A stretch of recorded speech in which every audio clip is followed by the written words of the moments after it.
The Adventures of Huckleberry Finn, Mark Twain. Notice: persons attempting to find a motive in this narrative will be prosecuted, persons attempting to find a moral in it will be banished, persons attempting to find a plot in it will be shot.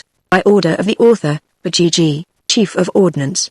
Explanatory: in this book a number of dialects are used, to wit, the Missouri Negro dialect, the extremist form of the backwoods Southwestern dialect, the ordinary Pike County dialect, and 4 modified varieties of this last. The shadings have not been done in a haphazard fashion, or by guesswork, but painstakingly, and with the trustworthy guidance and support of personal familiarity with these several forms of speech. I make this explanation for the reason that without it many readers would suppose that all these characters were trying to talk alike and not succeeding. The author, Chapter 1: Discover Moses and the Bulrushes. You don't know about me without you have read a book by the name of The Adventures of Tom Sawyer, but that ain't no matter. That book was made by Mr. Mark Twain, and he told the truth, mainly. There was things which he stretched, but mainly he told the truth. That is nothing. I never seen anybody but lied one time or another, without it was Aunt Polly, or the widows, or maybe Mary. Aunt Polly, Tom's Aunt Polly, she isn't Mary, and the widow Douglas is all told about in that book, which is mostly a true book, with some stretches, as I said before. Now the way that the book winds up is this: Tom and me found the money that the robbers hid in the cave, and it made us rich. We got $6,000 apiece, all gold. It was an awful sight of money when it was piled up.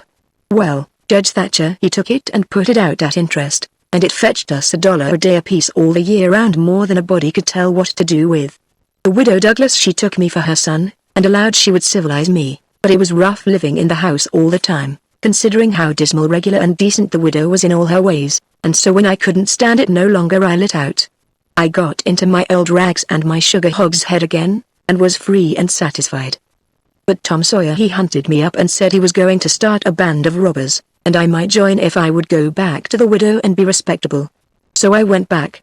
The widow she cried over me, and called me a poor lost lamb, and she called me a lot of other names, too, but she never meant no harm by it. She put me in them new clothes again, and I couldn't do nothing but sweat, and feel all cramped up. Well, then, the old thing commenced again. The widow rung a bell for supper, and you had to come to time. When you got to the table you couldn't go right to eating, but you had to wait for the widow to tuck down her head and grumble a little over the victuals, though there warn't really anything the matter with them, that is, nothing, only everything was cooked by itself. In a barrel of odds and ends it is different. Things get mixed up, and the juice kind of swaps around, and the things go better. After supper she got out her book and learned me about Moses and the bulrushes, and I was in a sweat to find out all about him, but by and by she let it out that Moses had been dead a considerable long time, so then I didn't care no more about him, because I don't take no stock in dead people. Pretty soon I wanted to smoke, and asked the widow to let me. But she wouldn't. She said it was a mean practice and wasn't clean, and I must try to not do it any more. That is just the way with some people. They get down on a thing when they don't know nothing about it. Here she was bothering about Moses, which was no kin to her, and no use to anybody, being gone, you see, yet finding a power of fault with me for doing a thing that had some good in it. And she took snuff, too. Of course that was all right, because she done it herself. Her sister, Miss Watson, a tolerable slim old maid, with goggles on, had just come to live with her, and took a set at me now with a spelling book. She worked me middling hard for about an hour, then the widow made her ease up. I couldn't stood it much longer. Then for an hour it was deadly dull, and I was fidgety. Miss Watson would say, "Don't put your feet up there, Huckleberry, and don't scrunch up like that." Huckleberry sat up straight, and pretty soon she would say, "Don't gap and stretch like that, Huckleberry, why don't you try to behave?" Then she told me all about the bad place, and I said I wished I was there. She got mad then, but I didn't mean no harm. All I wanted was to go somewheres, all I wanted was a change, I want particular. She said it was wicked to say what I said she wouldn't say it for the whole world, she was going to live so as to go to the good place. Well, I couldn't see no advantage in going where she was going, so I made up my mind I wouldn't try for it. But I never said so, because it would only make trouble, and wouldn't do no good. Now she had got to start, and she went on and told me all about the good place. She said all a body would have to do there was to go around all day long with a harp and sing, forever and ever. So I didn't think much of it. But I never said so. I asked her if she reckoned Tom Sawyer would go there, and she said not by a considerable sight. I was glad about that, because I wanted him and me to be together. Miss Watson she kept pecking at me, and it got tiresome and lonesome. By and by they fetched the niggers in and had prayers, and then everybody was off to bed. I went up to my room with a piece of candle, and put it on the table. Then I sat down in a chair by the window and tried to think of something cheerful, but it warn't no use. I felt so lonesome I almost wished I was dead. The stars were shining, and the leaves rustled in the woods ever so mournful, and I heard an owl, away off, hoo-wooing about somebody that was dead, and a whippoorwill and a dog crying about somebody that was going to die, and the wind was trying to whisper something to me, and I couldn't make out what it was, and so it made the cold shivers run over me. Then away out in the woods I heard that kind of a sound that a ghost makes when it wants to tell about something that's on its mind and can't make itself understood, and so can't rest easy in its grave, and has to go about that way every night grieving. I got so downhearted and scared I did wish I had some company. Pretty soon a spider went crawling up my shoulder, and I flipped it off and it lit in the candle, and before I could budge it was all shriveled up. I didn't need anybody to tell me that that was an awful bad sign and would fetch me some bad luck, so I was scared and most shook the clothes off of me. I got up and turned around in my tracks 3 times and crossed my breast every time, and then I tied up a little lock of my hair with a thread to keep witches away. But I hadn't no confidence. You do that when you've lost a horseshoe that you've found, instead of nailing it up over the door, but I hadn't ever heard anybody say it was any way to keep off bad luck when you'd killed a spider. I sat down again, shaking all over, and got out my pipe for a smoke, for the house was all as still as death now, and so the widow wouldn't know. Well, after a long time I heard the clock away off in the town go boom boom boom 12 licks, and all still again, stiller than ever. Pretty soon I heard a twig snap down in the dark amongst the trees. Something was a-stirring. I sat still and listened. Directly I could just barely hear a meow. Meow. Down there. That was good. Says I, meow. Meow. As soft as I could, and then I put out the light and scrambled out of the window onto the shed. Then I slipped down to the ground and crawled in among the trees, and, sure enough, there was Tom Sawyer waiting for me. Chapter 2 Our Gang's Dark Oath. We went tiptoeing along a path amongst the trees back towards the end of the widow's garden, stooping down so as the branches wouldn't scrape our heads. When we was passing by the kitchen I fell over a root and made a noise. We crouched down and laid still. Miss Watson's big nigger, named Jim, was sitting in the kitchen door. We could see him pretty clear, because there was a light behind him. He got up and stretched his neck out about a minute, listening. Then he says, "Who da?" He listened some more, then he come tiptoeing down and stood right between us. We could have touched him, nearly. Well, likely it was minutes and minutes that a warned to sound, and we all there so close together. There was a place on my ankle that got to itching, but I dasn't scratch it, and then my ear begun to itch, and next my back, right between my shoulders. Seemed like I'd die if I couldn't scratch. Well, I've noticed that thing plenty times since. If you are with a quality, or at a funeral, or trying to go to sleep when you ain't sleepy, if you are anywheres where it won't do for you to scratch, why you will itch all over in upwards of 1,000 places. Pretty soon Jim says, "Say, was you? War is you?" Dog my cat said I didn't hear somethin'. Well, I know what I's gwine to do. I's gwine to set down here and listen till I hears it again. So he sat down on the ground betwixt me and Tom. He leaned his back up against a tree, and stretched his legs out till one of them most touched one of mine. My nose began to itch. It itched till the tears come into my eyes. But I dasn't scratch. Then it began to itch on the inside. Next I got to itching underneath. I didn't know how I was going to sit still. This miserableness went on as much as 6 or 7 minutes, but it seemed a sight longer than that. I was itching in 11 different places now. I reckoned I couldn't stand it more'n a minute longer, but I set my teeth hard and got ready to try. Just then Jim begun to breathe heavy. Next he begun to snore, and then I was pretty soon comfortable again. Tom he made a sign to me, kind of a little noise with his mouth, and we went creeping away on our hands and knees. When we was 10 foot off Tom whispered to me, and wanted to tie Jim to the tree for fun. But I said no, he might wake and make a disturbance, and then they'd find out I warn't in. Then Tom said he hadn't got candles enough, and he would slip in the kitchen and get some more. I didn't want him to try. I said Jim might wake up and come. But Tom wanted to risk it, so we slid in there and got 3 candles, and Tom laid 5 cents on the table for pay. Then we got out, and I was in a sweat to get away, but nothing would do Tom but he must crawl to where Jim was, on his hands and knees, and play something on him. I waited, and it seemed a good while, everything was so still and lonesome. As soon as Tom was back we cut along the path, around the garden fence, and by fetched up on the steep top of the hill the other side of the house. Tom said he slipped Jim's hat off of his head and hung it on a limb right over him. Jim stirred a little, but he didn't wake. Afterwards Jim said the witches bewitched him and put him in a trance, and rode him all over the state, and then set him under the trees again, and hung his hat on a limb to show who done it.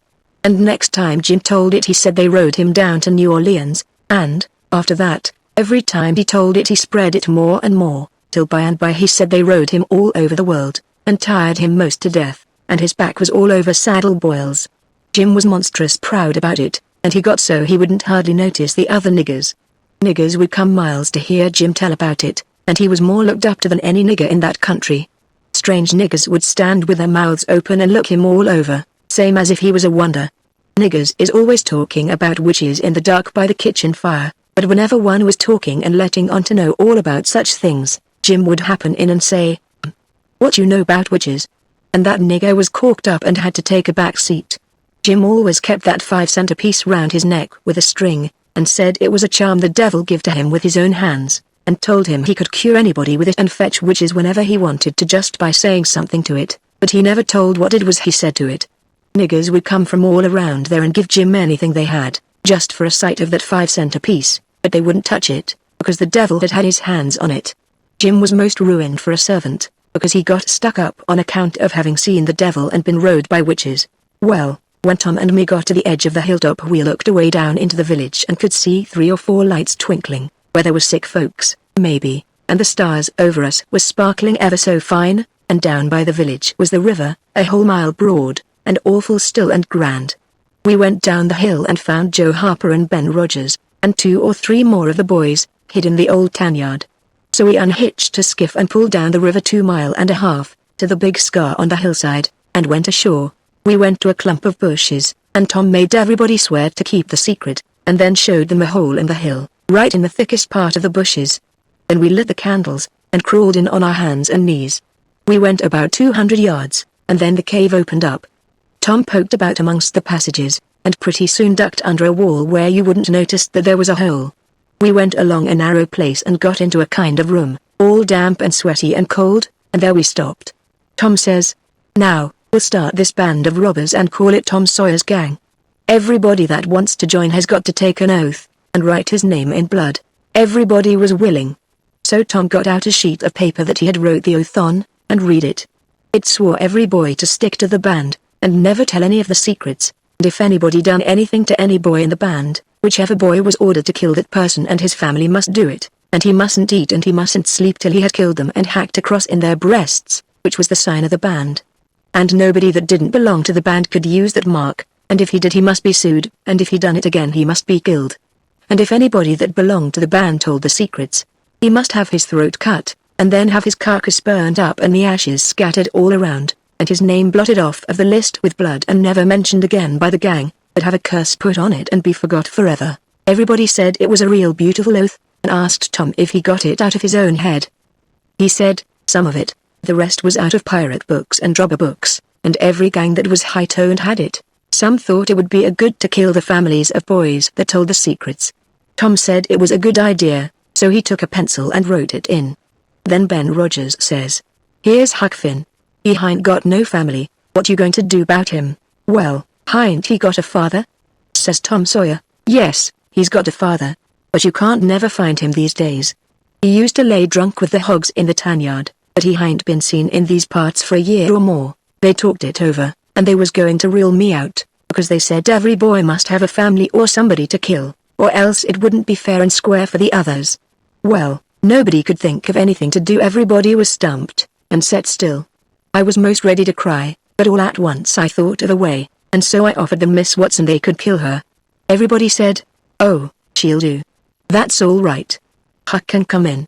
Then they all stuck a pin in their fingers to get blood to sign with, and I made my mark on the paper. "Now," says Ben Rogers, "what's the line of business of this gang?" "Nothing, only robbery and murder," Tom said. "But who are we going to rob? Houses, or cattle, or stuff?" "Stealing cattle and such things ain't robbery, it's burglary," says Tom Sawyer. "We ain't burglars. That ain't no sort of style. We are highwaymen. We stop stages and carriages on the road. masks on, and kill the people and take their watches and money. Must we always kill the people? Oh, certainly. It's best. Some authorities think different, but mostly it's considered best to kill them except some that you bring to the cave here, and keep them till they're ransomed. Ransomed? What's that? I don't know. But that's what they do. I've seen it in books, and so of course that's what we've got to do. But how can we do it if we don't know what it is? Why, blame it all, we've got to do it. Don't I tell you it's in the books? Do you want to go to doing different from what's in the books, and get things all muddled up? Oh, that's all very fine to say, Tom Sawyer. But how in the nation are these fellows going to be ransomed if we don't know how to do it to them? That's the thing I want to get at. Now, what do you reckon it is? Well, I don't know. But perhaps if we keep them till they're ransomed, it means that we keep them till they're dead. Now, that's something like. That'll answer. Why couldn't you said that before? We'll keep them till they're ransomed to death, and a bothersome lot they'll be, too, eating up everything, and always trying to get loose. How you talk, Ben Rogers. How can they get loose when there's a guard over them, ready to shoot them down if they move a peg? A guard. Well, it is good. So somebody's got to set up all night and never get any sleep, just so as to watch them. I think that's foolishness. Why can't a body take a club and ransom them as soon as they get here? Because it ain't in the books, so that's why. Now, Ben Rogers, do you want to do things regular, or don't you? That's the idea.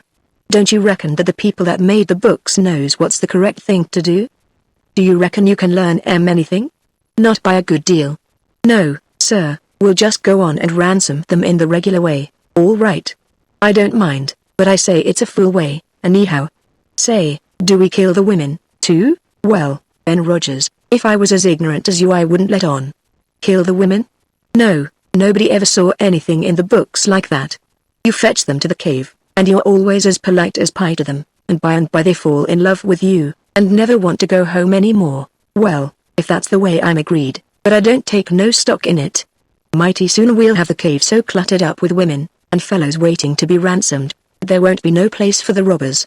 But go ahead, I ain't got nothing to say. Little Tommy Barnes was asleep now, and when they waked him up he was scared, and cried, and said he wanted to go home to his ma, and didn't want to be a robber anymore, so they all made fun of him, and called him crybaby, and that made him mad, and he said he would go straight and tell all the secrets. But Tom gave him 5 cents to keep quiet, and said we would all go home and meet next week, and rob somebody and kill some people. Ben Rogers said he couldn't get out much, only Sundays, and so he wanted to begin next Sunday, but all the boys said it would be wicked to do it on Sunday, and that settled the thing. They agreed to get together and fix a day as soon as they could, and then we elected Tom Sawyer first captain and Joe Harper second captain of the gang, and so started home. I climbed up the shed and crept into my window just before day was breaking. My new clothes was all greased up and clayey, and I was dog-tired. Chapter 3 We ambuscade the Arabs.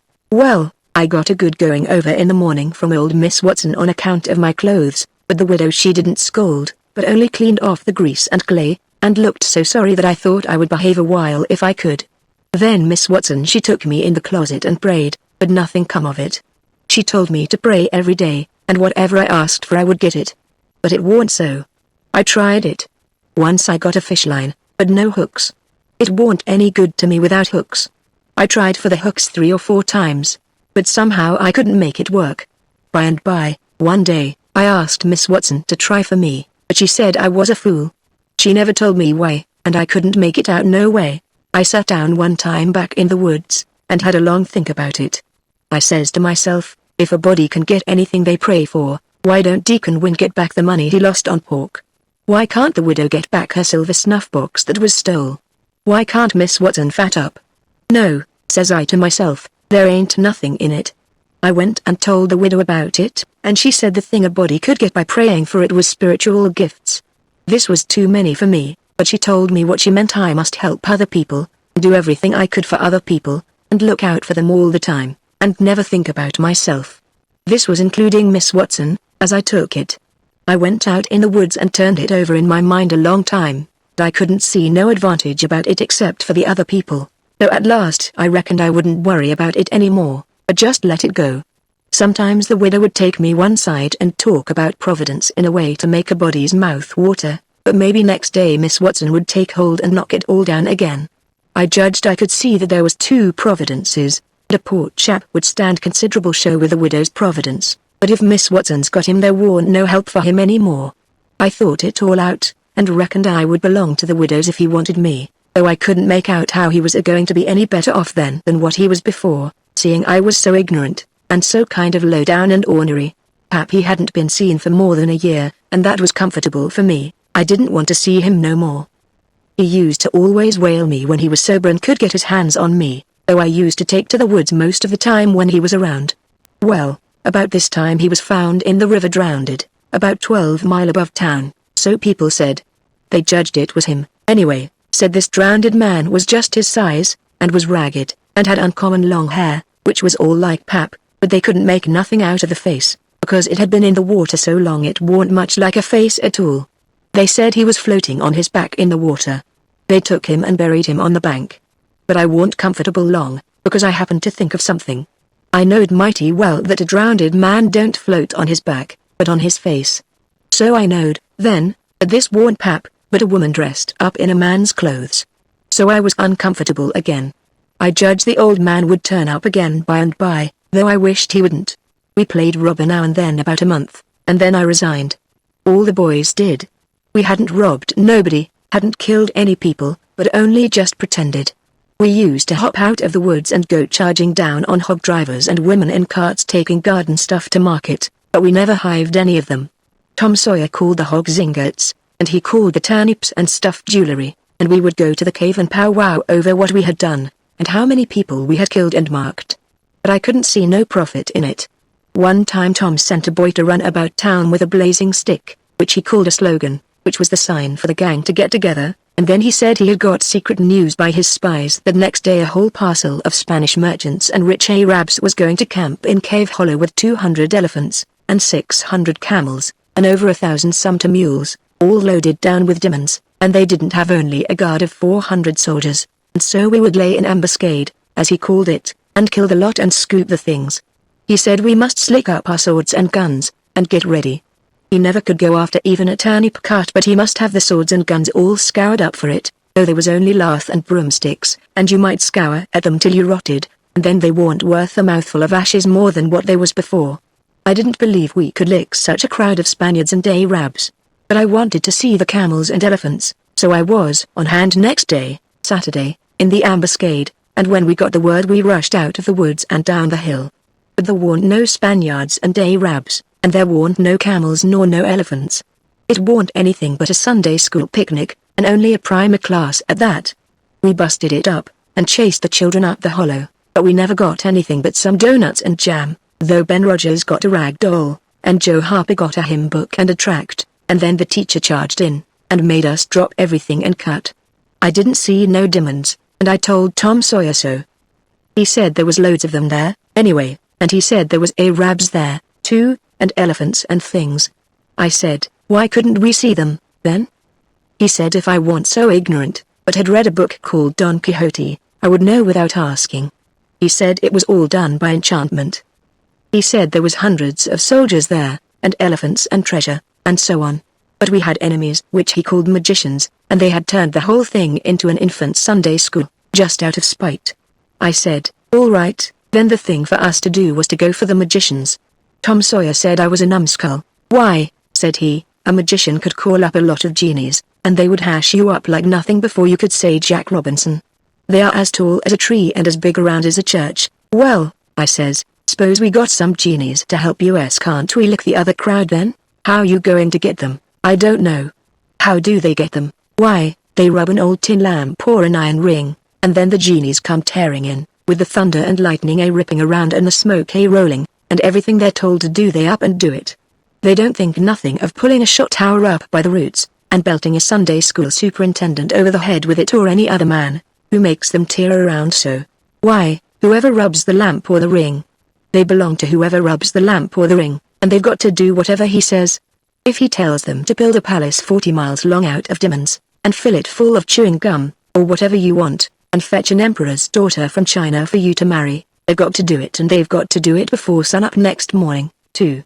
And more, they've got to waltz that palace around over the country wherever you want it, you understand. Well, says I I think they are a pack of flatheads for not keeping the palace themselves instead of fooling them away like that. And what's more, if I was one of them, I would see a man in Jericho before I would drop my business and come to him for the rubbing of an old tin lamp. How you talk, Huck Finn. Why, you'd have to come when he rubbed it, whether you wanted to or not. What? And I as high as a tree and as big as a church? All right, then, I would come, but I lay I'd make that man climb the highest tree there was in the country. Shucks, it ain't no use to talk to you, Huck Finn. You don't seem to know anything, somehow perfect saphead. I thought all this over for 2 or 3 days, and then I reckoned I would see if there was anything in it. I got an old tin lamp and an iron ring, and went out in the woods and rubbed till I sweat like an Injun, calculating to build a palace and sell it, but it warn't no use, none of the genies come. So then I judged that all that stuff was only just one of Tom Sawyer's lies. I reckoned he believed in the Arabs and the elephants, but as for me I think different. It had all the marks of a Sunday school chapter for the Hairball Oracle. Well, 3 or 4 months run along, and it was well into the winter now. I had been to school most all the time and could spell and read and write just a little, and could say the multiplication table up to 6 times 7 is 35, and I don't reckon I could ever get any further than that if I was to live forever. I don't take no stock in mathematics, anyway. At first I hated the school, but by and by I got so I could stand it. Whenever I got uncommon tired I played hooky, and the hiding I got next day done me good and cheered me up. So the longer I went to school the easier it got to be. I was getting sort of used to the widow's ways, too, and they weren't so raspy on me. Living in a house and sleeping in a bed pulled on me pretty tight mostly, but before the cold weather I used to slide out and sleep in the woods sometimes, and so that was a rest to me. I liked the old ways best, but I was getting so I liked the new ones, too, a little bit. The widow said I was coming along slow but sure, and doing very satisfactory. She said she warn't ashamed of me. One morning I happened to turn over the salt cellar at breakfast. I reached for some of it as quick as I could to throw over my left shoulder and keep off the bad luck, but Miss Watson was in ahead of me, and crossed me off. She says, "Take your hands away, Huckleberry, what a mess you are always making." The widow put in a good word for me, but that warn't going to keep off the bad luck, I know that well enough. I started out, after breakfast, feeling worried and shaky, and wondering where it was going to fall on me, and what it was going to be. There is ways to keep off some kinds of bad luck, but this wasn't one of them kind, so I never tried to do anything, but just poked along low-spirited and on the watch out. I went down to the front garden and clumb over the stile where you go through the high board fence. There was an inch of new snow on the ground, and I seen somebody's tracks. They had come up from the quarry and stood around the stile a while, and then went on around the garden fence. It was funny they hadn't come in, after standing around so. I couldn't make it out. It was very curious, somehow. I was going to follow around, but I stooped down to look at the tracks first. I didn't notice anything at first, but next I did. There was a cross in the left boot heel made with big nails, to keep off the devil. I was up in a second and shinning down the hill. I looked over my shoulder every now and then, but I didn't see nobody. I was at Judge Thatcher's as quick as I could get there. He said, "Why, my boy, you are all out of breath. Did you come for your interest?" "No, sir," I says. "Is the sum for me?" "Oh, yes, a half-yearly is in last night over $150. Quite a fortune for you. You had better let me invest it along with your 6,000, 'cause if you take it you'll spend it." "No, sir," I says, "I don't want to spend it. I don't want it at all, nor the 6,000, other. I want you to take it, I want to give it to you, the 6,000 and all." He looked surprised. He couldn't seem to make it out. He says, "Why, what can you mean, my boy?" I says, "Don't you ask me no questions about it, please. You'll take it, won't you?" He says. "Well, I'm puzzled. Is something the matter?" "Please take it," says I, "and don't ask me nothing, then I won't have to tell no lies." He studied a while, and then he says, Oh, I think I see. You want to sell all your property to me, not give it. That's the correct idea." Then he wrote something on a paper and read it over, and says, "There, you see it says for a consideration. That means I have bought it of you and paid you for it. Here's $1 for you. Now you sign it." So I signed it, and left. Miss Watson's nigger, Jim, had a hairball as big as your fist, which had been took out of the fourth stomach of an ox, and he used to do magic with it. He said there was a spirit inside of it, and it knowed everything. So I went to him that night and told him Pap was here again, for I found his tracks in the snow. What I wanted to know was, what he was going to do, and was he going to stay? Jim got out his hairball and said something over it, and then he held it up and dropped it on the floor. It fell pretty solid, and only rolled about an inch. Jim tried it again, and then another time, and it acted just the same. Jim got down on his knees, put his ear against it and listened. But it warn't no use. He said it wouldn't talk. He said sometimes it wouldn't talk without money. I told him I had an old slick counterfeit quarter that warn't no good because the brass showed through the silver a little, and it wouldn't pass nohow, even if the brass didn't show, because it was so slick it felt greasy, and so that would tell on it every time. I reckoned I wouldn't say nothing about the dollar I got from the judge. I said it was pretty bad money, but maybe the hairball would take it, because maybe it wouldn't know the difference. Jim smelt it and bit it and rubbed it, and said he would manage so the hairball would think it was good. He said he would split open a raw Irish potato and stick the quarter in between and keep it there all night, and next morning you couldn't see no brass, and it wouldn't feel greasy no more, and so anybody in town would take it in a minute, let alone a hairball. Well, I knowed a potato would do that before, but I had forgot it. Jim put the quarter under the hairball, and got down and listened again. This time he said the hairball was all right. He said it would tell my whole fortune if I wanted it to. I says, go on. So the hairball talked to Jim, and Jim told it to me. He says, yo ole father don't know yet what he's a gwine to do. Sometimes he spec he'll go away, and then again he spec he'll stay. Dub's way is to reas easy and let the ole man take his own way. They's two angels hovering round about him. One UVM is white and shiny, and t'other one is black. The white one gets him to go right a little while, then the black one sail in and bust it all up. A body can't tell yet which one gwine to fetch him at the last. But you is all right. You're gwine to have considerable trouble in yo life, and considerable joy. Sometimes you gwine to get hurt, and sometimes you gwine to get sick, but every time you's gwine to get well again. They's two gals flying bout you in yo life. One UVM's light and t'other one is dark. One is rich and t'other is po. You's gwine to marry da po one fust and da rich one by and by. You wants to keep away from the water as much as you can, and don't run no risk, case it's down into bills dat you's gwine to get hung. When I lit my candle and went up to my room that night there sat Pap his own self. Chapter 5 Pap starts in on a new life. I had shut the door too. Then I turned around and there he was. I used to be scared of him all the time, he damned me so much. I reckoned I was scared now, too, but in a minute I see I was mistaken, that is, after the first jolt, as you may say, when my breath sort of hitched, he being so unexpected. But right away after I see I wasn't scared of him worth bothering about. He was most 50, and he looked it. His hair was long and tangled and greasy, and hung down, and you could see his eyes shining through like he was behind vines. It was all black, no grey, so was his long, mixed up whiskers. There warn't no colour in his face showed, it was white, not like another man's white, but a white to make a body sick. A white to make a body's flesh crawl, a tree-toad white, a fish belly white. As for his clothes, just rags, that was all. He had one ankle resting on t'other knee, a boot on that foot was busted, and two of his toes stuck through, and he worked them now and then. His hat was laying on the floor, an old black slouch with the top caved in, like a lid. I stood looking at him, he said looking at me, with his chair tilted back a little. I set the candle down. I noticed the window was up, so he had clum in by the shed. He kept looking me all over. By and by he says, starchy clothes are very. You think you're a good deal of a big bug, don't you? Maybe I am, maybe I ain't, I says. Don't you give me none know your lip, says he. You've put on considerable many frills since I've been away. I'll take you down a peg before I get done with you. You're educated, too, they say can read and write. You think you're better'n your father, now, don't you, because he can't? I'll take it out of you. Who told you you might meddle with such a flatin' foolishness? Hey ? Who told you you could? The widow. She told me, the widow's, hey ? And who told the widow she could put in her shovel about a thing that ain't none of her business? Nobody never told her. Well, I'll learn her how to meddle.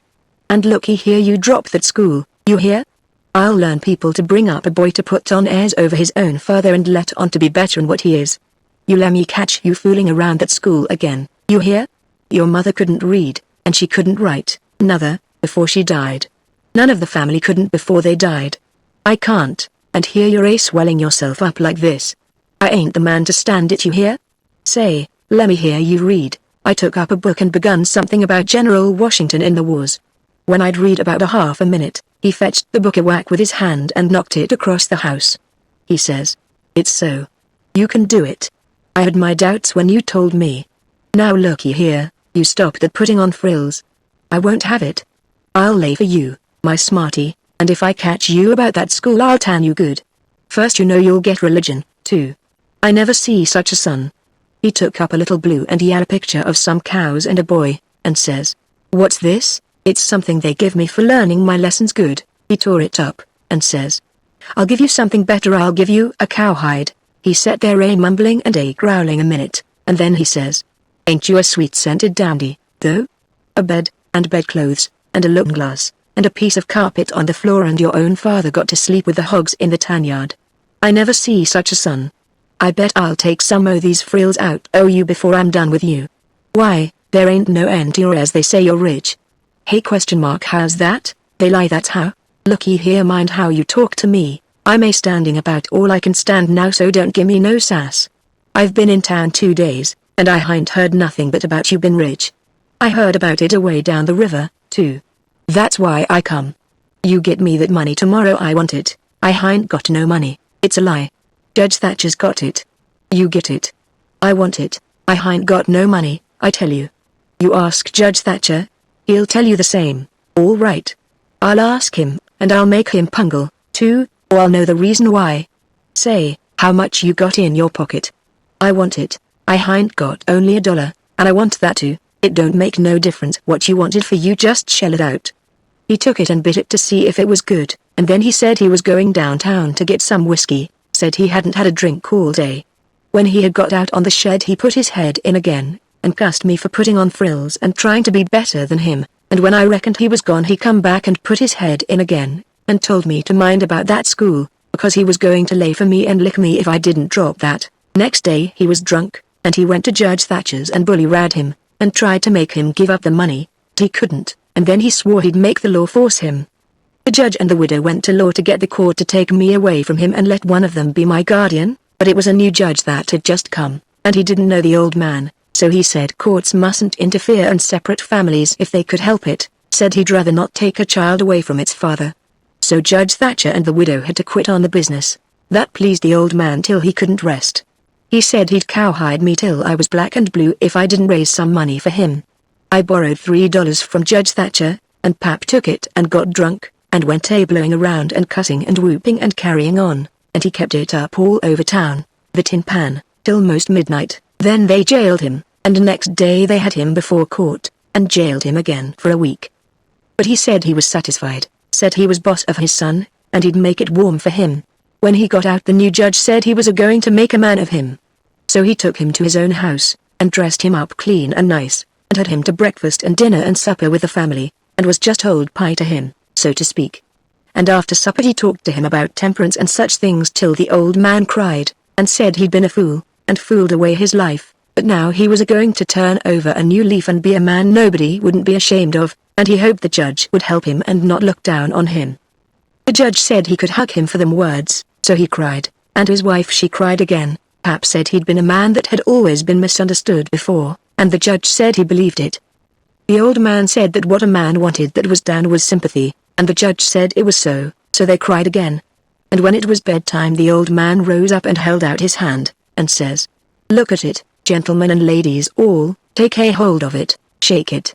There's a hand that was the hand of a hog, but it ain't so no more, it's the hand of a man that's started in on a new life, and'll die before he'll go back. You mark them words, don't forget I said them. It's a clean hand now, shake it, don't be afeard." So they shook it, one after the other, all around, and cried. The judge's wife she kissed it. Then the old man he signed a pledge, made his mark. The judge said it was the holiest time on record, or something like that. Then they tucked the old man into a beautiful room, which was the spare room, and in the night sometime he got powerful thirsty and clumb out onto the porch roof and slid down a stanchion and traded his new coat for a jug of 40 rod, and clumb back again and had a good old time, and towards daylight he crawled out again, drunk as a fiddler, and rolled off the porch and broke his left arm in 2 places, and was most froze to death when somebody found him after sunup. And when they come to look at that spare room they had to take soundings before they could navigate it. The judge, he felt kind of sore.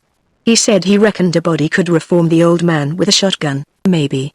But he didn't know no other way. Chapter 6. Pap struggles with the death angel. Well, pretty soon the old man was up and around again, and then he went for Judge Thatcher in the courts to make him give up that money, and he went for me, too, for not stopping school. He catched me a couple of times and thrashed me, but I went to school just the same, and dodged him or outrun him most of the time. I didn't want to go to school much before, but I reckoned I'd go now to spite Pap. That law trial was a slow business, appeared like they weren't ever going to get started on it, so every now and then I'd borrow $2 or $3 off of the judge for him, to keep from getting a cowhiding. Every time he got money he got drunk, and every time he got drunk he raised Cain around town, and every time he raised Cain he got jailed. He was just suited, this kind of thing was right in his line. He got to hanging around the widows too much, and so she told him at last that if he didn't quit using around there she would make trouble for him. Well, wasn't he mad? He said he would show who was Huck Finn's boss. So he watched out for me one day in the spring, and catched me, and took me up the river about 3 miles in a skiff, and crossed over to the Illinois shore where it was woody and there weren't no houses but an old log hut in a place where the timber was so thick you couldn't find it if you didn't know where it was. He kept me with him all the time, and I never got a chance to run off. We lived in that old cabin, and he always locked the door and put the key under his head nights. He had a gun which he had stole, I reckon, and we fished and hunted, and that was what we lived on. Every little while he locked me in and went down to the store, 3 miles, to the ferry, and traded fish and game for whiskey, and fetched it home and got drunk and had a good time, and licked me. The widow, she found out where I was by and by, and she sent a man over to try to get hold of me. But Pap drove him off with a gun, and it warn't long after that till I was used to being where I was, and liked it all but the cowhide part. It was kind of lazy and jolly, laying off comfortable all day, smoking and fishing, and no books nor study.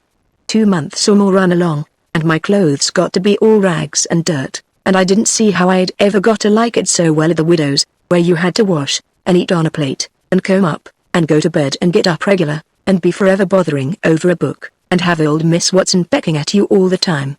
I didn't want to go back no more. I had stopped cussing, because the widow didn't like it, but now I took to it again because Pap hadn't no objections. It was pretty good times up in the woods there, take it all around. But by and by Pap got too handy with his hickory, and I couldn't stand it. I was all over welts. He got to going away so much, too, and locking me in. Once he locked me in and was gone 3 days. It was dreadful lonesome. I judged he had got drowned, and I wasn't ever going to get out any more. I was scared. I made up my mind I would fix up some way to leave there. I had tried to get out of that cabin many a time, but I couldn't find no way. There warn't a window to it big enough for a dog to get through. I couldn't get up the chimbley, it was too narrow. The door was thick, solid oak slabs. Pap was pretty careful not to leave a knife or anything in the cabin when he was away. I reckon I had hunted the place over as much as 100 times. Well, I was most all the time at it, because it was about the only way to put in the time. But this time I found something at last. I found an old rusty wood saw without any handle. It was laid in between a rafter and the clapboards of the roof. I greased it up and went to work. There was an old horse blanket nailed against the logs at the far end of the cabin behind the table, to keep the wind from blowing through the chinks and putting the candle out. I got under the table and raised the blanket, and went to work to saw a section of the big bottom log out big enough to let me through.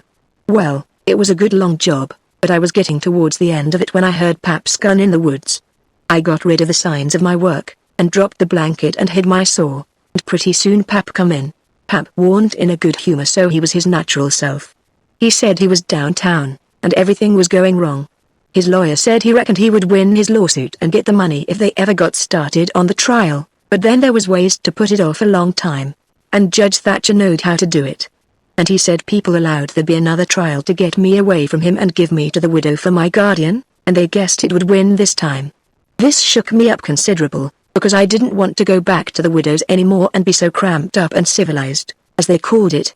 Then the old man got to cussing, and cussed everything and everybody he could think of, and then cussed them all over again to make sure he hadn't skipped any, and after that he polished off with a kind of a general cuss all round, including a considerable parcel of people which he didn't know the names of, and so called them what's his name when he got to them, and went right along with his cussing. He said he would like to see the widow get me. He said he would watch out and if they tried to come any such game on him he knowed of a place 6 or 7 mile off to stow me in, where they might hunt till they dropped and they couldn't find me. That made me pretty uneasy again, but only for a minute. I reckoned I wouldn't stay on hand till he got that chance. The old man made me go to the skiff and fetch the things he had got. There was a 50-pound sack of cornmeal, and a side of bacon, ammunition, and a 4-gallon jug of whiskey, and an old book and 2 newspapers for wadding, besides some tow. I toted up a load, and went back and sat down on the bow of the skiff to rest.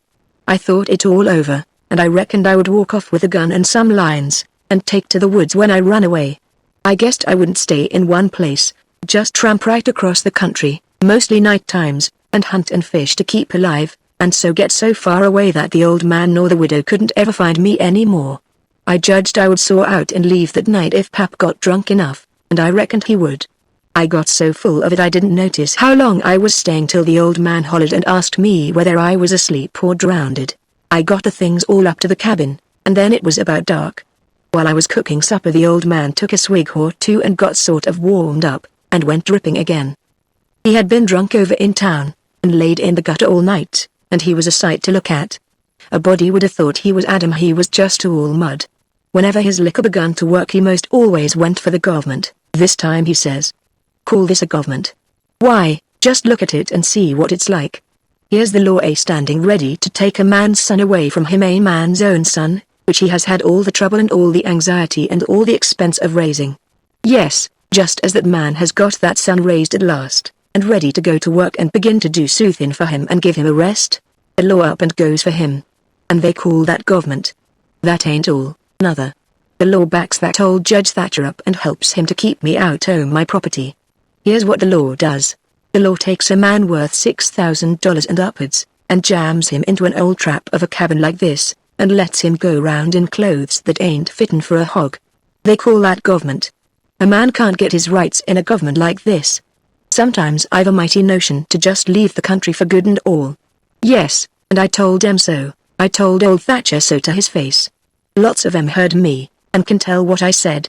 Says I, for 2 cents I'd leave the blamed country and never come a near it again. Them's the very words. I says, look at my hat if you call it a hat, but the lid raises up and the rest of it goes down till it's below my chin, and then it ain't rightly a hat at all, but more like my head was shoved up through a Ginto stovepipe.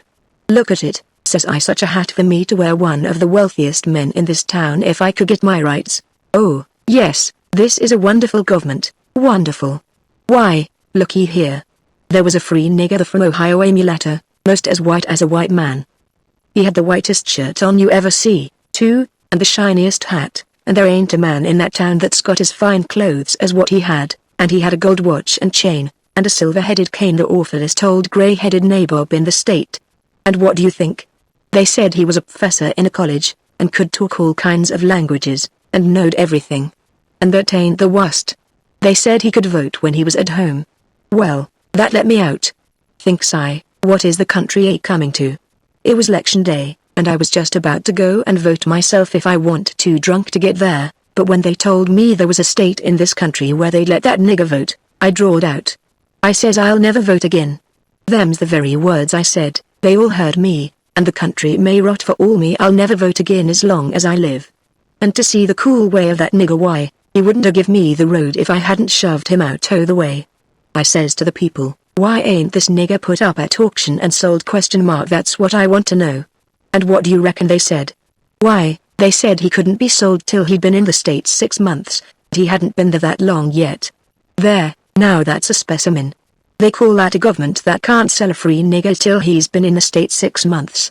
Here's a government that calls itself a government, and lets on to be a government, and thinks it is a government, and yet's got to set stock still for 6 whole months before it can take a hold of a prowling, thieving, infernal, white-shirted free nigger, and Pap was a-going on so he never noticed where his old limber legs was taking him to, so he went head over heels over the tub of salt pork and barked both shins, and the rest of his speech was all the hottest kind of language, mostly hove at the nigger and the government, though he give the tub some, too, all along, here and there.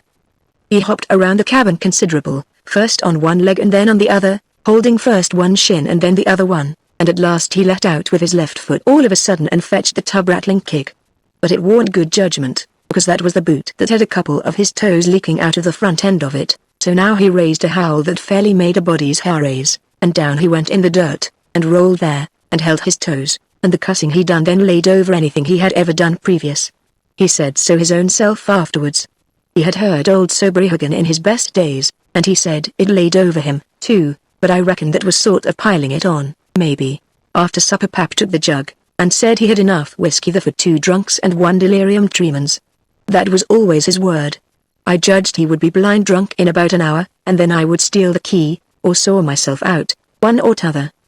He drank, and tumbled down on his blankets by and by, but luck didn't run my way. He didn't go sound asleep, but was uneasy. He groaned and moaned and thrashed around this way and that for a long time. At last I got so sleepy I couldn't keep my eyes open all I could do, and so before I knowed what I was about I was sound asleep, and the candle burning. I don't know how long I was asleep, but all of a sudden there was an awful scream and I was up. There was Pap looking wild, and skipping around every which way and yelling about snakes. He said they was crawling up his legs, and then he would give a jump and scream, and say one had bit him on the cheek but I couldn't see no snakes. He started and run round and round the cabin, hollering take him off. Take him off. He's biting me on the neck. I never see a man look so wild in the eyes. Pretty soon he was all fagged out, and fell down panting, then he rolled over and over wonderful fast, kicking things every which way, and striking and grabbing at the air with his hands, and screaming and saying there was devils a hold of him. He wore out by and by, and laid still a while, moaning. Then he laid stiller, and didn't make a sound. I could hear the owls and the wolves away off in the woods, and it seemed terrible still. He was laying over by the corner. By and by he raised up part way and listened, with his head to one side. He says, very low, tramp, tramp, tramp, that's the dead, tramp, tramp, tramp, they're coming after me, but I won't go. Oh, they're here. Don't touch me, don't. Hands off, they are cold, let go. Oh, let a poor devil alone. Then he went down on all fours and crawled off, begging them to let him alone, and he rolled himself up in his blanket and wallowed in under the old pine table, still a-begging, and then he went to crying. I could hear him through the blanket. By and by he rolled out and jumped up on his feet looking wild, and he see me and went for me. He chased me round and round the place with a clasp knife, calling me the angel of death, and saying he would kill me, and then I couldn't come for him no more. I begged, and told him I was only Huck, but he laughed such a screechy laugh, and roared and cussed, and kept on chasing me up. Once when I turned short and dodged under his arm he made a grab and got me by the jacket between my shoulders, and I thought I was gone, but I slid out of the jacket quick as lightning, and saved myself. Pretty soon he was all tired out, and dropped down with his back against the door, and said he would rest a minute and then kill me. He put his knife under him, and said he would sleep and get strong, and then he would see who was who, so he dozed off pretty soon. By and by I got the old split-bottom chair and clumb up as easy as I could, not to make any noise, and got down the gun. I slipped the ramrod down it to make sure it was loaded, then I laid it across the turnip barrel, pointing towards Pap, and sat down behind it to wait for him to stir. And how slow and still the time did drag along. Chapter 7 I fool Pap and get away. Get up. What you bout? I opened my eyes and looked around, trying to make out where I was. It was after sunup, and I had been sound asleep.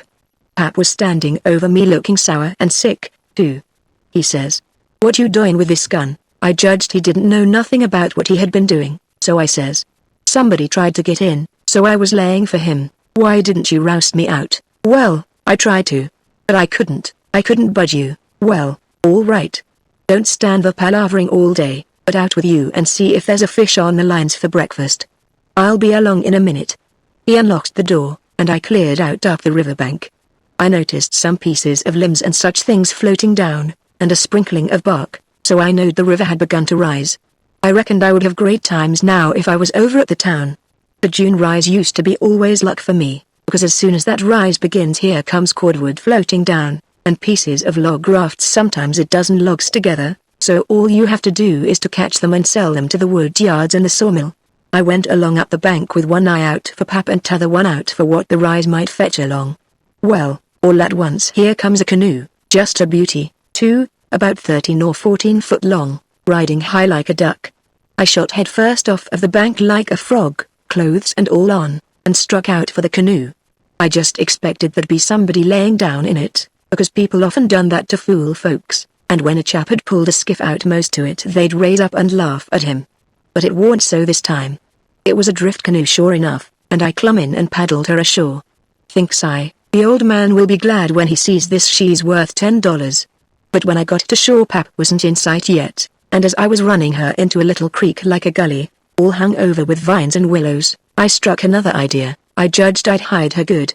Then, instead of taking to the woods when I run off, I'd go down the river about 50 mile and camp in one place for good, and not have such a rough time tramping on foot. It was pretty close to the shanty, and I thought I heard the old man coming all the time, but I got her hid, and then I out and looked around a bunch of willows, and there was the old man down the path a piece just drawing a bead on a bird with his gun. So he hadn't seen anything. When he got along I was hard at it taking up a trot line. He abused me a little for being so slow, but I told him I fell in the river, and that was what made me so long. I knowed he would see I was wet, and then he would be asking questions.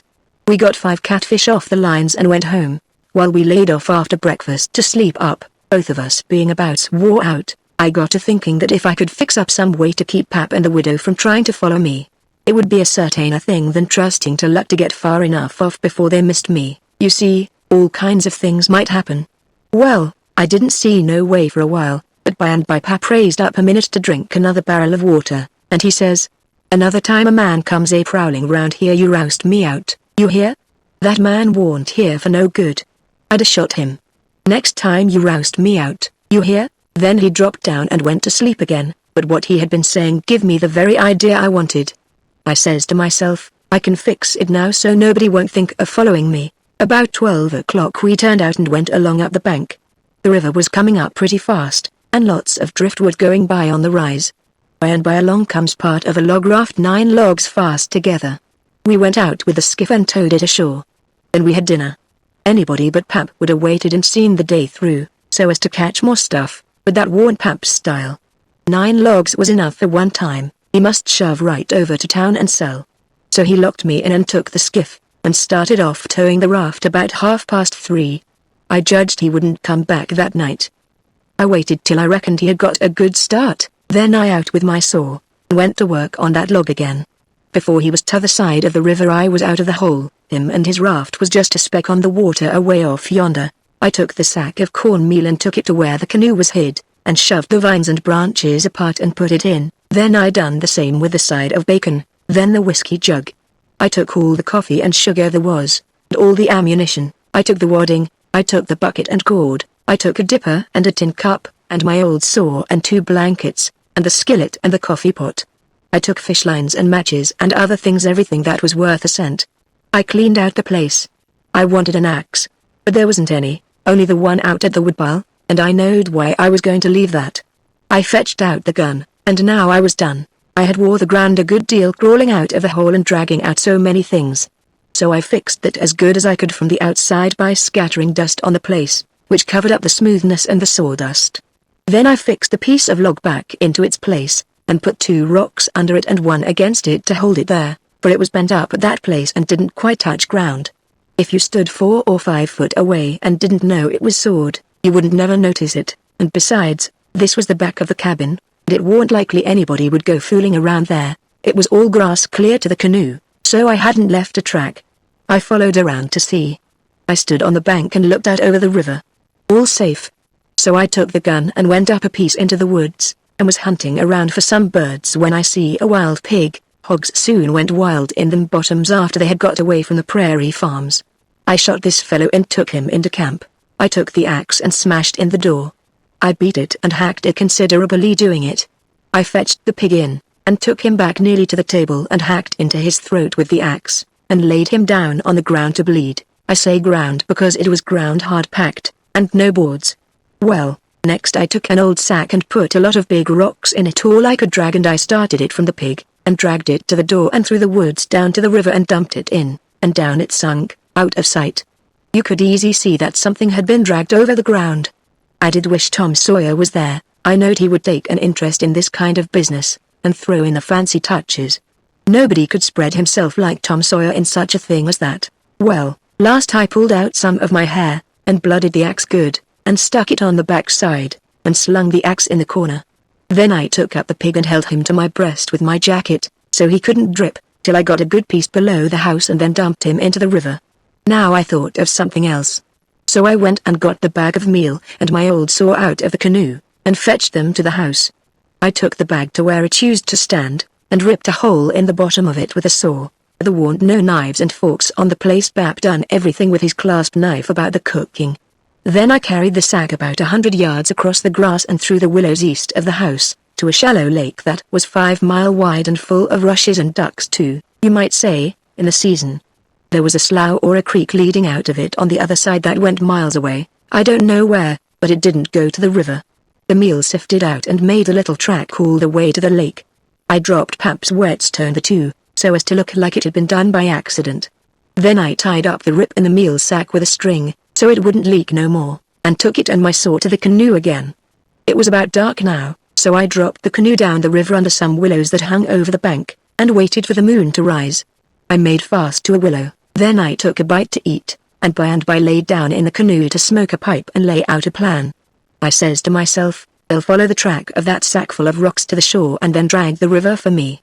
And they'll follow the meal track to the lake and go browsing down the creek that leads out of it to find the robbers that killed me and took the things. They won't ever hunt the river for anything but my dead carcass. They'll soon get tired of that, and won't bother no more about me. All right, I can stop anywhere I want to. Jackson's Island is good enough for me. I know that island pretty well, and nobody ever comes there. And then I can paddle over to town nights, and slink around and pick up things I want. Jackson's Island's the place. I was pretty tired, and the first thing I knowed I was asleep. When I woke up I didn't know where I was for a minute. I sat up and looked around, a little scared. Then I remembered. The river looked miles and miles across. The moon was so bright I could have counted the drift logs that went slipping along, black and still, hundreds of yards out from shore. Everything was dead quiet, and it looked late, and smelt late. You know what I mean. I don't know the words to put it in. I took a good gap and a stretch, and was just going to unhitch and start when I heard a sound away over the water. I listened. Pretty soon I made it out. It was that dull kind of irregular sound that comes from oars working in rowlocks when it's a still night. I peeped out through the willow branches, and there it was, a skiff, away across the water. I couldn't tell how many was in it. It kept coming, and when it was abreast of me I see there warn't but one man in it. Thinks I, maybe it's Pap, though I warn't expecting him. He dropped below me with the current, and by he came swinging up shore in the easy water, and he went by so close I could have reached out the gun and touched him. Well, it was Pap, sure enough, and sober, too, by the way he laid his oars. I didn't lose no time. The next minute I was spinning downstream soft but quick in the shade of the bank. I made 2.5 miles, and then struck out 1/4 mile or more towards the middle of the river, 'cause pretty soon I would be passing the ferry landing, and people might see me and hail me. I got out amongst the driftwood, and then laid down in the bottom of the canoe and let her float. I laid there, and had a good rest and a smoke out of my pipe, looking away into the sky, not a cloud in it. The sky looks ever so deep when you lay down on your back in the moonshine. I never knowed it before. And how far a body can hear on the water such nights. I heard people talking at the ferry landing. I heard what they said, to every word of it. One man said it was getting towards the long days and the short nights now. T'other one said this warn't one of the short ones, he reckoned, and then they laughed, and he said it over again, and they laughed again. Then they waked up another fellow and told him, and laughed. But he didn't laugh, he ripped out something brisk, and said let him alone. The first fellow said he load to tell it to his old woman, she would think it was pretty good, but he said that warn't nothing to some things he had said in his time. I heard one man say it was nearly 3 o'clock, and he hoped daylight wouldn't wait more than about a week longer. After that the talk got further and further away, and I couldn't make out the words any more, but I could hear the mumble, and now and then a laugh, too, but it seemed a long ways off. I was away below the ferry now. I rose up, and there was Jackson's Island, about 2.5 miles downstream, heavy timbered and standing up out of the middle of the river, big and dark and solid, like a steamboat without any lights. There weren't any signs of the bar at the head. It was all underwater now. It didn't take me long to get there. I shot past the head at a ripping rate, the current was so swift, and then I got into the dead water and landed on the side towards the Illinois shore. I ran the canoe into a deep dent in the bank that I knowed about. I had to part the willow branches to get in, and when I made fast nobody could have seen the canoe from the outside. I went up and sat down on a log at the head of the island, and looked out on the big river and the black driftwood and away over to the town, 3 miles away, where there was 3 or 4 lights twinkling.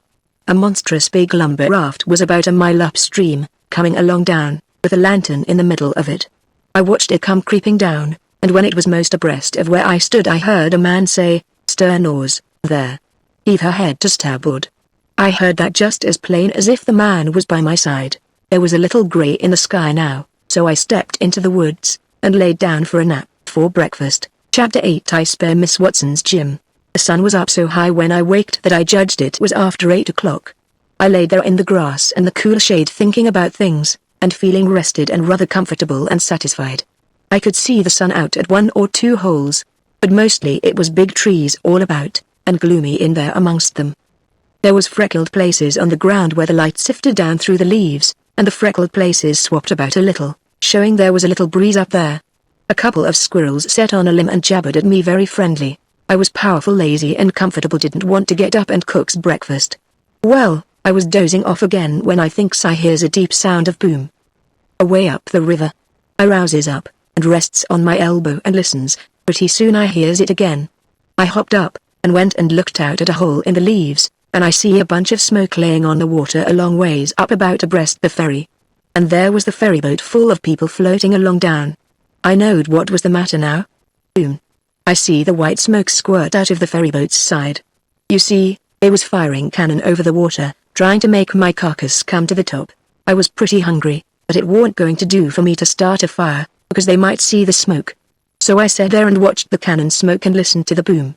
The river was a mile wide there, and it always looks pretty on a summer morning, so I was having a good enough time seeing them hunt for my remainders if I only had a bite to eat. Well, then I happened to think how they always put quicksilver in loaves of bread and float them off, because they always go right to the drowned carcass and stop there. So, says I'll keep a lookout, and if any of them's floating around after me I'll give them a show. I changed to the Illinois edge of the island to see what luck I could have, and I weren't disappointed. A big double loaf come along, and I most got it with a long stick, but my foot slipped and she floated out further. Of course I was where the current set in the closest to the shore. I knowed enough for that. But by and by along comes another one, and this time I won. I took out the plug and shook out the little dab of quicksilver, and set my teeth in.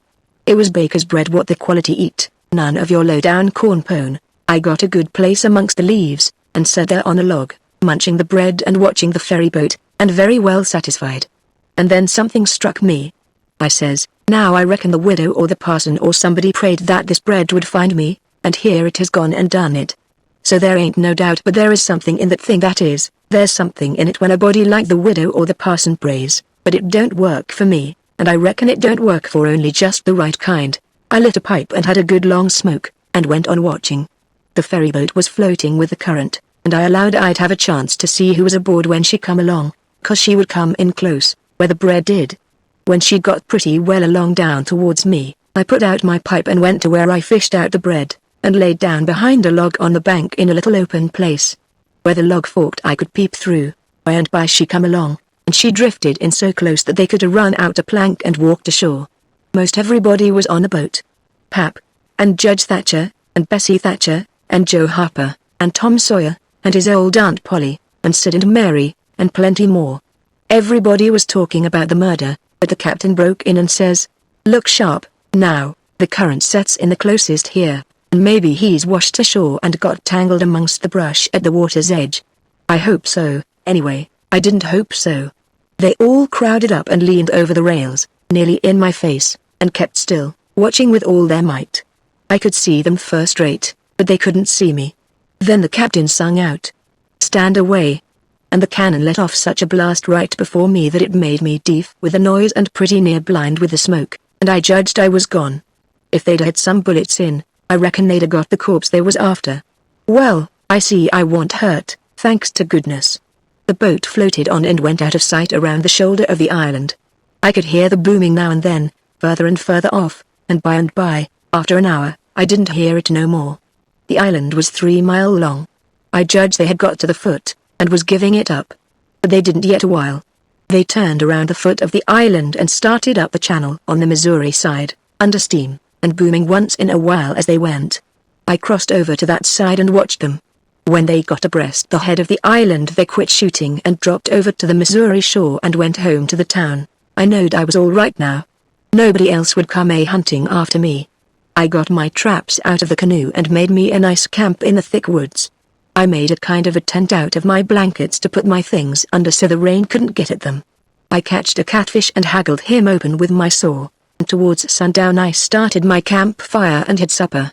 Then I set out a line to catch some fish for breakfast. When it was dark I sat by my campfire smoking, and feeling pretty well satisfied, but by and by it got sort of lonesome, and so I went and sat on the bank and listened to the current swashing along, and counted the stars and drift logs and rafts that come down, and then went to bed. There ain't no better way to put in time when you are lonesome. You can't stay so, you soon get over it. And so for 3 days and nights. No difference, just the same thing. But the next day I went exploring around down through the island. I was boss of it, it all belonged to me, so to say, and I wanted to know all about it, but mainly I wanted to put in the time. I found plenty strawberries, ripe and prime, and green summer grapes, and green raspberries, and the green blackberries was just beginning to show. They would all come handy by and by, I judged. Well, I went fooling along in the deep woods till I judged I warn't far from the foot of the island. I had my gun along, but I hadn't shot nothing, it was for protection, thought I would kill some game nigh home. About this time I mighty near stepped on a good-sized snake, and it went sliding off through the grass and flowers, and I after it, trying to get a shot at it.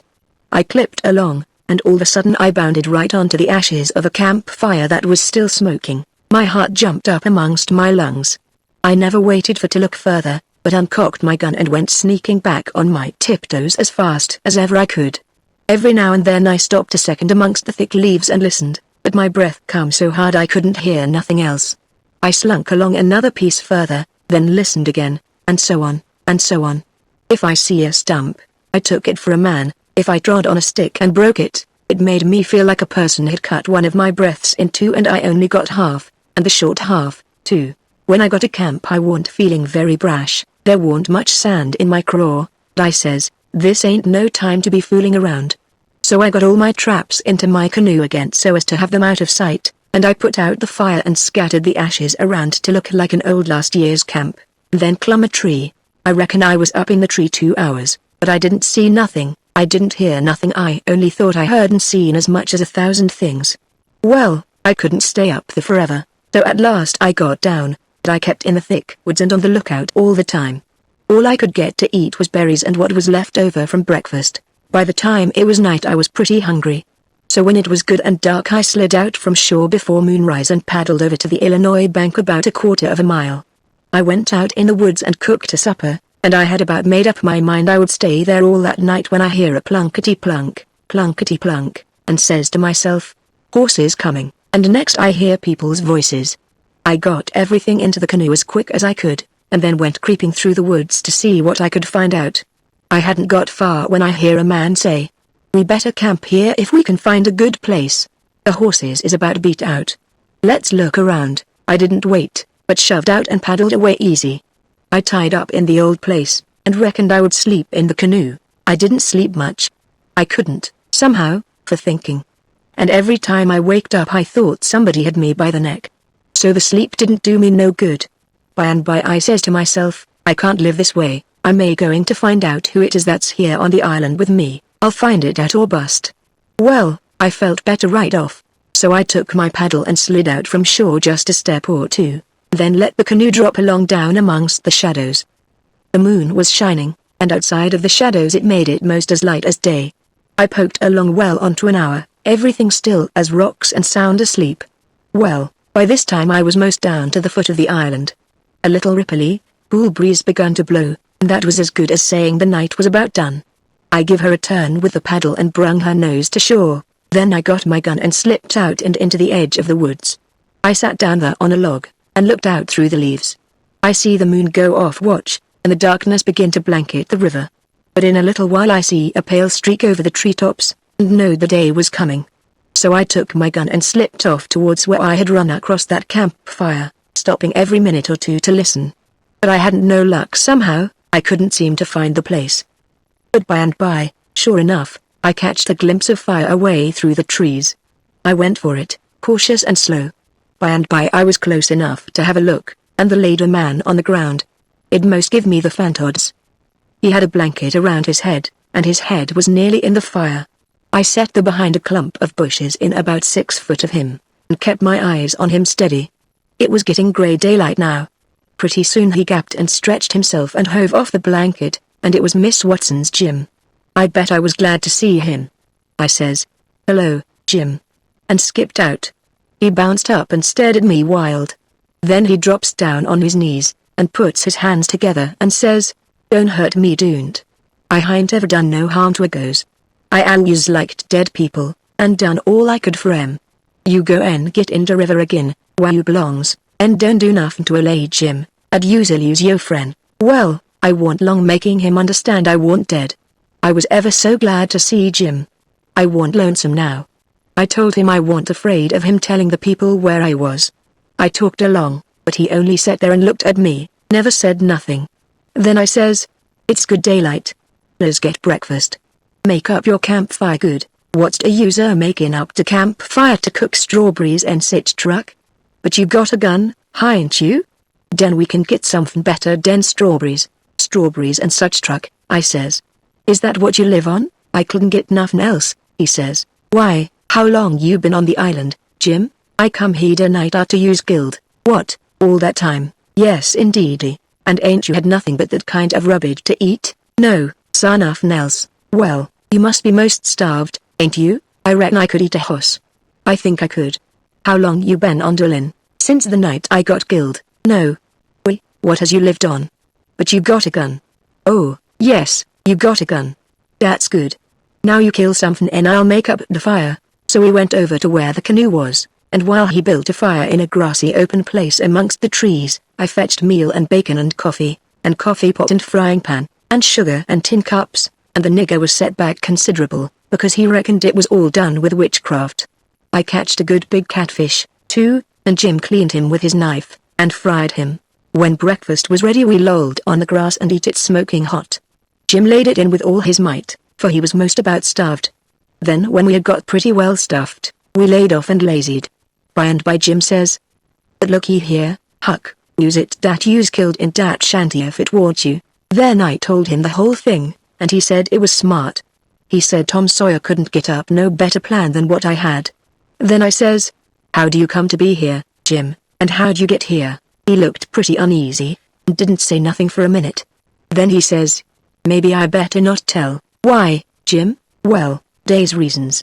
But you wouldn't tell on me if I used to tell you, would you, Huck?" "Blamed if I would, Jim." "Well, I believe you, Huck." I run OFF, Jim. "But mind, you said you wouldn't tell, you said you wouldn't tell, Huck." "Well, I did. I said I wouldn't, and I'll stick to it. Honest Injun, I will. People would call me a low-down abolitionist and despise me for keeping mum, but that don't make no difference. I ain't a-going to tell, and I ain't a-going back there, anyways. So, now, let's know all about it." "Well, you see, it used this way. Ole Mrs. That's Miss Watson, she pecks on me all the time, and treats me pooty rough, but she always said she wouldn't sell me down to Orleans. But I noticed they use a nigger trade around a place considerable lately, and I begin to get uneasy. Well, one night I creeps to the do pooty late, and the do warn't quite shet, and I hear old Mrs. tell the widder she gwine to sell me down to Orleans, but she didn't want to, but she could get $800 for me, and it used such a big stack o' money she couldn't resist. The widder she tried to get her to say she wouldn't do it, but I never waited to hear her ease. I lit out mighty quick, I tell you.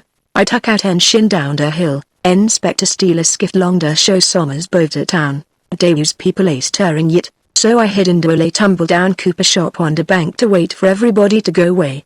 Well, I used dar all night. They use somebody round all the time.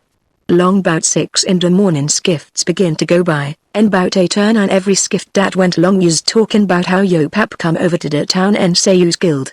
These last skiffs use full o' ladies and gentlemen a going over for to see the place.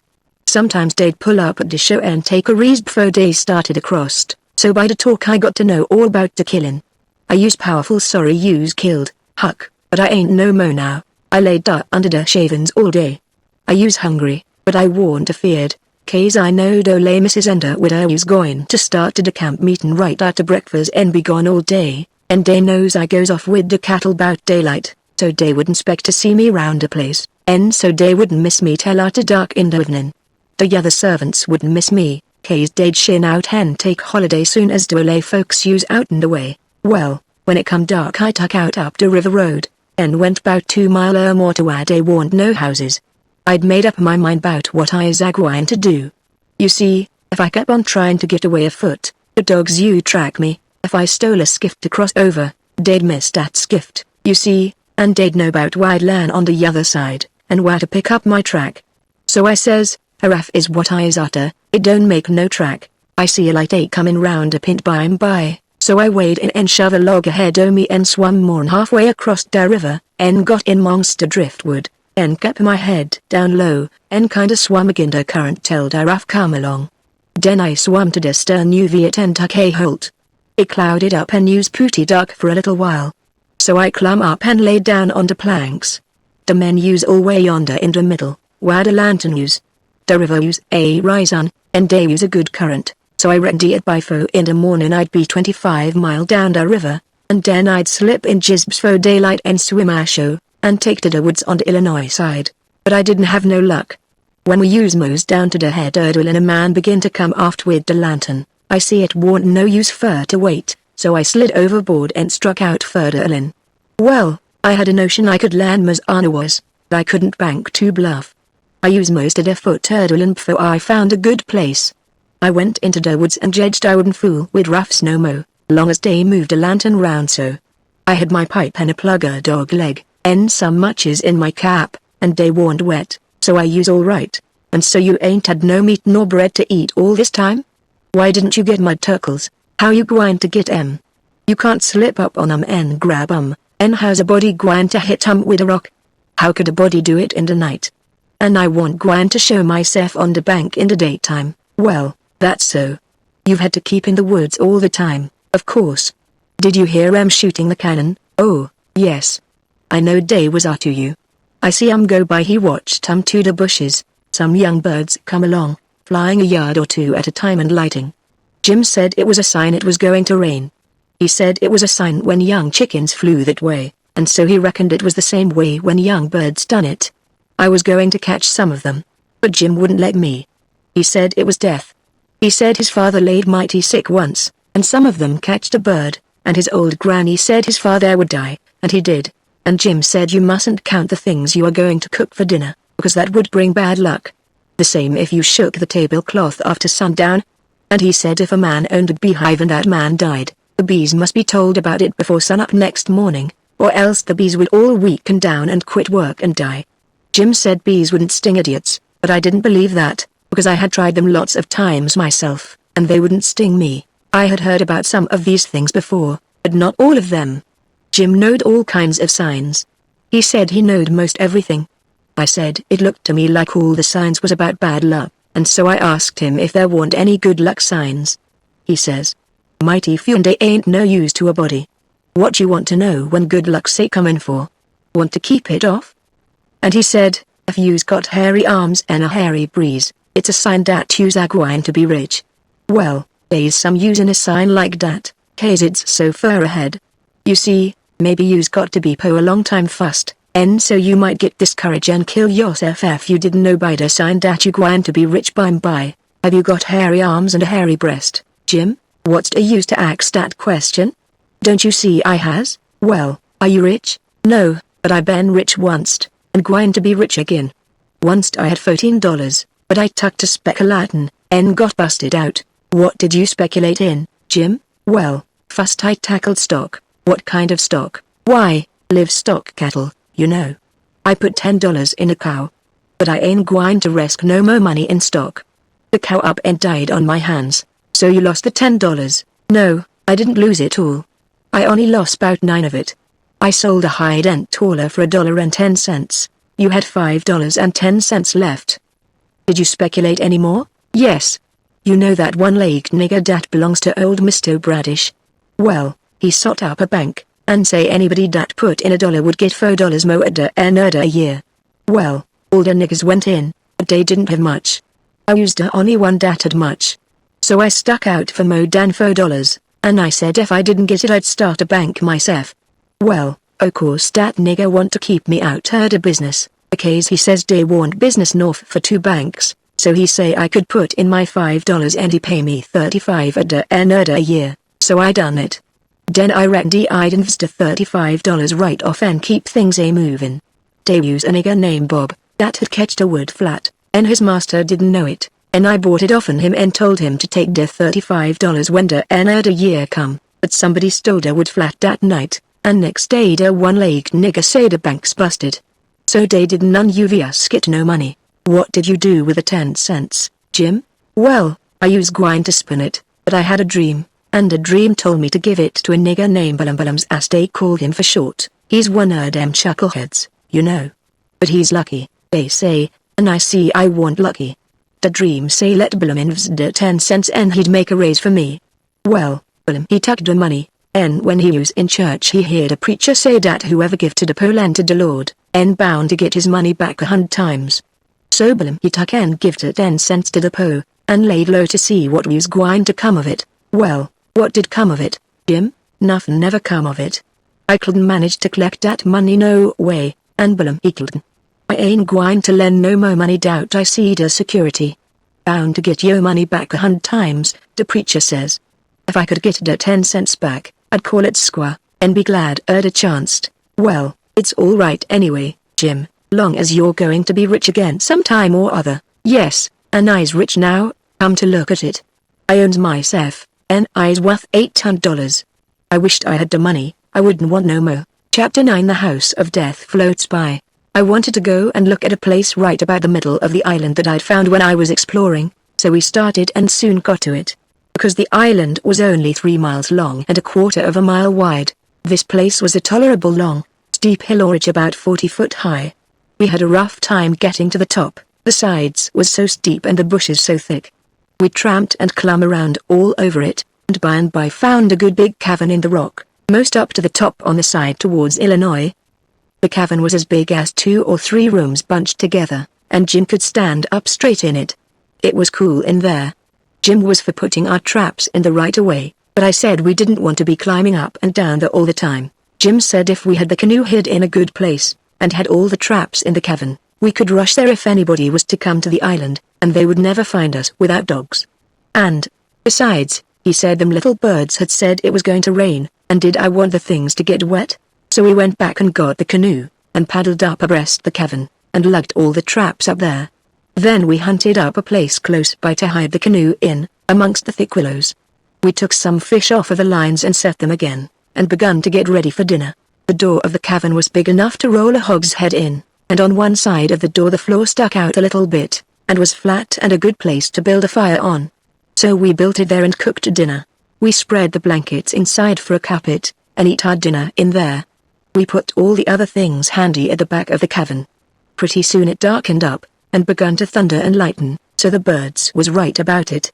Directly it begun to rain, and it rained like all fury, too, and I never see the wind blow so. It was one of these regular summer storms. It would get so dark that it looked all blue-black outside, and lovely, and the rain would thrash along by so thick that the trees off a little ways looked dim and spider-webby, and here would come a blast of wind that would bend the trees down and turn up the pale underside of the leaves, and then a perfect tripper of a gust would follow along and set the branches to tossing their arms as if they was just wild, and next, when it was just about the bluest and blackest FST, it was as bright as glory, and you'd have a little glimpse of treetops say plunging about away off yonder in the storm, hundreds of yards further than you could see before, dark as sin again in a second, and now you'd hear the thunder let go with an awful crash, and then go rumbling, tumbling, down the sky towards the underside of the world, like rolling empty barrels downstairs where it's long stairs and they bounce a good deal, you know. Jim, this is nice, I says. I wouldn't want to be nowhere else but here. Pass me along another hunk of fish and some hot cornbread. Well, you wouldn't have been here if it hadn't have been for Jim. You'd have been down dar in the woods without any dinner, and getting mas drownded, too, that you would, honey. Chickens knows when it's gwine to rain, and so do the birds, chilly. The river went on raising and raising for 10 or 12 days, till at last it was over the banks. The water was 3 or 4 foot deep on the island in the low places and on the Illinois bottom. On that side it was a good many miles wide, But on the Missouri side it was the same old distance across a half a mile because the Missouri shore was just a wall of high bluffs. Daytimes we paddled all over the island in the canoe. It was mighty cool and shady in the deep woods, even if the sun was blazing outside. We went winding in and out amongst the trees, and sometimes the vines hung so thick we had to back away and go some other way. Well, on every old broken down tree you could see rabbits and snakes and such things, and when the island had been overflowed a day or two they got so tame, on account of being hungry, that you could paddle right up and put your hand on them if you wanted to, but not the snakes and turtles, they would slide off in the water. The ridge our cavern was in was full of them. We could have pets enough if we'd wanted them. One night we catched a little section of a lumber raft, nice pine planks. It was 12 foot wide and about 15 or 16 foot long, and the top stood above water 6 or 7 inches, a solid, level floor. We could see saw logs go by in the daylight sometimes, but we let them go. We didn't show ourselves in daylight. Another night when we was up at the head of the island, just before daylight, here comes a frame house down, on the west side. She was a 2-story, and tilted over considerable. We paddled out and got aboard clumb in at an upstairs window. But it was too dark to see yet, so we made the canoe fast and set in her to wait for daylight. The light begun to come before we got to the foot of the island. Then we looked in at the window. We could make out a bed, and a table, and 2 old chairs, lots of things around about on the floor, and there was clothes hanging against the wall. There was something laying on the floor in the far corner that looked like a man. So Jim says, "Hello, you," but it didn't budge. So I hollered again, and then Jim says, "The man ain't asleep, he's dead. You hold still, I'll go and see." He went, and bent down and looked, and says, "It's a dead man. Yes, indeedy, naked, too. He's been shot in the back. I reckon he's been dead 2 or 3 days. Come in, Huck, but don't look at his face, it's too ghastly." I didn't look at him at all. Jim throwed some old rags over him, but he needn't done it. I didn't want to see him. There was heaps of old greasy cards scattered around over the floor, and old whiskey bottles, and a couple of masks made out of black cloth, and all over the walls was the ignorantest kind of words and pictures made with charcoal. There was 2 old dirty calico dresses, and a sunbonnet, and some women's underclothes hanging against the wall, and some men's clothing, too. We put the lot into the canoe, it might come good. There was a boy's old speckled straw hat on the floor. I took that, too. And there was a bottle that had had milk in it, and it had a rag stopper for a baby to suck. We would have took the bottle, but it was broke. There was a seedy old chest, and an old hair trunk with the hinges broke. They stood open, but there warn't nothing left in them that was any account. The way things were scattered about, we reckoned the people left in a hurry, and warn't fixed so as to carry off most of their stuff.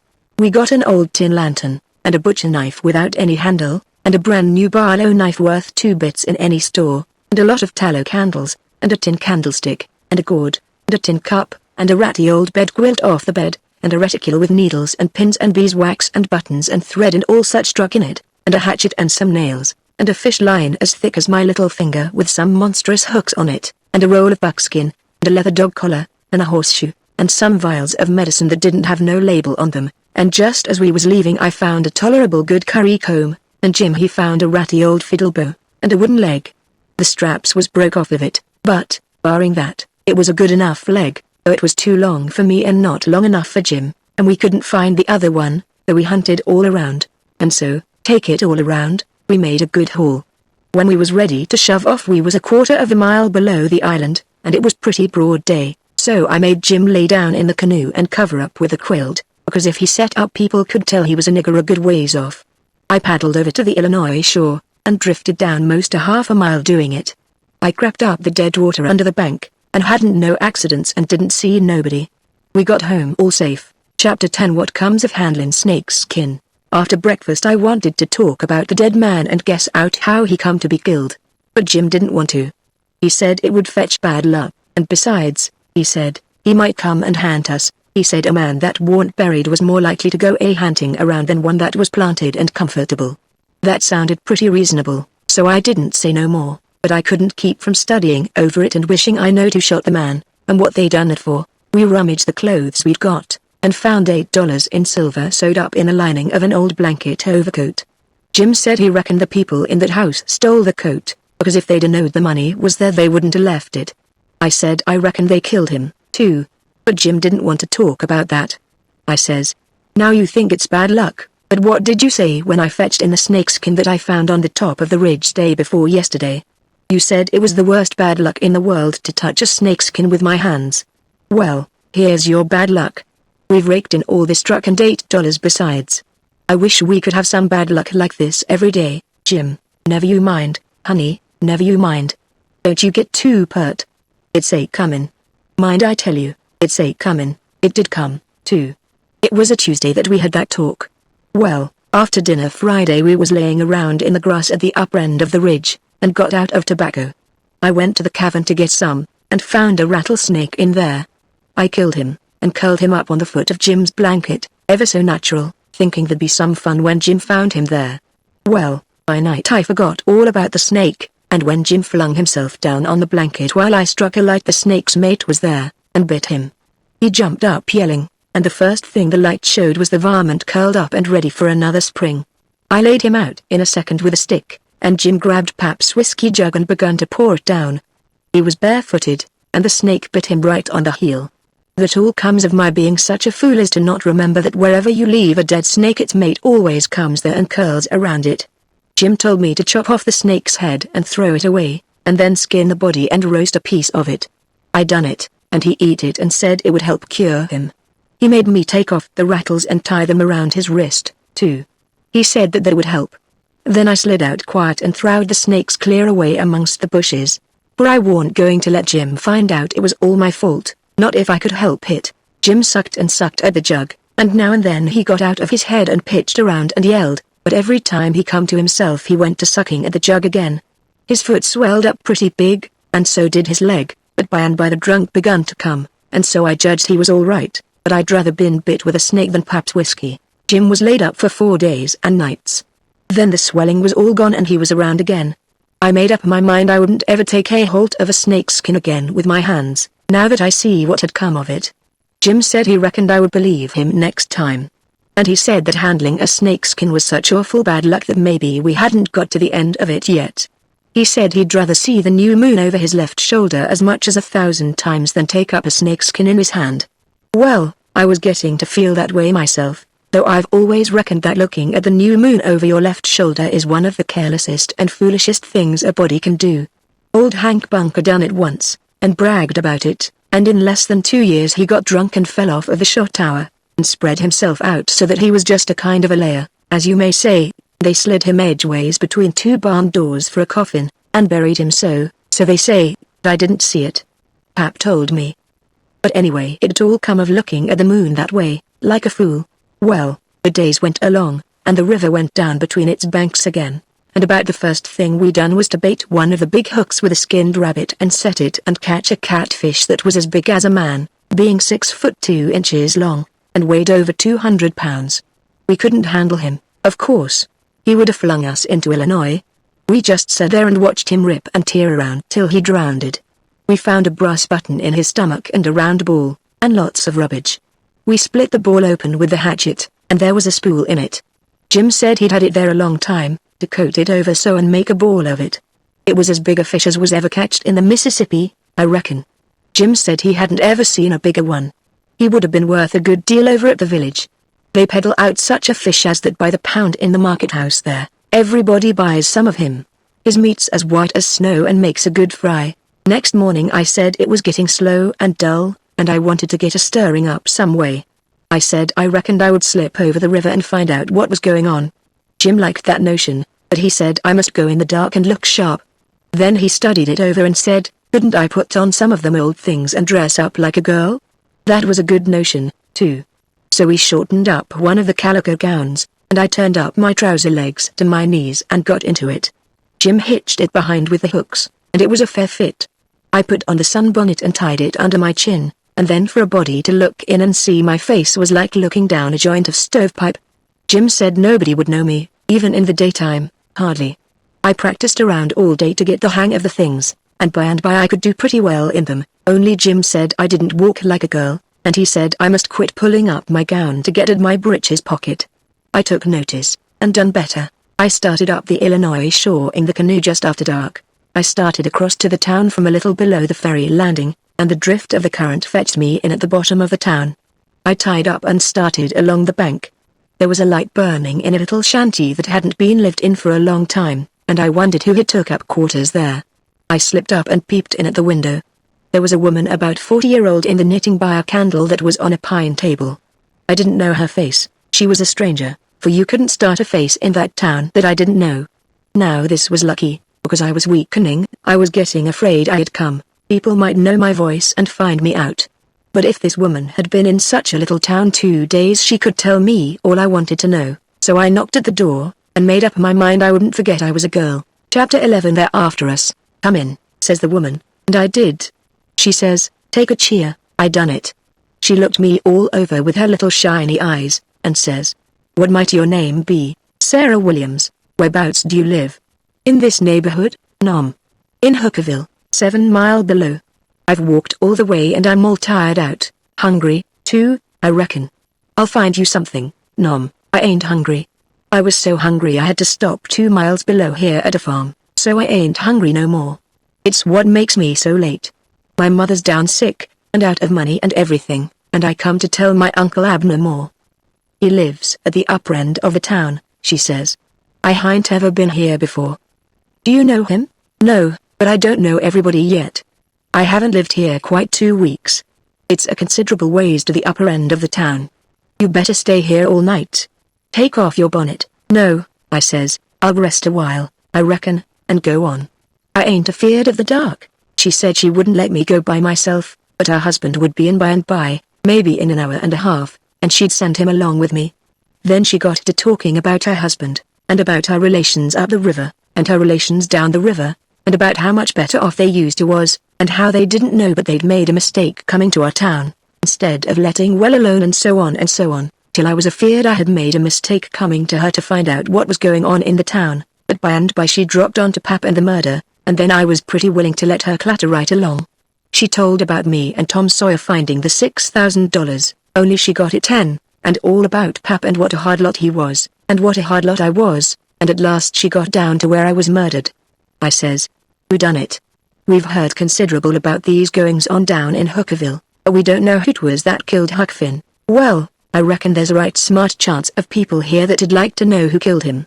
Something called Finn done it himself. No, is that so? Most everybody thought it at first. He'll never know how nigh he come to getting lynched. But before night they changed around and judged it was done by a runaway nigger named Jim. Why I stopped. I reckoned I better keep still. She run on, and never noticed I had put in at all. The nigger run off the very night Huck Finn was killed. So there's a reward out for him, $300. And there's a reward out for old Finn, $200. You see, he come to town the morning after the murder, and told about it, and was out with them on the ferryboat hunt, and right away after he up and left. Before night they wanted to lynch him, but he was gone, you see. Well, next day they found out the nigger was gone. They found out he hadn't been seen since 10 o'clock the night the murder was done. So then they put it on him, you see, and while they was full of it, next day, back comes old Finn, and went boo-hooing to Judge Thatcher to get money to hunt for the nigger all over Illinois with. The judge gave him some, and that evening he got drunk, and was around till after midnight with a couple of mighty hard-looking strangers, and then went off with them. Well, he hain't come back since, and they ain't looking for him back till this thing blows over a little, for people thinks now that he killed his boy and fixed things so folks would think robbers done it, and then he'd get Huck's money without having to bother a long time with a lawsuit. People do say he warn't any too good to do it. Oh, he's sly, I reckon. If he don't come back for a year he'll be all right. You can't prove anything on him, you know. Everything will be quieted down then, and he'll walk in Huck's money as easy as nothing. Yes, I reckon so, I don't see nothing in the way of it. Has everybody quit thinking the nigger done it? Oh, no, not everybody. A good many thinks he done it. But they'll get the nigger pretty soon now, and maybe they can scare it out of him. Why, are they after him yet? Well, you're innocent, ain't you? Does $300 lay around every day for people to pick up? Some folks think the nigger ain't far from here. I'm one of them, but I hain't talked it around. A few days ago I was talking with an old couple that lives next door in the log shanty. They happened to say hardly anybody ever goes to that island over yonder that they call Jackson's Island. Don't anybody live there? Says I. No, nobody, says they. I didn't say any more, but I done some thinking. I was pretty near certain I'd seen smoke over there, about the head of the island, a day or two before that, so I says to myself, like as not that nigger's hiding over there. Anyway, says I, it's worth the trouble to give the place a hunt. I hain't seen any smoke since, so I reckon maybe he's gone, if it was him, but husband's going over to see him and another man. He was gone up the river, but he got back today, and I told him as soon as he got here 2 hours ago. I had got so uneasy I couldn't sit still. I had to do something with my hands, so I took up a needle off of the table and went to threading it. My hands shook, and I was making a bad job of it. When the woman stopped talking I looked up, and she was looking at me pretty curious and smiling a little. I put down the needle and thread, and let on to be interested, and I was, too, and says, $300 is a power of money. I wish my mother could get it. Is your husband going over there tonight? Oh, yes. He went uptown with the man I was telling you of, to get a boat and see if they could borrow another gun. They'll go over after midnight. Couldn't they see better if they was to wait till daytime? Yes. And couldn't the nigger see better, too? After midnight he'll likely be asleep, and they can slip around through the woods and hunt up his campfire all the better for the dark, if he's got one. I didn't think of that. The woman kept looking at me pretty curious, and I didn't feel a bit comfortable. Pretty soon she says, "What did you say your name was, honey?" Mary Williams. Somehow it didn't seem to me that I said it was Mary before, so I didn't look up. Seemed to me I said it was Sarah, so I felt sort of cornered, and was afeard maybe I was looking it, too. I wished the woman would say something more. The longer she sat still the uneasier I was. But now she says, "Honey, I thought you said it was Sarah when you first come in." "Oh, yes'm, I did. Sarah Mary Williams. Sarah's my first name. Some calls me Sarah, some calls me Mary." "Oh, that's the way of it?" "Yes'm." I was feeling better then, but I wished I was out of there, anyway. I couldn't look up yet. Well, the woman fell to talking about how hard times was, and how poor they had to live, and how the rats was as free as if they owned the place, and so forth and so on, and then I got easy again. She was right about the rats. You'd see one stick his nose out of a hole in the corner every little while. She said she had to have things handy to throw at them when she was alone, or they wouldn't give her no peace. She showed me a bar of lead twisted up into a knot, and said she was a good shot with it generally.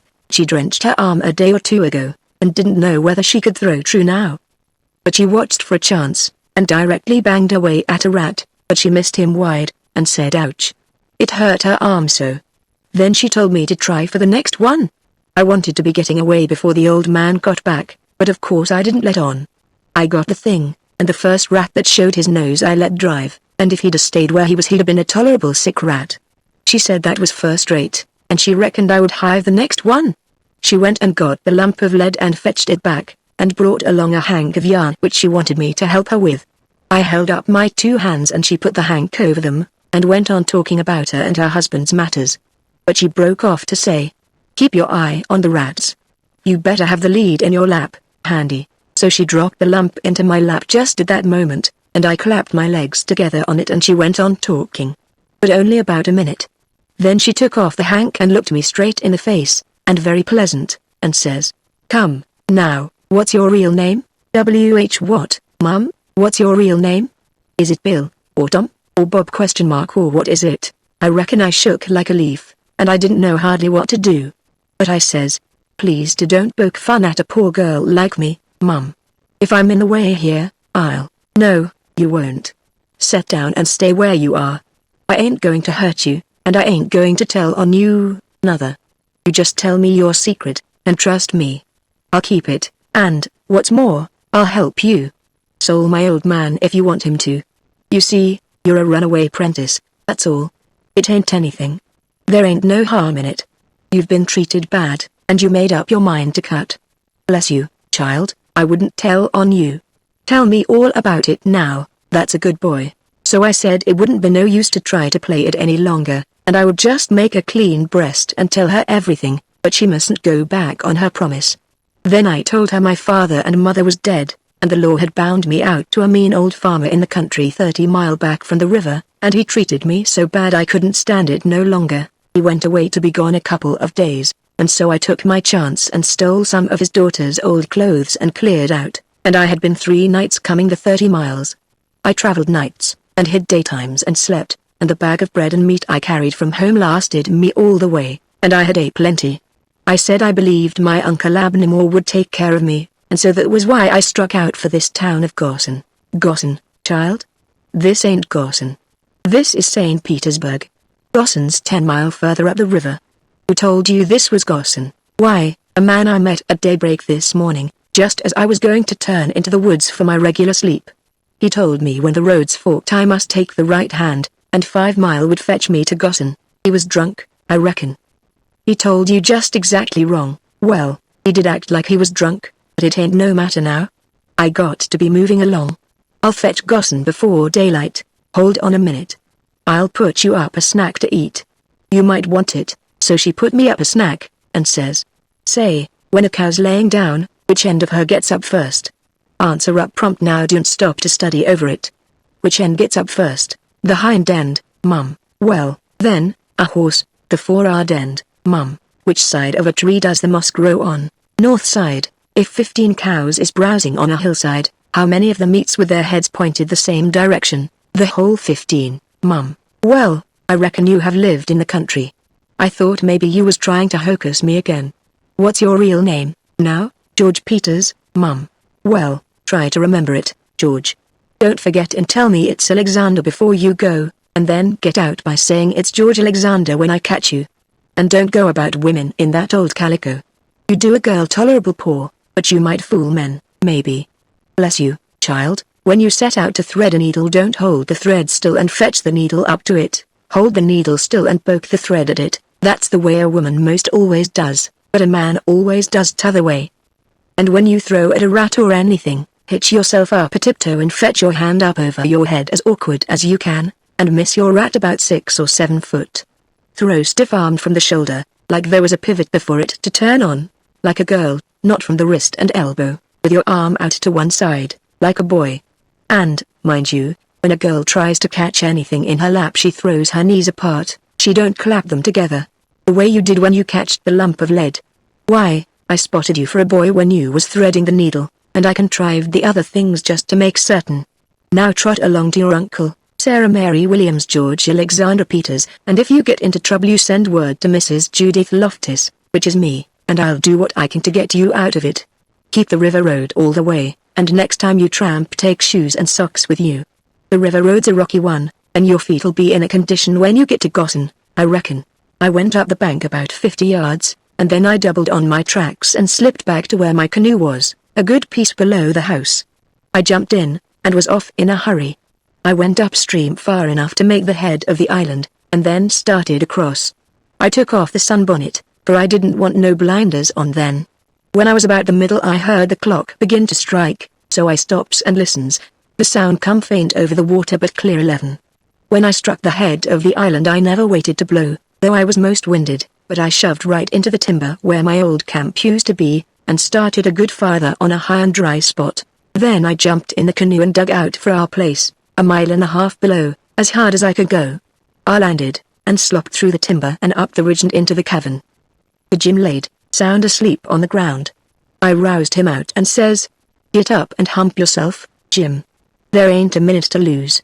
They're after us." Jim never asked no questions, he never said a word. The way he worked for the next half an hour showed about how he was scared. By that time everything we had in the world was on our raft, and she was ready to be shoved out from the willow cove where she was hid. We put out the campfire at the cavern the first thing, and didn't show a candle outside after that. I took the canoe out from the shore a little piece, and took a look, but if there was a boat around I couldn't see it, for stars and shadows ain't good to see by. Then we got out the raft and slipped along down in the shade, past the foot of the island dead still never saying a word. Chapter 12 Better let blame well alone. It must have been close on to 1 o'clock when we got below the island at last, and the raft did seem to go mighty slow.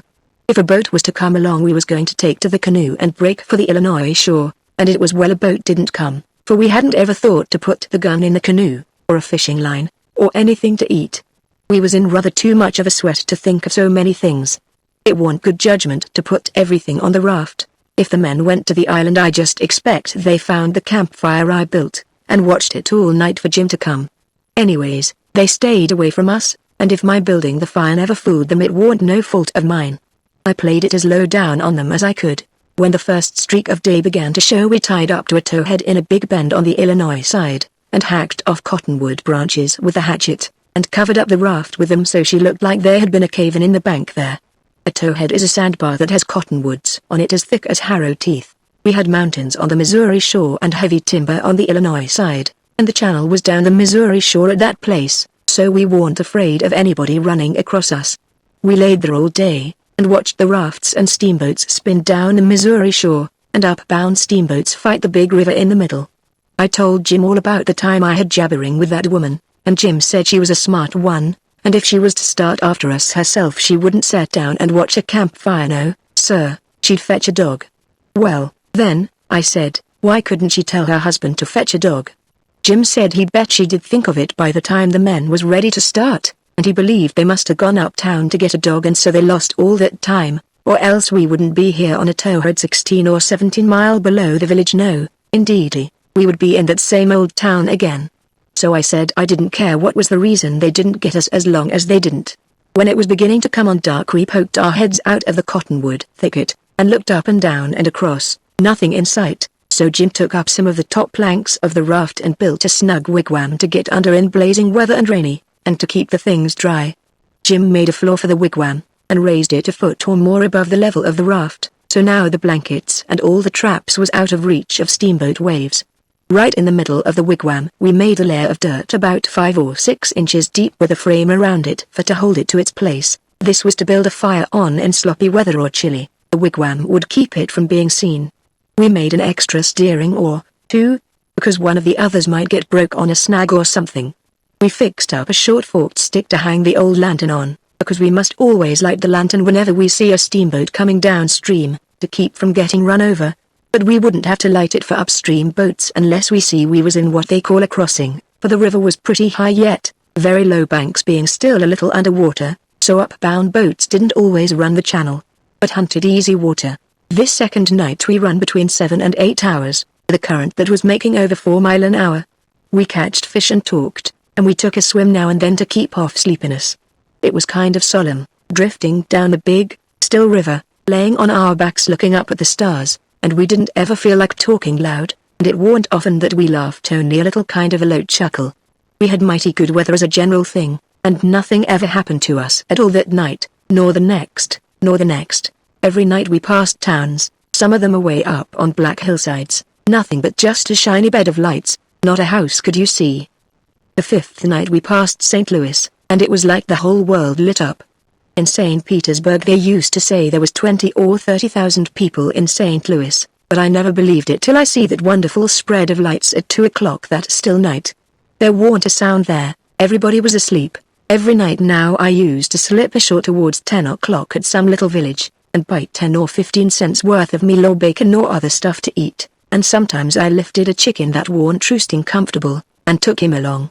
Pap always said, take a chicken when you get a chance, because if you don't want him yourself you can easy find somebody that does, and a good deed ain't ever forgot.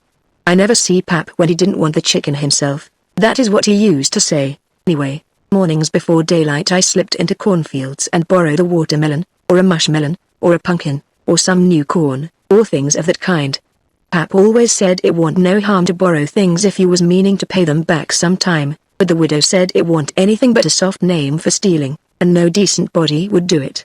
Jim said he reckoned the widow was partly right and Pap was partly right, so the best way would be for us to pick out 2 or 3 things from the list and say we wouldn't borrow them any more. Then he reckoned it wouldn't be no harm to borrow the others.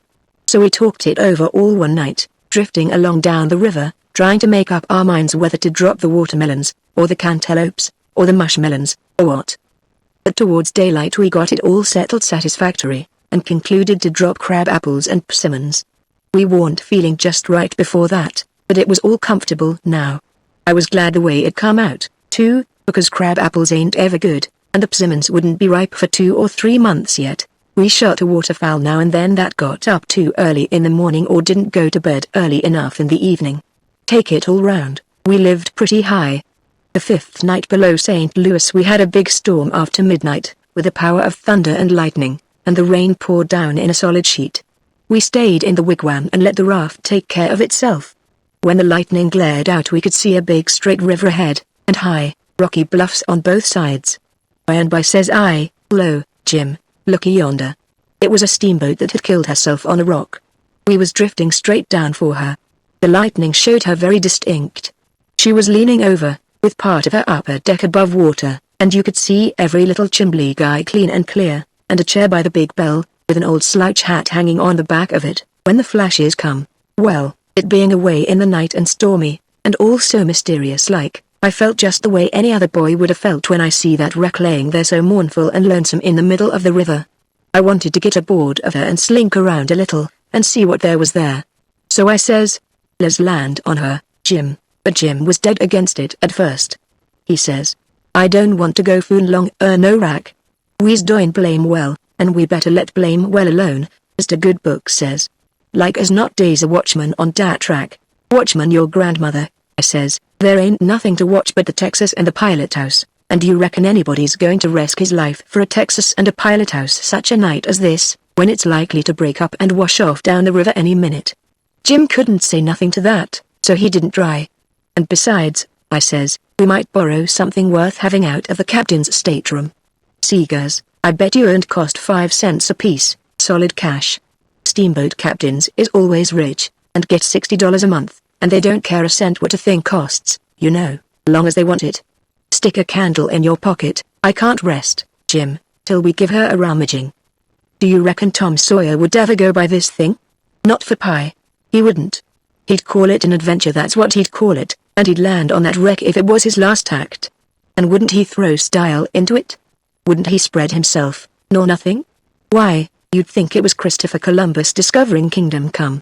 I wish Tom Sawyer was here, Jim. He grumbled a little, but give in. He said we mustn't talk any more than we could help, and then talk mighty low. The lightning showed us the wreck again just in time, and we fetched the starboard derrick, and made faster. The deck was high out here. We went sneaking down the slope of it aloud, in the dark, towards the Texas, feeling our way slow with our feet, and spreading our hands out to fend off the guys, for it was so dark we couldn't see no sign of them.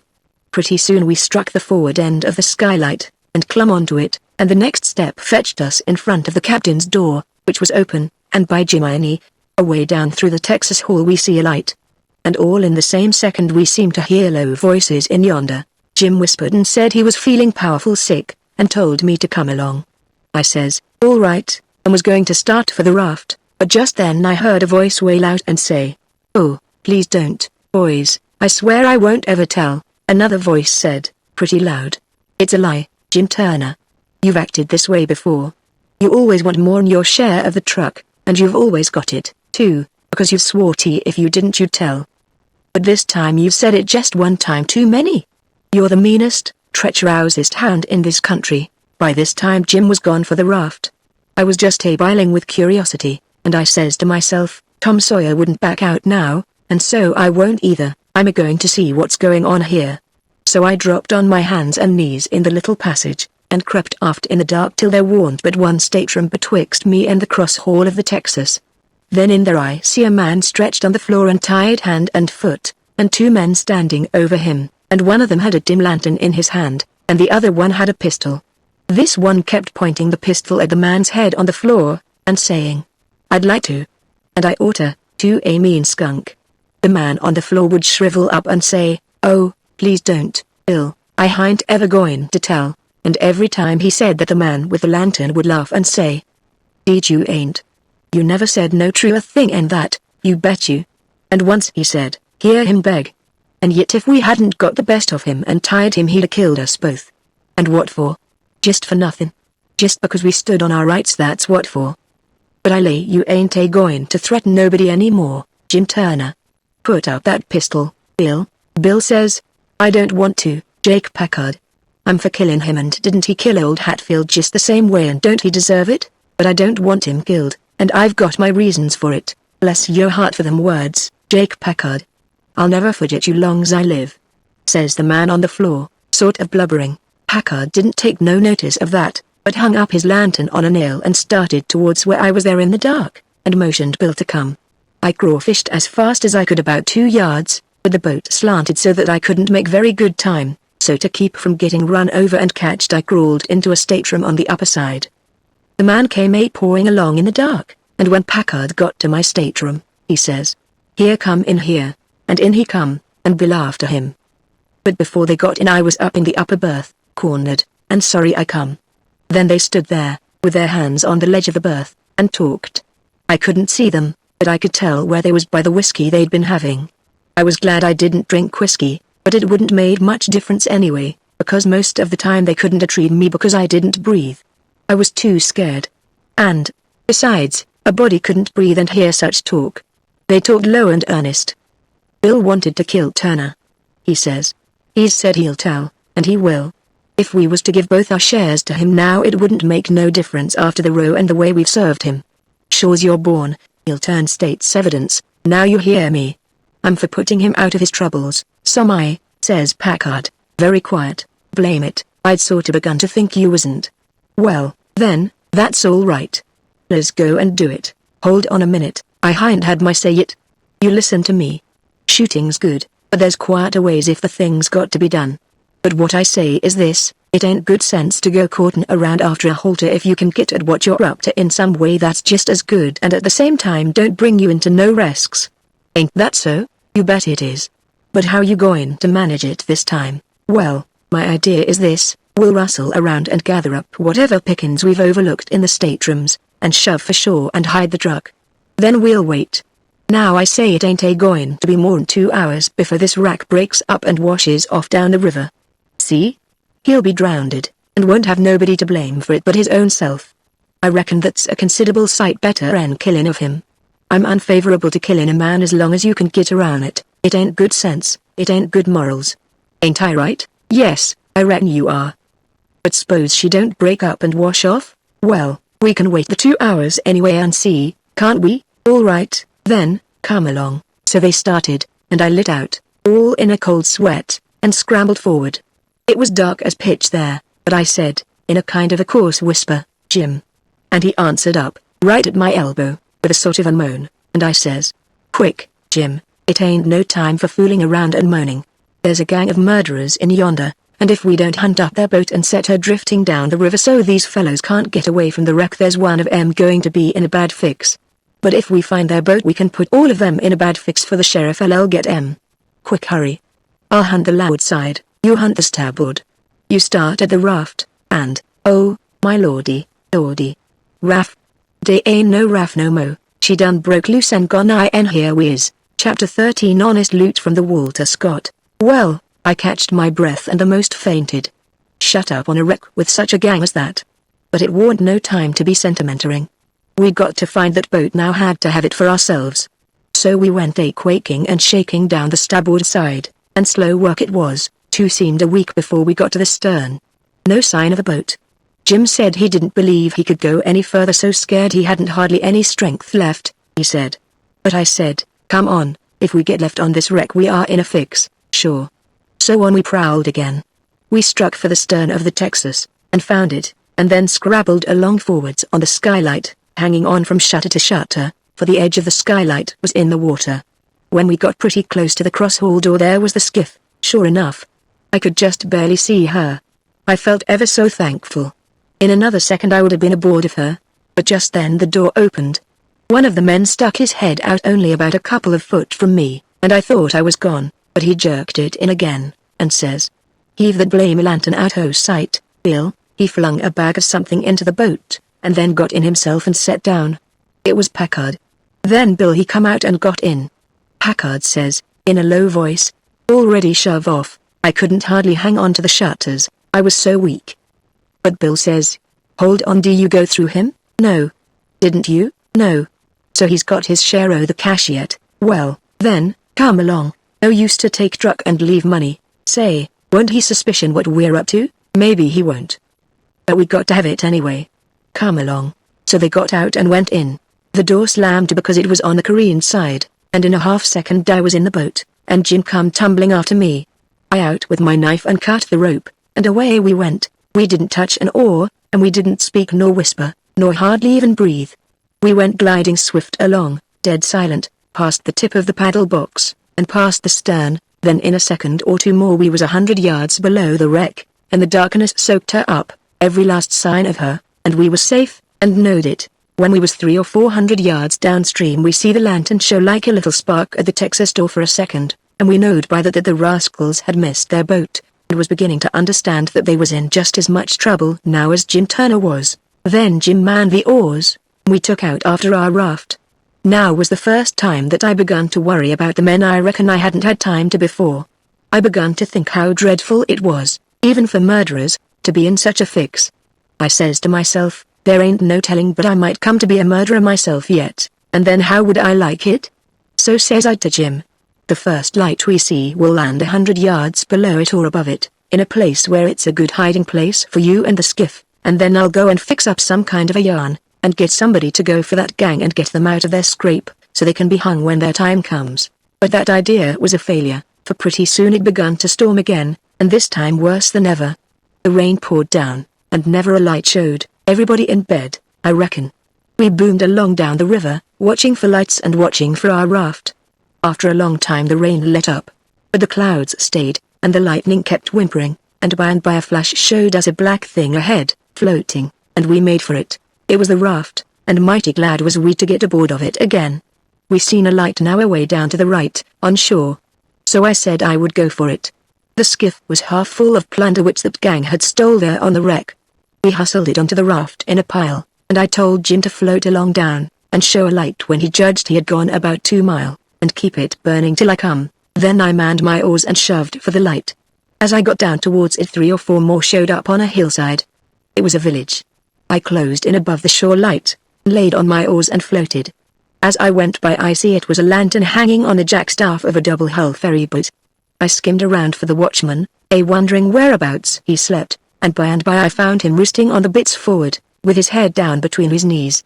I gave his shoulder 2 or 3 little shoves, and begun to cry. He stirred up in a kind of a startlish way, but when he see it was only me he took a good gap and stretch, and then he says, "Hello, what's up? Don't cry, bub. What's the trouble?" I says, "Pap, and Mam, and Sis, and..." Then I broke down. He says, "Oh, dang it now, don't take on so, we all has to have our troubles, and this NLL come out all right. What's the matter with them? There are you the watchman of the boat?" "Yes," he says, kind of pretty well satisfied like. "I'm the captain and the owner and the mate and the pilot and watchman and head deckhand, and sometimes I'm the freight and passengers. I ain't as rich as old Jim Hornback, and I can't be so blame generous and good to Tom, Dick, and Harry as what he is, and slam around money the way he does. But I've told him a many a time I wouldn't trade places with him, for, says I, a sailor's life's the life for me, and I'm derned if I'd live 2 mile out o' town, there ain't nothing ever going on, not for all his spondylix and as much more on top of it." Says I broke in and says, "They're in an awful peck of trouble, and, WHO is, why, Pap and Mam and Sis and Miss Hook are, and if you'd take your ferryboat and go up there." "Up where?" "Where are they?" "On the wreck." "What wreck?" "Why, there ain't but one." "What, you don't mean the Walter Scott?" "Yes, good land." "What are they doing there, for gracious sakes?" "Well, they didn't go there a purpose, I bet they didn't." "Why, great goodness, there ain't no chance for 'em if they don't get off mighty quick." "Why, how in the nation did they ever get into such a scrape?" "Easy enough. Miss Hooker was visiting up to the town." "Yes, Booth's Landing, go on." "She was visiting there at Booth's Landing, and just in the edge of the evening she started over with her nigger woman in the horse ferry to stay all night at her friend's house, Miss what you may call her, I disremember her name, and they lost their steering oar, and swung around and went floating down, stern first, about 2 mile, and saddlebags on the wreck, and the ferryman and the nigger woman and the horses was all lost, but Miss Hooker she made a grab and got aboard the wreck. Well, about an hour after dark we come along down in our trading scow, and it was so dark we didn't notice the wreck till we was right on it, and so we saddlebagged. But all of us was saved but Bill Whipple, and oh, he was the best creature. I most wished it had been me, I do, my George. It's the beatin'est thing I ever struck. And then what did you all do? Well, we hollered and took on, but it's so wide there we couldn't make nobody hear. So Pap said somebody got to get ashore and get help somehow. I was the only one that could swim, so I made a dash for it, and Miss Hooker she said if I didn't strike help sooner, come here and hunt up her uncle, and he'd fix the thing. I made the land about a mile below, and been fooling along ever since, trying to get people to do something, but they said, "What, in such a night and such a current? There ain't no sense in it, go for the steam ferry. Now if you go and, by Jackson, I'd like to, and, blame it, I don't know but I will, but who in the dingnations are going to pay for it? Do you reckon your pap? Why that's all right. Miss Hooker she told me, particular, that her uncle Hornback, great guns. Is he her uncle? Looky here, you break for that light over yonder way, and turn out west when you get there, and about a quarter of a mile out you'll come to the tavern, tell him to dart you out to Jim Hornback's, and he'll foot the bill. And don't you fool around any, because he'll want to know the news. Tell him I'll have his niece all safe before he can get to town. Hump yourself, now, I'm a-going up around the corner here to roust out my engineer. I struck for the light, but as soon as he turned the corner I went back and got into my skiff and bailed her out, and then pulled up shore in the easy water about 600 yards, and tucked myself in among some wood boats, for I couldn't rest easy till I could see the ferryboat start. But take it all around, I was feeling rather comfortable on accounts of taking all this trouble for that gang, for not many would have done it. I wished the widow knowed about it. I judged she would be proud of me for helping these rapscallions, because rapscallions and deadbeats is the kind the widow and good people takes the most interest in. Well, before long here comes the wreck, dim and dusky, sliding along down. A kind of cold shiver went through me, and then I struck out for her. She was very deep, and I see in a minute there warn't much chance for anybody being alive in her. I pulled all around her and hollered a little, but there wasn't any answer, all dead still. I felt a little bit heavy-hearted about the gang, but not much, for I reckoned if they could stand it I could. Then here comes the ferry boat, so I shoved for the middle of the river on a long downstream slant, and when I judged I was out of eye reach I laid on my oars, and looked back and see her go and smell around the wreck for Miss Hooker's remainders, because the captain would know her uncle Hornback would want them, and then pretty soon the ferryboat give it up and went for the shore, and I laid into my work and went booming down the river. It did seem a powerful long time before Jim's light showed up, and when it did show it looked like it was 1,000 miles off.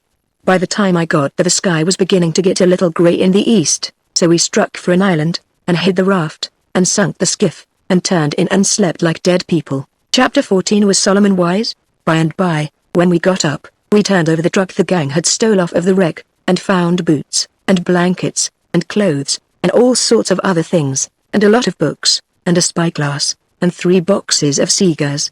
We hadn't ever been this rich before in neither of our lives. The cigars was prime.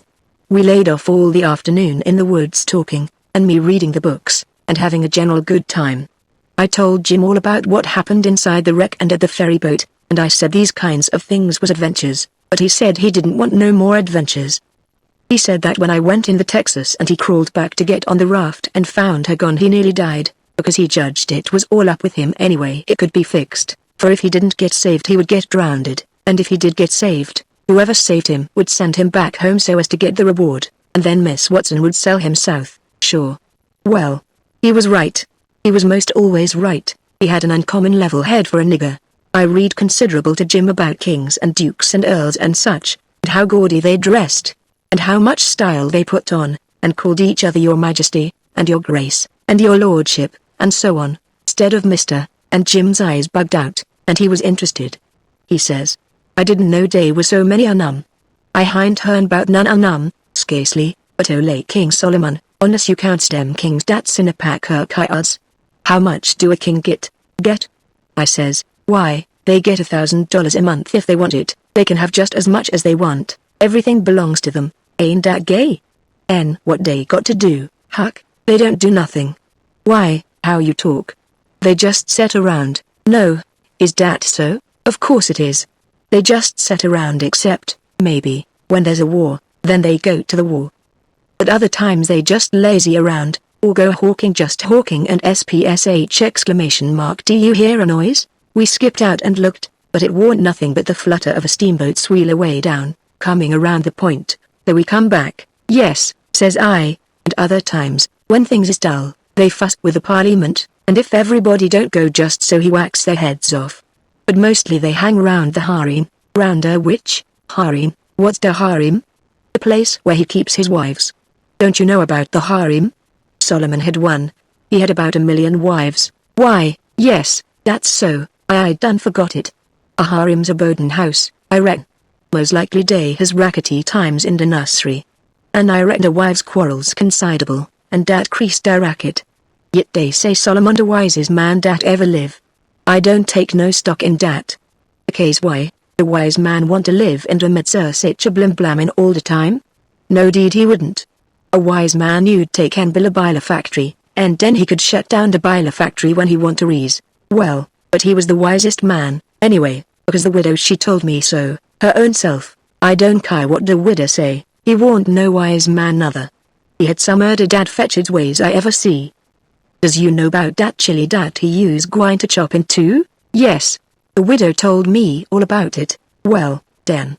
Warned at the Beaton's notion in the whirl? You just take and look at it a minute. Da's the stump, da that's one of the women, he's you that's the other one, I's Solomon, and dish your dollar bills to chili. Both on you claims it. What does I do? Does I shin around mongs the neighbors and find out which you the bill do belong to, and hand it over to the right one, all safe and sound, the way that anybody that had any gumption would? No, I take and whack the bill in two, and give half on it to you, and the other half to the other woman. That's the way Solomon was gwine to do with the chili. Now I want to ask you, what's the use dat half a bill ? Can't buy nothing with it. And what use is a half a chili? I wouldn't give a darn for a million unnum, but hang it, Jim, you've clean missed the point. Blame it, you've missed it 1,000 mile. Who? Me? Go long. Don't talk to me about yo pints. I reckon I knows sense when I sees it, and they ain't no sense in sich doins as dat. Dispute warn't bout a half a chili, dispute was bout a whole chili, and a man dat think he can settle a spute bout a whole chili with a half a chili don't know enough to come in out in the rain. Don't talk to me bout Solomon, Huck, I knows him by the back, but I tell you don't get the point, blame the point. I reckon I knows what I knows. And mind you, the real pint is down further, it's down deeper. It lays in the way Solomon was raised. You take a man dat's got only 1 or 2 chillun, is dat man gwine to be wasteful o' chillun? No, he ain't. He can't afford it. He know how to value 'em. But you take a man dat's got bout 5 million chillun running round a house, and it's defunct. He as soon chop a chili in two as a cat. They's plenty mo. A chili or two, mo or less, warn't no conskins to Solomon, dad fetch him. I never see such a nigger. If he got a notion in his head once, there warn't no getting it out again. He was the most down on Solomon of any nigger I ever see. So I went to talking about other kings, and let Solomon slide. I told about Louis XVI that got his head cut off in France long time ago, and about his little boy the dolphin, that would have been a king, but they took and shut him up in jail, and some say he died there. Poor little chap. But some says he got out and got away, and come to America, that's good. But he'll be pooty lonesome, dey ain't no kings here, is dey, Huck? No, den he ain't get no situation. What he gwine to do? Well, I don't know. Some of them gets on the police, and some of them learns people how to talk French. Why, Huck? Don't the French people talk the same way we does? No, Jim, you couldn't understand a word they said, not a single word. Well, now, I be ding busted.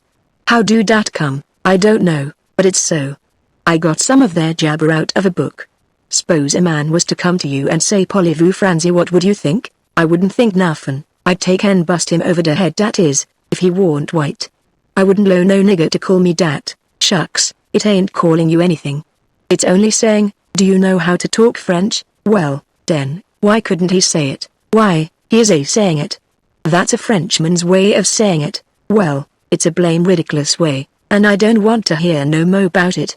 Dey ain't no sense in it. Looky here, Jim, does a cat talk like we do? No, a cat don't. Well, does a cow? No, a cow don't. Nother. Does a cat talk like a cow, or a cow talk like a cat? No, they don't. It's natural and right for 'em to talk different from each other, ain't it? Course. And ain't it natural and right for a cat and a cow to talk different from the United States? Why, most surely it is. Well, then, why ain't it natural and right for a Frenchman to talk different from us? You answer me that. Is a cat a man, Huck? No. Well, then, they ain't no sense in a cat talking like a man. Is a cow a man? Is a cow a cat? No, she ain't either of them. Well, then, she ain't got no business to talk like either one nor the other of them. Is a Frenchman a man? Yes. Well, then. Dad blame it, why don't he talk like a man? You answer me dat. I see it warn't no use wasting words, you can't learn a nigger to argue. So I quit. Chapter 15. Fooling poor old Jim. We judged that 3 nights more would fetch us to Cairo, at the bottom of Illinois, where the Ohio River comes in, and that was what we was after. We would sell the raft and get on a steamboat and go way up the Ohio amongst the free states, and then be out of trouble. Well, the second night a fog begun to come on, and we made for a towhead to tie to, for it wouldn't do to try to run in a fog, but when I paddled ahead in the canoe, with a line to make fast, there weren't anything but little saplings to tie to. I passed the line around one of them right on the edge of the cut bank, but there was a stiff current, and the raft come booming down so lively she tore it out by the roots and away she went. I see the fog closing down, and it made me so sick and scared I couldn't budge for most a half a minute it seemed to me, and then there weren't no raft in sight. You couldn't see 20 yards. I jumped into the canoe and ran back to the stern, and grabbed the paddle and set her back a stroke. But she didn't come. I was in such a hurry I hadn't untied her. I got up and tried to untie her, but I was so excited my hands shook so I couldn't hardly do anything with them. As soon as I got started I took out after the raft, hot and heavy, right down the towhead. That was all right as far as it went, but the towhead warn't 60 yards long, and the minute I flew by the foot of it I shot out into the solid white fog, and hadn't no more idea which way I was going than a dead man. Thinks I, it won't do to paddle, first I know I'll run into the bank or a towhead or something. I got to set still and float, yet it's mighty fidgety business to have to hold your hands still at such a time. I whooped and listened. Away down the somewheres I hears a small whoop, and up comes my spirits. I went tearing after it, listening sharp to hear it again. The next time it come I see I warn't heading for it, but heading away to the right of it. And the next time I was heading away to the left of it and not gaining on it much either, for I was flying around, this way and that and t'other, but it was going straight ahead all the time. I did wish the fool would think to beat a tin pan, and beat it all the time, but he never did, and it was the still places between the whoops that was making the trouble for me. Well, I fought along, and directly I hears the whoop behind me. I was tangled good now. That was somebody else's whoop, or else I was turned around. I throwed the paddle down.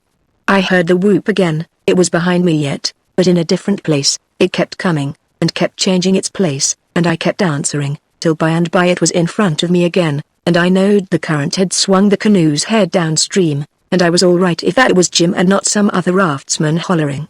I couldn't tell nothing about voices in a fog, for nothing don't look natural nor sound natural in a fog. The whooping went on, and in about a minute I come booming down on a cut bank with smoky ghosts of big trees on it, and the current throwed me off to the left and shot by, amongst a lot of snags that fairly roared. The current was tearing by them so swift. In another second or two it was solid white and still again. I sat perfectly still then, listening to my heart thump, and I reckon I didn't draw a breath while it thumped 100. I just give up then. I knowed what the matter was. That cut bank was an island, and Jim had gone down t'other side of it. It warn't no towhead that you could float by in 10 minutes. It had the big timber of a regular island. It might be 5 or 6 miles long and more than half a mile wide. I kept quiet, with my ears cocked, about 15 minutes, I reckon. I was floating along, of course, 4 or 5 miles an hour, but you don't ever think of that. No, you feel like you are laying dead still on the water, and if a little glimpse of a snag slips by you don't think to yourself how fast you're going. But you catch your breath and think, my, how that snag's tearing along. If you think it ain't dismal and lonesome out in a fog that way by yourself in the night, you try it once you'll see. Next, for about a half an hour, I whoops now and then. At last I hears the answer a long ways off, and tries to follow it, but I couldn't do it, and directly I judged I'd got into a nest of towheads, for I had little dim glimpses of them on both sides of me, sometimes just a narrow channel between, and some that I couldn't see. I knowed was there because I'd hear the wash of the current against the old dead brush and trash that hung over the banks. Well, I warn't long loosing the whoops down amongst the towheads, and I only tried to chase them a little while, anyway, because it was worse than chasing a jack-o'-lantern. You never knowed a sound dodge around so, and swap places so quick and so much. I had to claw away from the bank pretty lively 4 or 5 times, to keep from knocking the islands out of the river, and so I judged the raft must be butting into the bank every now and then, or else it would get further ahead and clear out of hearing. It was floating a little faster than what I was. Well, I seemed to be in the open river again by and by, but I couldn't hear no sign of a whoop now's. I reckoned Jim had fetched up on a snag, maybe, and it was all up with him. I was good and tired, so I laid down in the canoe and said I wouldn't bother no more. I didn't want to go to sleep, of course, but I was so sleepy I couldn't help it, so I thought I would take just one little cat nap, but I reckon it was more than a cat nap, For when I waked up the stars was shining bright, the fog was all gone, and I was spinning down a big bend stern first. First I didn't know where I was, I thought I was dreaming, and when things began to come back to me they seemed to come up dim out of last week. It was a monstrous big river here, with the tallest and the thickest kind of timber on both banks, just a solid wall, as well as I could see by the stars. I looked away downstream, and seen a black speck on the water. I took after it, but when I got to it warn't nothing but a couple of saw logs made fast together. Then I see another speck, and chased that, then another, and this time I was right. It was the raft. When I got to it Jim was sitting there with his head down between his knees, asleep, with his right arm hanging over the steering oar. The other oar was smashed off, and the raft was littered up with leaves and branches and dirt. So she'd had a rough time. I made fast and laid down under Jim's nose on the raft, and began to gap, and stretch my fists out against Jim, and says, "Hello, Jim, have I been asleep? Why didn't you stir me up? Goodness gracious, is dat you, Huck? And you ain't dead, you ain't drowned, you's back again? It's too good for true, honey, it's too good for true. Lemme look at you chilly, lemme feel o' you. No, you ain't dead. You's back again, live and sound, just the same ole Huck, der same ole Huck, thanks to goodness. What's the matter with you, Jim? You been a-drinking? Drinking? Has I been a-drinking? Has I had a chance to be a-drinking? Well, then, what makes you talk so wild? How does I talk wild, how? Why, hain't you been talking about my coming back, and all that stuff, as if I'd been gone away? Huck Huck Finn, you look me in the eye, look me in the eye. Hain't you been gone away, gone away? Why, what in the nation do you mean? I hain't been gone anywheres. Where would I go to? Well, looky here, boss, dey's somethin' wrong, dey is. Is I me, or who is I? Is I he, or is I? Now that's what I wants to know. Well, I think you're here, plain enough, but I think you're a tangle-headed old fool, Jim. Is I? Well, you answer me dis. Didn't you tote out the lion in the canoe fur to make fast to that towhead? No, I didn't. What towhead? I hain't seen no towhead. You hain't seen no towhead? Looky here, didn't the line pull loose and the raft go a-hummin' down the river, and leave you and the canoe behin' in the fog? What fog? Why, the fog exclamation mark, the fog that's been around all night. And didn't you whoop, and didn't I whoop, till we got mixed up in the islands and one on us got lost and t'other one was just as good as lost, 'case he didn't know where he was? And didn't I bust up agin a lot dem islands and have a terrible time and mos get drowned? Now ain't dat so, or say ain't it so? You answer me dat. Well, this is too many for me, Jim. I hain't seen no fog, nor no islands, nor no troubles, nor nothing. I been setting here talking with you all that night till you went to sleep about 10 minutes ago, and I reckon I done the same. You couldn't have got drunk in that time, so of course you've been dreaming. Dad fetched, how is I gwine to dream all that in 10 minutes? Well, hang it all, you did dream it, 'cause there didn't any of it happen, but, Huck, it's all just as plain to me as, it don't make no difference how plain it is, there ain't nothing in it. I know, because I've been here all the time. Jim didn't say nothing for about 5 minutes, but sat there studying over it. Then he says, "Well, den, I reckon I did dream it, Huck, but dog my cats if it ain't the powerfulest dream I ever see. And I hain't ever had no dreams so dat's tired me like this one." Oh, well, that's alright, because a dream does tire a body like everything sometimes. But this one was a staving dream. Tell me all about it, Jim.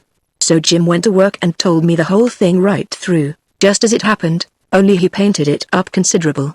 Then he said he must start and interpret it, because it was sent for a warning. He said the first towhead stood for a man that would try to do us some good, but the current was another man that would get us away from him. The whoops was warnings that would come to us every now and then, and if we didn't try hard to make out to understand them they'd just take us into bad luck, instead of keeping us out of it.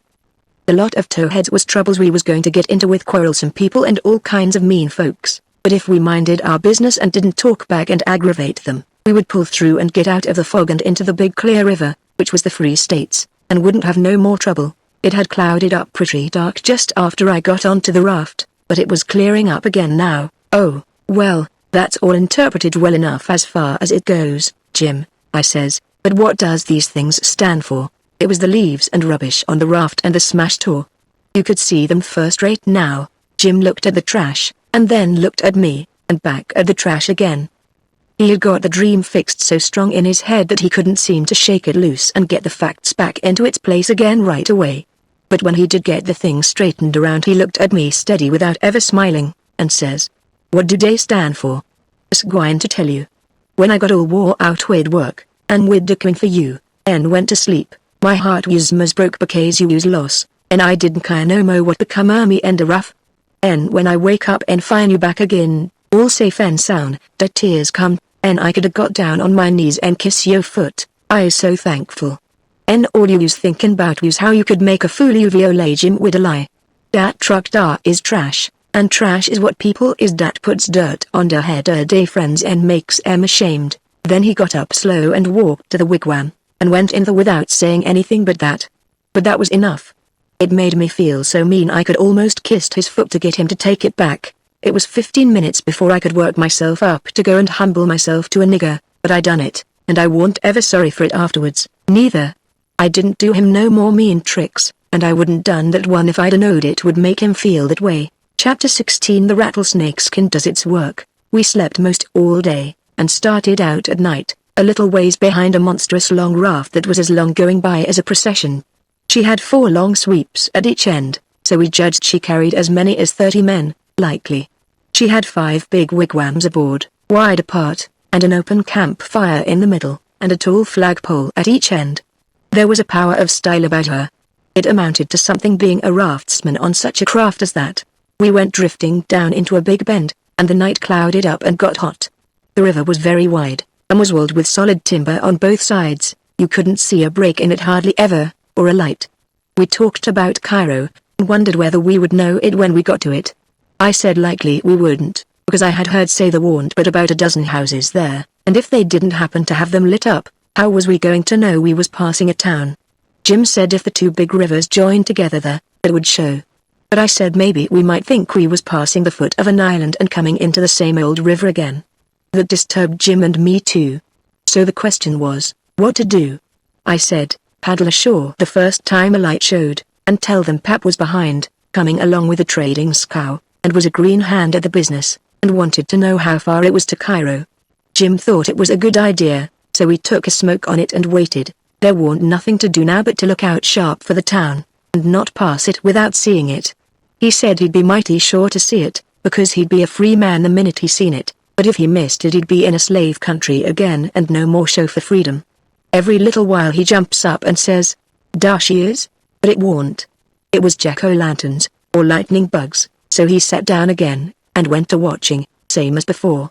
Jim said it made him all over trembly and feverish to be so close to freedom.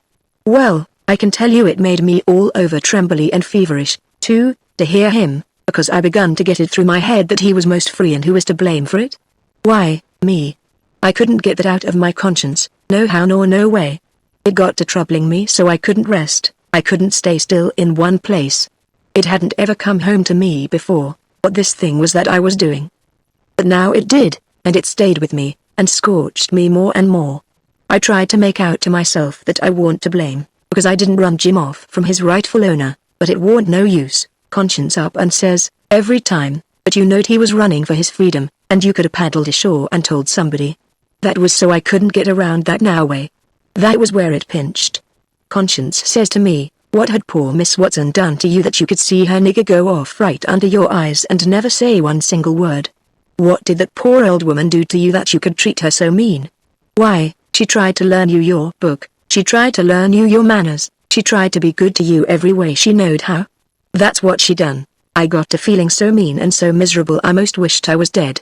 I fidgeted up and down the raft, abusing myself to myself, and Jim was fidgeting up and down past me. We neither of us could keep still. Every time he danced around and says, "Does Cairo?" It went through me like a shot, and I thought if it was Cairo I reckoned I would die of miserableness. Jim talked out loud all the time while I was talking to myself. He was saying how the first thing he would do when he got to a free state he would go to saving up money and never spend a single cent, and when he got enough he would buy his wife, which was owned on a farm close to where Miss Watson lived, and then they would both work to buy the 2 children, and if their master wouldn't sell them, they'd get an abolitionist to go and steal them. It most froze me to hear such talk. He wouldn't ever dared to talk such talk in his life before. Just see what a difference it made in him the minute he judged he was about free. It was according to the old saying, give a nigger an inch and he'll take an ell.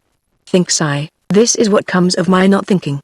Here was this nigger, which I had as good as helped to run away, coming right out flat-footed and saying he would steal his children that belonged to a man I didn't even know, a man that hadn't ever done me no harm. I was sorry to hear Jim say that, it was such a lowering of him.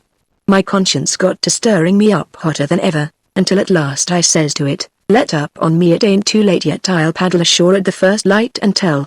I felt easy and happy and light as a feather right off. All my troubles was gone. I went to looking out sharp for a light, and sort of singing to myself. By and by one showed. Jim sings out, we's safe, Huck, we's safe. Jump up and crack yo heels. That's the good old Lake Cairo at last, I just knows it, I says. I'll take the canoe and go and see, Jim. It mightn't be, you know. He jumped and got the canoe ready, and put his old coat in the bottom for me to set on, and give me the paddle, and as I shoved off, he says, pooty soon I'll be a shoutin' for joy, and I'll say, it's all on account so Huck, I's a free man, and I couldn't ever been free if it hadn't been for Huck. Huck done it.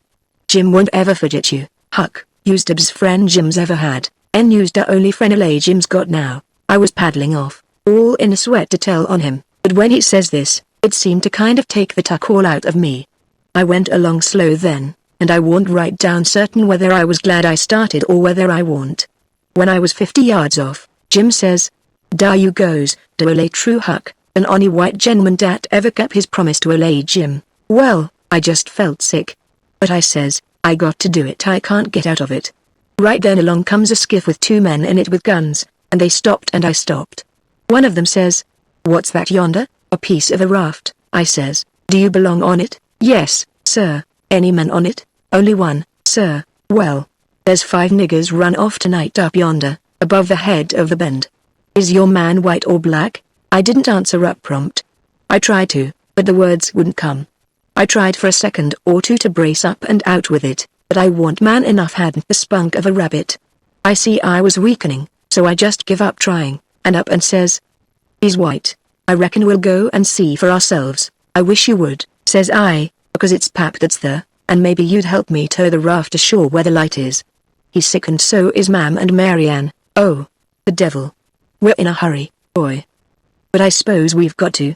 Come, buckle to your paddle, and let's get along. I buckled to my paddle and they laid to their oars. When we had made a stroke or two, I says, "Pap'll be mighty much obliged to you, I can tell you. Everybody goes away when I want them to help me tow the raft ashore, and I can't do it by myself." Well, that's infernal mean. Odd, too.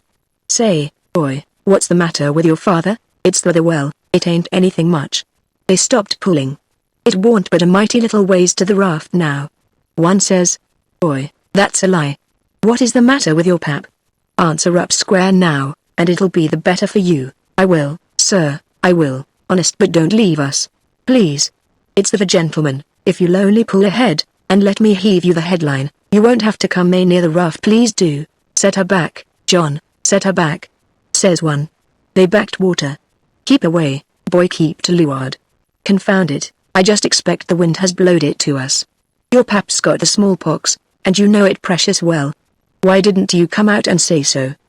Do you want to spread it all over? "Well," says I, blubbering, "I've told everybody before. They just went away and left us. Poor devil, there's something in that. We are right down sorry for you. But hang it, we don't want the smallpox, you see. Look here, I'll tell you what to do. Don't you try to land by yourself, or you'll smash everything to pieces. You float along down about 20 miles, and you'll come to a town on the left-hand side of the river. It will be long after sunup then, and when you ask for help you tell them your folks are all down with chills and fever. Don't be a fool again, and let people guess what is the matter. Now we're trying to do you a kindness, so you just put 20 miles between us. That's a good boy. It wouldn't do any good to land yonder where the light is, it's only a wood yard. Say, I reckon your father's poor, and I'm bound to say he's in pretty hard luck. Here, I'll put a $20 gold piece on this board, and you get it when it floats by. I feel mighty mean to leave you, but my kingdom. It won't do to fool with smallpox, don't you see? Hold on, Parker, says the other man, here's a 20 to put on the board for me. Goodbye, boy, you do as Mr. Parker told you, and you'll be all right. That's so, my boy. Goodbye, goodbye. If you see any runaway niggers you get help and nab them, and you can make some money by it. Goodbye, sir, says I won't let no runaway niggers get by me if I can help it. They went off and I got aboard the raft, feeling bad and low, because I knowed very well I had done wrong, and I see it warn't no use for me to try to learn to do right. A body that don't get started right when he's little ain't got no show. When the pinch comes there ain't nothing to back him up and keep him to his work, and so he gets beat. Then I thought a minute, and says to myself, hold on, s'pose you'd a done right and give Jim up, would you felt better than what you do now? No, says I'd feel bad. I'd feel just the same way I do now. Well, then, says I, what's the use you learning to do right when it's troublesome to do right and ain't no trouble to do wrong, and the wages is just the same? I was stuck. I couldn't answer that. So I reckoned I wouldn't bother no more about it, but after this always do whichever come handiest at the time. I went into the wigwam. Jim warn't there. I looked all around, he warn't anywhere. I says, Jim, here I is, Huck. Is day out o' sight yet? Don't talk loud. He was in the river under the stern oar, with just his nose out. I told him they were out of sight, so he come aboard. He says, I was listening to all that talk, and I slips into the river and was gwine to shove for show if they come aboard. Den I was gwine to swim to the raft again when they was gone. But lawsy, how you did fool 'em, Huck. Dat was a smart dodge. I tell you, Chilly, a speck it save a lady ain't going to fidget you for dat, honey. Then we talked about the money. It was a pretty good raise, $20 apiece. Jim said we could take deck passage on a steamboat now, and the money would last us as far as we wanted to go in the Free States. He said 20 mile more warn't far for the raft to go, but he wished we was already there. Towards daybreak we tied up, and Jim was mighty particular about hiding the raft good. Then he worked all day fixing things in bundles, and getting all ready to quit rafting. That night about 10 we hove in sight of the lights of a town away down in a left-hand bend. I went off in the canoe to ask about it. Pretty soon I found a man out in the river with a skiff, setting a trot line.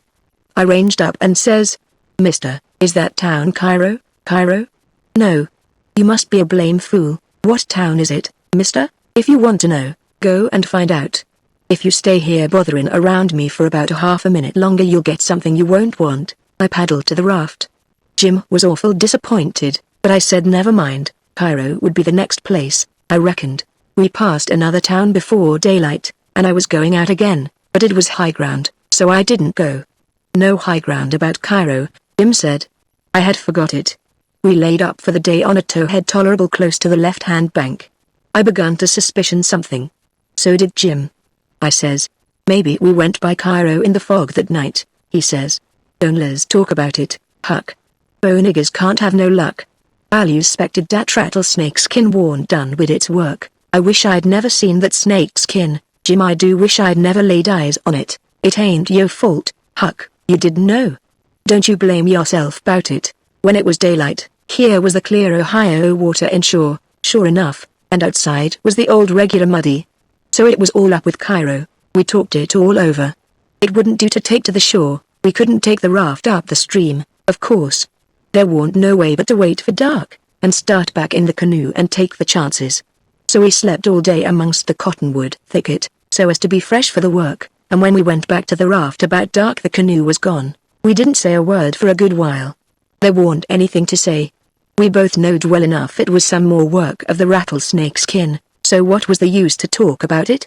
It would only look like we was finding fault, and that would be bound to fetch more bad luck and keep on fetching it, too, till we knowed enough to keep still. By and by we talked about what we better do, and found there warn't no way but just to go along down with the raft till we got a chance to buy a canoe to go back in.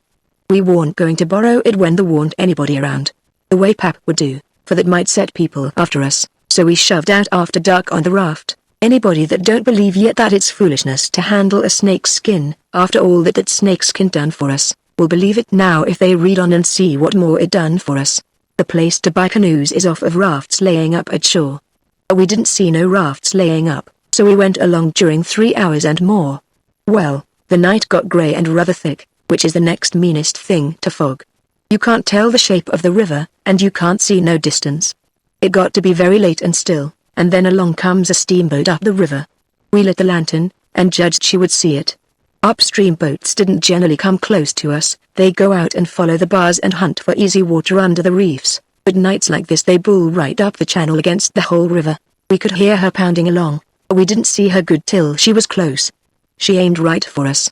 Often they do that and try to see how close they can come without touching. Sometimes the wheel bites off a sweep, and then the pilot sticks his head out and laughs, and thinks he's mighty smart.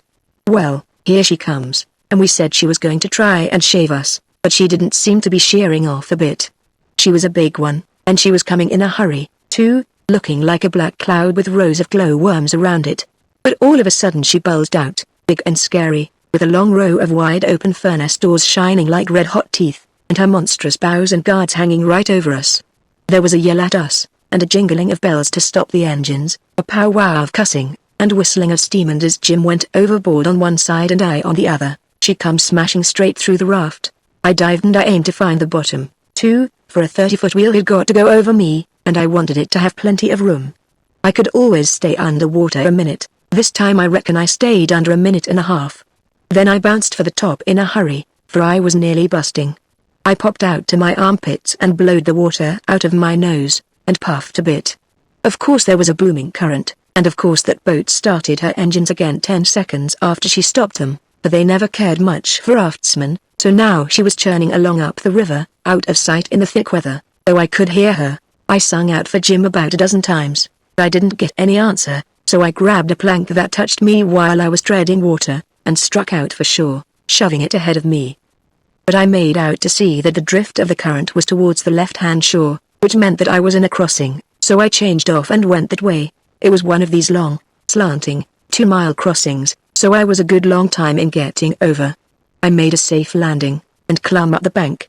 I couldn't see but a little ways, but I went poking along over rough ground for a 1/4 mile or more, and then I ran across a big old-fashioned double log house before I noticed it. I was going to rush by and get away, but a lot of dogs jumped out and went to howling and barking at me, and I knowed better than to move another peg. Chapter 17 The Granger Fords take me in. In about a minute somebody spoke out of a window without putting his head out, and says, "Be done, boys." "Who's there?" I says. "It's me." "Who's me?" "George Jackson, sir." "What do you want?" "I don't want nothing, sir. I only want to go along by, but the dogs won't let me." "What are you prowling around here this time of night for, hey?" "I want prowling around, sir. I fell overboard off of the steamboat." "Oh, you did? Did you?" "Strike a light there, somebody." "What did you say your name was?" "George Jackson, sir." "I'm only a boy. Look here, if you're telling the truth you needn't be afraid nobody'll hurt you. But don't try to budge. Stand right where you are. Rouse out Bob and Tom, some of you, and fetch the guns." "George Jackson, is there anybody with you?" "No, sir, nobody. I heard the people stirring around in the house now, and see a light." The man sung out. "Snatch that light away, Betsy, you old fool, ain't you got any sense? Put it on the floor behind the front door. Bob, if you and Tom are ready, take your places." "All ready." "Now, George Jackson. Do you know the Shepherd's Sons?" "No, sir, I never heard of them." "Well, that may be so, and it mayn't. Now, all ready. Step forward, George Jackson. And mind, don't you hurry, come mighty slow. If there's anybody with you, let him keep back. If he shows himself he'll be shot. Come along now. Come slow, push the door open yourself just enough to squeeze in. Do you hear?" I didn't hurry, I couldn't if I'd wanted to. I took one slow step at a time and there wasn't a sound, only I thought I could hear my heart. The dogs were as still as the humans, but they followed a little behind me. When I got to the 3 log doorsteps I heard them unlocking and unbarring and unbolting. I put my hand on the door and pushed it a little and a little more till somebody said, "There, that's enough, put your head in." I done it, but I judged they would take it off. The candle was on the floor, and there they all was, looking at me, and me at them, for about a 1/4 minute. 3 big men with guns pointed at me, which made me wince, I tell you. The oldest, grey and about 60. The other 2 30 or more, all of them fine and handsome, and the sweetest old grey-headed lady, and back of her 2 young women which I couldn't see right well. The old gentleman says, "There, I reckon it's all right. Come in." As soon as I was in, the old gentleman he locked the door and barred it and bolted it, and told the young men to come in with their guns, and they all went in a big parlor that had a new rag carpet on the floor, and got together in a corner that was out of the range of the front windows. There weren't none on the side. They held the candle, and took a good look at me, and all said, "Why? He ain't a shepherdson, no, there ain't any shepherdson about him." Then the old man said he hoped I wouldn't mind being searched for arms, because he didn't mean no harm by it, it was only to make sure. So he didn't pry into my pockets, but only felt outside with his hands, and said it was all right. He told me to make myself easy and at home, and tell all about myself, but the old lady says, "Why, bless you, Saul, the poor thing's as wet as he can be, and don't you reckon it maybe he's hungry?" "True for you, Rachel, I forgot." So the old lady says, "Betsy, this was a nigger woman, you fly around and get him something to eat as quick as you can, poor thing, and one of you girls go and wake up Buck and tell him, oh, here he is himself. Buck, take this little stranger and get the wet clothes off from him and dress him up in some of yours that's dry." Buck looked about as old as me, 13 or 14 or along there, though he was a little bigger than me. He hadn't on anything but a shirt, and he was very frowsy-headed. He came in gaping and digging one fist into his eyes, and he was dragging a gun along with the other one. He says, "Ain't they no shepherd sons around?" They said, "No, 'twas a false alarm." "Well," he says, "if they'd a been some, I reckon I'd a got one." They all laughed, and Bob says, "Why, Buck, they might have scalped us all, you've been so slow in coming." "Well, nobody come after me, and it ain't right, I'm always kept down, I don't get no show." "Never mind, Buck, my boy," says the old man, "you'll have show enough, all in good time, don't you fret about that. Go along with you now, and do as your mother told you." When we got upstairs to his room, he got me a coarse shirt and a roundabout and pants of his, and I put them on. While I was at it, he asked me what my name was, but before I could tell him, he started to tell me about a blue jay and a young rabbit he had catched in the woods day before yesterday, and he asked me where Moses was when the candle went out. I said I didn't know, I hadn't heard about it before. "No way." "Well, yes," he says. "How am I going to guess," says I, "when I never heard tell of it before?" "But you can guess, can't you? It's just as easy." "Which candle?" I says. "Why, any candle," he says. "I don't know where he was," says I. "Where was he?" "Why, he was in the dark." "That's where he was." "Well, if you knowed where he was, what did you ask me for?" "Why, blame it, it's a riddle, don't you see?" "Say, how long are you going to stay here?" "You got to stay always. We can just have booming times, they don't have no school now." "Do you own a dog?" "I've got a dog and he'll go in the river and bring out chips that you throw in." "Do you like to comb up Sundays, and all that kind of foolishness?" "You bet I don't, but Marshy makes me. Confound these ole britches. I reckon I'd better put them on, but I'd rather not, it's so warm. Are you all ready?" "All right. Come along, old hoss, cold corn pone, cold corned beef, butter and buttermilk, that is what they had for me down there, and there ain't nothing better that ever I've come across yet." Buck and his ma and all them smoked cob pipes, except the nigger woman, which was gone, and the two young women. They all smoked and talked, and I eat and talked. The young women had quilts around them, and their hair down their backs. They all asked me questions, and I told them how Pap and me and all the family was living on a little farm down at the bottom of Arkansas, and my sister Mary Ann run off and got married and never was heard of no more, and Bill went to hunt them and he warn't heard of no more, and Tom and Mort died, and then there warn't nobody but just me and Pap left, and he was just trimmed down to nothing, on account of his troubles. So when he died, I took what there was left, because the farm didn't belong to us, and started up the river, Eck Passage, and fell overboard, and that was how I come to be here. So they said I could have a home there as long as I wanted it. Then it was most daylight and everybody went to bed, and I went to bed with Buck, and when I waked up in the morning, drat it all, I had forgot what my name was. So I laid there about an hour trying to think, and when Buck waked up I says, "Can you spell, Buck?" "Yes," he says. "I bet you can't spell my name," says I. "I bet you what you dare I can," says he. "All right," says I, "go ahead, Georgejackson now," he says. "Well," says I, "you done it, but I didn't think you could. It ain't no slouch of a name to spell right off without studying." I set it down, private, because somebody might want me to spell it next, and so I wanted to be handy with it and rattle it off like I was used to it. It was a mighty nice family, and a mighty nice house, too. I hadn't seen no house out in the country before that was so nice and had so much style. It didn't have an iron latch on the front door, nor a wooden one with a buckskin string, but a brass knob to turn, the same as houses in town. There warn't no bed in the parlor, nor a sign of a bed, but heaps of parlors in towns has beds in them. There was a big fireplace that was bricked on the bottom, and the bricks was kept clean and red by pouring water on them and scrubbing them with another brick. Sometimes they wash them over with red water paint that they call Spanish brown, same as they do in town. They had big brass dog irons that could hold up a saw log. There was a clock on the middle of the mantelpiece, with a picture of a town painted on the bottom half of the glass front, and a round place in the middle of it for the sun, and you could see the pendulum swinging behind it. It was beautiful to hear that clock tick, and sometimes when one of these peddlers had been along and scoured her up and got her in good shape, she would start in and strike 150 before she got tuckered out. They wouldn't took any money for her. Well, there was a big outlandish parrot on each side of the clock, made out of something like chalk, and painted up gaudy.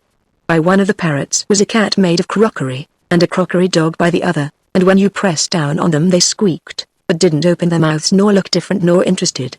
They squeaked through underneath. There was a couple of big wild turkey wing fans spread out behind those things.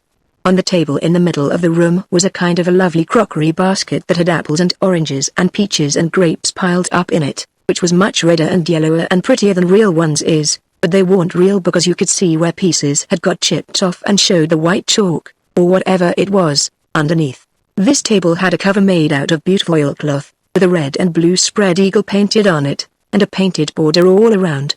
It come all the way from Philadelphia, they said. There were some books, too, piled up perfectly exact, on each corner of the table. One was a big family Bible full of pictures. One was Pilgrim's Progress, about a man that left his family. It didn't say why. I read considerable in it now and then. The statements was interesting, but tough. Another was Friendship's Offering, full of beautiful stuff and poetry, but I didn't read the poetry. Another was Henry Clay's speeches, and another was Dr. Gunn's Family Medicine, which told you all about what to do if a body was sick or dead. There was a hymn book, and a lot of other books. And there was nice split-bottom chairs, and perfectly sound, too, not bagged down in the middle and busted, like an old basket. They had pictures hung on the walls, mainly Washingtons and Lafayettes, and battles, and Highland Marys, and one called Signing the Declaration. There were some that they called crayons, which one of the daughters which was dead made her own self when she was only 15 years old. They was different from any pictures I ever see before, blacker, mostly, than is common. One was a woman in a slim black dress, belted small under the armpits, with bulges like a cabbage in the middle of the sleeves, and a large black scoop shovel bonnet with a black veil, and white slim ankles crossed about with black tape, and very wee black slippers, like a chisel, and she was leaning pensive on a tombstone on her right elbow, under a weeping willow, and her other hand hanging down her side holding a white handkerchief and a reticule, and underneath the picture it said, "Shall I never see thee more, alas." Another one was a young lady with her hair all combed up straight to the top of her head, and knotted there in front of a comb like a chair back, and she was crying into a handkerchief and had a dead bird laying on its back in her other hand with its heels up, and underneath the picture it said, "I shall never hear thy sweet chirrup more, alas." There was one where a young lady was at a window looking up at the moon, and tears running down her cheeks, and she had an open letter in one hand with black sealing wax showing on one edge of it, and she was mashing a locket with a chain to it against her mouth, and underneath the picture it said, "And art thou gone? Yes, thou art gone, alas." These was all nice pictures, I reckon, but I didn't somehow seem to take to them, because if ever I was down a little they always give me the fant odds. Everybody was sorry she died, because she had laid out a lot more of these pictures to do, and a body could see by what she had done what they had lost. But I reckoned that with her disposition she was having a better time in the graveyard. She was at work on what they said was her greatest picture when she took sick, and every day and every night it was her prayer to be allowed to live till she got it done, but she never got the chance. It was a picture of a young woman in a long white gown, standing on the rail of a bridge all ready to jump off, with her hair all down her back, and looking up to the moon, with the tears running down her face, and she had 2 arms folded across her breast, and 2 arms stretched out in front, and 2 more reaching up towards the moon, and the idea was to see which pair would look best, and then scratch out all the other arms, but, as I was saying, she died before she got her mind made up, and now they kept this picture over the head of the bed in the room, and every time her birthday come they hung flowers on it. Other times it was hid with a little curtain. The young woman in the picture had a kind of a nice sweet face, but there were so many arms it made her look too spidery, seemed to me. This young girl kept a scrapbook when she was alive, and used to paste obituaries and accidents and cases of patient suffering in it out of the Presbyterian Observer, and write poetry after them out of her own head. It was very good poetry. This is what she wrote about a boy by the name of Stephen Dowling Botts that fell down a well and was drowned. Ode to Stephen Dowling Botts, decked. And did young Stephen sicken, and did young Stephen die? And did the sad hearts thicken, and did the mourners cry? No, such was not the fate of young Stephen Dowling Botts, though sad hearts round him thickened. 'Twas not from sickness shots, no whooping cough did rack his frame, nor measles drear with spots, not these impaired the sacred name of Stephen Dowling Botts.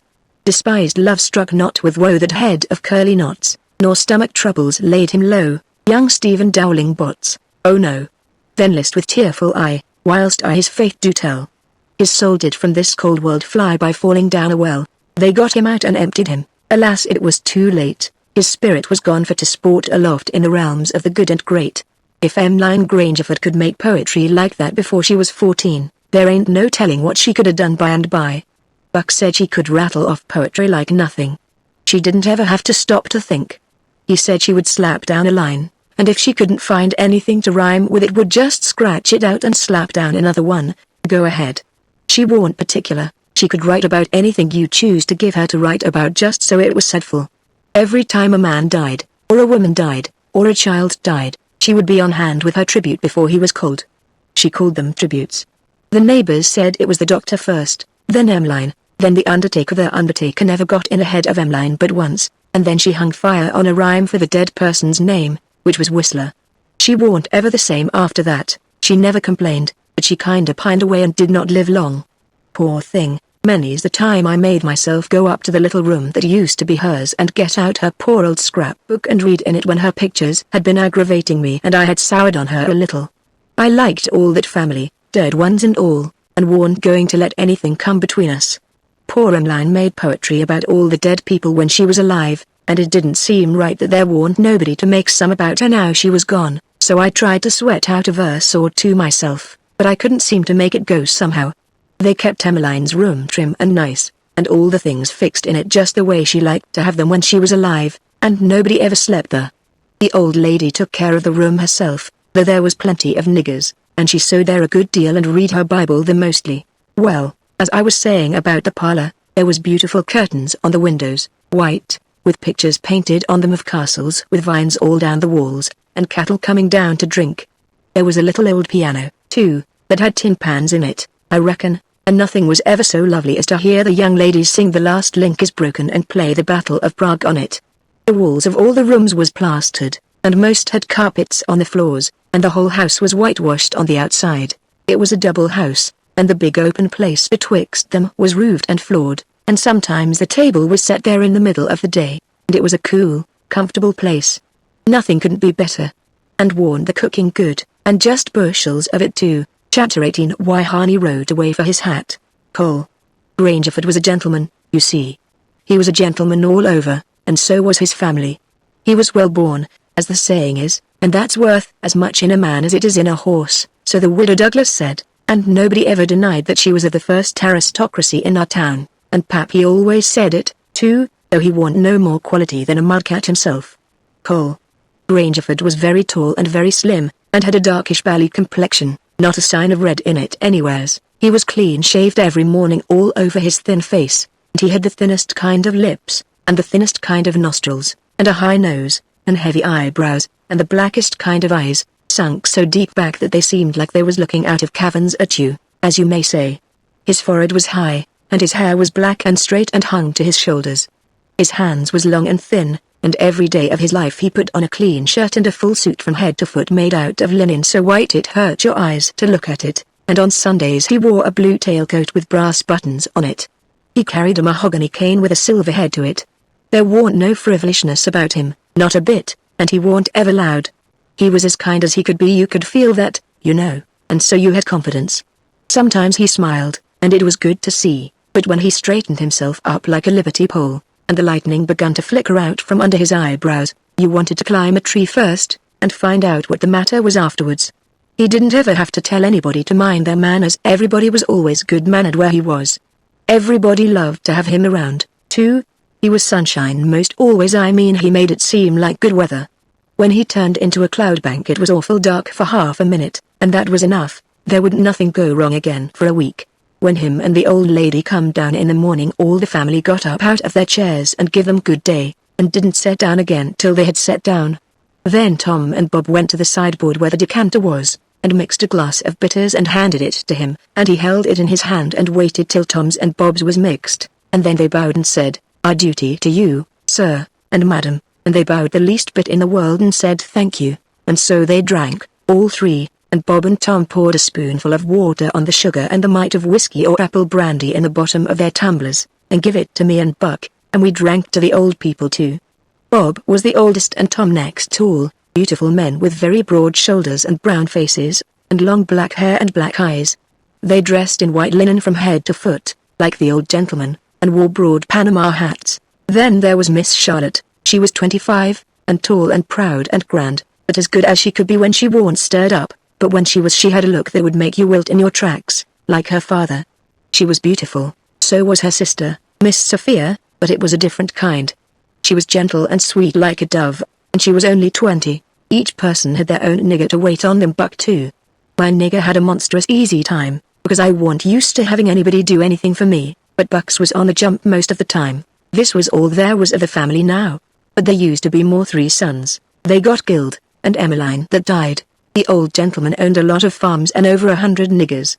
Sometimes a stack of people would come there, horseback, from 10 or 15 mile around, and stay 5 or 6 days, and have such junketings round about and on the river, dances and picnics in the woods daytimes, and balls at the house nights. These people was mostly kinfolks of the family. The men brought their guns with them. It was a handsome lot of quality, I tell you. There was another clan of aristocracy around the 5 or 6 families, mostly of the name of Shepherdson. They was as high-toned and well-born and rich and grand as the tribe of Grangerfords. The Shepherdsons and Grangerfords used the same steamboat landing, which was about 2 mile above our house, so sometimes when I went up there with a lot of our folks I used to see a lot of the Shepherdsons there on their fine horses. One day Buck and me was away out in the woods hunting, and heard a horse coming. We was crossing the road. Buck says, "Quick! Jump for the woods." We done it, and then peeped down the woods through the leaves. Pretty soon a splendid young man come galloping down the road, setting his horse easy and looking like a soldier. He had his gun across his pommel. I had seen him before. It was young Harney Shepherdson. I heard Buck's gun go off at my ear, and Harney's hat tumbled off from his head. He grabbed his gun and rode straight to the place where we was hid. We didn't wait. We started through the woods on a run.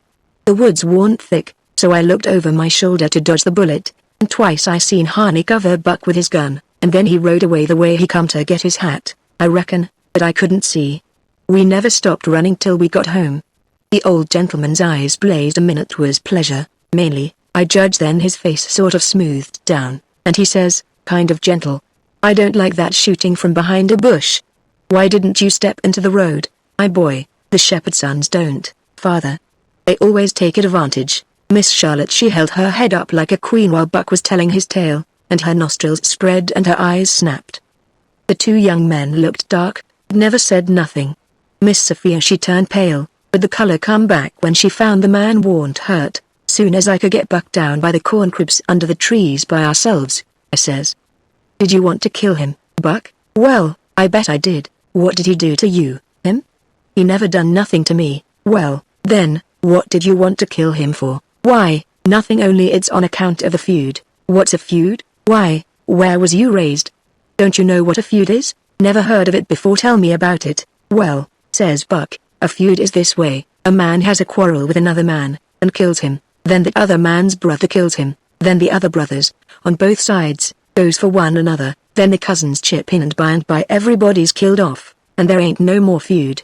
But it's kind of slow, and takes a long time. Has this one been going on long, Buck?" "Well, I should reckon. It started 30 years ago, or summers along there.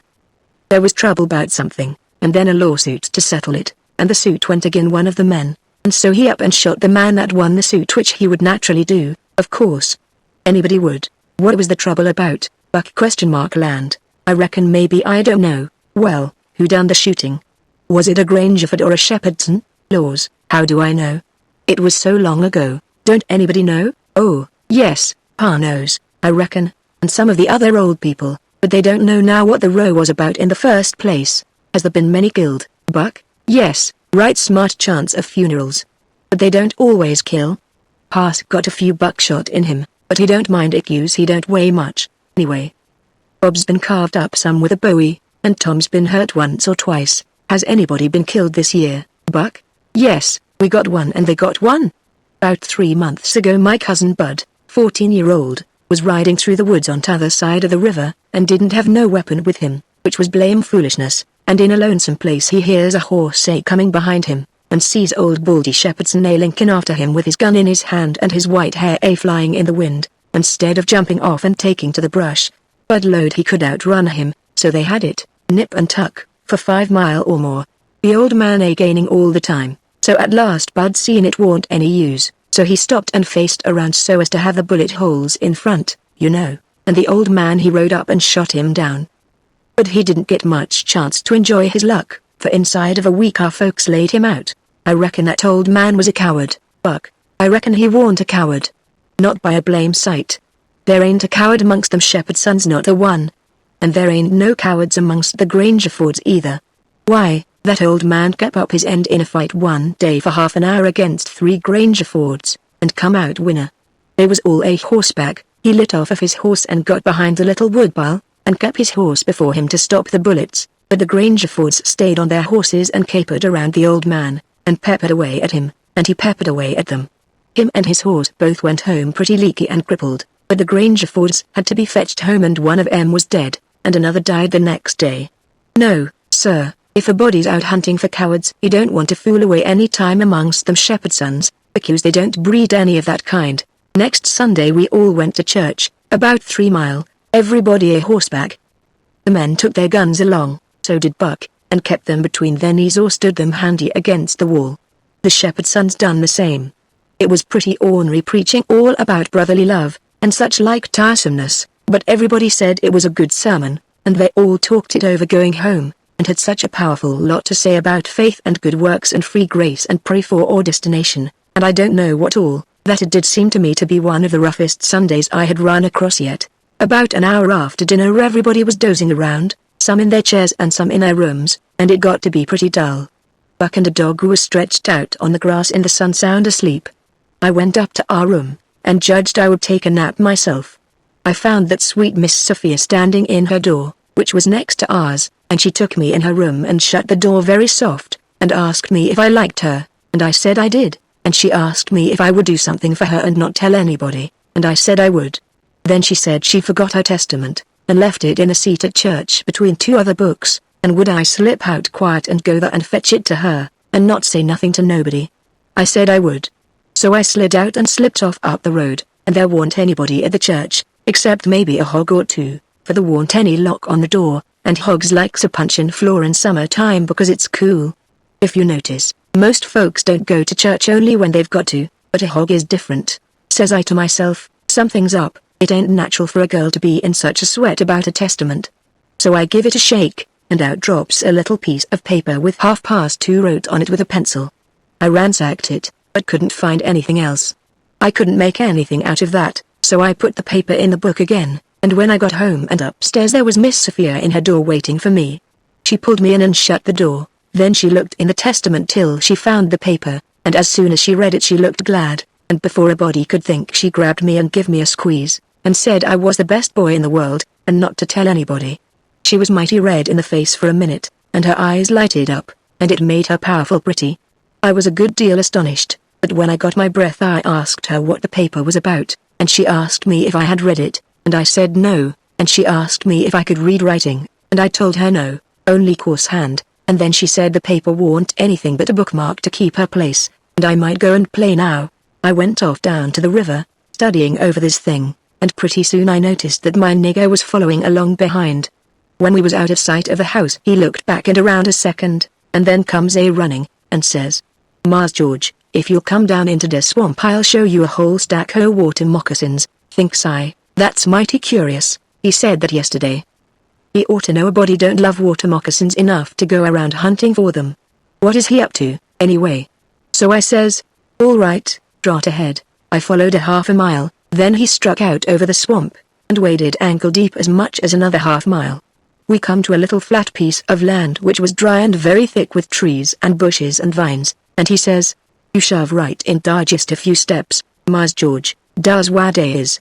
I see dem before, I don't care to see em no more. Then he slopped right along and went away, and pretty soon the trees hit him. I poked into the place a ways and come to a little open patch as big as a bedroom all hung around with vines, and found a man laying there asleep and, by jings, it was my old Jim. I waked him up, and I reckoned it was going to be a grand surprise to him to see me again, but it warn't. He nearly cried he was so glad, but he warn't surprised. Said he swum along behind me that night, and heard me yell every time, but doesn't answer, because he didn't want nobody to pick him up and take him into slavery again. Says he, I got hurt a little, and couldn't swim fast, so I was a considerable ways behind you towards the lass. When you landed I reckoned I could catch up with you on the land out having to shout at you, but when I see that house I begin to go slow. I use off too far to hear what they say to you. I was afraid o' the dogs, but when it use all quiet again I knowed you's in the house, so I struck out for the woods to wait for day. Early in the morning some of the niggers come along, grind to their fields, and they took me and showed me this place, where the dogs can't track me on account o' the water, and they brings me truck to eat every night, and tells me how you's a gettin' along. Why didn't you tell my Jack to fetch me here sooner, Jim? Well, it warn't no use to disturb you, Huck, tell we could do something but we's all right now. I been a buying pots and pans and victuals, as I got a chanced, and a patchin' up der rough nights when, what raft, Jim? Our lay raft? You mean to say our old raft warn't smashed all to flinders? No, she warn't. She was tore up a good deal one end of her was, but they warn't no great harm done, only our traps was mos all loss. If we hadn't dived so deep and swum so far underwater, and the night hadn't been so dark, and we warn't so scared, and been sich punkin heads, as the sayin' is, we'd a seed the rough. But it's jiz as well we didn't, 'cause now she's all fixed up again mos as good as new, and we's got a new lot o' stuff, in the place so what you's loss. Why, how did you get hold of the raft again, Jim? Did you catch her? How I gwine to catch her and I out in the woods?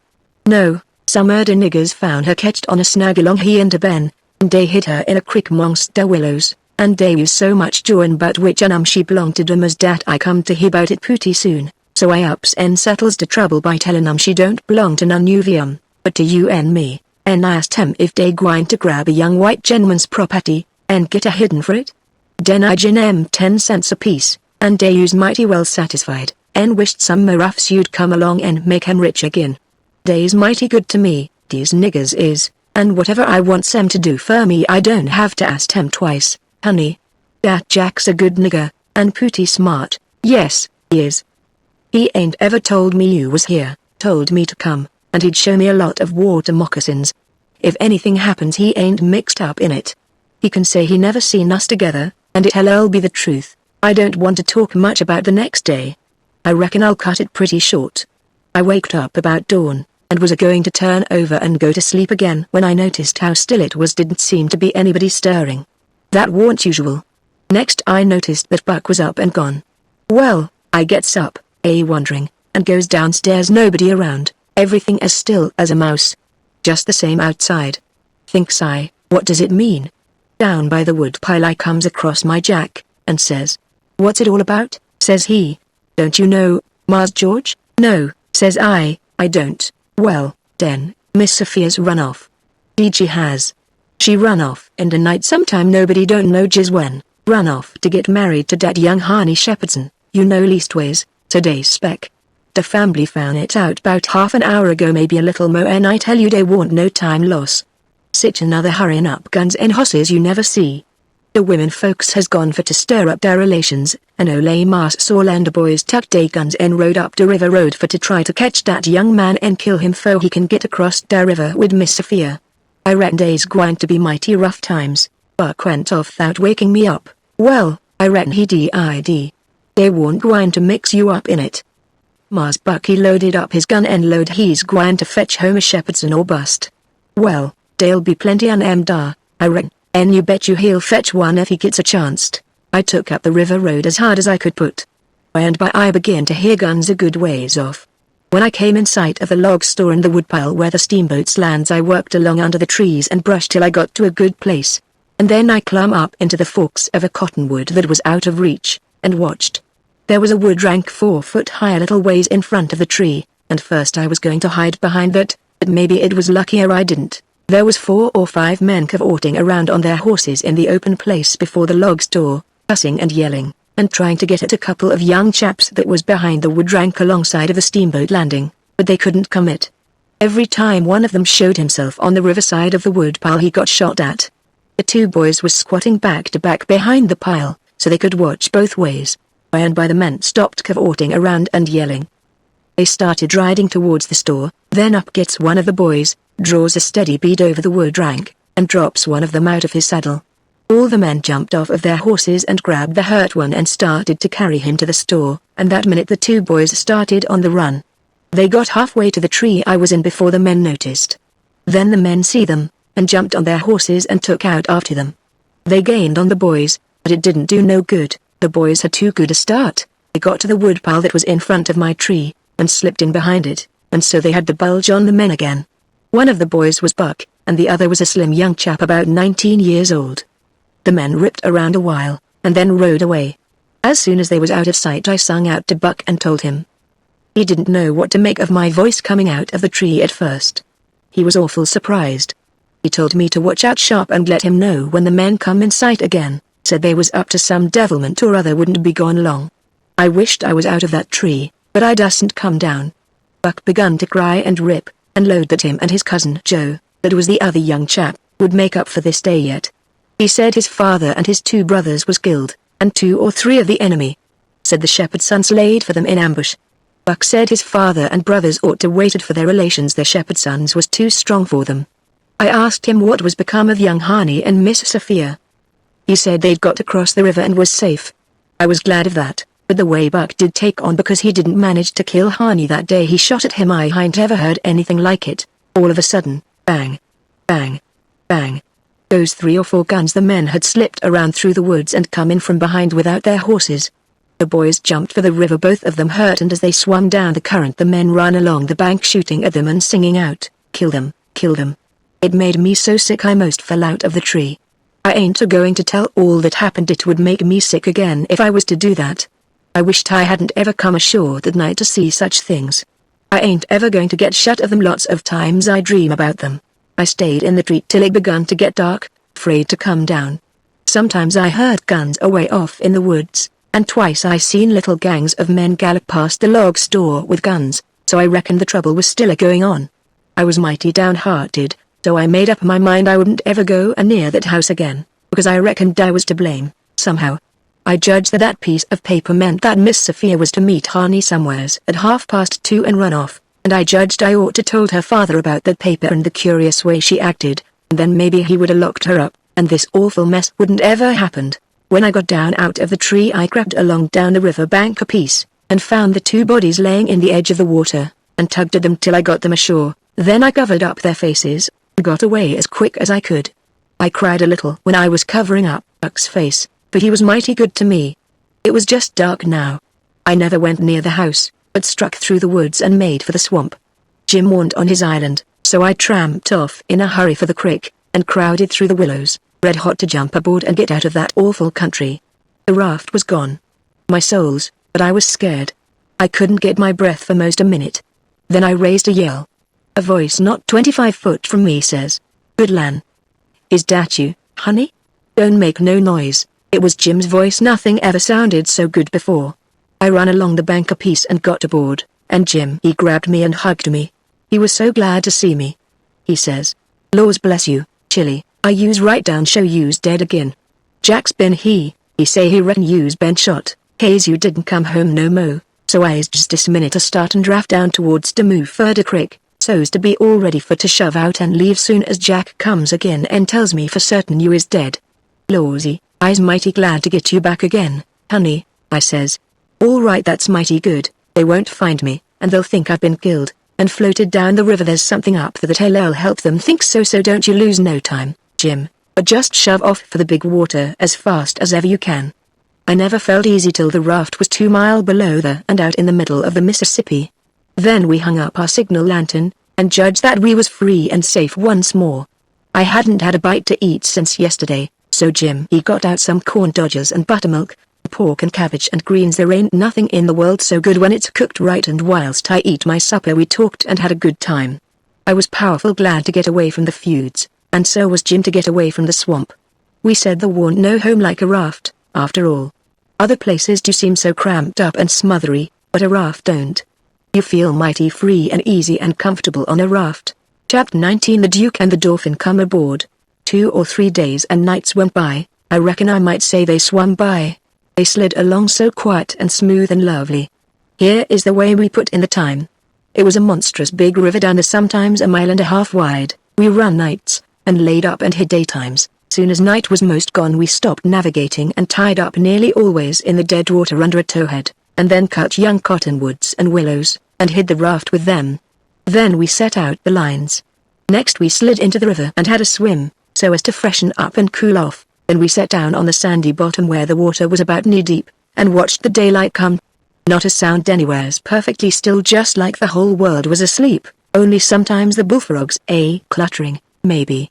The first thing to see, looking away over the water, was a kind of dull line that was the woods on t'other side. We couldn't make nothing else out, then a pale place in the sky, then more paleness spreading around, then the river softened up a way off, and warn't black any more, but grey. You could see little dark spots drifting along ever so far away, trading scows, and such things, and long black streaks rafts. Sometimes you could hear a sweep squeaking, or jumbled up voices, it was so still, and sounds come so far, and by you could see a streak on the water, which you know by the look of the streak that there's a snag there in a swift current which breaks on it and makes that streak look that way, and you see the mist curl up off of the water, and the east redens up, and the river, and you make out a log cabin in the edge of the woods, away on the bank on t'other side of the river, being a woodyard, likely, and piled by them cheats so you can throw a dog through it anywheres. Then the nice breeze springs up, and comes fanning you from over there, so cool and fresh and sweet to smell on account of the woods and the flowers, but sometimes not that way, because they've left dead fish laying around, gars and such, and they do get pretty rank, and next you've got the full day, and everything smiling in the sun, and the songbirds just going it. A little smoke couldn't be noticed now, so we would take some fish off of the lines and cook up a hot breakfast. And afterwards we would watch the lonesomeness of the river, and kind of lazy along, and by lazy off to sleep. Wake up by and look to see what done it, and maybe see a steamboat coughing along upstream, so far off towards the other side you couldn't tell nothing about her, only whether she was a stern wheel or side wheel. Then for about an hour there wouldn't be nothing to hear nor nothing to see, just solid lonesomeness. Next you'd see a raft sliding by, away off yonder, and maybe a galoot on it chopping, because they're most always doing it on a raft. You'd see the axe flash and come down, you don't hear nothing, you see that axe go up again, and by the time it's above the man's head then you hear the K''chunk exclamation mark. It had took all that time to come over the water. So we would put in the day, lazying around, listening to the stillness. Once there was a thick fog, and the rafts and things that went by was beating tin pans so the steamboats wouldn't run over them. A scow or a raft went by so close we could hear them talking and cussing and laughing, heard them plain, but we couldn't see no sign of them. It made you feel crawly, it was like spirits carrying on that way in the air. Jim said he believed it was spirits, but I says, no, spirits wouldn't say, darn the darn fog. Soon as it was night out we shoved, and we got her out to about the middle. We let her alone, and let her float wherever the current wanted her to. Then we lit the pipes, and dangled our legs in the water, and talked about all kinds of things. We was always naked, day and night, whenever the mosquitoes would let us. The new clothes Buck's folks made for me was too good to be comfortable, and besides I didn't go much on clothes, nohow. Sometimes we'd have that whole river all to ourselves for the longest time. Yonder was the banks and the islands, across the water, and maybe a spark which was a candle in a cabin window, and sometimes on the water you could see a spark or two on a raft or a scow, you know, and maybe you could hear a fiddle or a song coming over from one of them crafts. It's lovely to live on a raft. We had the sky up there, all speckled with stars, and we used to lay on our backs and look up at them, and discuss about whether they was made or only just happened. Jim he allowed they was made, but I allowed they happened. I judged it would have took too long to make so many. Jim said the moon could have laid them. Well, that looked kind of reasonable, so I didn't say nothing against it, because I've seen the frog lay most as many, so of course it could be done. We used to watch the stars that fell, too, and see them streak down. Jim allowed they'd got spoiled and was hove out of the nest. Once or twice of a night we would see a steamboat slipping along in the dark, and now and then she would belch a whole world of sparks up out of her chimblies, and they would rain down in the river and look awful pretty. Then she would turn a corner and her lights would wink out and her powwow shut off and leave the river still again, and by her waves would get to us, a long time after she was gone, and joggle the raft a bit, and after that you wouldn't hear nothing for you couldn't tell how long, except maybe frogs or something. After midnight the people on shore went to bed, and then for 2 or 3 hours the shores was black, no more sparks in the cabin windows. These sparks was our clock. The first one that showed again meant morning was coming, so we hunted a place to hide and tie up right away. One morning about daybreak I found a canoe and crossed over a chute to the main shore. It was only 200 yards and paddled about a mile up a creek amongst the cypress woods, to see if I couldn't get some berries. Just as I was passing a place where a kind of a cowpath crossed the creek, here comes a couple of men tearing up the path as tight as they could foot it. I thought I was a goner, for whenever anybody was after anybody I judged it was me or maybe Jim.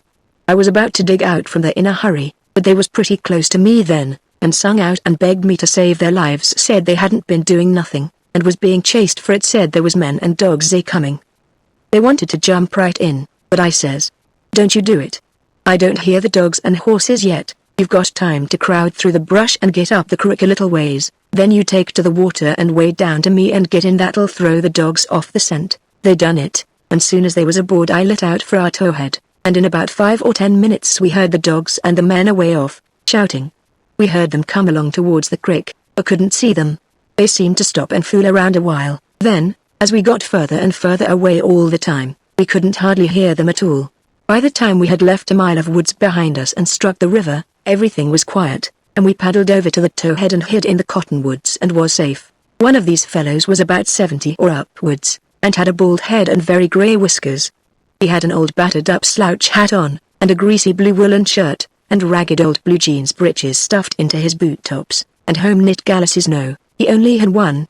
He had an old long-tailed blue jeans coat with slick brass buttons flung over his arm, and both of them had big, fat, ratty-looking carpetbags. The other fellow was about 30, and dressed about as ornery. After breakfast we all laid off and talked, and the first thing that come out was that these chaps didn't know one another. "What got you into trouble?" says the bald head to t'other chap. "Well, I'd been selling an article to take the tartar off the teeth, and it does take it off, too, and generally the enamel along with it, but I stayed about one night longer than I ought to, and was just in the act of sliding out when I ran across you on the trail this side of town, and you told me they were coming, and begged me to help you to get off. So I told you I was expecting trouble myself, and would scatter out with you. That's the whole yarn. What's yon?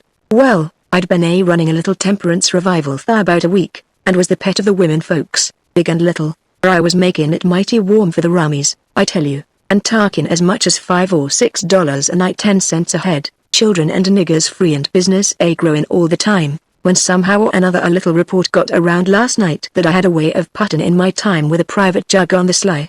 A nigger rousted me out this morning, and told me the people was gathering on the quiet with their dogs and horses, and they'd be along pretty soon and give me about half an hour's start, and then run me down if they could, and if they got me they'd tar and feather me and ride me on a rail. Sure. I didn't wait for no breakfast. I warn't hungry. "Old man," said the young one, "I reckon we might double team it together. What do you think? I ain't undisposed." "What's your line mainly?" "Jour printer by trade, do a little in patent medicines, theatre actor, tragedy, you know. Take a turn to mesmerism and phrenology when there's a chance. Teach singing, geography school for a change. Sling a lecture sometimes. Oh, I do lots of things, most anything that comes handy, so it ain't work." "What's your lay?" "I've done considerable in the doctoring way in my time. Layin' on o' hands is my best holt for cancer and paralysis, and sich things, and I can tell a fortune pretty good when I've got somebody along to find out the facts for me. Preachin's my line, too, and workin' camp meetings, and missionarying around." Nobody never said anything for a while, then the young man hove a sigh and says, "Alas, what were you alassin' about?" Says the bald head, "To think I should have lived to be leading such a life, and be degraded down into such company." And he begun to wipe the corner of his eye with a rag. "Earn your skin, ain't the company good enough for you?" Says the bald head, pretty pert and uppish. "Yes, it is good enough for me, it's as good as I deserve, for who fetched me so low when I was so high? I did myself. I don't blame you, gentlemen, far from it. I don't blame anybody. I deserve it all. Let the cold world do its worst. One thing I know, there's a grave somewhere for me.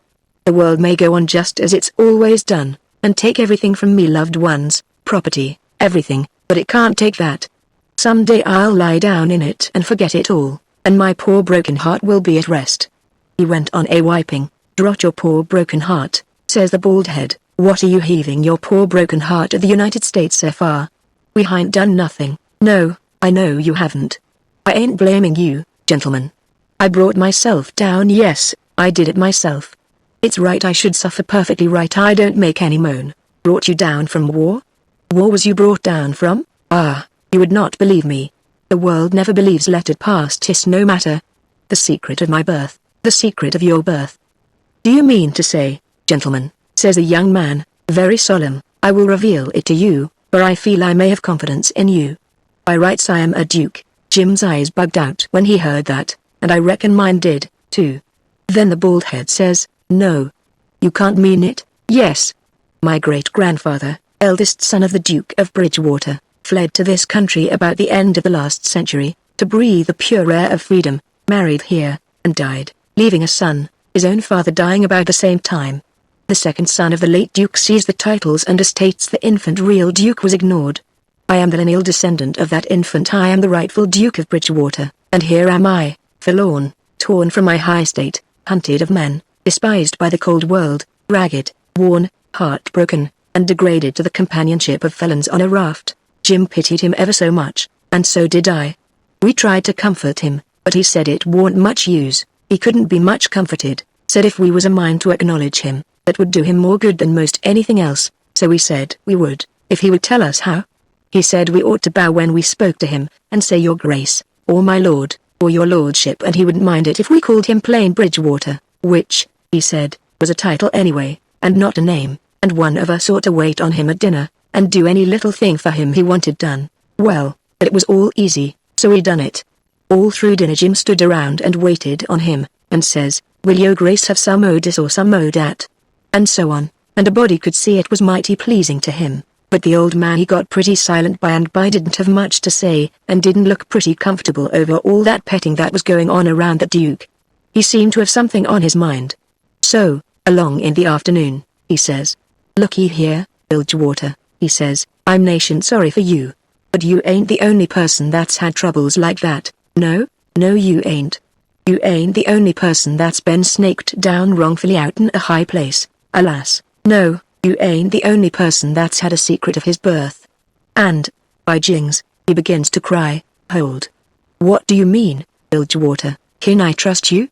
says the old man, still sort of sobbing, to the bitter death. He took the old man by the hand and squeezed it, and says, "That secret of your being, speak, Bridgewater." "I am the late Dauphin, you bet you." Jim and me stared this time. Then the Duke says, "You are what?" "Yes, my friend, it is too true. Your eyes is looking at this very moment on the poor disappeared Dauphin, Louis XVII, son of Louis XVI and Marie Antoinette. You, at your age? No.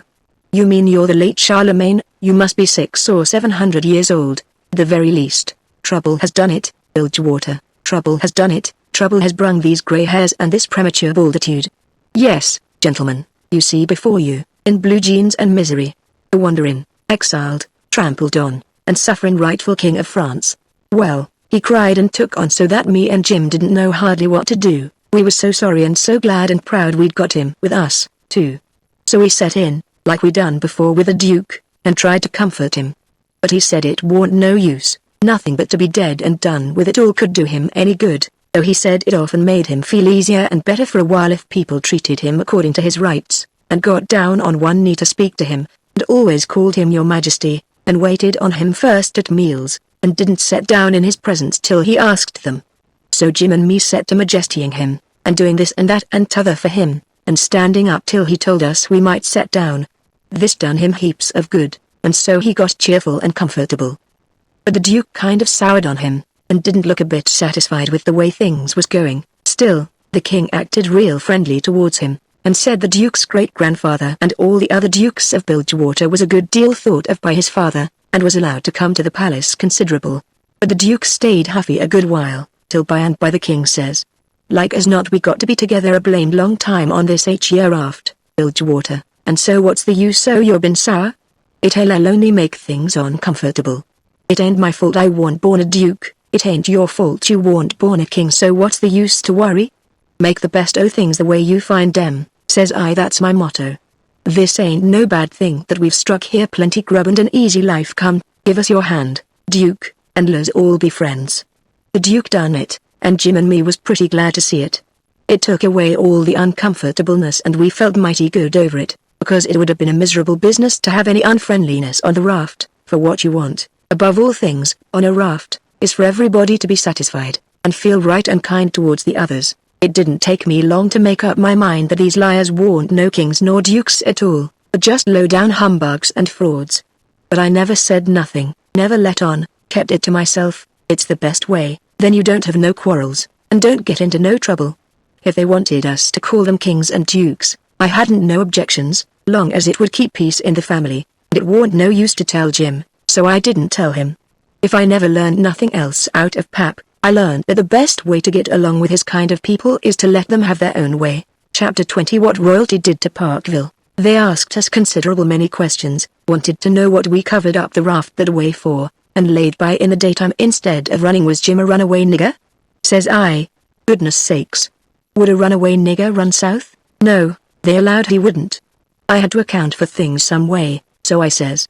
My folks was living in Pike County, in Missouri, where I was born, and they all died off but me and Pa and my brother Ike.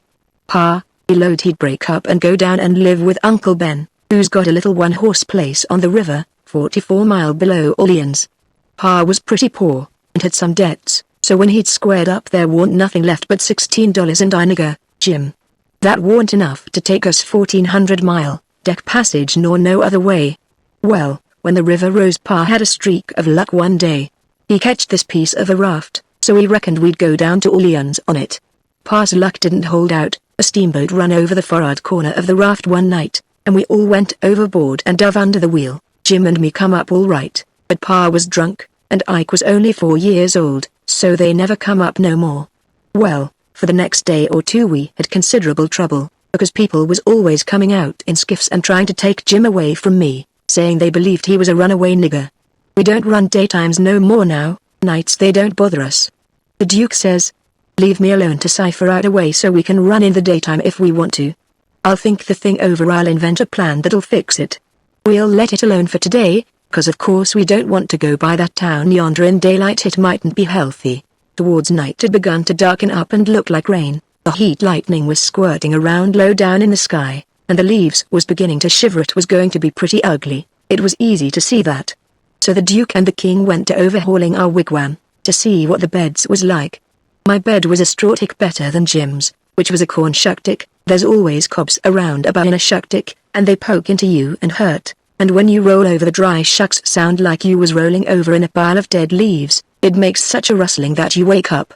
Well, the Duke allowed he would take my bed, but the King allowed he wouldn't. He says, I should a reckoned the difference in rank would a suggested to you that a corn shuck bed warn't just fittin' for me to sleep on. Your Grace, I'll take the shuck bed yourself. Jim and me was in a sweat again for a minute, being afraid there was going to be some more trouble amongst them, so we was pretty glad when the Duke says, 'Tis my fate to be always ground into the mire under the iron heel of oppression. Misfortune has broken my once haughty spirit. I yield, I submit, it's my fate. I am alone in the world, let me suffer, can bear it. We got away as soon as it was good and dark.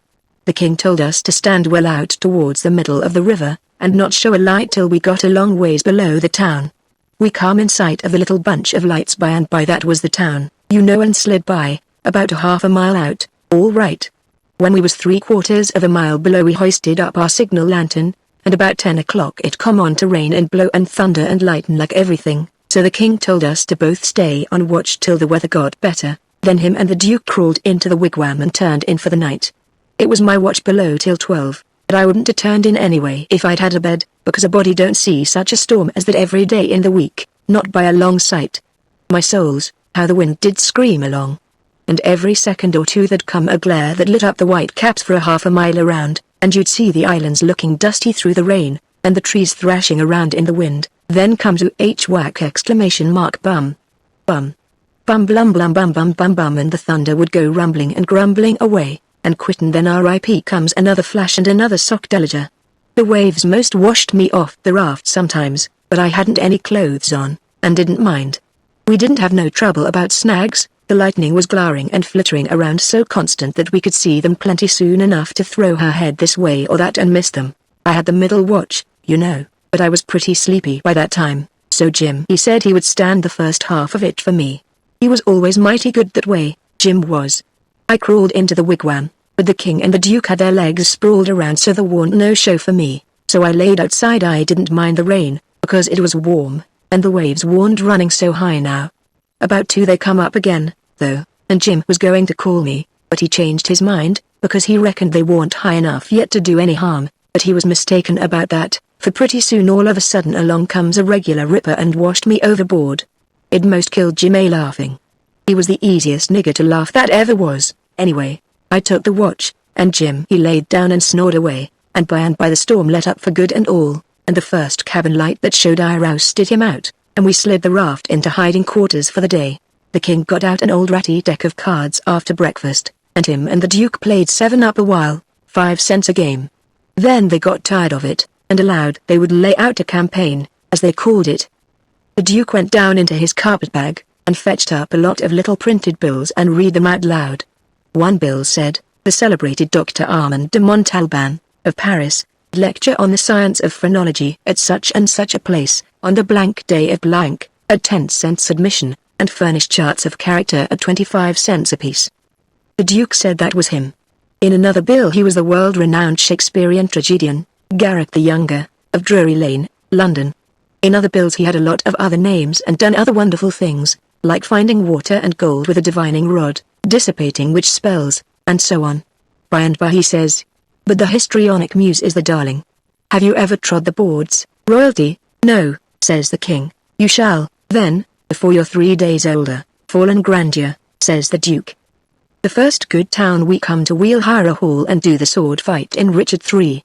And the balcony scene in Romeo and Juliet. How does that strike you?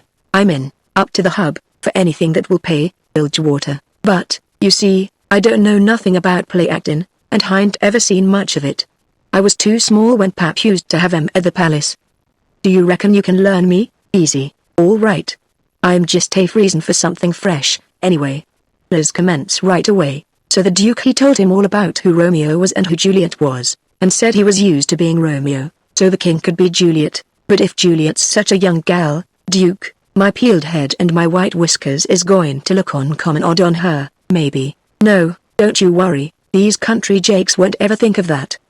Besides, you know, you'll be in costume, and that makes all the difference in the world. Juliet's in a balcony, enjoying the moonlight before she goes to bed, and she's got on her nightgown and her ruffled nightcap.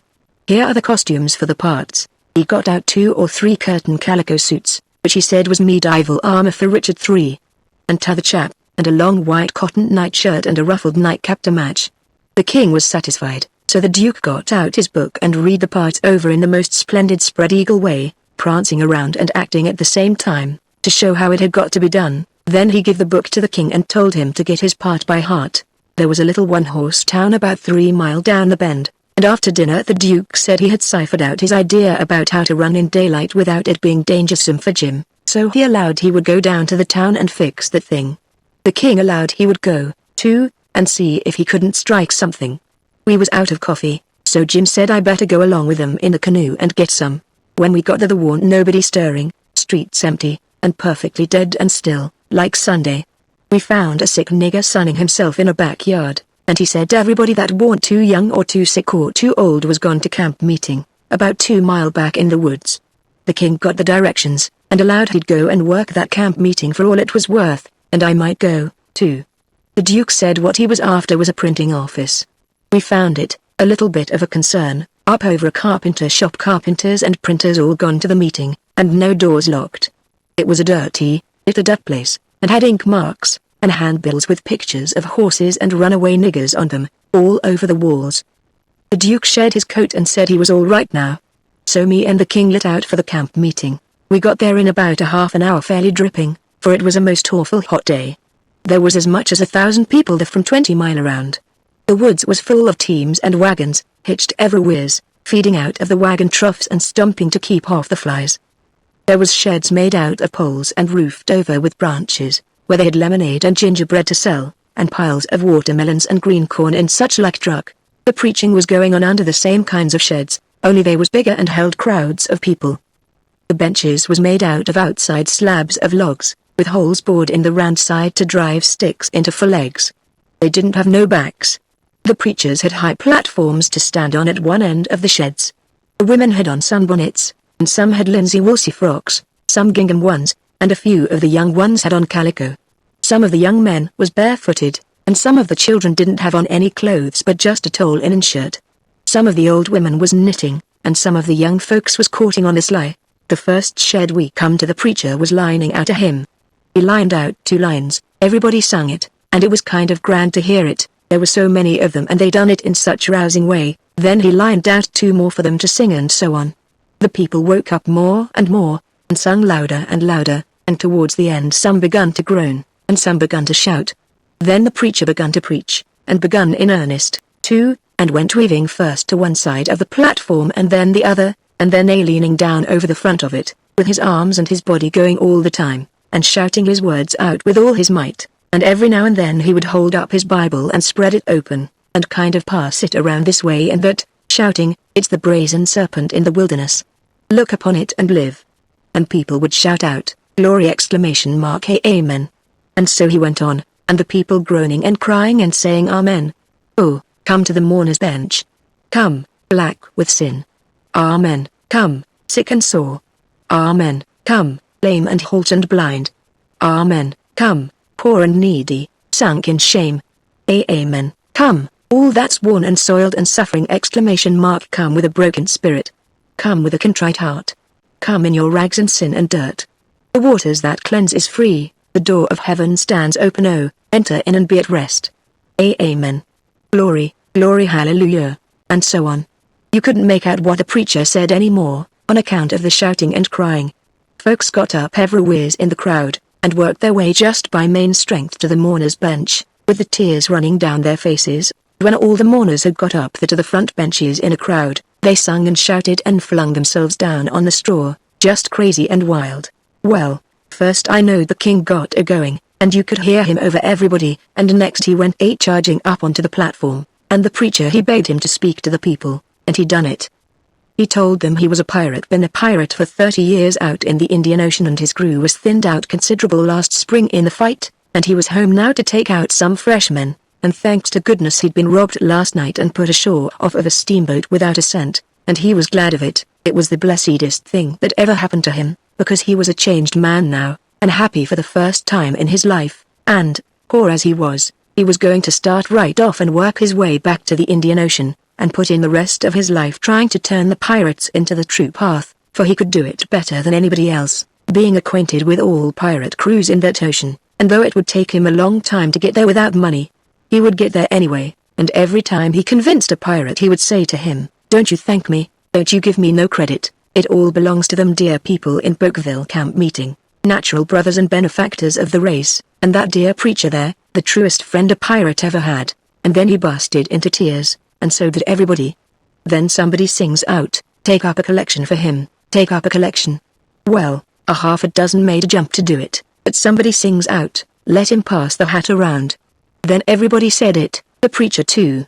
So the king went all through the crowd with his hat swabbing his eyes, and blessing the people and praising them and thanking them for being so good to the poor pirates away off there, and every little while the prettiest kind of girls, with the tears running down their cheeks, would up and ask him would he let them kiss him for to remember him by, and he always done it, and some of them he hugged and kissed as many as 5 or 6 times, and he was invited to stay a week, and everybody wanted him to live in their houses, and said they'd think it was an honor. He said as this was the last day of the camp meeting he couldn't do no good, and besides he was in a sweat to get to the Indian Ocean right off and go to work on the pirates. When we got back to the raft and he come to count up, he found he had collected $87.75. And then he had fetched away a 3-gallon jug of whiskey, too, that he found under a wagon when he was starting home through the woods.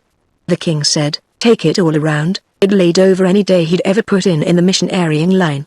He said it warn't no use talking, heathens don't amount to shucks alongside of pirates to work a camp meeting with. The Duke was thinking he'd been doing pretty well till the king come to show up. After that he didn't think so much. He had set up and printed off 2 little jobs for farmers in that printing office horse bills and took the money, $4. and he had gotten $10 worth of advertisements for the paper, which he said he would put in for $4 if they would pay in advance, so they done it. The price of the paper was $2 a year. He took in 3 subscriptions for $50 apiece on condition of them paying him in advance. They were going to pay in cordwood and onions as usual, but he said he had just bought the concern and knocked down the price as low as he could afford it, and was going to run it for cash.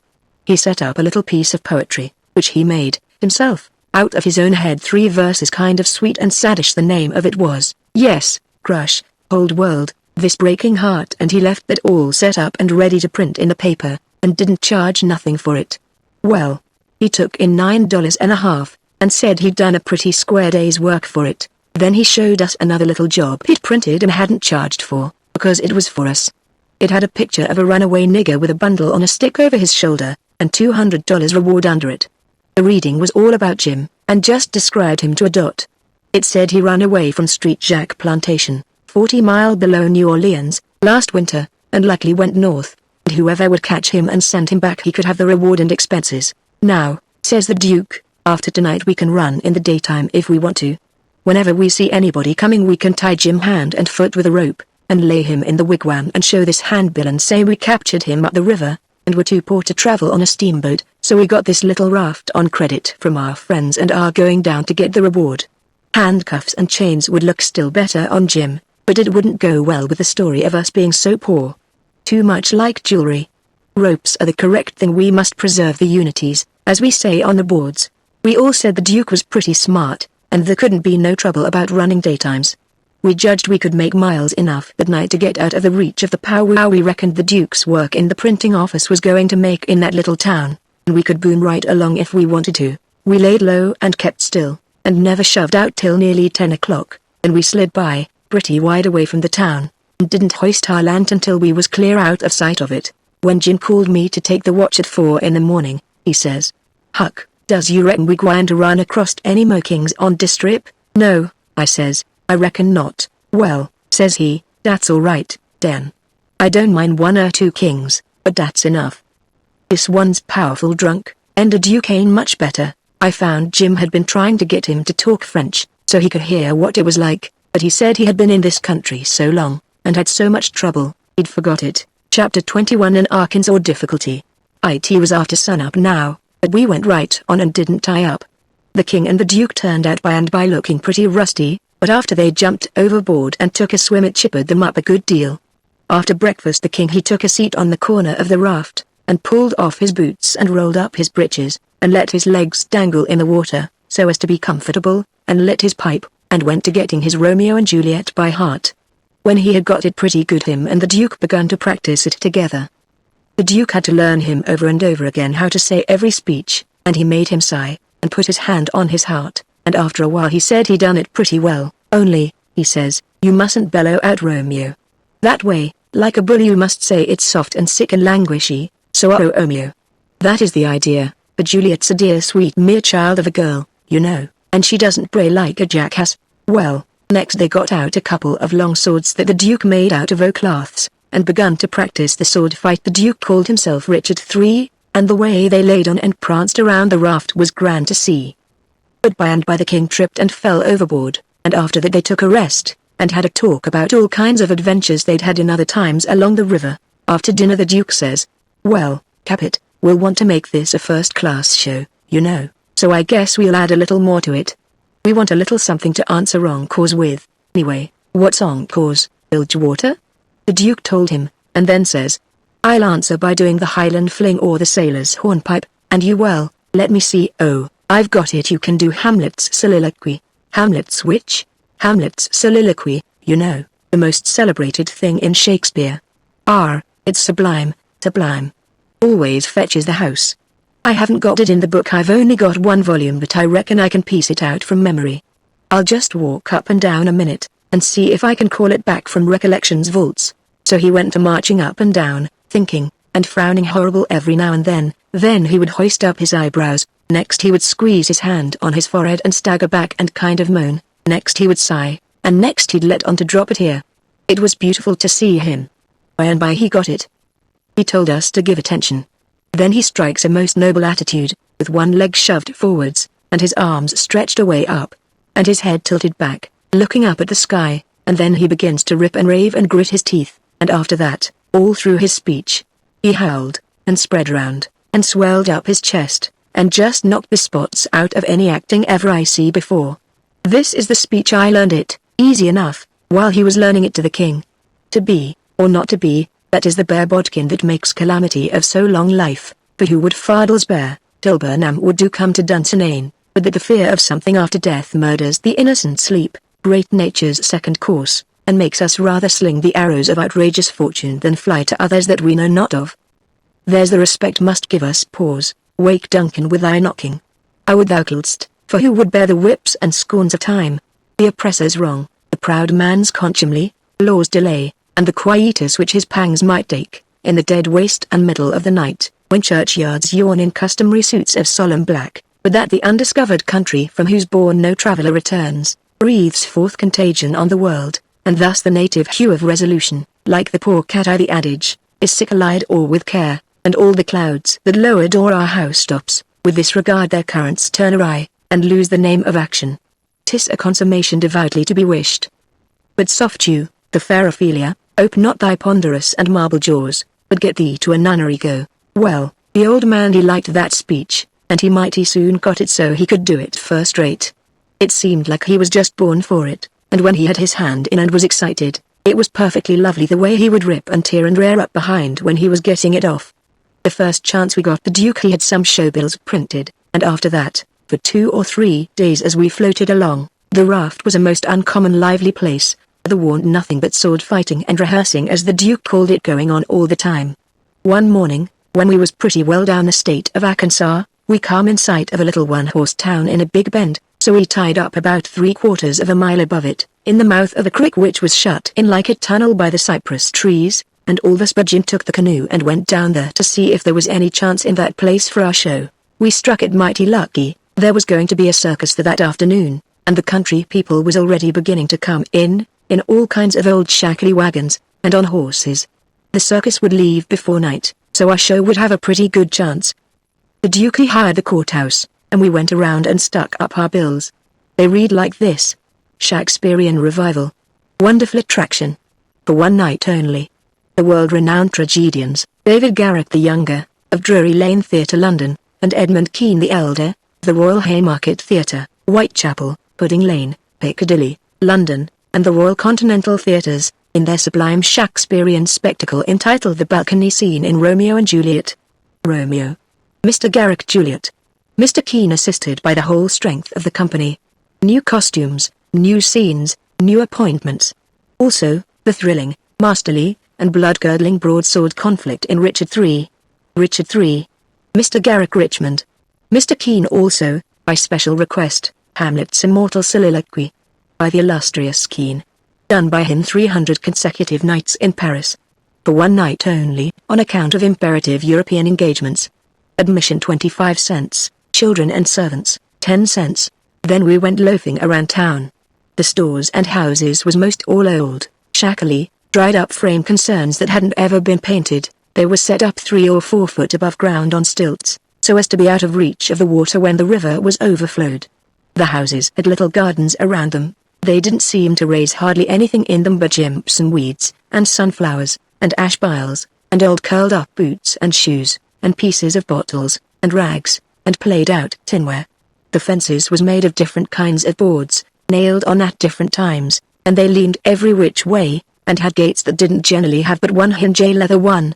Some of the fences had been whitewashed some time or another, but the Duke said it was in Columbus time, like enough. There was generally hogs in the garden, and people driving them out. All the stores was along one street. They had white domestic awnings in front, and the country people hitched their horses to the awning posts.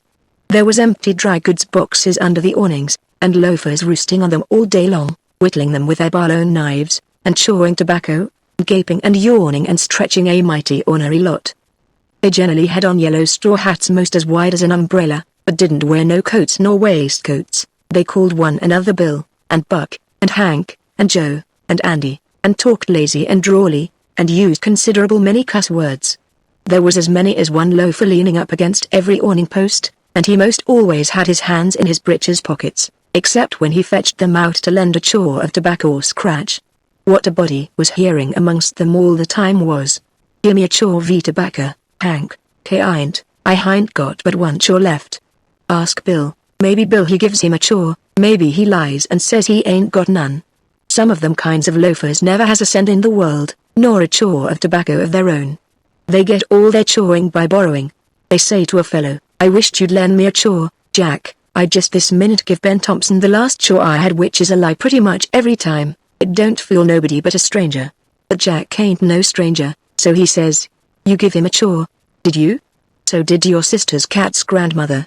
You pay me back the chaws you've already borrowed off'n me, Leif Buckner, then I'll loan you 1 or 2 ton of it, and won't charge you no back interest, nother." Well, I'd pay you back some of it once. Yes, you did 'bout 6 chaws. You borrowed store tobacco and paid back niggerhead. Store tobacco is flat black plug, but these fellows mostly chaws the natural leaf twisted. When they borrow a chaw they don't generally cut it off with a knife, but set the plug in between their teeth, and gnaw with their teeth and tug at the plug with their hands till they get it in two. Then sometimes the one that owns the tobacco looks mournful at it when it's handed back, and says, sarcastic, "Here, gimme the chaw, and you take the plug." All the streets and lanes was just mud. They warn't nothing else but mud as black as tar and nigh about a foot deep in some places, and 2 or 3 inches deep in all the places. The hogs loafed and grunted around everywheres. You'd see a muddy sow and a litter of pigs come lazying along the street and Olip herself right down in the way, where folks had to walk around her, and she'd stretch out and shut her eyes and wave her ears whilst the pigs was milking her, and look as happy as if she was on salary. And pretty soon you'd hear a loafer sing out, "Hi. So boy. Sick him. Tyke." And away the sow would go, squealing most horrible, with a dog or 2 swinging to each ear, and 3 or 4 dozen more a-coming, and then you would see all the loafers get up and watch the thing out of sight, and laugh at the fun and look grateful for the noise. Then they'd settle back again till there was a dog fight. There couldn't anything wake them up all over, and make them happy all over, like a dog fight, unless it might be putting turpentine on a stray dog and setting fire to him, or tying a tin pan to his tail and see him run himself to death. On the river front some of the houses was sticking out over the bank, and they was bowed and bent, and about ready to tumble in. The people had moved out of them. The bank was caved away under one corner of some others, and that corner was hanging over. People lived in them yet, but it was dangersome, because sometimes a strip of land as wide as a house caves in at a time. Sometimes a belt of land a quarter of a mile deep will start in and cave along till it all caves into the river in one summer. Such a town as that has to be always moving back, and back, and back, because the river's always gnawing at it. The nearer it got to noon that day the thicker and thicker was the wagons and horses in the streets, and more coming all the time. Families fetched their dinners with them from the country, and eat them in the wagons. There was considerable whiskey drinking going on, and I seen 3 fights. By and by somebody sings out, "Here comes old Boggs!" In from the country for his little old monthly drunk. "Here he comes, boys." All the loafers looked glad. I reckon they was used to having fun out of Boggs. One of them says, "Wonder who he's a-gwine to chaw up this time. If he'd chawed up all the men he's been a-gwine to chaw up in the last 20 year he'd have considerable reputation now." Another one says, "I wish told Boggs d threaten me, 'cause then I'd know I warn't gwine to die for 1,000 year." Boggs comes a-tearing along on his horse, whooping and yelling like an Injun, and singing out, "Clear the track, Thar. I'm on the warpath, and the price UV coffins is a-gwine to raise." He was drunk, and weaving about in his saddle. He was over 50-year-old, and had a very red face. Everybody yelled at him and laughed at him and sassed him, and he sassed back, and said he'd attend to them and lay them out in their regular turns, but he couldn't wait now because he'd come to town to kill old Colonel Sherburne, and his motto was, "Meat first, and spoon victuals to top off on." He see me, and rode up and says, "Would you come FM, boy? You prepared to die?" Then he rode on. I was scared, but a man says, "He don't mean nothing, he's always a-carrying on like that when he's drunk. He's the best naturedest old fool in Arkansas, never hurt nobody, drunk nor sober." Boggs rode up before the biggest store in town, and bent his head down so he could see under the curtain of the awning and yells, "Come out here, Sherburne. Come out and meet the man you've swindled. You're the hound I'm after, and I'm a-gwine to have you, too." And so he went on, calling Sherburne everything he could lay his tongue to, and the whole street packed with people listening and laughing and going on. by and by a proud-looking man about 55, and he was a heap the best-dressed man in that town. 2 steps out of the store, and the crowd drops back on each side to let him come.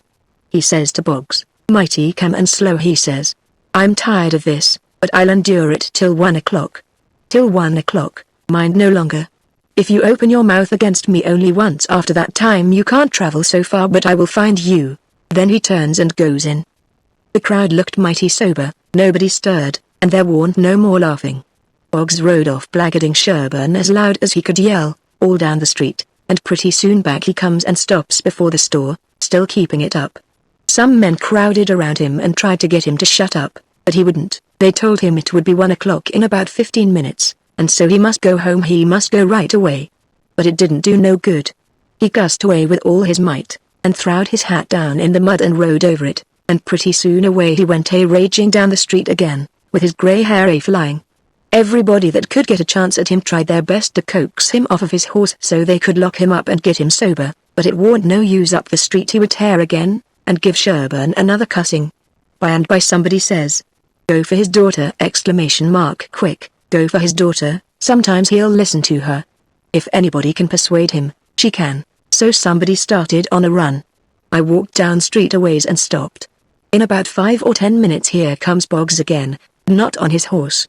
He was reeling across the street towards me, bareheaded, with a friend on both sides of him holt of his arms and hurrying him along. He was quiet, and looked uneasy, and he warn't hanging back any, but was doing some of the hurrying himself. Somebody sings out, "Boggs." I looked over there to see who said it, and it was that Colonel Sherburne.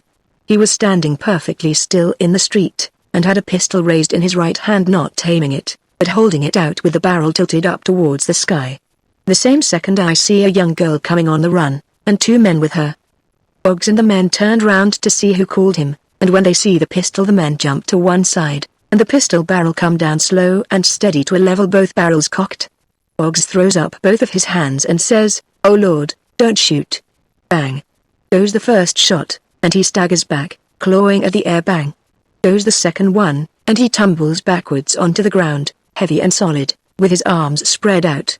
That young girl screamed out and comes rushing, and down she throws herself on her father, crying, and saying, "Oh, he's killed him.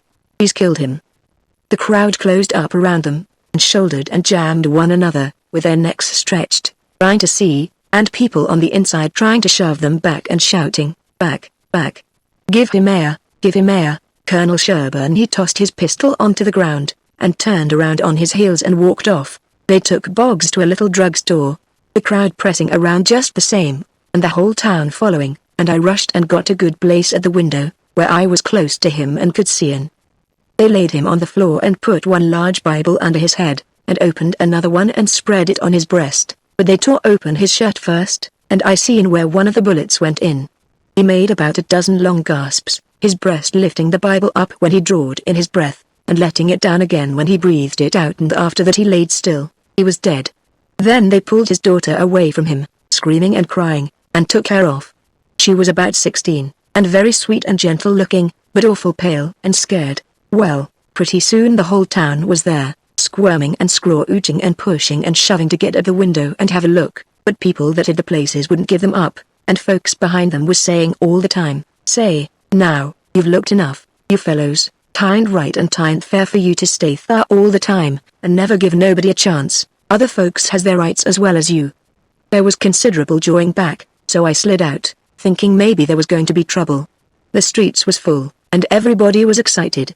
Everybody that seen the shooting was telling how it happened, and there was a big crowd packed around each one of these fellows, stretching their necks and listening.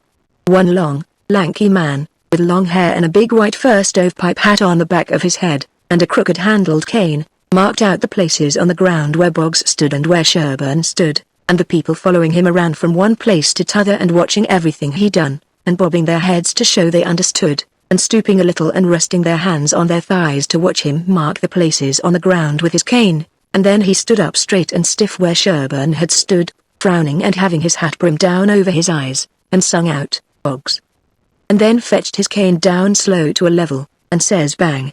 Staggered backwards, says bang. Again, and fell down flat on his back. The people that had seen the thing said he done it perfect, said it was just exactly the way it all happened. Then as much as a dozen people got out their bottles and treated him, well, by somebody said Sherburne ought to be lynched. In about a minute everybody was saying it, so away they went, mad and yelling, and snatching down every clothesline they come to do the hanging with. Chapter 22. Why the lynching be failed. They swarmed up towards Sherburne's house, whooping and raging like Injuns, and everything had to clear the way or get run over and tromped to mush, and it was awful to see.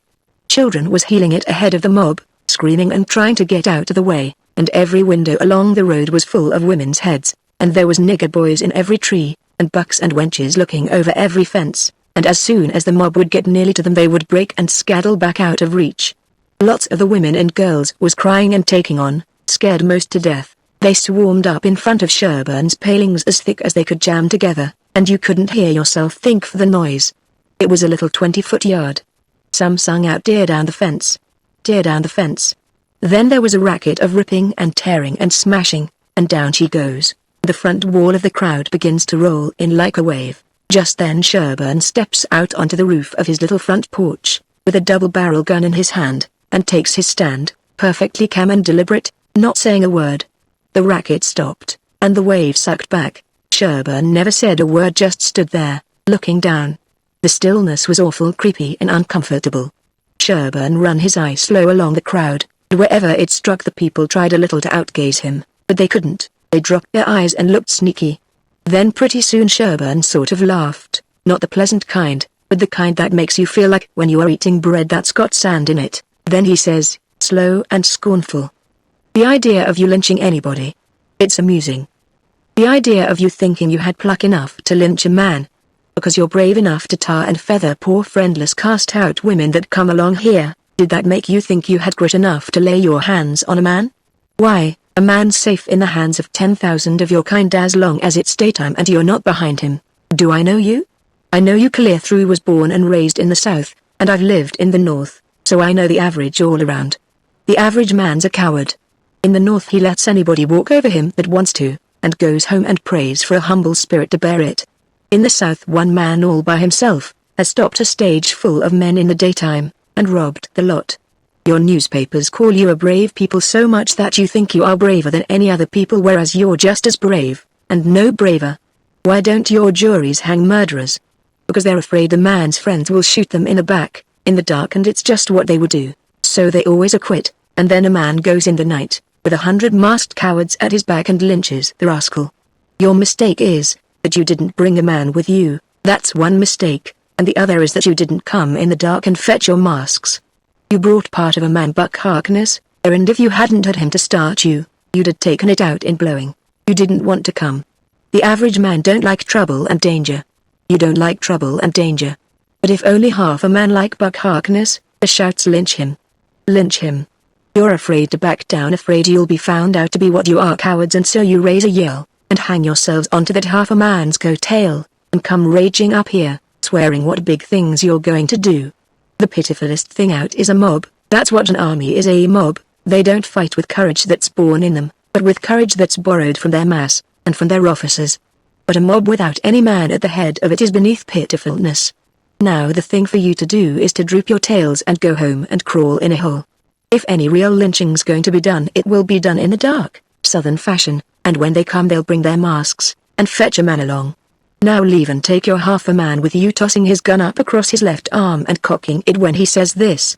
The crowd washed back sudden, and then broke all apart, and went tearing off every which way, and Buck Harkness he heeled it after them, looking tolerable cheap. I could have stayed if I wanted to, but I didn't want to. I went to the circus and loafed around the backside till the watchman went by, and then dived in under the tent. I had my $20 gold piece and some other money, but I reckoned I better save it, 'cause there ain't no telling how soon you are going to need it. Away from home and amongst strangers that way. You can't be too careful. I ain't opposed to spending money on circuses when there ain't no other way, but there ain't no use in wasting it on them. It was a real bully circus. It was the splendidest sight that ever was when they all come riding in, 2 and 2, a gentleman and lady, side by side. The men just in their drawers and undershirts, and no shoes nor stirrups, and resting their hands on their thighs, easy and comfortable. There must have been 20 of them, and every lady with a lovely complexion, and perfectly beautiful, and looking just like a gang of real sure enough queens. and dressed in clothes that cost millions of dollars, and just littered with diamonds. It was a powerful fine sight. I never see anything so lovely.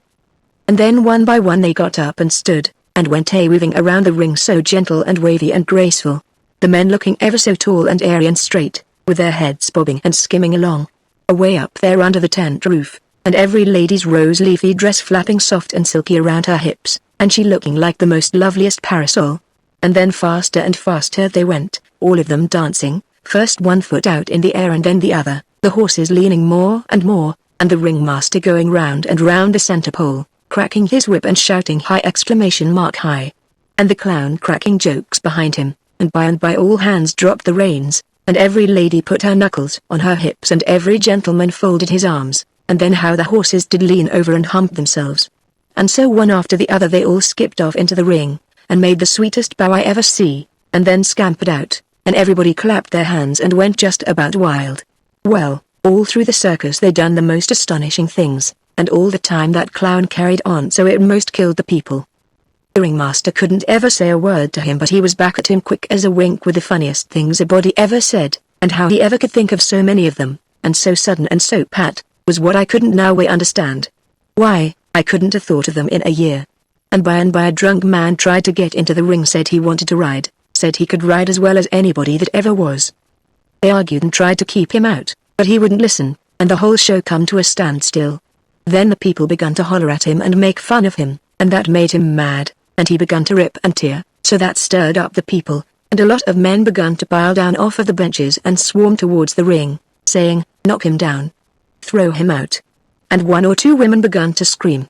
So, then, the ringmaster he made a little speech, and said he hoped there wouldn't be no disturbance, and if the man would promise he wouldn't make no more trouble he would let him ride if he thought he could stay on the horse. So everybody laughed and said all right, and the man got on.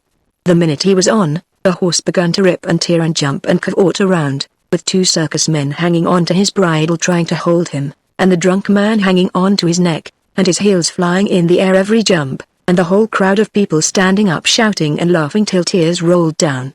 And at last, sure enough, all the circus men could do, the horse broke loose, and away he went like the very nation, round and round the ring, with that sot laying down on him and hanging to his neck, with first one leg hanging most to the ground on one side, and then t'other one on t'other side, and the people just crazy. It warn't funny to me, though, I was all of a tremble to see his danger. But pretty soon he struggled up a straddle and grabbed the bridle, reeling this way and that, and the next minute he sprung up and dropped the bridle and stood. And the horse going like a house afire too. He just stood up there, sailing around as easy and comfortable as if he weren't ever drunk in his life, and then he begun to pull off his clothes and sling them. He shed them so thick they kind of clogged up the air, and altogether he shed 17 suits. And, then, there he was, slim and handsome, and dressed the gaudiest and prettiest you ever saw. He lit into that horse with his whip and made him fairly hum, and finally skipped off, and made his bow and danced off to the dressing room, and everybody just howling with pleasure and astonishment. Then the ringmaster he see how he had been fooled, and he was the sickest ringmaster you ever see, I reckon. Why, it was one of his own men. He had got up that joke all out of his own head, and never let on to nobody. Well, I felt sheepish enough to be took in so, but I wouldn't have been in that ringmaster's place, not for $1,000. I don't know. There may be bullier circuses than what that one was, but I never struck them yet. Anyways, it was plenty good enough for me, and wherever I run across it, it can have all of my custom every time. Well, the night we had our show, there weren't only about 12 people, there just enough to pay expenses. And they laughed all the time, and that made the Duke mad, and everybody left, anyway, before the show was over. But one boy which was asleep. So the Duke said these Arkansas lunkheads couldn't come up to Shakespeare. What they wanted was low comedy, and maybe something rather worse than low comedy, he reckoned. He said he could size their style. So next morning he got some big sheets of wrapping paper and some black paint, and drawed off some handbills, and stuck them up all over the village. The bill said, "At the courthouse. For 3 nights only.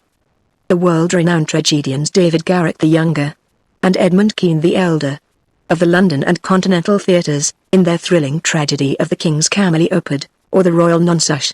Admission 50 cents. Then at the bottom was the biggest line of all, which said, "Ladies and children not admitted." There, says he, if that line don't fetch them, I don't know Arkansas. Chapter 23 The Orneriness of Kings. Well, all day him and the king was hard at it, rigging up a stage and a curtain and a row of candles for footlights, and at night the house was jam full of men in no time. When the place couldn't hold no more, the Duke he quit tending door and went around the back way and come onto the stage and stood up before the curtain and made a little speech, and praised up this tragedy, and said it was the most thrillingest one that ever was, and so he went on bragging about the tragedy, and about Edmund Kean the elder, which was to play the main principal part in it, and at last when he'd got everybody's expectations up high enough, he rolled up the curtain, and the next minute the king come prancing out on all fours, naked, and he was painted all over, ring-streaked and striped, all sorts of colors, as splendid as a rainbow. But never mind the rest of his outfit. It was just wild, it was awful funny. The people most killed themselves laughing, and when the king got done capering and capered off behind the scenes, they roared and clapped and stormed and haw-hawed till he come back and done it over again, and after that they made him do it another time. Well, it would make a cow laugh to see the shines that old idiot cut. Then the Duke he lets the curtain down, and bows to the people, and says the great tragedy will be performed only 2 nights more, on accounts of pressing London engagements, where the seats is all sold already for it in Drury Lane, and then he makes them another bow, and says if he has succeeded in pleasing them and instructing them, he will be deeply obliged if they will mention it to their friends and get them to come and see it. 20 people sings out. What, is it over? Is that all? The Duke says yes. Then there was a fine time. Everybody sings out, sold. And rose up mad, and was a-going for that stage and them tragedians. But a big, fine-looking man jumps up on a bench and shouts, "Hold on. Just a word, gentlemen." They stopped to listen. "We are sold, mighty badly sold. We don't want to be the laughing stock of this whole town, I reckon, and never hear the last of this thing as long as we live. No. What we want is to go out of here quiet, and talk this show up, and sell the rest of the town. Then we'll all be in the same boat. Ain't that sensible?" "You bet it is!" ! The judge is right. Everybody sings out, "All right, then not a word about any sell. Go along home, and advise everybody to come and see the tragedy." Next day you couldn't hear nothing around the town but how splendid that show was. House was jammed again that night, and we sold this crowd the same way. When me and the king and the Duke got home to the raft we all had a supper, and by, about midnight, they made Jim and me back her out and float her down the middle of the river, and fetch her in and hide her about 2 miles below town. The third night the house was crammed again and they warn't newcomers this time, but people that was at the show the other 2 nights. I stood by the Duke at the door, and I see that every man that went in had his pockets bulging, or something muffled up under his coat, and I see it warn't no perfumery, neither, not by a long sight. I smelt sickly eggs by the barrel, and rotten cabbages, and such things, and if I know the signs of a dead cat being around, and I bet I do, there were 64 of them went in. I shoved in there for a minute, but it was too various for me, I couldn't stand it. Well, when the place couldn't hold no more people the Duke he give a fellow a quarter and told him to tend door for him a minute, and then he started around for the stage door. I after him, but the minute we turned the corner and was in the dark he says, "Walk fast now till you get away from the houses, and then shin for the raft like the dickens was after you." I done it, and he done the same. We struck the raft at the same time, and in less than 2 seconds we was gliding downstream, all dark and still, and edging towards the middle of the river, nobody saying a word. I reckoned the poor king was in for a gaudy time of it with the audience, but nothing of the sort. Pretty soon he crawls out from under the wigwam, and says, "Well, how'd the old thing pan out this time, Duke?" He hadn't been uptown at all. We never showed a light till we was about 10 miles below the village. Then we lit up and had a supper, and the king and the Duke fairly laughed their bones loose over the way they'd served them people. The Duke says, "Greenhorns, flatheads. I knew the first house would keep mum and let the rest of the town get roped in, and I knew they'd lay for us the third night, and consider it was their turn now. Well, it is their turn, and I'd give something to know how much they'd take for it. I would just like to know how they're putting in their opportunity. They can turn it into a picnic if they want to. They brought plenty provisions, then rapscallions took in $465 in that 3 nights. I never see money hauled in by the wagon load like that before. By and by, when they was asleep and snoring, Jim says, "Don't it surprise you the way dem kings carries on, Huck?" "No," I says, "it don't." "Why don't it, Huck?" "Well, it don't, because it's in the breed. I reckon they're all alike. But, Huck, these kings one is regular rapscallions, that's just what they is, they's regular rapscallions. Well, that's what I'm saying, all kings is mostly rapscallions, as far as I can make out. Is that so? You read about them once you'll see. Look at Henry VIII, this NS a Sunday school superintendent to him. And look at Charles II, and Louis XIV, and Louis XV, and James II, and Edward II, and Richard III, and 40 more, besides all them Saxon heptarchies that used to rip around so in old times and raise Cain. My, you ought to seen old Henry VIII when he was in bloom. He was a blossom. He used to marry a new wife every day, and chop off her head next morning. And he would do it just as indifferent as if he was ordering up eggs. Fetch up Nell Gwyn, he says. They fetch her up. Next morning, chop off her head. And they chop it off. Fetch up Jane Shore, he says, and up she comes. Next morning, chop off her head and they chop it off. Ring up Fair Rosamund. Fair Rosamund answers the bell. Next morning, chop off her head. And he made every one of them tell him a tale every night, and he kept that up till he had hogged 1,001 tales that way, and then he put them all in a book, and called it Doomsday Book, which was a good name and stated the case. You don't know kings, Jim. But I know them, and this old drip of iron is one of the cleanest I've struck in history. Well, Henry he takes a notion he wants to get up some trouble with this country. How does he go at it? Give notice ? Give the country a show. No. All of a sudden he heaves all the tea in Boston Harbor overboard, and whacks out a Declaration of Independence, and dares them to come on. That was his style. He never give anybody a chance. He had suspicions of his father, the Duke of Wellington. Well, what did he do? Ask him to show up? No, drowned him in a butt of momsey, like a cat. Suppose people left money laying around where he was, what did he do? He collared it. Suppose he contracted to do a thing, and you paid him, and didn't sit down there and see that he done it, what did he do? He always done the other thing. Suppose he opened his mouth, what then? If he didn't shut it up powerful quick he'd lose a lie every time. That's the kind of a bug Henry was, and if we'd had him along stead of our kings he'd have fooled that town a heap worse than undone. I don't say that is lambs, because they ain't, when you come right down to the cold facts, but they ain't nothing to that old ram, anyway. All I say is, kings is kings, and you got to make allowances. Take them all around, they're a mighty ornery lot. It's the way they're raised, but this one do smell so like a nation, Huck. Well, they all do, Jim. We can't help the way a king smells, history don't tell no way. Now the Duke, he's a tolerable likely man in some ways. Yes, a Duke's different. But not very different.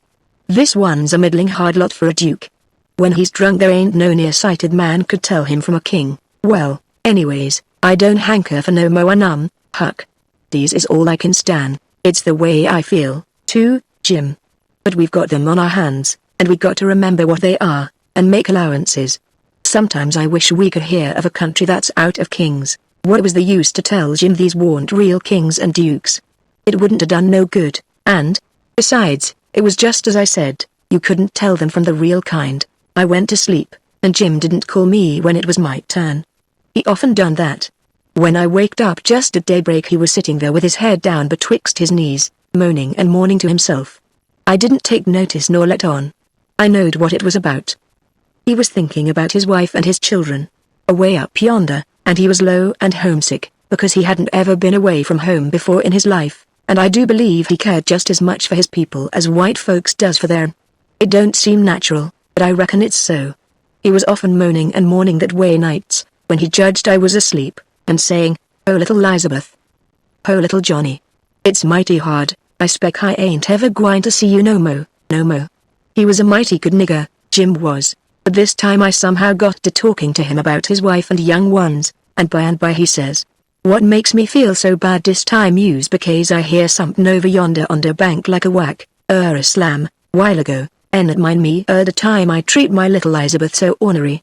She warn't on about 4 year olay, and she tucked a scarlet fever, and had a powerful rough spell, but she got well, and one day she was a-standin' around, and I says to her, I says, "Shet da do," she never done it, just stood dar, kinda smilin' up at me. It make me mad, and I says again, mighty loud, I says, "Don't you hear me?" Shet da do, she just stood der same way, kinda smilin' up. I was a-bilin'. I says, "I lay I make you mine," and with dat I fetch her a slap side da head dat sent her a-sprawlin'. Den I went into da other room, and you's gone 'bout 10 minutes, And when I come back da was dat do a standin' open yet, and dat chili standin' mos right in it, a lookin' down and mournin', and the tears runnin' down. My, but I was mad. I was a gwine for the chili, but just den it was a do dat open in its just den, long come da wind and slam it to, behind the chili, kerblam exclamation mark en my lan, the chili never move. My breath must hop out to me, and I feel so I don't know how I feel. I crope out, all a tremblin', and crope around and open the do easy and slow, and poke my head in behind the chili, soft and still, and all of a sudden I says pow. Just as loud as I could yell. She never budge. Oh, Huck, I bust out a cryin' and grab her up in my arms, and say, oh, the po little thing. The Lord God Almighty forgive po ole Jim, 'cause he never gwine to forgive hisself as long's he live. Oh, she was plumb deaf and dumb, Huck, plumb deaf and dumb, and I'd been a treatin' her so. Chapter 24. The King Turns Parson. Next day, towards night, we laid up under a little willow towhead out in the middle. There was a village on each side of the river, and the Duke and the King begun to lay out a plan for working them towns. Jim he spoke to the Duke, and said he hoped it wouldn't take but a few hours, because it got mighty heavy and tiresome to him when he had to lay all day in the wigwam tied with a rope. You see, when we left him all alone we had to tie him, because if anybody happened onto him all by himself and not tied it wouldn't look much like he was a runaway nigger, you know. So the Duke said it was kind of hard to have to lay roped all day, and he'd cipher out some way to get around it. He was uncommon bright. The Duke was, and he soon struck it. He dressed Jim up in King Lear's outfit. It was a long curtain calico gown, and a white horsehair wig and whiskers, and then he took his theater paint and painted Jim's face and hands and ears and neck all over a dead, dull, solid blue, like a man that's been drowned in 9 days. Blamed if he warn't the horriblest looking outrage I ever see. Then the Duke took and wrote out a sign on a shingle so, sick Arab but harmless when not out of his head. And he nailed that shingle to a lathe, and stood the lathe up 4 or 5 foot in front of the wigwam. Jim was satisfied. He said it was a sight better than lying tied a couple of years every day, and trembling all over every time there was a sound. The Duke told him to make himself free and easy, and if anybody ever come meddling around, he must hop out of the wigwam, and carry on a little, and fetch a howl or two like a wild beast, and he reckoned they would light out and leave him alone. Which was sound enough judgment, but you take the average man, and he wouldn't wait for him to howl. Why, he didn't only look like he was dead, he looked considerable more than that. These rapscallions wanted to try the non-sush again, because there was so much money in it, but they judged it wouldn't be safe, because maybe the news might have worked along down by this time.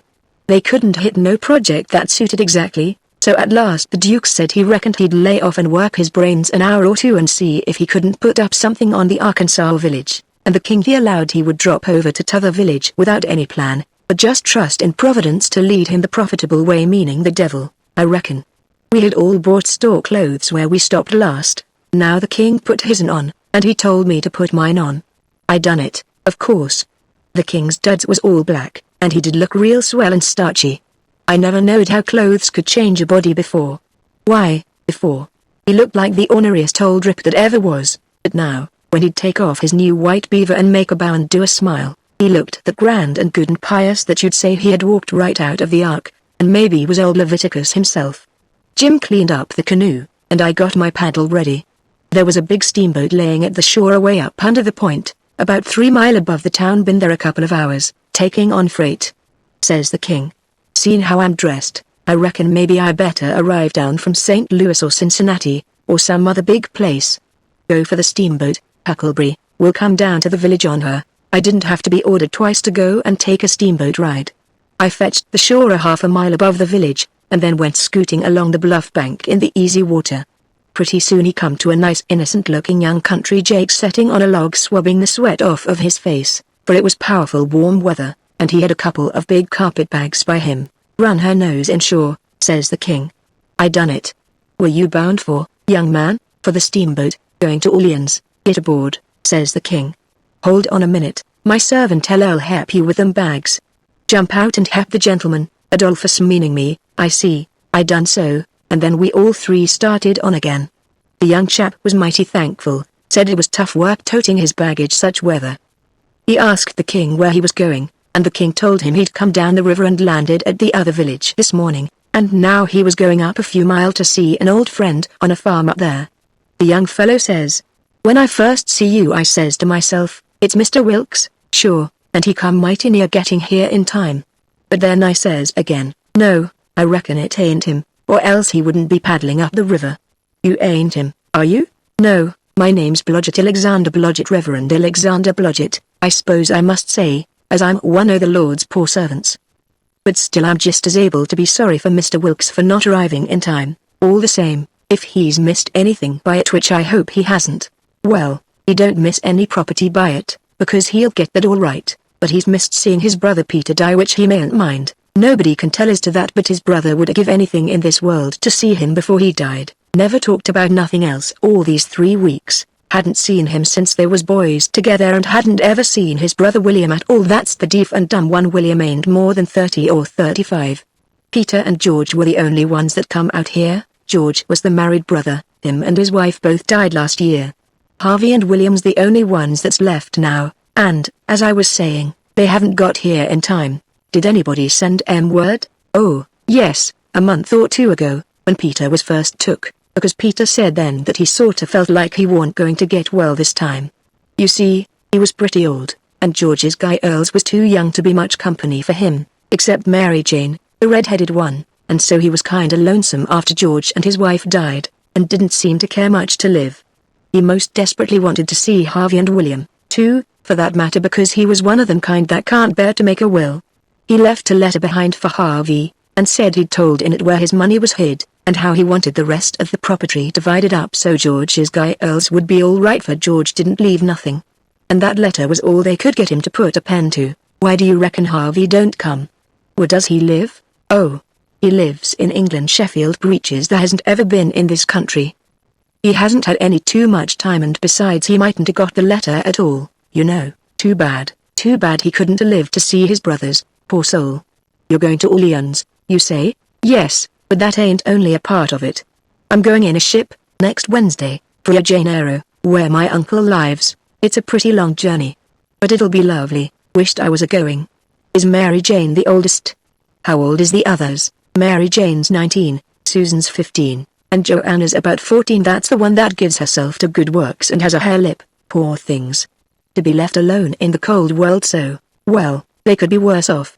Old Peter had friends, and they ain't going to let them come to no harm. There's Hobson, the Baptist preacher, and Deacon Lot Hovey, and Ben Rucker, and Abner Shackelford, and Levi Bell, a lawyer, and Dr. Robinson, and their wives, and the widow Bartley, and well, there's a lot of them, but these are the ones that Peter was thickest with, and used to write about sometimes, when he wrote home, so Harvey'll know where to look for friends when he gets here. Well, the old man went on asking questions till he just fairly emptied that young fellow. Blamed if he didn't inquire about everybody and everything in that blessed town, and all about the Wilkses, and about Peter's business, which was a tanner, and about George's, which was a carpenter, and about Harvey's, which was a dissentering minister, and so on, and so on. Then he says, "What did you want to walk all the way up to the steamboat for?" "Because she's a big Orleans boat, and I was afeard she mightn't stop there. When they're deep they won't stop for a hail. A Cincinnati boat will, but this is a St. Louis one." Was Peter Wilkes well off? Oh, yes, pretty well off. He had houses and land, and it's reckoned he left 3,000 or 4,000 in cash hid up sommers. When did you say he died? I didn't say, but it was last night. Funeral tomorrow, likely? Yes, about the middle of the day. Well, it's all terrible sad, but we've all got to go, one time or another. So what we want to do is to be prepared, then we're all right. Yes, sir, it's the best way. Ma used to always say that, when we struck the boat, that she was about done loading, and pretty soon she got off. The king never said nothing about going aboard, so I lost my ride, after all. When the boat was gone the king made me paddle up another mile to a lonesome place, and then he got ashore and says, "Now hustle back, right off, and fetch the Duke up here, and the new carpet bags. And if he's gone over to t'other side, go over there and get him. And tell him to get himself up regardless. Shove along." Now, I see what he was up to, but I never said nothing, of course. When I got back with the Duke we hid the canoe, and then they sat down on a log, and the king told him everything, just like the young fellow had said it, every last word of it. And all the time he was doing it he tried to talk like an Englishman, and he done it pretty well, too, for a slouch. I can't imitate him, and so I ain't going to try to. But he really done it pretty good. Then he says, "How are you on the deaf and dumb, Bilgewater?" The Duke said, "Leave him alone for that," said he had played a deaf and dumb person on the histrionic boards.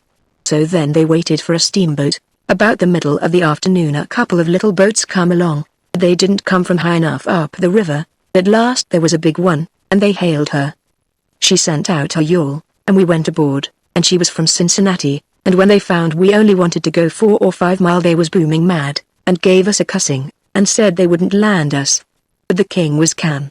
He says, "If gentlemen can afford to pay $1 a mile apiece to be took on and put off in a yawl, a steamboat can afford to carry 'em, can't it?" So they softened down and said it was all right, and when we got to the village they yawled us ashore.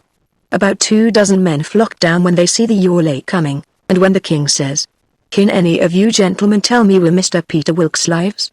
They give a glance at one another, and nodded their heads, as much as to say, "What do I tell you?" Then one of them says, kind of soft and gentle, "I'm sorry sir, but the best we can do is to tell you where he did live yesterday evening." Sudden as winking the ornery old creature went and to smash, and fell up against the man, and put his chin on his shoulder, and cried down his back, and says, "Alas, alas, our poor brother gone, and we never got to see him, oh, it's too hard." Then he turns around, blubbering, and makes a lot of idiotic signs to the Duke on his hands, and blamed if he didn't drop a carpetbag and bust out crying.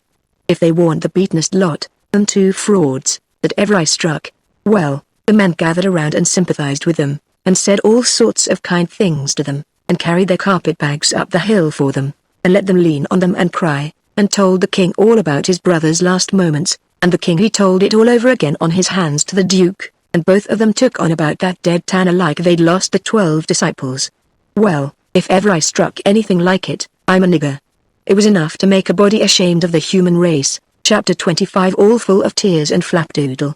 The news was all over town in 2 minutes, and you could see the people tearing down on the run from every which way, some of them putting on their coats as they come.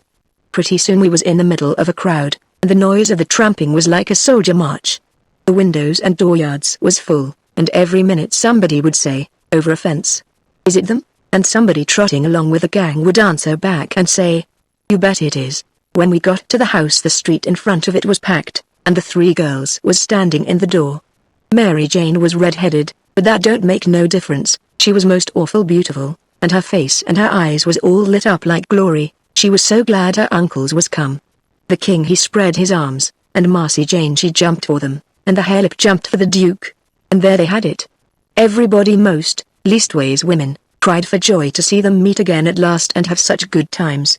Then the king he hunched the Duke private eye see him do it and then he looked around and see the coffin, over in the corner on 2 chairs. So then him and the Duke, with a hand across each other's shoulder, and t'other hand to their eyes, walked slow and solemn over there, everybody dropping back to give them room, and all the talk and noise stopping, people saying SH, and all the men taking their hats off and drooping their heads, so you could have heard a pin fall. And when they got there they bent over and looked in the coffin, and took one sight, and then they bust out crying so you could have heard them to all eons, most, and then they put their arms around each other's necks, and hung their chins over each other's shoulders, and then for 3 minutes, or maybe 4, I never see 2 men leak the way they done. And, mind you, everybody was doing the same, and the place was that damp I never see anything like it. Then one of them got on one side of the coffin, and t'other on t'other side. They kneeled down and rested their foreheads on the coffin, and let on to pray all to themselves.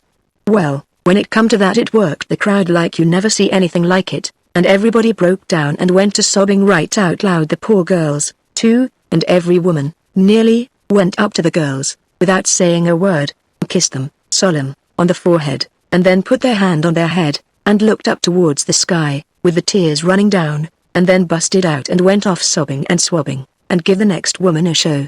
I never see anything so disgusting. Well, by and by the king he gets up and comes forward a little, and works himself up and slobbers out a speech, all full of tears and flapdoodle about its being a sore trial for him and his poor brother to lose the diseased, and to miss seeing diseased alive after the long journey of 4,000 mile, but it's a trial that's sweetened and sanctified to us by this dear sympathy and these holy tears, and so he thanks them out of his heart and out of his brother's heart, because out of their mouths they can't, words being too weak and cold, and all that kind of rot and slush, till it was just sickening, and then he blubbers out a pious goody-goody amen, and turns himself loose and goes to crying fit to bust. And the minute the words were out of his mouth, somebody over in the crowd struck up the doxology, and everybody joined in with all their might, and it just warmed you up and made you feel as good as church letting out. Music is a good thing. And after all that soul butter and hogwash, I never see it freshen up things so, and sound so honest and bully. Then the king begins to work his jaw again, and says how him and his nieces would be glad if a few of the main principal friends of the family would take supper here with them this evening, and help set up with the ashes of the deceased, and says if his poor brother laying yonder could speak he knows who he would name, for they was names that was very dear to him, and mentioned often in his letters, and so he will name the same, wit, as follows, Viz. Reverend Mr. Hobson, and Deacon Lot Hovey, and Mr. Ben Rucker, and Abner Shackelford, and Levi Bell, and Dr. Robinson, and their wives, and the widow Bartley. Reverend Hobson and Dr. Robinson was down to the end of the town hunting together, that is, the doctor was shipping a sick man to t'other world, and the preacher was pinting him right. Lawyer Bell was away up to Louisville on business.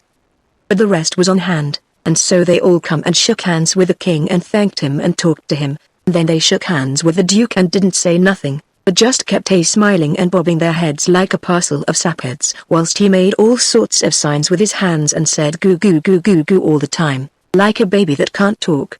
So the king he blattered along, and managed to inquire about pretty much everybody and dog in town, by his name, and mentioned all sorts of little things that happened one time or another in the town, or to George's family, or to Peter. And he always let on that Peter wrote him the things, but that was a lie. He got every blessed one of them out of that young flathead that we canoed up to the steamboat. Then Mary Jane she fetched the letter her father left behind, and the king he read it out loud and cried over it. It gave the dwelling house and $3,000, gold, to the girls, and it gave the tanyard, which was doing a good business, along with some other houses and land, worth about $7,000, and $3,000 in gold to Harvey and William, and told where the $6,000 cash was hid down cellar. So these two frauds said they'd go and fetch it up, and have everything square and above board, and told me to come with a candle.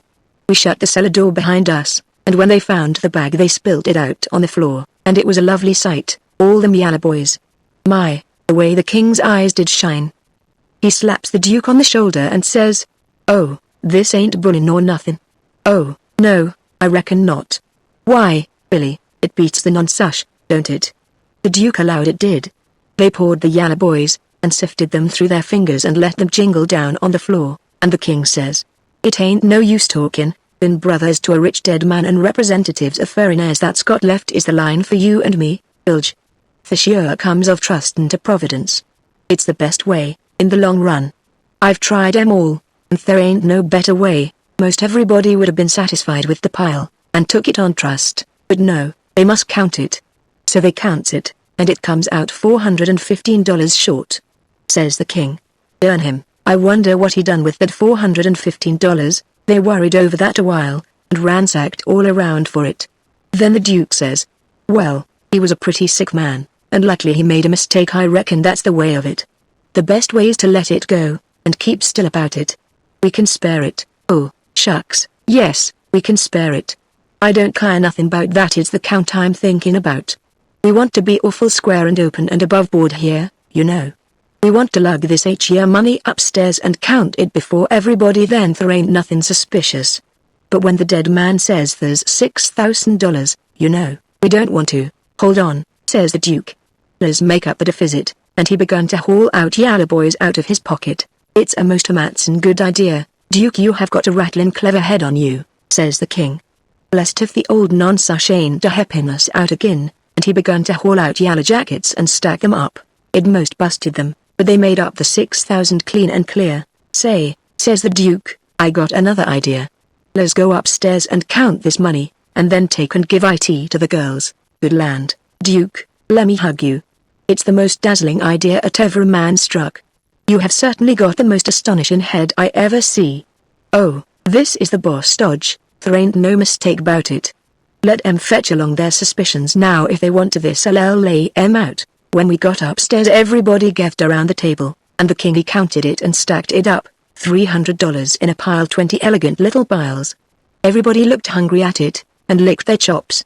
Then they raked it into the bag again, and I see the king begin to swell himself up for another speech.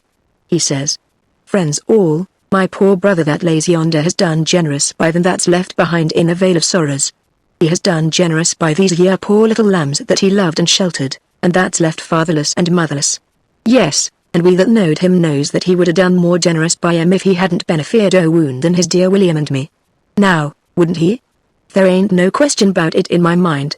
Well, then, what kind o' brothers would it be that d stand in his way at such a time? And what kind o' uncles would it be that d rob such poor sweet lambs as these that he loved so at such a time? If I know William, and I think I do he well, I'll just ask him.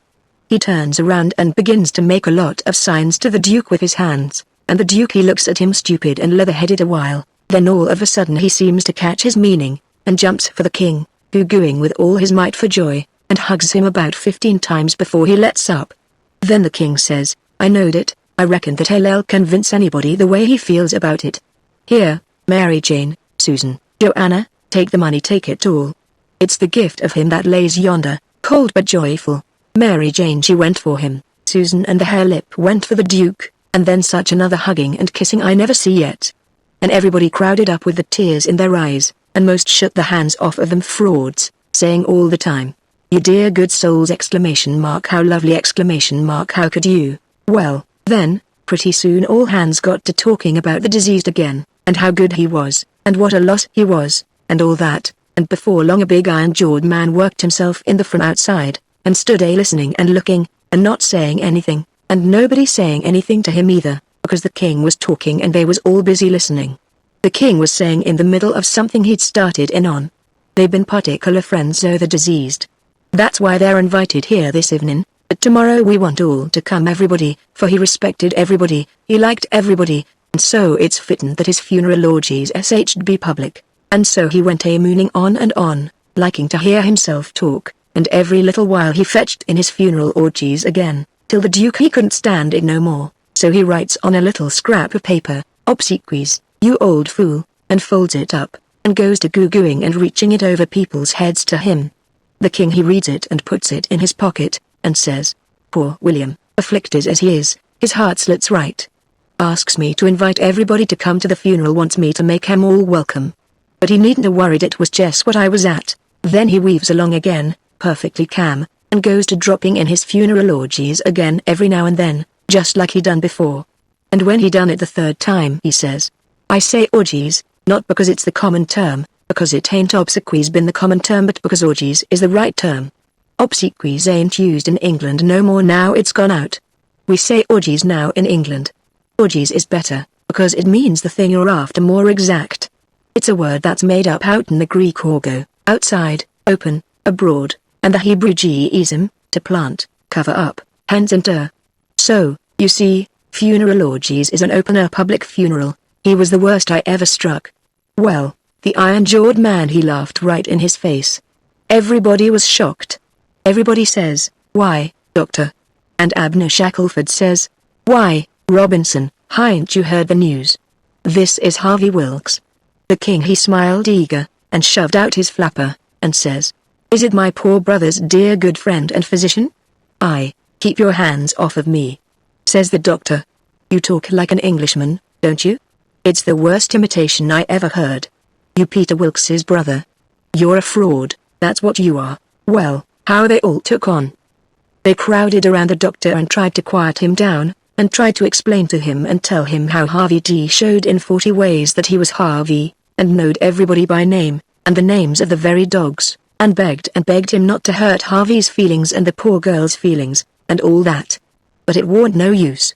He stormed right along, and said any man that pretended to be an Englishman and couldn't imitate the lingo no better than what he did was a fraud and a liar. The poor girls was hanging to the king and crying, and all of a sudden the doctor ups and turns on them. He says, I was your father's friend, and I'm your friend, and I warn you as a friend, and an honest one that wants to protect you and keep you out of harm and trouble, to turn your backs on that scoundrel and have nothing to do with him. The ignorant tramp, with his idiotic Greek and Hebrew, as he calls it. He is the thinnest kind of an impostor, has come here with a lot of empty names and facts which he picked up somewheres, and you take them for proofs, and are helped to fool yourselves by these foolish friends here, who ought to know better.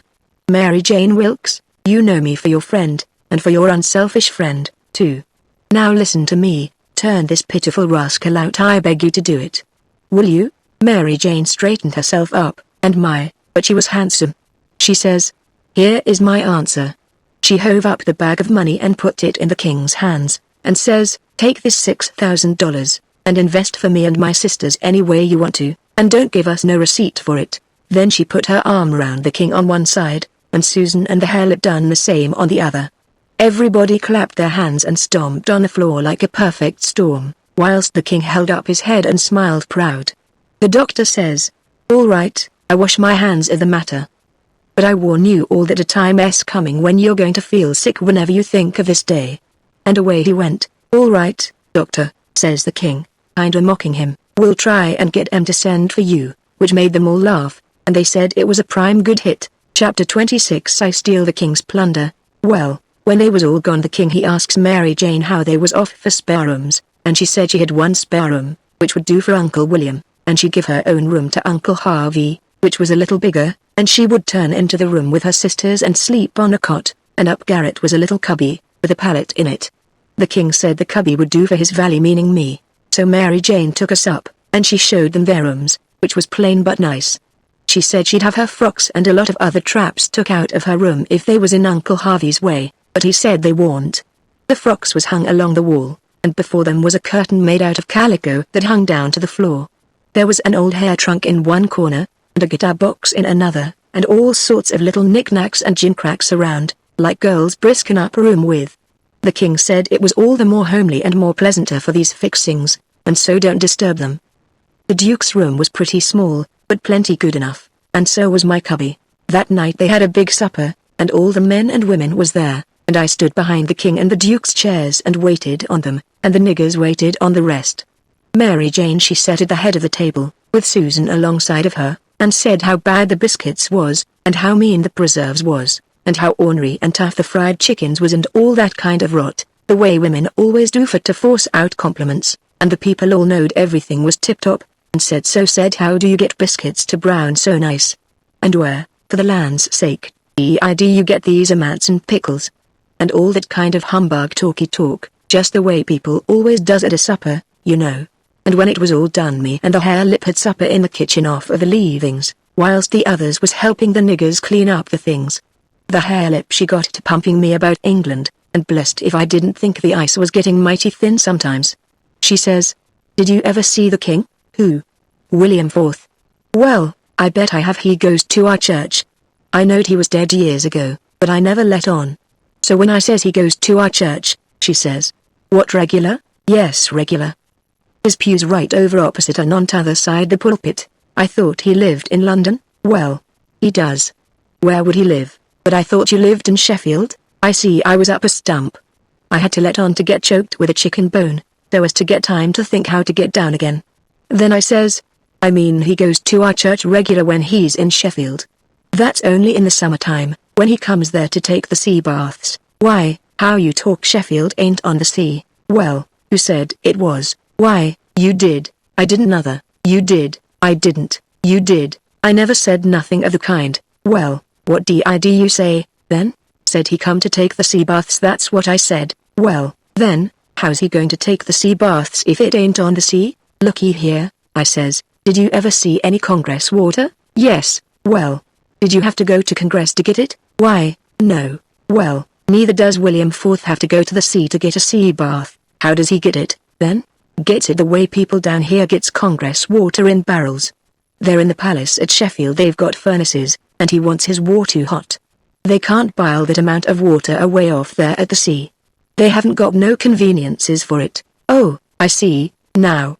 You might have said that in the first place and saved time. When she said that, I see I was out of the woods again, and so I was comfortable and glad. Next, she says, do you go to church, too? Yes, regular. Where do you sit? Why, in our pew. His pew? Why, on your Uncle Harvey's. His'n? What does he want with a pew? Wants it to set in. What did you reckon he wanted with it? Why, I thought he'd be in the pulpit. Rot him, I forgot he was a preacher. I see I was up a stump again, so I played another chicken bone and got another think. Then I says, blame it. Do you suppose there ain't but one preacher to a church? Why, what do they want with more? What exclamation mark to preach before a king? I never did see such a girl as you. They don't have no less than 17. My land. Why, I wouldn't set out such a string as that, not if I never got to glory. It must take 'em a week. Shucks, they don't all of them preach the same day, only one of 'em. Well, then, what does the rest of 'em do? Oh, nothing much. Loll around, pass the plate and one thing or another. But mainly they don't do nothing. Well, then, what are they for? Why, they're for style. Don't you know nothing? Well, I don't want to know no such foolishness as that. How is servants treated in England? Do they treat 'em better 'en we treat our niggers? No. A servant ain't nobody there. They treat them worse than dogs. Don't they give 'em holidays? The way we do, Christmas and New Year's week, and 4th of July? Oh, just listen. A body could tell you hain't ever been to England by that. Why, Ly, Joanna, they never see a holiday from year's end to year's end, never go to the circus, nor theatre, nor nigger shows, nor nayers, nor church. But you always went to church. Well, I was gone up again. I forgot I was the old man's servant. But next minute I whirled in on a kind of an explanation how a valley was different from a common servant and had to go to church whether he wanted to or not, and set with the family, on account of its being the law. But I didn't do it pretty good, and when I got done I see she warn't satisfied.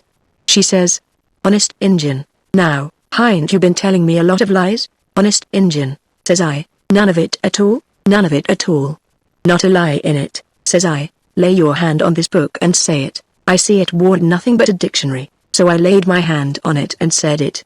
So then she looked a little better satisfied, and says, "Well, then, I'll believe some of it, but I hope to gracious if I'll believe the rest." "What is it you won't believe, Joe?" says Mary Jane, stepping in with Susan behind her. "It ain't right nor kind for you to talk so to him, and him a stranger and so far from his people. How would you like to be treated so? That's always your way, ma'am, always sailing in to help somebody before they're hurt. I hain't done nothing to him. He's told some stretchers, I reckon, and I said I wouldn't swallow it all, and that's every bit and grain I did say. I reckon he can stand a little thing like that, can't he? I don't care whether it was little or whether it was big, he's here in our house and a stranger, and it wasn't good of you to say it. If you was in his place it would make you feel ashamed, and so you oughtn't to say a thing to another person that will make them feel ashamed." "Why, ma'am," he said, "it don't make no difference what he said, that ain't the thing. The thing is for you to treat him kind, and not be saying things to make him remember he ain't in his own country and amongst his own folks." I says to myself, this is a girl that I'm letting that old reptile rob her of her money. Then Susan she waltzed in, and if you'll believe me, she did give her lip hark from the tomb, says I to myself, and this is another one that I'm letting him rob her of her money. Then Mary Jane she took another inning, and went in sweet and lovely again, which was her way, but when she got down there warn't hardly anything left, oh poor her lip. So she hollered, "All right, then," says the other girls, "just ask his pardon." She done it, too, and she done it beautiful. She done it so beautiful it was good to hear, and I wished I could tell her 1,000 lies, so she could do it again. I says to myself, this is another one that I'm letting him rob her of her money. And when she got through they all just laid themselves out to make me feel at home and know I was amongst friends. I felt so ornery and low down and mean that I says to myself, my mind's made up, I'll hide that money for them or bust. So then I lit out for bed, I said, meaning some time or another. When I got by myself I went to thinking the thing over. I says to myself, shall I go to that doctor, private, and blow on these frauds? No, that won't do. He might tell who told him, then the king and the duke would make it warm for me. Shall I go, private, and tell Mary Jane? No, I dasn't do it. Her face would give them a hint, sure, I got the money, and they'd slide right out and get away with it.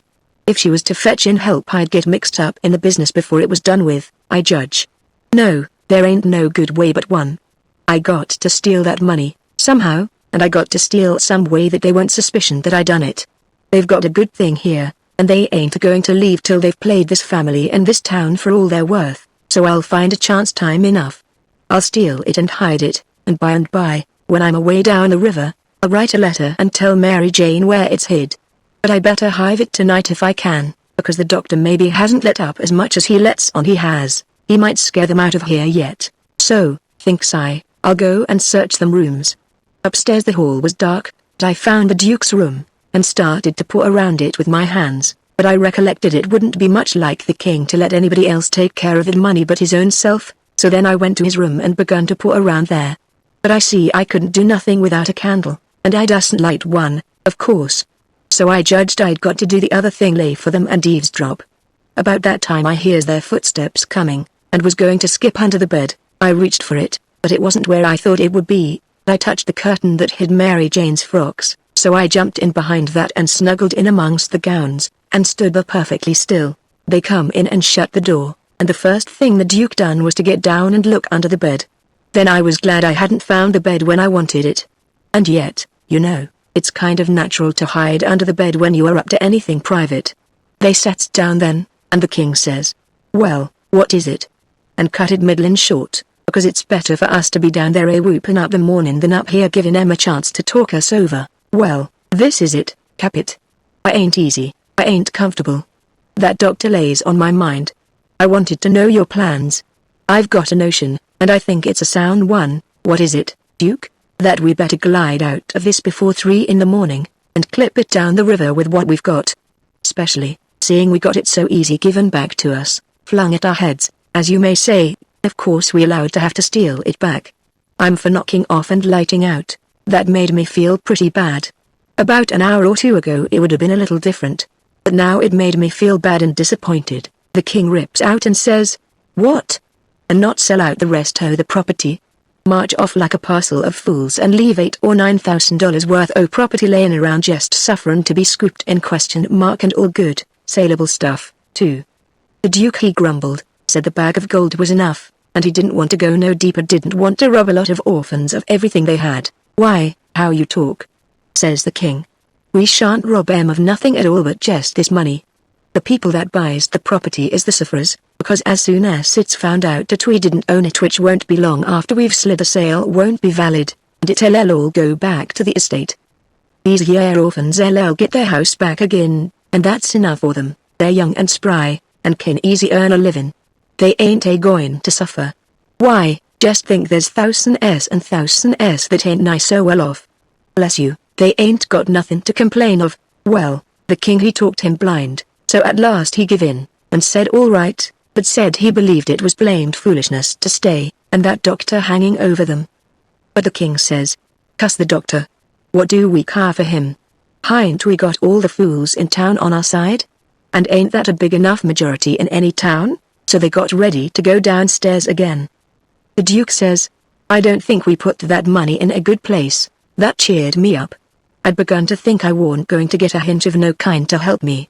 The king says, "Why, because Mary Jane will be in mourning from this out, and first you know the nigger that does up the rooms will get an order to box these duds up and put 'em away, and you reckon a nigger can run across money and not borrow some of it? Your head's level again, Duke," says the king, and he comes fumbling under the curtain 2 or 3 foot from where I was.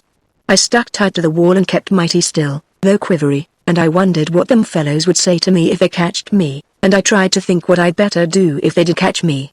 But the king, he got the bag before I could think more than about a half a thought, and he never suspicioned I was around.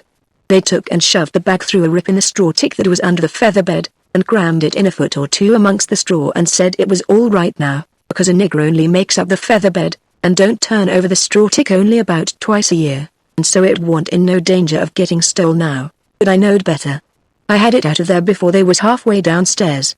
I groped along up to my cubby, and hid it there till I could get a chance to do better.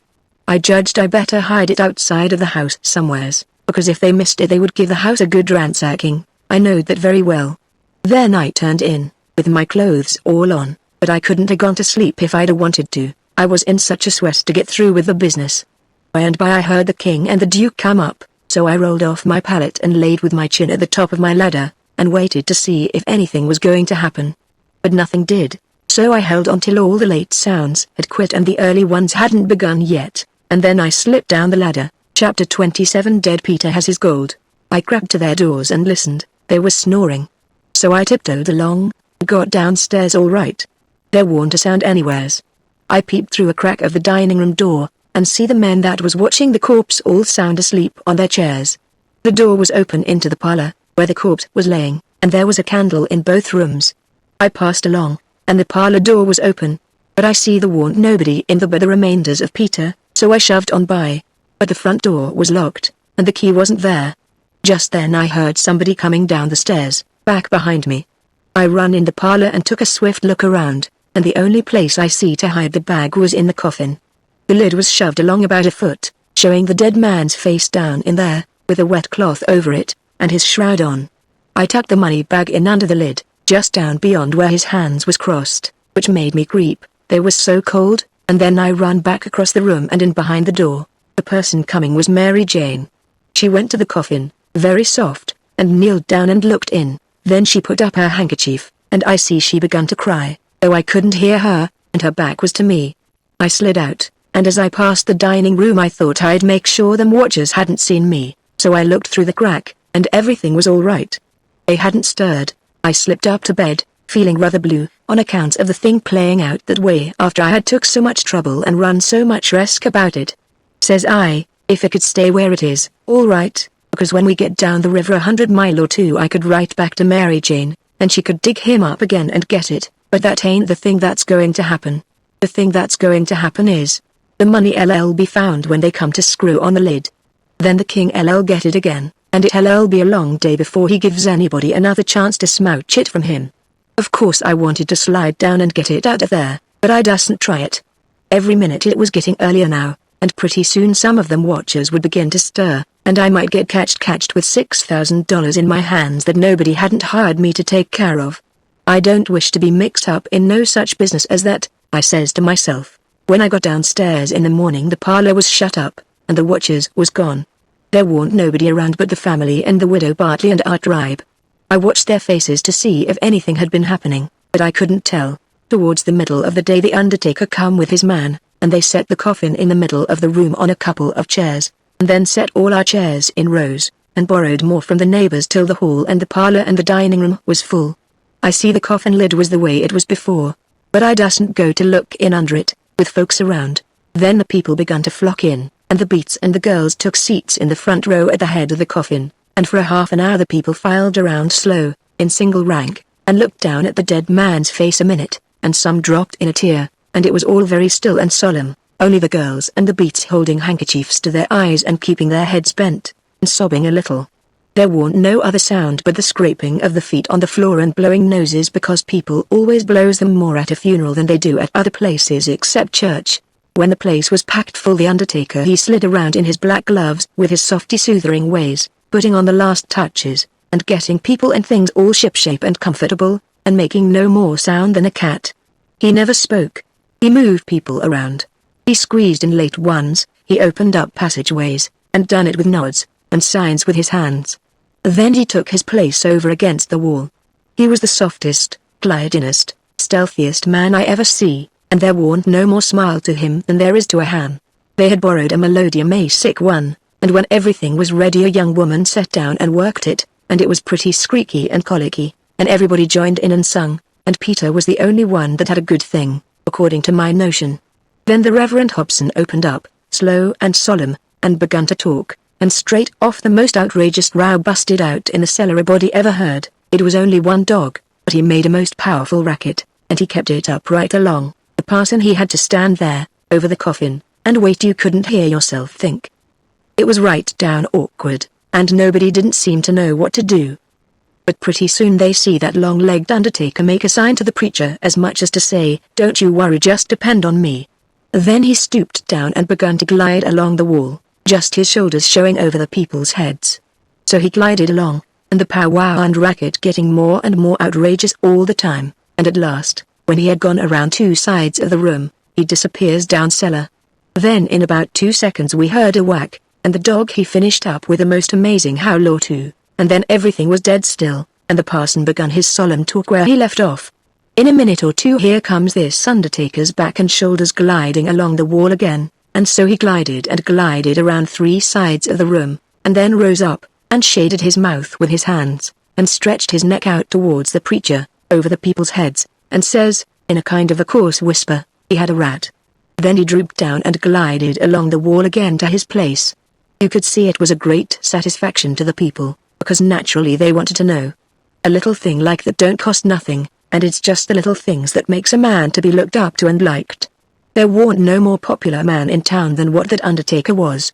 Well, the funeral sermon was very good, but pison long and tiresome, and then the king he shoved in and got off some of his usual rubbish, and at last the job was through, and the undertaker begun to sneak up on the coffin with his screwdriver. I was in a sweat then, and watched him pretty keen. But he never meddled at all, just slid the lid along as soft as mush, and screwed it down tight and fast. So there I was. I didn't know whether the money was in there or not. So, says I, suppose somebody has hogged that bag on the sly ? Now how do I know whether to write to Mary Jane or not? Suppose she dug him up and didn't find nothing, what would she think of me? Blame it, I says, I might get hunted up and jailed, I'd better lay low and keep dark, and not write at all. The thing's awful mixed now, trying to better it, I've worsened it 100 times, and I wish to goodness I'd just let it alone. I'd fetched the whole business. They buried him, and we come back home, and I went to watching faces again. I couldn't help it, and I couldn't rest easy. But nothing come of it, the faces didn't tell me nothing. The king he visited around in the evening, and sweetened everybody up, and made himself ever so friendly, and he gave out the idea that his congregation over in England would be in a sweat about him, so he must hurry and settle up the estate right away and leave for home. He was very sorry he was so pushed, and so was everybody. They wished he could stay longer, but they said they could see it couldn't be done. And he said of course him and William would take the girls home with them, and that pleased everybody too, because then the girls would be well fixed and amongst their own relations, and it pleased the girls, too, tickled them so they clean forgot they ever had a trouble in the world, and told him to sell out as quick as he wanted to, they would be ready. Them poor things was that glad and happy it made my heart ache to see them getting fooled and lied to so, but I didn't see no safe way for me to chip in and change the general tune. Well, blamed if the king didn't build the house and the niggers and all the property for auction straight off sale 2 days after the funeral. Anybody could buy private beforehand if they wanted to, so the next day after the funeral, along about noontime, the girls' joy got the first jolt. A couple of nigger traders come along, and the king sold them the niggers reasonable, the 3-day drafts as they called it, and away they went. The 2 sons up the river to Memphis, and their mother down the river to Orleans. I thought them poor girls and them niggers would break their hearts for grief, they cried around each other, and took on so it most made me down sick to see it. The girls said they hadn't ever dreamed of seeing the family separated or sold away from the town. I can't ever get it out of my memory, the sight of them poor miserable girls and niggers hanging around each other's necks and crying, and I reckon I couldn't have stood it all, but would have had to bust out and tell on our gang if I hadn't knowed the sale wore no account and the niggers would be back home in a week or 2. The thing made a big stir in the town, too, and a good many come out flat-footed and said it was scandalous to separate the mother and the children that way. It injured the fraud some, but the old fool he bowled right along, spite of all the Duke could say or do, and I tell you the Duke was powerful uneasy. Next day was auction day.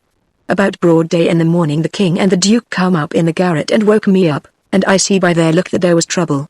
The king says, "Was you in my room night before last?" "No, Your Majesty," which was the way I always called him when nobody but our gang warn't around. "Was you in the yesterday or last night?" "No, Your Majesty." "On a bright, now no lies, on a bright, Your Majesty.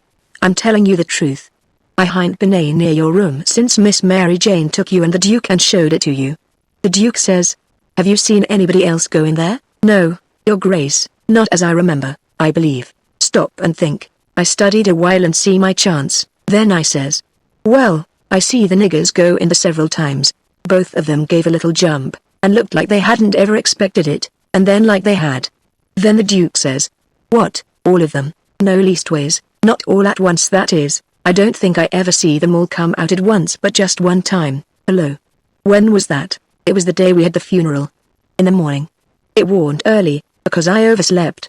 I was just starting down the ladder, and I see them." "Well, go on, go on. What did they do? How'd they act?" "They didn't do nothing. And they didn't act anyway much, as far as I see. They tiptoed away, so I seen, easy enough, that they'd shoved in there to do up Your Majesty's room, or something, supposing you was up, and found you warn't up, and so they was hoping to slide out of the way of trouble without waking you up, if they hadn't already waked you up." "Great guns, this is a go," says the king. Both of them looked pretty sick and tolerable silly. They stood there thinking and scratching their heads a minute, and the Duke he bust into a kind of a little raspy chuckle, and says, "It does beat all how neat the niggers played their hand. They let on to be sorry they was going out of this region. And I believe they was sorry, and so did you, and so did everybody. Don't ever tell me anymore that a nigger ain't got any histrionic talent. Why, the way they played that thing, it would fool anybody. In my opinion, there's a fortune in M. If I had capital and a theater, I wouldn't want a better layout than that, and here we've gone and sold M for a song. Yes, and ain't privileged to sing the song yet. Say, where is that song, that draft? In the bank for to be collected. Where would it be? Well, that's all right then, thank goodness, says I, kind of timid like. Is something gone wrong? The king whirls on me and rips out. None o' your business. You keep your head shut, and mind your own affairs if you got any. Long as you're in this town, don't you forget that, you hear? Then he says to the Duke, we got to just swaller it and say nothin', mum's the word for the United States. As they were starting down the ladder, the Duke he chuckles again, and says, quick sales and small profits. It's a good business, yes. The king snarls around on him and says, I was trying to do for the best and sell in em out so quick. If the profits has turned out to be none, lackin' considerable, and none to carry, is it my fault any more'n it's yourn? Well, it'd be in this house yet, and we wouldn't if I could have got my advice listened to. The king sassed back as much as was safe for him, and then swapped around and lit into me again. He give me down the banks for not coming and telling him I see the niggers come out of his room acting that way, said any fool would have knowed something was up. And then waltzed in and cussed himself a while, and said it all come of him not laying late and taking his natural rest that morning, and he'd be blamed if he'd ever do it again. So they went off a-jawing, and I felt dreadful glad I'd worked it all off onto the niggers, and yet hadn't done the niggers no harm by it. Chapter 28 Overreaching Don't Pay. By and by it was getting up time. So I come down the ladder and started for downstairs, but as I come to the girls' room the door was open, and I see Mary Jane sitting by her old hair trunk, which was open, and she'd been packing things in it getting ready to go to England. But she had stopped now with a folded gown in her lap, and had her face in her hands, crying. I felt awful bad to see it, of course anybody would. I went in there and says, Miss Mary Jane, you can't bear to see people in trouble, and I can't most always. Tell me about it. So she done it. And it was the niggers, I just expected it. She said the beautiful trip to England was most about spoiled for her. She didn't know how she was ever going to be happy there, knowing the mother and the children weren't ever going to see each other no more, and then busted out bitterer than ever, and flung up her hands, and says, oh, dear, dear, to think they ain't ever going to see each other any more, but they will, and inside of 2 weeks, and I know it. Says I, laws, it was out before I could think. And before I could budge she throws her arms around my neck and told me to say it again, say it again, say it again. I see I had spoke too sudden and said too much, and was in a close place. I asked her to let me think a minute, and she sat there, very impatient and excited and handsome, but looking kind of happy and eased up, like a person that's had a tooth pulled out. So I went to studying it out. I says to myself, I reckon a body that ups and tells the truth when he is in a tight place is taking considerable many risks. Though I ain't had no experience, and can't say for certain, but it looks so to me, anyway, and yet here's a case where I'm blessed if it don't look to me like the truth is better and actually safer than a lie. I must lay it by in my mind, and think it over some time or other. It's so kind of strange and unregular. I never see nothing like it. Well, I says to myself at last, I'm a-going to chance it. I'll up and tell the truth this time, though it does seem most like setting down on a keg of powder and touching it off just to see where you'll go to. Then I says, Miss Mary Jane, is there any place out of town a little ways where you could go and stay 3 or 4 days? Yes, Mr. Lothrop's. Why, never mind why yet. If I'll tell you how I know the niggers will see each other again inside of 2 weeks here in this house, and prove how I know it, will you go to Mr. Lothrop's and stay 4 days? 4 days. She says, I'll stay a year. All right, I says, I don't want nothing more out of you than just your word. I'd rather have it than another man's kiss the Bible. She smiled and reddened up very sweet, and I says, if you don't mind it, I'll shut the door and bolt it. Then I come back and sat down again, and says, don't you holler. Just set still and take it like a man. I got to tell the truth, and you want to brace up, Miss Mary, because it's a bad kind, and going to be hard to take, but there ain't no help for it. These uncles of yourn ain't no uncles at all. They're a couple of frauds, regular deadbeats.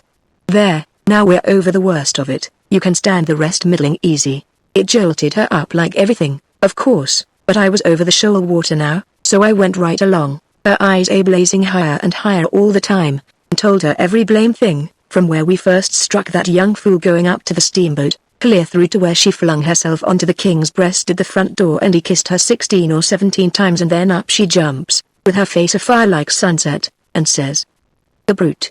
Come, don't waste a minute, not a second, we'll have them tarred and feathered, and flung in the river." Says I, "Certainly. But do you mean before you go to Mr. Lothrop's, or?" "Oh," she says, "what am I thinking about?" She says, and sat right down again. "Don't mind what I said, please, don't you, won't, now, will you?" Laying her silky hand on mine in that kind of a way that I said I would die first. "I never thought I was so stirred up," she says. "Now go on, and I won't do so anymore. You tell me what to do, and whatever you say I'll do it." "Well," I says, "it's a rough gang, and 2 frauds, and I'm fixed so I got to travel with them a while longer, whether I want to or not. I'd rather not tell you why, and if you was to blow on them this town would get me out of their claws, and I'd be all right, but there'd be another person that you don't know about who'd be in big trouble." "Well, we got to save him, hain't we?" "Of course." "Well, then, we won't blow on them." Saying them words put a good idea in my head. I see how maybe I could get me and Jim rid of the frauds, get them jailed here, and then leave.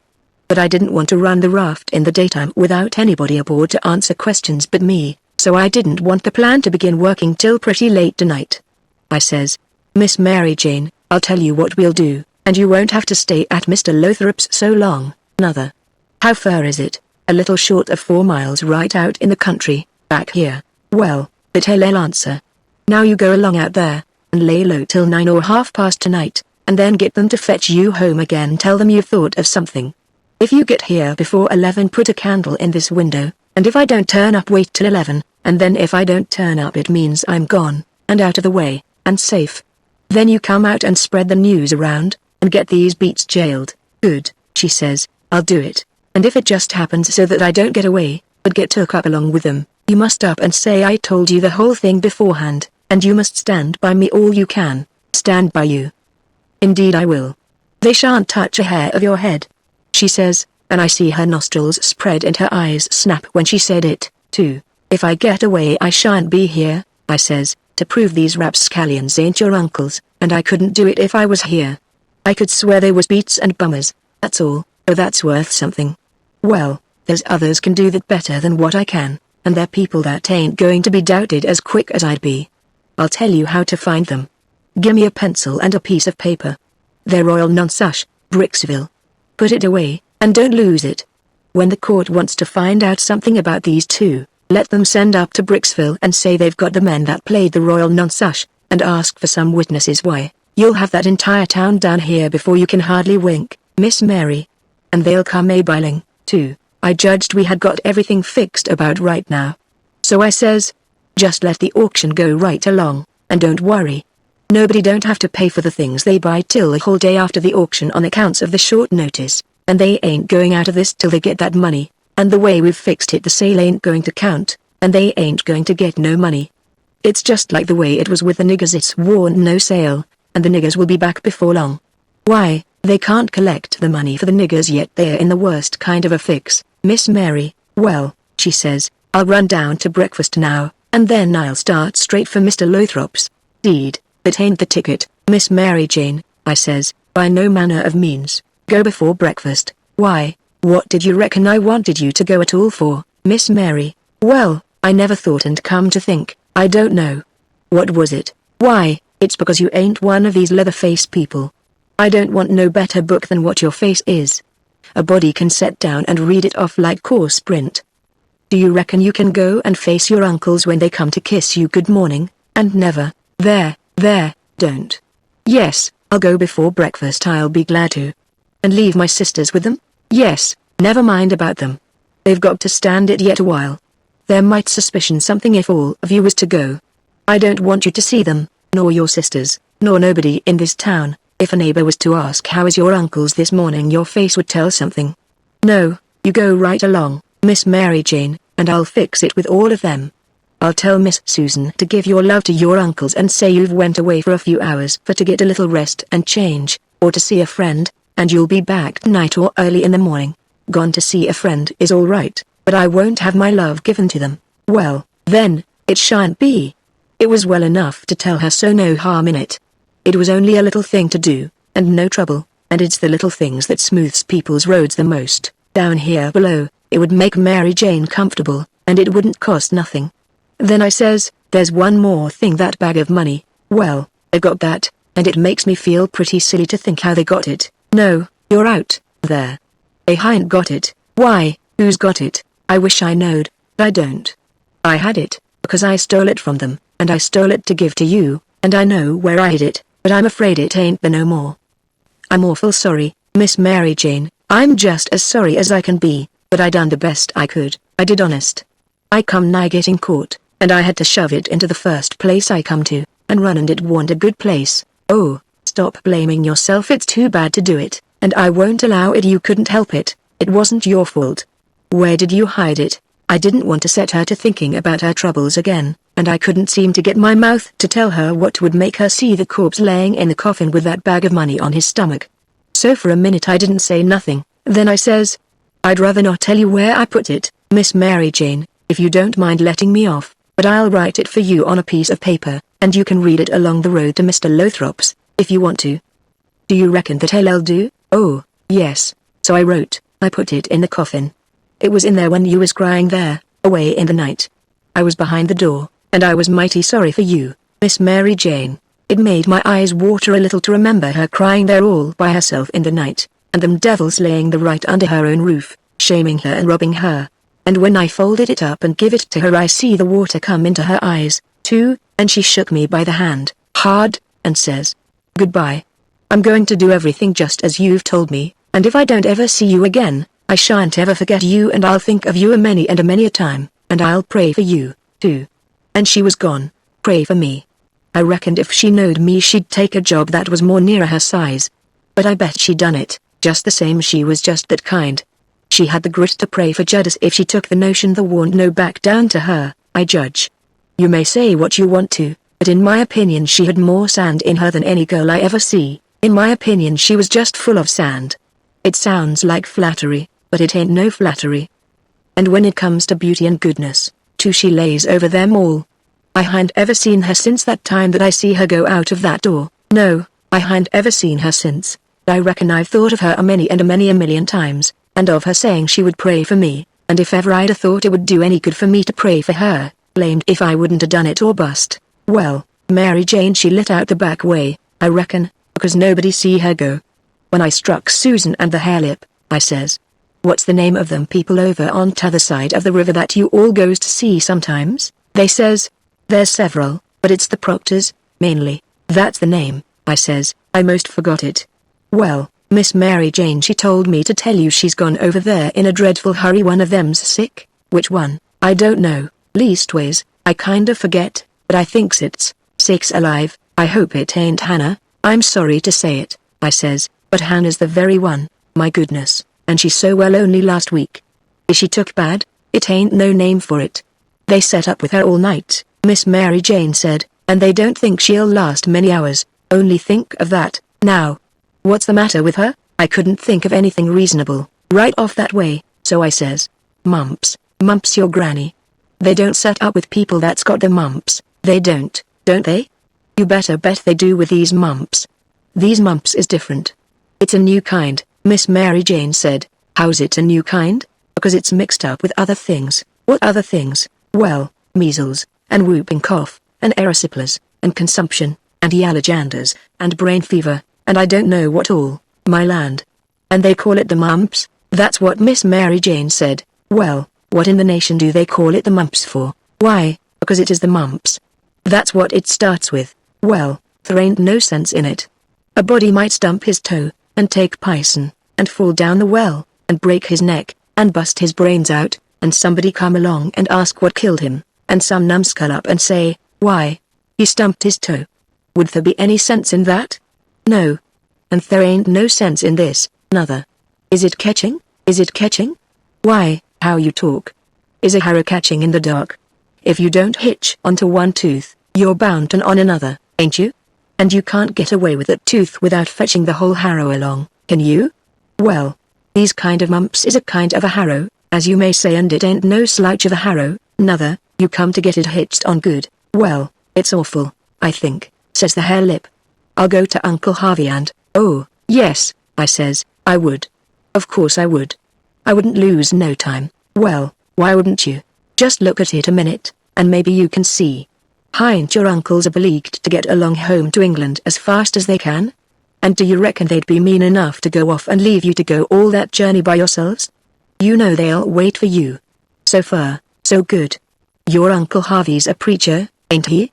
Very well, then, is a preacher going to deceive a steamboat clerk? Is he going to deceive a ship clerk? So as to get them to let Miss Mary Jane go aboard? Now you know he ain't. What will you do, then? Why, he'll say, it's a great pity. My church matters has got to get along the best way they can, for my niece has been exposed to the dreadful pluribus unum mumps, and so it's my bounden duty to set down here and wait the 3 months it takes to show on her if she's got it. But never mind, if you think it's best to tell your Uncle Harvey, shucks, and stay fooling around here when we could all be having good times in England whilst we was waiting to find out whether Mary Jane's got it or not. Why, you talk like a muggins. Well, anyway, maybe you'd better tell some of the neighbors. Listen at that, now. You do beat all for natural stupidness. Can't you see that they'd go and tell? There ain't no way but just to not tell anybody at all. Well, maybe you're right, yes, I judge you are right, but I reckon we ought to tell Uncle Harvey she's gone out a while, anyway, so he won't be uneasy about her. Yes, Miss Mary Jane, she wanted you to do that. She says, tell them to give Uncle Harvey and William my love and a kiss, and say I've run over the river to see Mr. what is the name of that rich family your Uncle Peter used to think so much of ? I mean the one that, why, you must mean the Apthorpes, ain't it? Of course. Bother them kind of names, a body can't ever seem to remember them, half the time, somehow. Yes, she said, say she has run over for to ask the Apthorpes to be sure and come to the auction and buy this house, because she allowed her Uncle Peter would rather they had it than anybody else, and she's going to stick to them till they say they'll come, and then, if she ain't too tired, she's coming home, and if she is, she'll be home in the morning anyway. She said, don't say nothing about the Proctors, but only about the Apthorpes, which will be perfectly true, because she is going there to speak about their buying the house. I know it, because she told me so herself. All right, they said, and cleared out to lay for their uncles, and give them the love and the kisses, and tell them the message. Everything was all right now. The girls wouldn't say nothing because they wanted to go to England, and the King and the Duke would rather Mary Jane was off working for the auction than around in reach of Dr. Robinson. I felt very good. I judged I had done it pretty neat. I reckon Tom Sawyer couldn't have done it no neater himself. Of course he would have throwed more style into it, but I can't do that very handy, not being brung up to it. Well, they held the auction in a public square, along towards the end of the afternoon, and it strung along, and the old man he was on hand and looking his level picenest, up the long side of the auctioneer, and chipping in a little scripture now and then, or a little goody-goody saying of some kind, and the Duke he was around goo-gooing for sympathy all he knowed how, and just spreading himself generally. But by and by the thing dragged through, and everything was sold, everything but a little old trifling lot in the graveyard. So they'd got to work that off. I never see such a graft as the King was for wanting to swallow everything. Well, whilst they was at it a steamboat landed, and in about 2 minutes up comes a crowd whooping and yelling and laughing and carrying on, and singing out, here's your opposition line. Here's your 2 sets so heirs to old Peter Wilkes, and you pays your money and you takes your choice. Chapter 29. I light out in the storm. They was fetching a very nice-looking old gentleman along, and a nice-looking younger one, with his right arm in a sling. And, my souls, how the people yelled and laughed, and kept it up. But I didn't see no joke about it, and I judged it would strain the Duke and the King some to see any. I reckoned they'd turn pale. But no, nary pale did they turn. The Duke he never let on he suspicioned what was up, but just went a-goo-gooing around, happy and satisfied, like a jug that's googling out buttermilk, and as for the King, he just gazed and gazed down sorrowful on them newcomers like it gave him the stomach ache in his very heart to think there could be such frauds and rascals in the world. Oh, he done it admirable. Lots of the principal people gathered around the King, to let him see they was on his side. That old gentleman that had just come looked all puzzled to death. Pretty soon he begun to speak, and I see straight off he pronounced like an Englishman, not the King's way, though the King's was pretty good for an imitation. I can't give the old gent's words, nor I can't imitate him. But he turned around to the crowd, and says, about like this. This is a surprise to me which I wasn't looking for, and I'll acknowledge, candid and frank, I ain't very well fixed to meet it and answer it, for my brother and me has had misfortunes. He's broke his arm, and our baggage got put off at a town above here last night in the night by a mistake. I am Peter Wilkes' brother Harvey, and this is his brother William, which can't hear nor speak and can't even make signs to amount to much. Now he's only got one hand to work them with. We are who we say we are, and in a day or two, when I get the baggage, I can prove it. But up till then I won't say nothing more, but go to the hotel and wait. So him and the new dummy started off, and the king he laughs, and blethers out. Broke his arm very likely, ain't it ? And very convenient, too, for a fraud that's got to make signs, and ain't learnt how. Lost their baggage. That's mighty good ! And mighty ingenious under the circumstances. So he laughed again, and so did everybody else, except 3 or 4, or maybe half a dozen. One of these was that doctor, another one was a sharp-looking gentleman, with a carpetbag of the old-fashioned kind made out of carpet stuff, that had just come off of the steamboat and was talking to him in a low voice, and glancing towards the king now and then and nodding their heads. It was Levi Bell, a lawyer that was gone up to Louisville, and another one was a big rough husky that come along and listened to all the old gentleman said, and was listening to the king now. And when the king got done, this husky up and says, "Say, looky here, if you are Harvey Wilkes, when do you come to this town?" "The day before the funeral, friend," says the king. "But what time o' day?" "In the oven in about an hour or two before sundown." "How'd you come?" "I come down on the Susan Powell from Cincinnati." "Well, then, how'd you come to be up at the Pint in the morning in a canoe?" "I warn't up at the Pint in the morning." "It's a lie." Several of them jumped for him and begged him not to talk that way to an old man and a preacher. "Preacher be hanged, he's a fraud and a liar. He was up at the Pint that morning." "I live up there, don't I?" "Well, I was up there, and he was up there. I see him there. He come in a canoe, along with Tim Collins and a boy." The doctor he up and says, "Would you know the boy again if you was to see him, Hines?" "I reckon I would, but I don't know." "Why, yonder he is, now. I know him perfectly easy, it was me he pointed at." The doctor says, "Neighbors, I don't know whether the new couple is frauds or not, but if these two ain't frauds, I am an idiot, that's all. I think it's our duty to see that they don't get away from here till we've looked into this thing. Come along, Hines, come along, the rest of you. We'll take these fellows to the tavern and affront them with t'other couple, and I reckon we'll find out something before we get through." It was nuts for the crowd, though maybe not for the king's friends, so we all started. It was about sundown. The doctor he led me along by the hand, and was plenty kind enough, but he never let go my hand. We all got in a big room in the hotel, and lit up some candles, and fetched in the new couple. First, doctor says, "I don't wish to be too hard on these two men, but I think they're frauds, and they may have accomplices that we don't know nothing about. If they have, won't the accomplices get away with that bag of gold Peter Wilkes left? It ain't unlikely.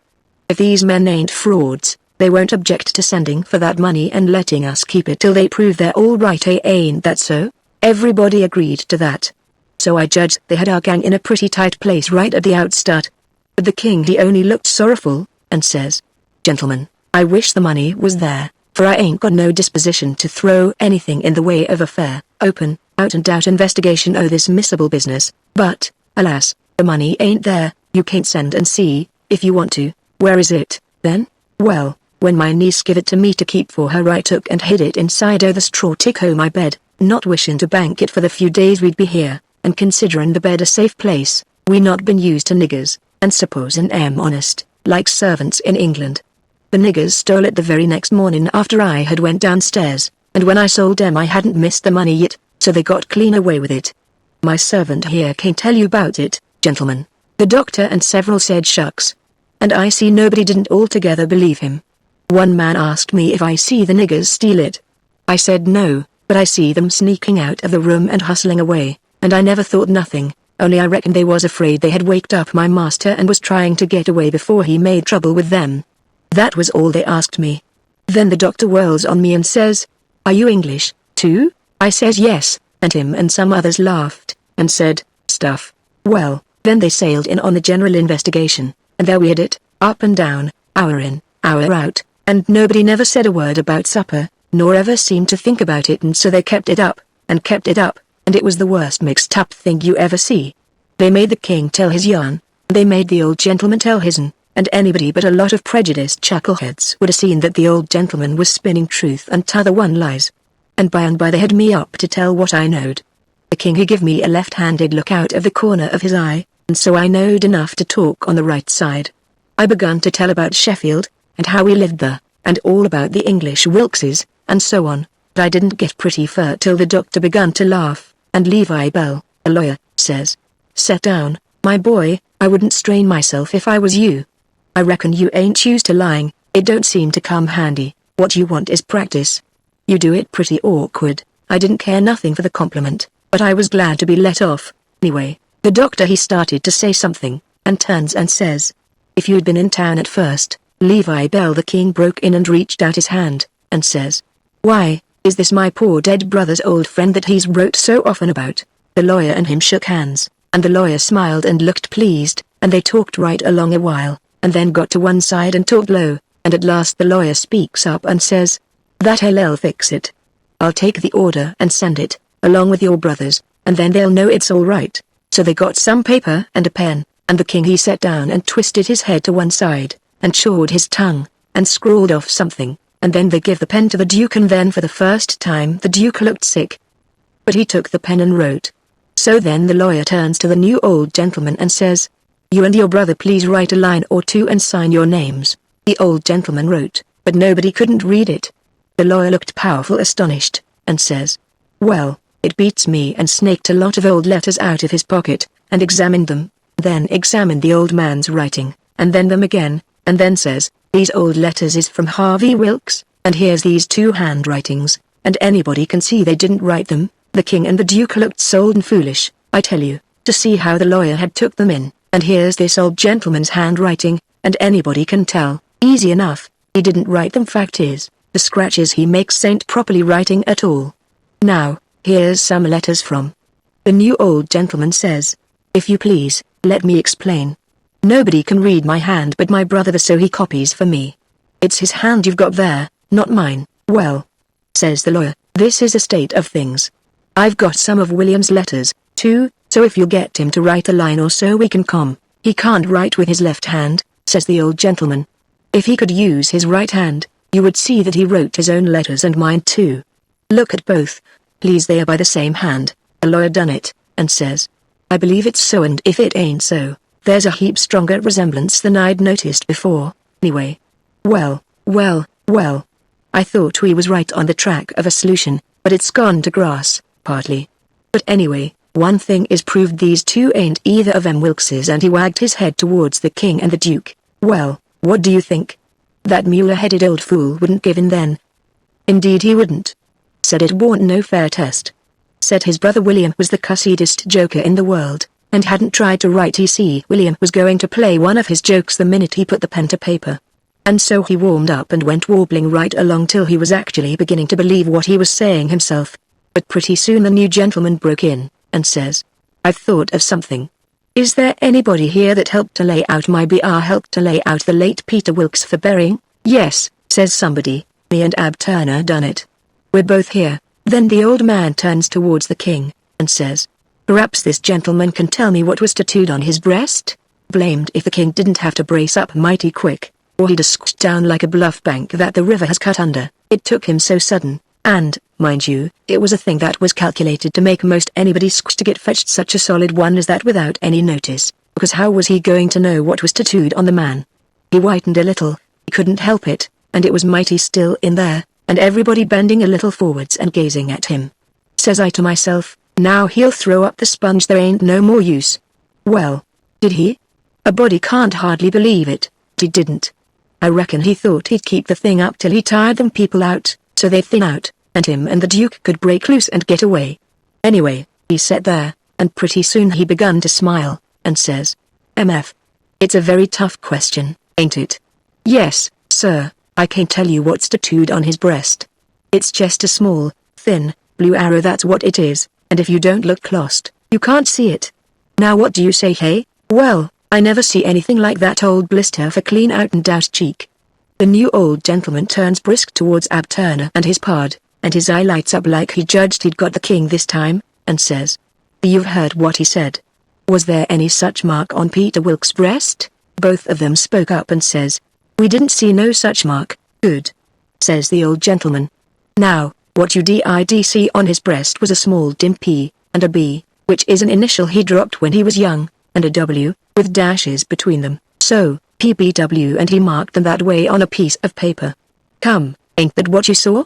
Both of them spoke up again, and says. No, we didn't. We never seen any marks at all. Well, everybody was in a state of mind now, and they sings out. The whole bilin of MS frauds. Les duck M. Les drown M. Les ride M on a rail. And everybody was whooping at once, and there was a rattling powwow. But the lawyer he jumps on the table and yells, and says. Gentlemen, gentlemen. Hear me just a single word if you please. There's one way yet, let's go and dig up the corpse and look. That took them, hooray. They all shouted, and was starting right off, but the lawyer and the doctor sung out. Hold on, hold on. Collar all these 4 men and the boy, and fetch them along, too, we'll do it. They all shouted, and if we don't find the marks we'll lynch the whole gang. I was scared, now, I tell you. But there warn't no getting away, you know. They gripped us all, and marched us right along, straight for the graveyard, which was 1.5 miles down the river, and the whole town at our heels, for we made noise enough, and it was only 9 in the evening. As we went by our house I wished I hadn't sent Mary Jane out of town. Because now if I could tip her the wink she'd light out and save me, and blow on our dead beats. Well, we swarmed along down the river road, just carrying on like wildcats, and to make it more scary the sky was darking up, and the lightning beginning to wink and flitter, and the wind to shiver amongst the leaves. This was the most awful trouble and most dangersome I ever was in, and I was kinda stunned. Everything was going so different from what I had allowed for, instead of being fixed so I could take my own time if I wanted to, and see all the fun, and have Mary Jane at my back to save me and set me free when the close fit come. Here was nothing in the world betwixt me and sudden death but just them 2 marks. If they didn't find them, I couldn't bear to think about it, and yet, somehow, I couldn't think about nothing else. It got darker and darker, and it was a beautiful time to give the crowd the slip, but that big husky had me by the wrist, Hines, and a body might as well try to give Gilia the slip. He dragged me right along. He was so excited, and I had to run to keep up. When they got there they swarmed into the graveyard and washed over it like an overflow. And when they got to the grave they found they had about 100 times as many shovels as they wanted, but nobody hadn't thought to fetch a lantern. But they sailed into digging anyway by the flicker of the lightning, and sent a man to the nearest house, 1/2 mile off, to borrow one. So they dug and dug like everything, and it got awful dark, and the rain started, and the wind swished and swashed along, and the lightning come brisker and brisker, and the thunder boomed, but them people never took no notice of it. They were so full of this business, and 1 minute you could see everything and every face in that big crowd, and the shovelfuls of dirt sailing up out of the grave, and the next second the dark wiped it all out, and you couldn't see nothing at all. At last they got out the coffin and begun to unscrew the lid, and then such another crowding and shouldering and shoving as there was, screw in and get a sight you never see, and in the dark, that way, it was awful. Hines he hurt my wrist dreadful pulling and tugging so, and I reckon he clean forgot I was in the world. He was so excited and panting, all of a sudden the lightning let go a perfect sluice of white glare, and somebody sings out. By the living jingo, here's the bag of gold on his breast. Hines let out a whoop, like everybody else, and dropped my wrist and give a big surge to bust his way in and get a look, and the way I lit out and shinned for the road in the dark there ain't nobody can tell. I had the road all to myself, and I fairly flew leastways. I had it all to myself except the solid dark, and the now and then glares, and the buzzing of the rain, and the thrashing of the wind, and the splitting of the thunder, and sure as you are born I did clip it along. When I struck the town I see there warn't nobody out in the storm, so I never hunted for no back streets, but humped it straight through the main one, and when I begun to get towards our house I aimed my eye and set it. No light there, the house all dark, which made me feel sorry and disappointed. I didn't know why. But at last, just as I was sailing by, flash comes the light in Mary Jane's window. And my heart swelled up sudden, like to bust, and the same second the house and all was behind me in the dark, and wasn't ever going to be before me no more in this world. She was the best girl I ever see, and had the most sand. The minute I was far enough above the town to see I could make the towhead, I begun to look sharp for a boat to borrow, and the first time the lightning showed me one that wasn't chained I snatched it and shoved. It was a canoe, and warn't fastened with nothing but a rope. The towhead was a rattling big distance off, away out there in the middle of the river. I didn't lose no time, and when I struck the raft at last I was so fagged I would have just laid down to blow and gasp if I could afforded it. But I didn't. As I sprung aboard I sung out. Out with you, Jim, and set her loose. Glory be to goodness, we're shut of them. Jim lit out, and was coming for me with both arms spread. He was so full of joy, that when I glimpsed him in the lightning my heart shot up in my mouth and I went overboard backwards, for I forgot he was old King Lear and a drowned Arab all in one, and it most scared the livers and lights out of me. But Jim fished me out, and was going to hug me and bless me, and so on. He was so glad I was back and we was shut of the king and the duke, but I says, "Not now, have it for breakfast, have it for breakfast." Cut loose and let her slide. So in 2 seconds away we went sliding down the river, and it did seem so good to be free again and all by ourselves on the big river, and nobody to bother us. I had to skip around a bit, and jump up and crack my heels a few times. I couldn't help it, but about the third crack I noticed a sound that I knowed mighty well, and held my breath and listened and waited, and sure enough, when the next flash busted out over the water, "Here they come!" and just laying to their oars and making their skiff hum. It was the king and the duke. So I wilted right down onto the planks then, and give up, and it was all I could do to keep from crying. Chapter 30 The Gold Saves the Thieves. When they got aboard the king went for me, and shook me by the collar, and says, "Trying to give us the slip, was he, you pup? Tired of our company, hey?" I says, "No, your majesty, we warned please don't, your majesty, quick, then, and tell us what was your idea, or I'll shake the insides out of you, honest, I'll tell you everything just as it happened, your majesty."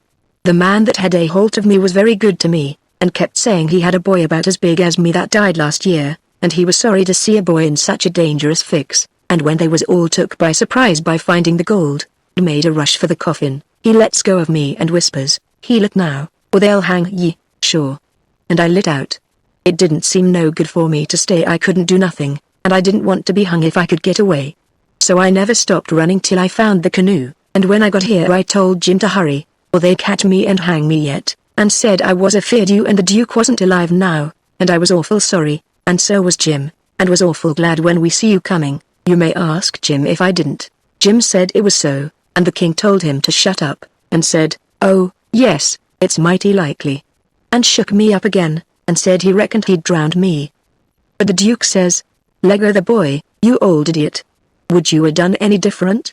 Did you inquire around for him when you got loose?" I don't remember it, so the king let go of me, and begun to cuss that town and everybody in it. But the Duke says, "You better a blame sight give yourself a good cussing, for you're the one that's entitled to it most.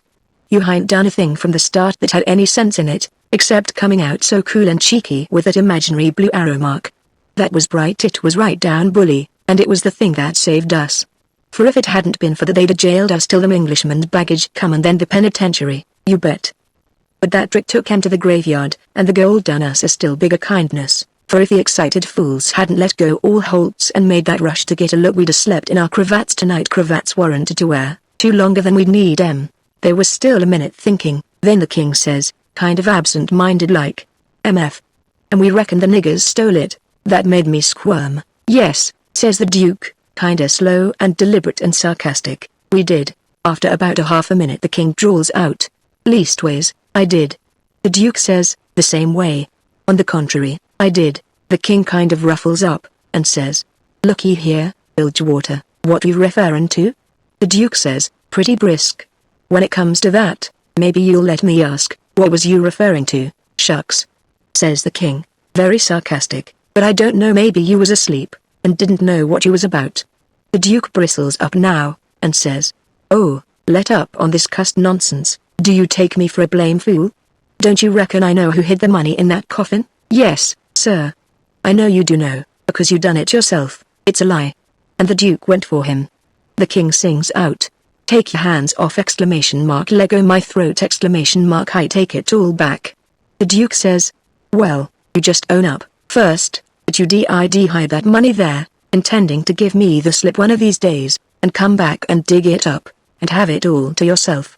Wait just a minute, you can't answer me this one question, honest and fair. If you didn't put the money there, say it, and I'll believe you, and take back everything I said. You old scoundrel, I didn't, and you know I didn't. There, now, well, then, I believe you. But answer me only just this one more now, don't get mad. Didn't you have it in your mind to hook the money and hide it?" The Duke never said nothing for a little bit, then he says, "Well, I don't care if I did, I didn't do it, anyway. But you not only had it in mind to do it, But you done it. I wished I never die if I done it, Duke, and that's honest. I won't say I wasn't going to do it, because I was. But I mean somebody got in ahead of me. It's a lie. You done it, and you got to say you done it, or... The king began to gurgle, and then he gasps out. North IOWN up. I was very glad to hear him say that. It made me feel much more easier than what I was feeling before. So the Duke took his hands off and says, if you ever deny it again I'll drown you. It's well for you to sit there and blubber like a baby. It's fitting for you, after the way you've acted. I never see such an old ostrich for wanting to gobble everything, and I ain't trusting you all the time, like you was my own father. You ought to been ashamed of yourself to stand by and hear it saddled on to a lot of poor niggers, and you never say a word for 'em.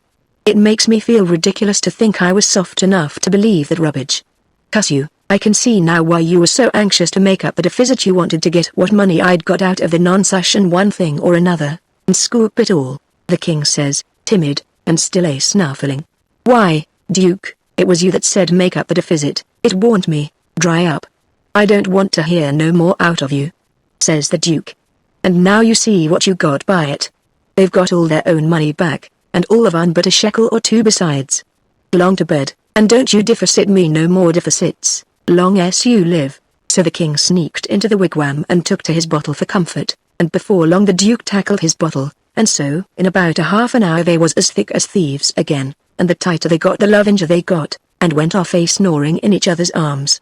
They both got powerful mellow, but I noticed the king didn't get mellow enough to forget to remember to not deny about hiding the money bag again. That made me feel easy and satisfied. Of course, when they got to snoring we had a long gabble, and I told Jim everything. Chapter 31. You can't pray a lie. We dustn't stop again at any town for days and days, kept right along down the river. We was down south in the warm weather now, and a mighty long ways from home. We begun to come to trees with Spanish moss on them, hanging down from the limbs like long, grey beards. It was the first I ever see it growing, and it made the woods look solemn and dismal.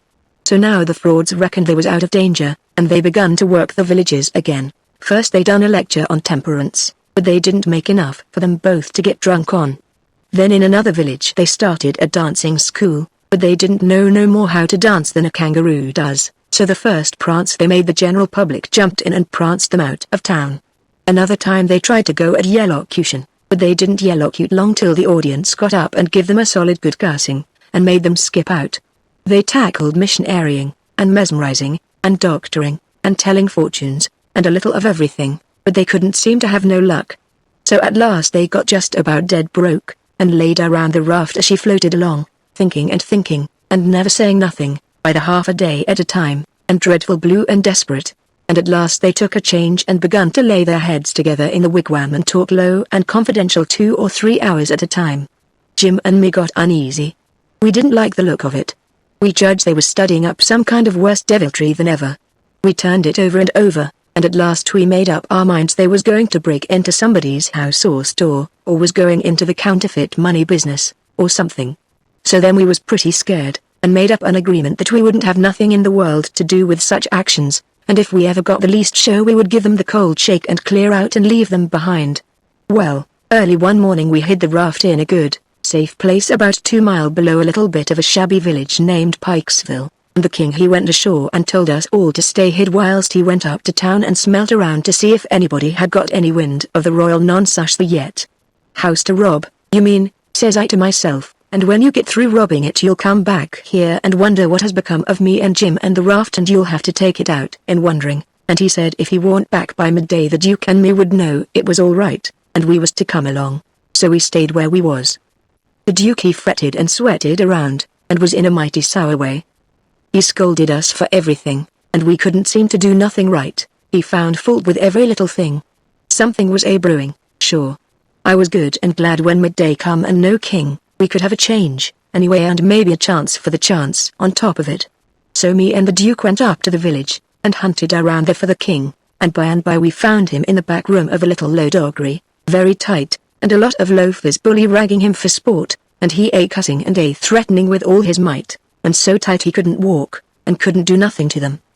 The Duke he begun to abuse him for an old fool, and the king begun to sass back, and the minute they was fairly at it I lit out and shook the reefs out of my hind legs, and spun down the river road like a deer, for I see our chance, and I made up my mind that it would be a long day before they ever see me and Jim again.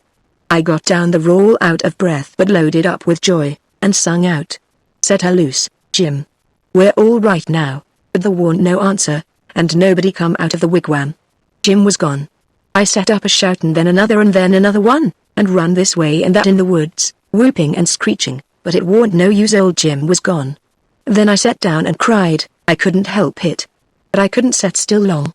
Pretty soon I went out on the road, trying to think what I better do, and I ran across a boy walking, and asked him if he'd seen a strange nigger dressed so-and-so, and he says, "Yes, whereabouts?" Says I, "Down to Silas Phelps' place, 2 miles below here. He's a runaway nigger, and they've got him." "Was you looking for him?" "You bet I ain't. I ran across him in the woods about an hour or 2 ago, and he said if I hollered he'd cut my livers out and told me to lay down and stay where I was, and I done it. Been there ever since, afeard to come out." "Well," he says, "you needn't be afeard no more, because they've got him.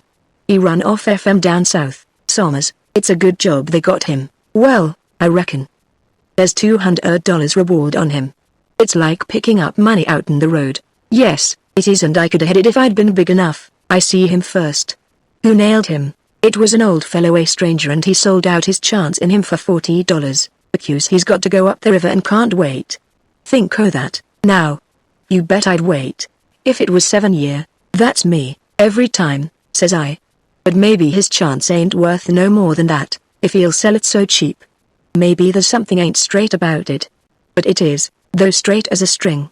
I see the handbill myself. It tells all about him, to a dot, paints him like a picture, and tells the plantation he's from, below New Orleans. No siree, Bob, they ain't no trouble about that speculation, you bet you. Say, gimme a chaw tobacco, won't ye?" I didn't have none, so he left. I went to the raft, and sat down in the wigwam to think. But I couldn't come to nothing. I thought till I wore my head sore, but I couldn't see no way out of the trouble. After all this long journey, and after all we'd done for them scoundrels, here it was all come to nothing, everything all busted up and ruined, because they could have the heart to serve Jim such a trick as that, and make him a slave again all his life, and amongst strangers, too, for $40 dirty. Once I said to myself it would be 1,000 times better for Jim to be a slave at home where his family was, as long as he'd got to be a slave, and so I'd better write a letter to Tom Sawyer and tell him to tell Miss Watson where he was. But I soon give up that notion for 2 things. She'd be mad and disgusted at his rascality and ungratefulness for leaving her, and so she'd sell him straight down the river again, and if she didn't, everybody naturally despises an ungrateful nigger, and they'd make Jim feel it all the time, and so he'd feel ornery and disgraced. And then think of me. It would get all around that Huck Finn helped a nigger to get his freedom, and if I was ever to see anybody from that town again I'd be ready to get down and lick his boots for shame. That's just the way a person does a low-down thing, and then he don't want to take no consequences of it. Thinks as long as he can hide, it ain't no disgrace. That was my fix exactly. The more I studied about this the more my conscience went to grinding me, and the more wicked and low-down and ornery I got to feeling. And at last, when it hit me all of a sudden that here was the plain hand of Providence slapping me in the face and letting me know my wickedness was being watched all the time from up there in heaven, whilst I was stealing a poor old woman's nigger that hadn't ever done me no harm, and now was showing me there's one that's always on the lookout, and ain't going to allow no such miserable doings to go only just so far and no further. I most dropped in my tracks. I was so scared. Well, I tried the best I could to kinda soften it up somehow for myself by saying I was brung up wicked, and so I warn't so much to blame, but something inside of me kept saying, there was the Sunday school, you could have gone to it, and if you'd have done it they'd have learned you that the people that acts as I'd been acting about that nigger goes to everlasting fire. It made me shiver. And I about made up my mind to pray, and see if I couldn't try to quit being the kind of a boy I was and be better. So I kneeled down. But the words wouldn't come. Why wouldn't they? It warn't no use to try and hide it from him. Nor from me, neither. I knowed very well why they wouldn't come. It was because my heart warn't right, it was because I warn't square, it was because I was playing double. I was letting on to give up sin, but away inside of me I was holding on to the biggest one of all. I was trying to make my mouth say I would do the right thing and the clean thing, and go and write to that nigger's owner and tell where he was. But deep down in me I knowed it was a lie. And he knowed it. You can't pray a lie. I found that out. So I was full of trouble, full as I could be, and didn't know what to do. At last I had an idea, and I says, I'll go and write the letter and then see if I can pray. Why, it was astonishing. The way I felt as light as a feather right straight off, and my troubles all gone. So I got a piece of paper and a pencil, all glad and excited, and sat down and wrote. Miss Watson, your runaway nigger Jim is down here 2 miles below Pikesville, and Mr. Phelps has got him and he will give him up for the reward if you send, Huck Finn. I felt good and all washed clean of sin for the first time I had ever felt so in my life, and I knowed I could pray now. But I didn't do it straight off, but laid the paper down and sat there thinking how good it was all this happened so, and how near I come to being lost and going to hell. And went on thinking. And got to thinking over our trip down the river, and I see Jim before me all the time, in the day and in the night time, sometimes moonlight, sometimes storms, and we are floating along, talking and singing and laughing. But somehow I couldn't seem to strike no places to harden me against him, but only the other kind. I'd see him standing my watch on top of his'n, stead of calling me, so I could go on sleeping, and see him how glad he was when I come back out of the fog, and when I come to him again in the swamp, up the where the feud was, and such like times, and would always call me honey, and pet me and do everything he could think of for me, and how good he always was, and at last I struck the time I saved him by telling the men we had smallpox aboard, and he was so grateful, and said I was the best friend old Jim ever had in the world, and the only one he's got now, and then I happened to look around and see that paper. It was a close place. I took it up, and held it in my hand. I was trembling, because I'd got to decide, forever, betwixt two things, and I knowed it. I studied a minute, sort of holding my breath, and then says to myself, all right, then, I'll go to hell and tore it up. It was awful thoughts and awful words, but they was said. And I let them stay said, and never thought no more about reforming.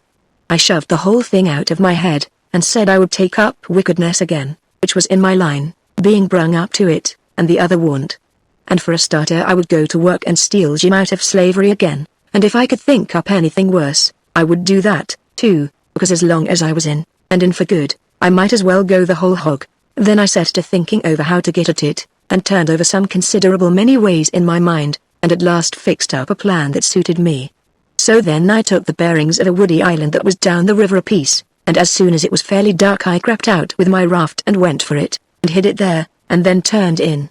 I slept the night through, and got up before it was light, and had my breakfast, and put on my store clothes, and tied up some others and one thing or another in a bundle, and took the canoe and cleared for shore.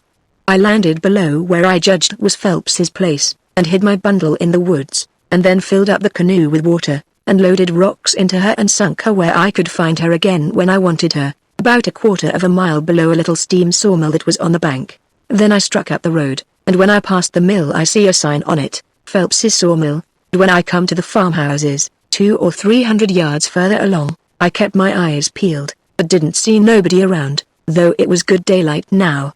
But I didn't mind, because I didn't want to see nobody just yet. I only wanted to get the lay of the land. According to my plan, I was going to turn up from the village, not from below.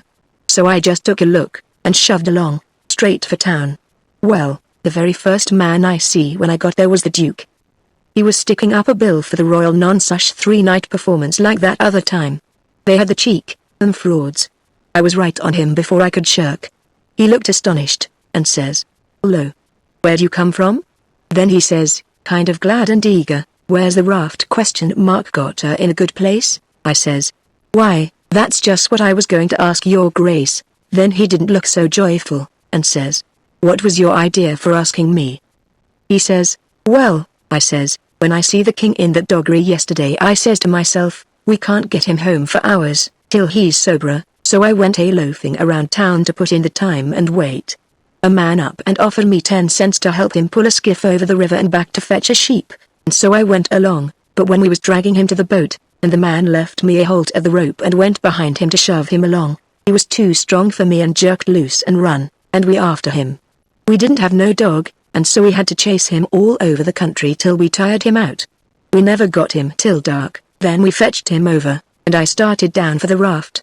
When I got there and see it was gone, I says to myself, they've got into trouble and had to leave, and they've took my nigger, which is the only nigger I've got in the world, and now I'm in a strange country, and ain't got no property no more, nor nothing, and no way to make my living, so I sat down and cried. I slept in the woods all night. But what did become of the raft, then ? And Jim, poor Jim. Blamed if I know that is what's become of the raft.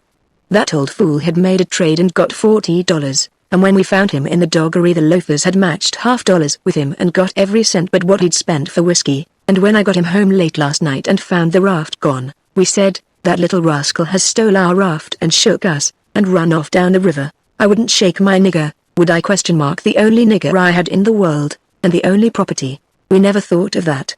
Fact is, I reckon we'd come to consider him our nigger. Yes, we did consider him, so goodness knows we had trouble enough for him. So when we see the raft was gone and we flat broke, there warn't anything for it but to try the royal non-such another shake. And I've pegged along ever since, dry as a powder horn. Where's that 10 cents? Give it here. I had considerable money, so I give him 10 cents, but begged him to spend it for something to eat, and give me some, because it was all the money I had, and I hadn't had nothing to eat since yesterday. He never said nothing. The next minute he whirls on me and says, "Do you reckon that nigger would blow on us? We'd skin him if he done that. How can he blow? Hain't he run off? No. That old fool sold him, and never divided with me, and the money's gone." "Sold him?" I says, and begun to cry. "Why? He was my nigger, and that was my money." "Where is he? I want my nigger." "Well, you can't get your nigger, that's also dry up your blubbering. Looky here, do you think you'd venture to blow on us?" "Blamed if I think I'd trust you. Why, if you was to blow on us." He stopped, but I never see the Duke look so ugly out of his eyes before. I went on whimpering, and says, "I don't want to blow on nobody, and I ain't got no time to blow, nohow. I got to turn out and find my nigger." He looked kinda bothered, and stood there with his bills fluttering on his arm, thinking, and wrinkling up his forehead. At last he says, "I'll tell you something. We got to be here 3 days. If you'll promise you won't blow, and won't let the nigger blow, I'll tell you where to find him." So I promised, and he says, "A farmer by the name of Silas P.H." and then he stopped. You see, he started to tell me the truth, but when he stopped that way, and begun to study and think again, I reckoned he was changing his mind. And so he was. He wouldn't trust me, he wanted to make sure of having me out of the way the whole 3 days. So pretty soon he says, "The man that bought him is named Abram G. Foster, and he lives 40 miles back here in the country, on the road to Lafayette." "All right," I says, "I can walk it in 3 days.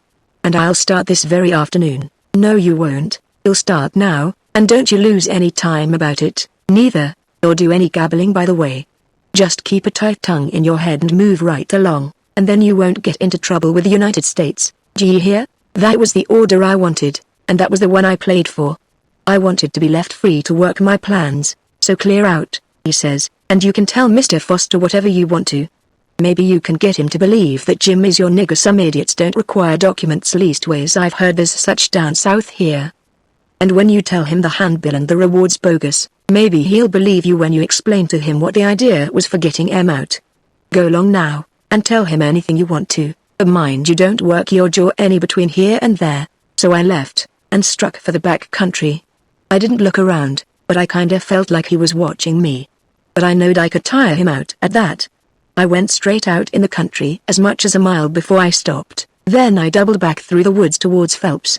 I reckoned I better start in on my plan straight off without fooling around, because I wanted to stop Jim's mouth till these fellows could get away. I didn't want no trouble with their kind. I'd seen all I wanted to of them, and wanted to get entirely shut of them. Chapter 32. I have a new name. When I got there it was all still and Sunday-like, and hot and sunshiny. The hands was gone to the fields, and there was them kind of faint dronings of bugs and flies in the air that makes it seem so lonesome and like everybody's dead and gone, and if a breeze fans along and quivers the leaves it makes you feel mournful, because you feel like it's spirits whispering, spirits that's been dead ever so many years, and you always think they're talking about you. As a general thing it makes a body wish he was dead, too, and done with it all. Phelps was one of these little one-horse cotton plantations, and they all look alike. A rail fence round a 2-acre yard, a stile made out of logs sawed off and upended in steps, like barrels of a different length, to climb over the fence with, and for the women to stand on when they are going to jump onto a horse, some sickly grass patches in the big yard, but mostly it was bare and smooth, like an old hat with a nap rubbed off, a double log house for the white folks hewed logs, with the chinks stopped up with mud or mortar, and these mud stripes been whitewashed sometime or another, round log kitchen, with a big broad, open but roofed passage joining it to the house, log smokehouse back of the kitchen, 3 little log nigger cabins in a row t'other side the smokehouse, 1 little hut all by itself away down against the back fence, and some outbuildings down a piece the other side, ash hopper and big kettle to boil soap in by the little hut, bench by the kitchen door, with bucket of water and a gourd, hound asleep there in the sun, more hounds asleep round about 3 shade trees away off in a corner, some currant bushes and gooseberry bushes in one place by the fence, outside of the fence a garden and a watermelon patch, then the cotton fields begins, and after the fields the woods. I went around and clumb over the back stile by the ash hopper, and started for the kitchen. When I got a little ways I heard the dim hum of a spinning wheel wailing along up and sinking along down again, and then I knowed for certain I wished I was dead, for that is the lonesomest sound in the whole world. I went right along, not fixing up any particular plan, just trusting to Providence to put the right words in my mouth when the time come, for I'd noticed that Providence always did put the right words in my mouth if I left it alone. When I got halfway, first one hound and then another got up and went for me, and of course I stopped and faced them, and kept still. And such another powwow as they made. In a quarter of a minute I was a kind of a hub of a wheel, as you may say, spokes made out of dogs, circle of 15 of them packed together around me, with their necks and noses stretched up towards me, a barking and howling, and more a coming. You could see them sailing over fences and around corners from everywheres. A nigger woman come tearing out of the kitchen with a rolling pin in her hand, singing out, "Begone you tyke! You spot! Begone sir!" And she fetched first one and then another of them a clip and sent them howling, and then the rest followed, and the next second half of them come back, wagging their tails around me, and making friends with me. There ain't no harm in a hound, nohow. And behind the woman comes a little nigger girl and 2 little nigger boys without anything on but tow linen shirts, and they hung on to their mother's gown, and peeped out from behind her at me, bashful, the way they always do. And here comes the white woman running from the house, about 45 or 50-year-old, bareheaded, and her spinning stick in her hand, and behind her comes her little white children, acting the same way the little niggers was going. She was smiling all over so she could hardly stand, and says, "It's you, at last!" Ain't it? I out with yes'm before I thought. She grabbed me and hugged me tight, and then gripped me by both hands and shook, and the tears come in her eyes, and run down over. She couldn't seem to hug and shake enough, and kept saying, "You don't look as much like your mother as I reckoned you would. But law sakes, I don't care for that, I'm so glad to see you. Dear, it does seem like I could eat you up. Children, it's your cousin Tom!" Tell him howdy, but they ducked their heads, and put their fingers in their mouths, and hid behind her. So she run on. "Lies, hurry up and get him a hot breakfast right away, or did you get your breakfast on the boat?" I said I had got it on the boat. So then she started for the house, leading me by the hand, and the children tagging after. When we got there she set me down in a split-bottom chair, and set herself down on a little low stool in front of me, holding both of my hands, and says, "Now I can have a good look at you, and, laws-a-me, I've been hungry for it a many a time, all these long years, and it's come at last. We've been expecting you a couple of days and more." "What gap you?" Boat get aground. "Yes she." "Don't say yes'm, say Aunt Sally." "Where'd she get aground?" I didn't rightly know what to say, because I didn't know whether the boat would be coming up the river or down. But I go a good deal on instinct, and my instinct said she would be coming up from down towards Orleans. That didn't help me much, though, for I didn't know the names of bars down that way. I see I'd got to invent a bar, or forget the name of the one we got aground on, or now I struck an idea, and fetched it out. It warn't the grounding that didn't keep us back but a little. We blowed out a cylinder head. Good gracious. Anybody hurt? Nom. Killed a nigger. Well, it's lucky, because sometimes people do get hurt. 2 years ago last Christmas your Uncle Silas was coming up from New Orleans on the old Lally-Rook, and she blowed out a cylinder head and crippled a man. And I think he died afterwards. He was a Baptist. Your Uncle Silas knowed a family in Baton Rouge that knowed his people very well. Yes, I remember now, he did die. Mortification set in, and they had to amputate him. But it didn't save him. Yes, it was mortification, that was it. He turned blue all over, and died in the hope of a glorious resurrection. They say he was a sight to look at. Your uncle's been up to the town every day to fetch you. And he's gone again, not more'n an hour ago. He'll be back any minute now. You must have met him on the road, didn't you? Oldish man, with a, no, I didn't see nobody, Aunt Sally. The boat landed just at daylight, and I left my baggage on the wharf boat and went looking around the town and out a piece in the country. to put in the time and not get here too soon, and so I come down the back way. Who would you give the baggage to? Nobody. Why, child, it'll be stole. Not where I hid it. I reckon it won't. I says, how'd you get your breakfast so early on the boat? It was kinda thin ice, but I says. The captain see me standing around, and told me I'd better have something to eat before I went ashore, so he took me in the Texas to the officers' lunch, and give me all I wanted. I was getting so uneasy I couldn't listen good. I had my mind on the children all the time. I wanted to get them out to one side and pump them a little, and find out who I was. But I couldn't get no show. Mrs. Phelps kept it up and run on so. Pretty soon she made the cold chills streak all down my back, because she says, but here we're running on this way, and you hain't told me a word about sis, nor any of them. Now I'll rest my works a little, and you start up yourn. Just tell me everything, tell me all about all every one of them, and how they are, and what they're doing, and what they told you to tell me, and every last thing you can think of. Well, I see I was up a stump and up it good. Providence had stood by me this fur all right, but I was hard and tight aground now. I see it warn't a bit of use to try to go ahead, I'd got to throw up my hand. So I says to myself, here's another place where I got to risk the truth. I opened my mouth to begin, but she grabbed me and hustled me in behind the bed, and says, here he comes. Stick your head down lower there, that'll do, you can't be seen now. Don't you let on you're here. I'll play a joke on him. Children, don't you say a word. I see I was in a fix now. But it warn't no use to worry, there warn't nothing to do but just hold still, and try and be ready to stand from under when the lightning struck. I had just one little glimpse of the old gentleman when he come in, then the bed hit him. Mrs. Phelps she jumps for him, and says, has he come? No, says her husband, goodness gracious.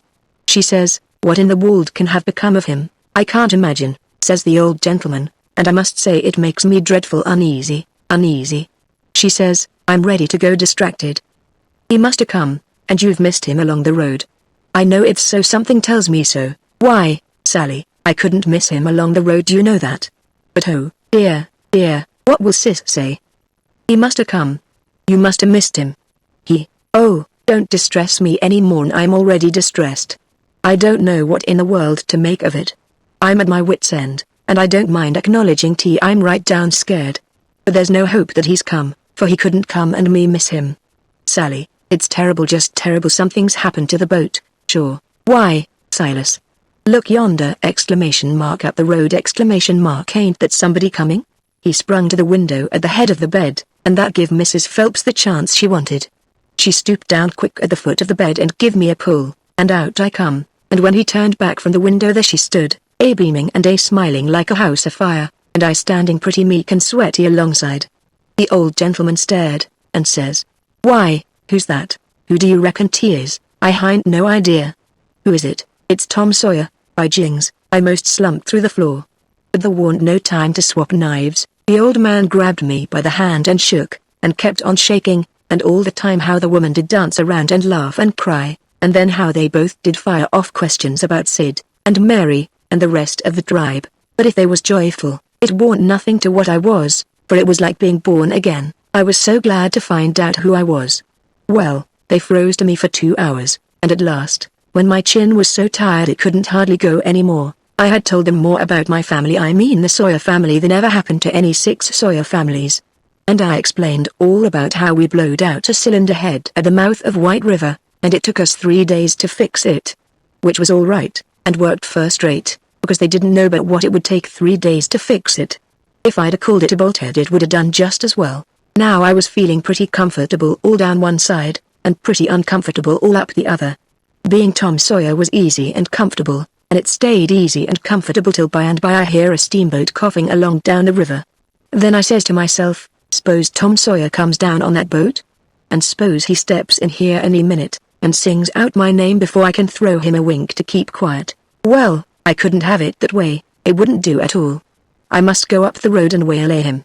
So I told the folks I reckoned I would go up to the town and fetch down my baggage. The old gentleman was for going along with me, but I said no, I could drive the horse myself, and I'd rather he wouldn't take no trouble about me. Chapter 33, The Pitiful Ending of Royalty. So I started for town in the wagon, and when I was halfway I see a wagon coming, and sure enough it was Tom Sawyer, and I stopped and waited till he come along. I says hold on. And it stopped alongside, and his mouth opened up like a trunk, and stayed so, and he swallowed 2 or 3 times like a person that's got a dry throat, and then says, I hain't ever done you no harm. You know that. So, then, what you want to come back and haunt me for? I says. I hain't come back, I hain't been gone. When he heard my voice it righted him up some, but he warn't quite satisfied yet. He says, don't you play nothing on me, because I wouldn't on you. Honest Injun, you ain't a ghost? Honest Injun, ain't, I says. Well well, that ought to settle it, of course, but I can't somehow seem to understand it no way. Looky here, warn't you ever murdered at all? No. I warn't ever murdered at all, I played it on them. You come in here and feel of me if you don't believe me. So he done it, and it satisfied him, and he was that glad to see me again he didn't know what to do. And he wanted to know all about it right off, because it was a grand adventure, and mysterious, and so it hit him where he lived. But I said, leave it alone till by and by, and told his driver to wait, and we drove off a little piece, and I told him the kind of a fix I was in, and what did he reckon we better do? He said, let him alone a minute, and don't disturb him. So he thought, and pretty soon he says, it's all right, I've got it. Take my trunk in your wagon, and let on it's yourn, and you turn back and fool along slow, so as to get to the house about the time you ought to, and I'll go towards town a piece, and take a fresh start, and get there a quarter or a half an hour after you, and you needn't let on to know me at first. I says, all right, but wait a minute. There's one more thing, a thing that nobody don't know but me. And that is, there's a nigger here that I'm trying to steal out of slavery, and his name is Jim, old Miss Watson's Jim, he says. What? Why, Jim is. He stopped and went to studying. I says, I know what you'll say. You'll say it's dirty, low down business, but what if it is? I'm low down, and I'm going to steal him, and I want you keep mum and not let on. Will you? His eye lit up, and he says, I'll help you steal him. Well, I let go all holts then, like I was shot. It was the most astonishing speech I ever heard, and I'm bound to say Tom Sawyer fell considerable in my estimation. Only I couldn't believe it. Tom Sawyer a nigger stealer, oh, shucks. I says, you're joking. I ain't joking, either. Well, then, I says, joking or no joking, if you hear anything said about a runaway nigger, don't forget to remember that you don't know nothing about him, and I don't know nothing about him. Then we took the trunk and put it in my wagon, and he drove off his way and I drove mine.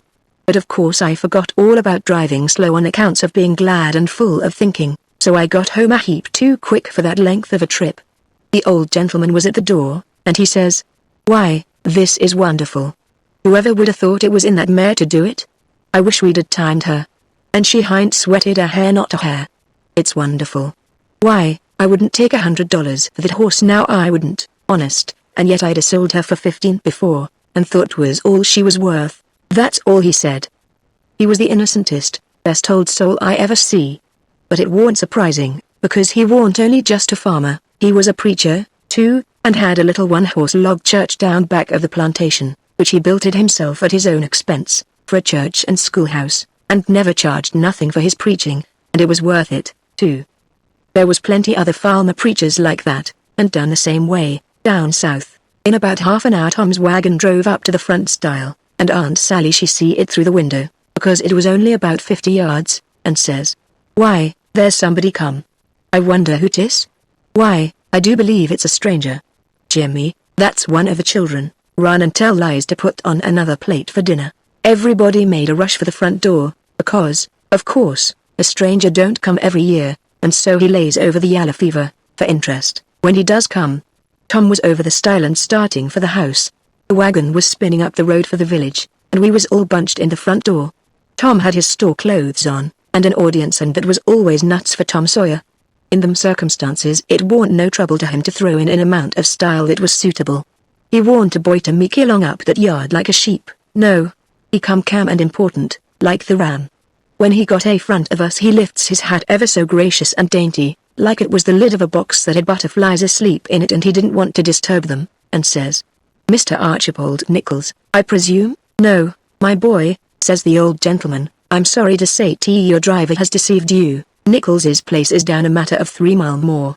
Come in, come in. Tom he took a look back over his shoulder, and says, too late, he's out of sight. Yes, he's gone, my son, and you must come in and eat your dinner with us, and then we'll hitch up and take you down to Nichols's. Oh, I can't make you so much trouble, I couldn't think of it.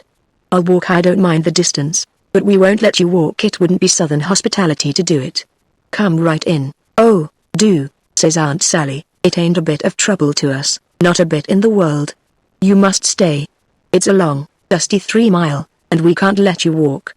And, besides, I've already told them to put on another plate when I see you coming, so you mustn't disappoint us. Come right in and make yourself at home. So Tom he thanked them very hearty and handsome, and let himself be persuaded, and come in, and when he was in he said he was a stranger from Hicksville, Ohio, and his name was William Thompson, and he made another bow. Well, he ran on, and on, and on, making up stuff about Hicksville and everybody in it he could invent, and I getting a little nervous, and wondering how this was going to help me out of my scrape, and at last, still talking along, he reached over and kissed Aunt Sally right on the mouth, and then settled back again in his chair comfortable, and was going on talking, but she jumped up and wiped it off with the back of her hand, and says, "You audacious puppy." He looked kind of hurt, and says, "I'm surprised at you, ma'am, you're SRPY, what do you reckon I am?" I've a good notion to take and say, "What do you mean by kissing me?" He looked kind of humble, and says, "I didn't mean nothing, ma'am. I didn't mean no harm. I thought you'd like it, why, you born fool." She took up the spinning stick, and it looked like it was all she could do to keep from giving him a crack with it. "What made you think I'd like it?" "Well, I don't know. Only, they told me you would, they told you I would." "Whoever told you's another lunatic. I never heard the beat of it." "Who's they?" "Why, everybody.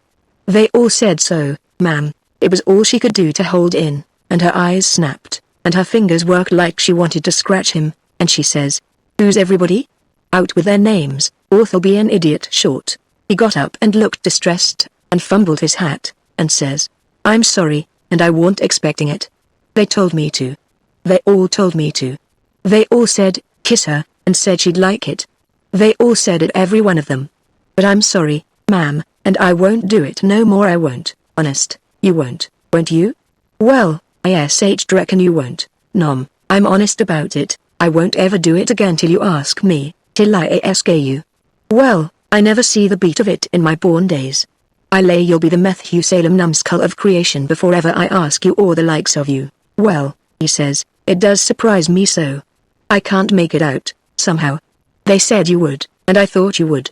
But he stopped and looked around slow, like he wished he could run across a friendly eye somewheres, and fetched up on the old gentleman's, and says, "Didn't you think she'd like me to kiss her, sir?" "Why, no, well, no, I believe I didn't." Then he looks on around the same way to me, and says, "Tom, didn't you think Aunt Sally'd open out her arms and say, 'Sid Sawyer, my land'?"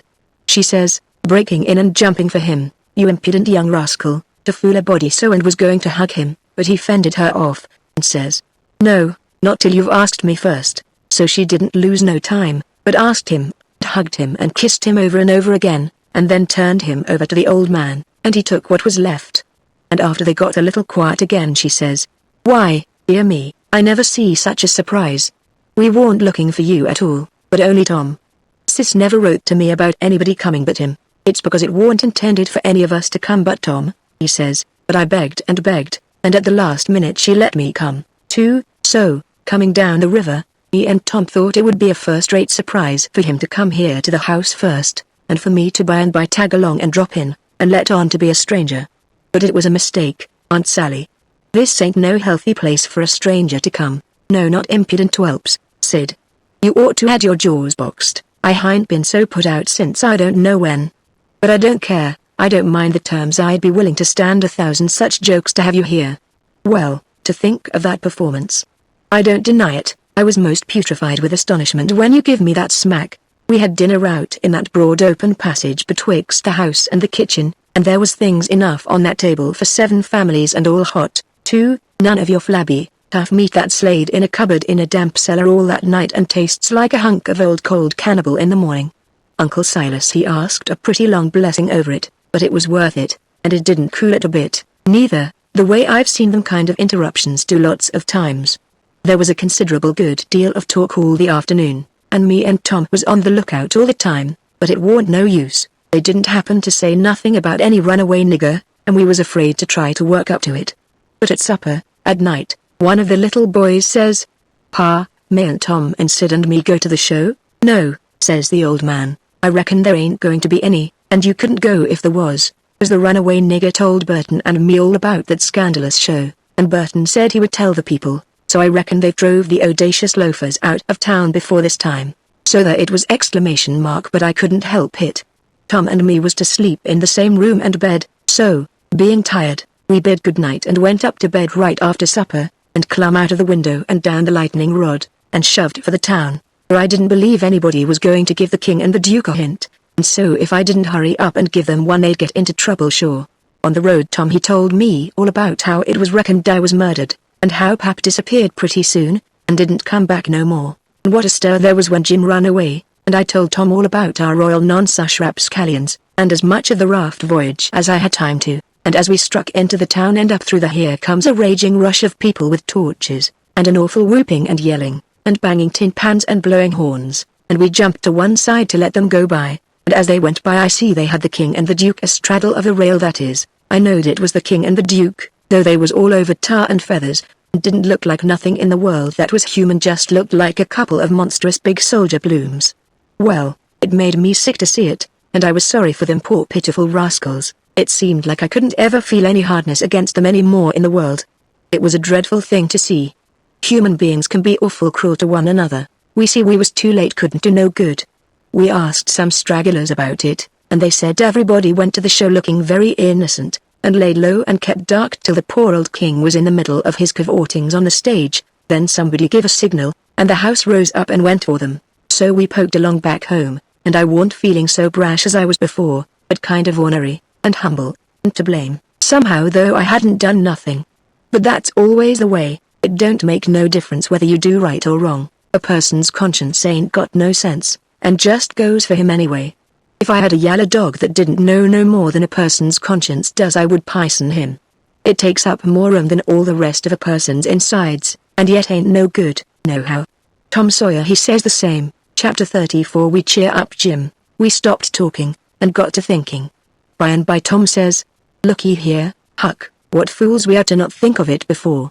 I bet I know where Jim is." "No." "Where?" "In that hut down by the ash hopper." "Why, looky here. When we was at dinner, didn't you see a nigger man go in there with some victuals?" "Yes." "What did you think the victuals was for?" "For a dog." "So did I." "Well, it wasn't for a dog." "Why?" "Because part of it was watermelon. So it was, I noticed it." "Well, it does beat all that I never thought about a dog not eating watermelon. It shows how a body can see and don't see at the same time." "Well, the nigger unlocked the padlock when he went in, and he locked it again when he came out. He fetched Uncle a key about the time we got up from table, same key, I bet.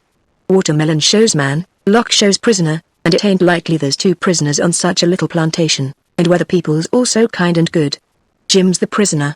All right, I'm glad we found it out detective fashion. I wouldn't give shucks for any other way. Now you work your mind, and study out a plan to steal Jim, and I will study out one, too, and we'll take the one we like the best. What a head for just a boy to have. If I had Tom Sawyer's head I wouldn't trade it off to be a duke, nor mate of a steamboat, nor clown in a circus, nor nothing I can think of. I went to thinking out a plan, but only just to be doing something. I knowed very well where the right plan was going to come from. Pretty soon Tom says, "Ready?" "Yes," I says. "All right, bring it out." "My plan is this," I says. "We can easy find out if it's Jim in there.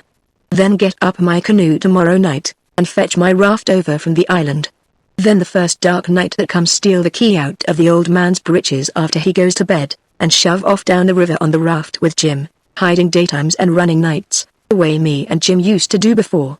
Wouldn't that plan work?" "Work? Why, certainly it would work, like rat safe fighting. But it's too blame simple, there ain't nothing to it. What's the good of a plan that ain't no more trouble than that? It's as mild as goose milk. Why, Huck, it wouldn't make no more talk than breaking into a soap factory." I never said nothing, because I warn't expecting nothing different, but I knowed mighty well that whenever he got his plan ready it wouldn't have none of them objections to it, and it didn't. He told me what it was, and I see in a minute it was worth 15 of mine for style, and would make Jim just as free a man as mine would, and maybe get us all killed besides. So I was satisfied, and said we would waltz in on it. I needn't tell what it was here, because I knowed it wouldn't stay the way it was. I knowed he would be changing it around every which way as we went along, and heaving in new bullinesses wherever he got a chance. And that is what he done. Well, one thing was dead sure, and that was that Tom Sawyer was in earnest, and was actually going to help steal that nigger out of slavery. That was the thing that was too many for me. Here was a boy that was respectable and well brung up, and had a character to lose, and folks at home that had characters, and he was bright and not leather-headed, and knowing and not ignorant, and not mean, but kind, and yet here he was, without any more pride, or rightness, or feeling, than to stoop to this business, and make himself a shame, and his family a shame, before everybody. I couldn't understand it no way at all. It was outrageous, and I knowed I ought to just up and tell him so, and so be his true friend, and let him quit the thing right where he was and save himself. And I did start to tell him, but he shut me up, and says, "Don't you reckon I know what I'm about? Don't I generally know what I'm about? Yes. Didn't I say I was going to help steal the nigger? Yes. Well, then, that's all he said, and that's all I said. It warn't no use to say any more, because when he said he'd do a thing, he always done it. But I couldn't make out how he was willing to go into this thing, so I just let it go, and never bothered no more about it. If he was bound to have it so, I couldn't help it. When we got home the house was all dark and still, so we went on down to the hut by the ash hopper to examine it. We went through the yard so as to see what the hounds would do. They knowed us, and didn't made no more noise than country dogs is always doing when anything comes by in the night. When we got to the cabin we took a look at the front and the two sides, and on the side I warn't acquainted with which was the north side we found a square window hole, up tolerable high, with just one stout board nailed across it. I says, "Here's the ticket. This hole's big enough for Jim to get through if we wrench off the board." Tom says, "It's as simple as tit-tat-toe, 3 in a row, and as easy as playing hooky. I should hope we can find a way that's a little more complicated than that, Huck Finn." "Well, then," I says, "how'll I do to saw him out? The way I done before I was murdered that time, that's more like," he says. "It's real mysterious, and troublesome, and good," he says, "but I bet we can find a way that's twice as long. There ain't no hurry, let's keep on looking around." Betwixt the hut and the fence, on the back side, was a lean-to that joined the hut at the eaves, and was made out of plank. It was as long as the hut, but narrow only about 6 foot wide. The door to it was at the south end, and was padlocked. Tom he went to the soap kettle and searched around, and fetched back the iron thing they lift the lid with, so he took it and prized out one of the staples.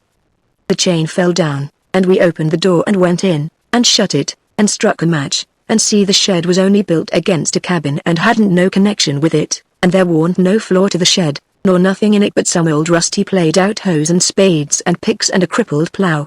The match went out, and so did we, and shoved in the staple again, and the door was locked as good as ever. Tom was joyful. He says, "Now we're all right. We'll dig him out. It'll take about a week." Then we started for the house, and I went in the back door. You only have to pull a buckskin latch string, they don't fasten the doors, but that warn't romantical enough for Tom Sawyer. No way would do him, but he must climb up the lightning rod. But after he got up halfway about 3 times, and missed fire and fell every time, and the last time most busted his brains out, he thought he'd got to give it up, but after he was rested he allowed he would give her one more turn for luck, and this time he made the trip. In the morning we was up at break of day, and down to the nigger cabins to pet the dogs and make friends with the nigger that fed Jim if it was Jim that was being fed. The niggers was just getting through breakfast and starting for the fields, and Jim's nigger was piling up a tin pan with bread and meat and things, and whilst the others was leaving, the key come from the house. This nigger had a good-natured, chuckle-headed face, and his wool was all tied up in little bunches with thread. That was to keep witches off. He said the witches was pestering him awful these nights, and making him see all kinds of strange things, and hear all kinds of strange words and noises, and he didn't believe he was ever witched so long before in his life. He got so worked up, and got to running on so about his troubles, he forgot all about what he'd been a-going to do. So Tom says, "What's the victuals for? Going to feed the dogs?" The nigger kind of smiled around gradually over his face, like when you heave a brickbat in the mud puddle, and he says, "Yes, Mars said, a dog. A stog, too. Does you want to go and look at him?" "Yes," I hunched Tom, and whispers, "You going, right here in the daybreak?" That warn't the plan. No, it warn't, but it's the plan now, so, drat him, we went along, but I didn't like it much. When we got in we couldn't hardly see anything, it was so dark, but Jim was there, sure enough, and could see us, and he sings out, "Why, Huck. And good lan. Ain't that Mr. Tom? I just knowed how it would be, I just expected it. I didn't know nothing to do, and if I had I couldn't have done it, because that nigger busted in and says, why, for gracious sakes. Do he know you gentlemen? We could see pretty well now." Tom he looked at the nigger, steady and kind of wondering, and says, "Does WHO know us? Why, this your runaway nigger, I don't reckon he does, but what put that into your head, what put it dar? Didn't he just this minute sing out like he knowed you?" Tom says, in a puzzled up kind of way. "Well, that's mighty curious. WHO sung out? When did he sing out? What did he sing out?" And turns to me, perfectly calm, and says, "Did you hear anybody sing out?" Of course there warn't nothing to be said but the one thing, so I says, "No, I ain't heard nobody say nothing." Then he turns to Jim, and looks him over like he never see him before, and says, "Did you sing out?" "No, sir," says Jim, "I hain't said nothing, sir, not a word." "No, sir, I hain't said a word. Did you ever see us before?" "No, sir, not as I knows on." So Tom turns to the nigger, which was looking wild and distressed, and says, kind of severe, "What do you reckon's the matter with you, anyway? What made you think somebody sung out?" "Oh, it's the dad blame witches, sir, and I wished I was dead, I do. Dey's a lose at it, sir, and dey do most kill me, dey scares me so. Please don't tell nobody about it, sir, ole Mas Silas he'll scold me, case he say dey ain't no witches. I just wish to goodness he was here now, then what would he say? I just bet he couldn't find no way to get around it this time. But it's a lose just so, people dat sot, stay sot, dey won't look into nothing and find it out for themselves, and when you find it out and tell 'em about it, dey don't believe you." Tom give him a dime, and said we wouldn't tell nobody, and told him to buy some more thread to tie up his wool with, and then looks at Jim, and says, "I wonder if Uncle Silas is going to hang this nigger. If I was to catch a nigger that was ungrateful enough to run away, I wouldn't give him up, I'd hang him." And whilst the nigger stepped to the door to look at the dime and bite it to see if it was good, he whispers to Jim and says, "Don't ever let on to know us. And if you hear any digging going on nights, it's us, we're going to set you free." Jim only had time to grab us by the hand and squeeze it, then the nigger come back, and we said we'd come again sometime if the nigger wanted us to, and he said he would, more particular if it was dark, 'cause the witches went for him mostly in the dark, and it was good to have folks around then. Chapter 35 Dark. We played plans.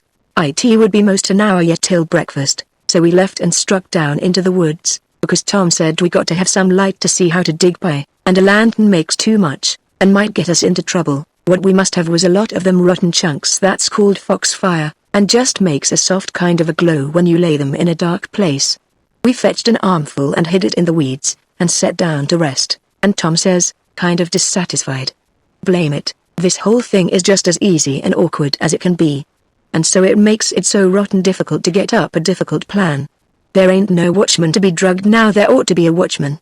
There ain't even a dog to give a sleeping mixture to. And there's Jim chained by one leg, with a 10-foot chain, to the leg of his bed. Why, all you got to do is to lift up the bedstead and slip off the chain. And Uncle Silas he trusts everybody, sends the key to the pumpkin-headed nigger, and don't send nobody to watch the nigger. Jim could have got out of that window hole before this, only there wouldn't be no use trying to travel with a 10-foot chain on his leg. Why, drat it, Huck, it's the stupidest arrangement I ever see. You got to invent all the difficulties. Well, we can't help it, we got to do the best we can with the materials we've got. Anyhow, there's one thing there's more honor in getting him out through a lot of difficulties and dangers, whether warned one of them furnished to you by the people who it was their duty to furnish them, and you had to contrive them all out of your own head. Now look at just that one thing of the lantern. When you come down to the cold facts, we simply got to let on that a lantern's rescue. Why, we could work with a torchlight procession if we wanted to, I believe. Now, whilst I think of it, we got to hunt up something to make a saw out of the first chance we get. What do we want of a saw? What do we want of a saw?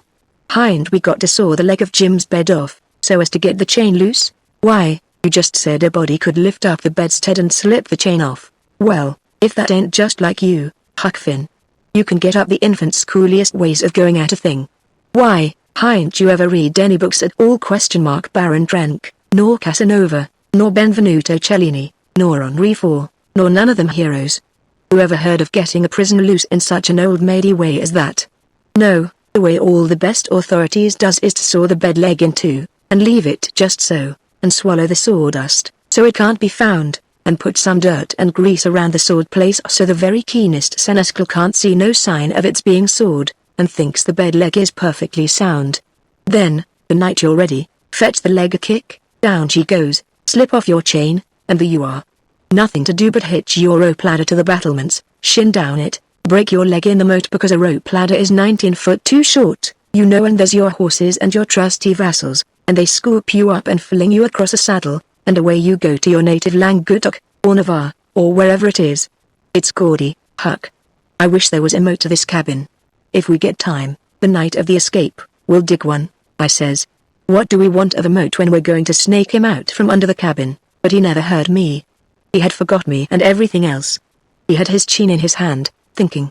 Pretty soon he sighs and shakes his head, then sighs again, and says, "No, it wouldn't do, there ain't necessity enough for it." "For what?"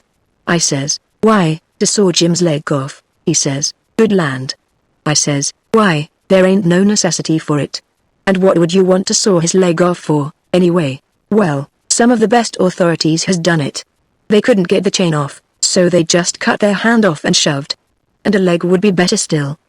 But we got to let that go.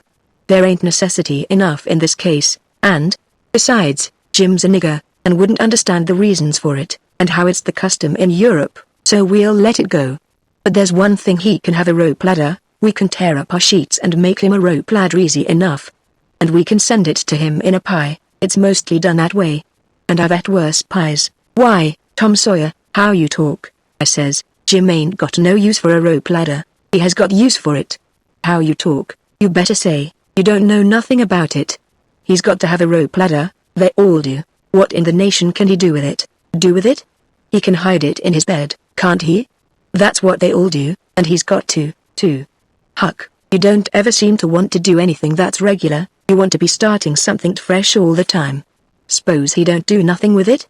Ain't it there in his bed, for a clue, after he's gone? And don't you reckon they'll want clues?" "Of course they will. And you wouldn't leave them any? That would be a pretty howdy-do, wouldn't it?" "I never heard of such a thing." "Well," I says, "if it's in the regulations, and he's got to have it, all right, let him have it, because I don't wish to go back on no regulations. But there's one thing, Tom Sawyer, if we go to tearing up our sheets to make Jim a rope ladder, we're going to get into trouble with Aunt Sally, just as sure as you're born.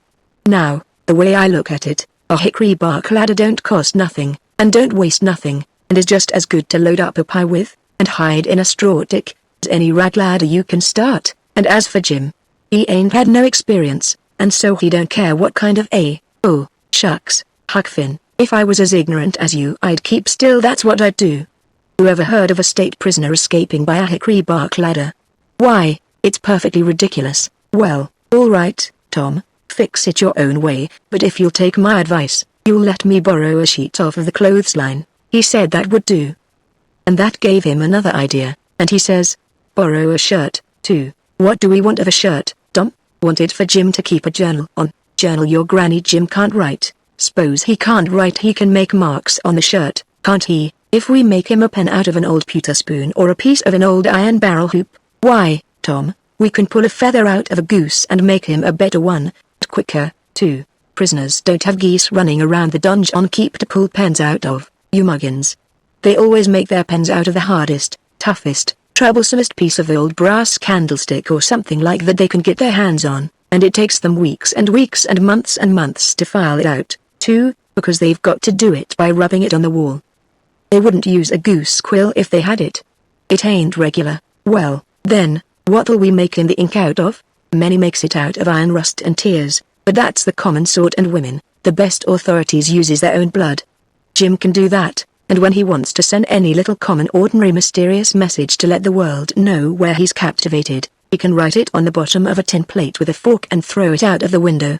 The Iron Mask always done that, and it's a blame good way, too. Jim ain't got no tin plates. They feed him in a pan. That ain't nothing, we can get him some. Can't nobody read his plates. That ain't got anything to do with it, Huck Finn.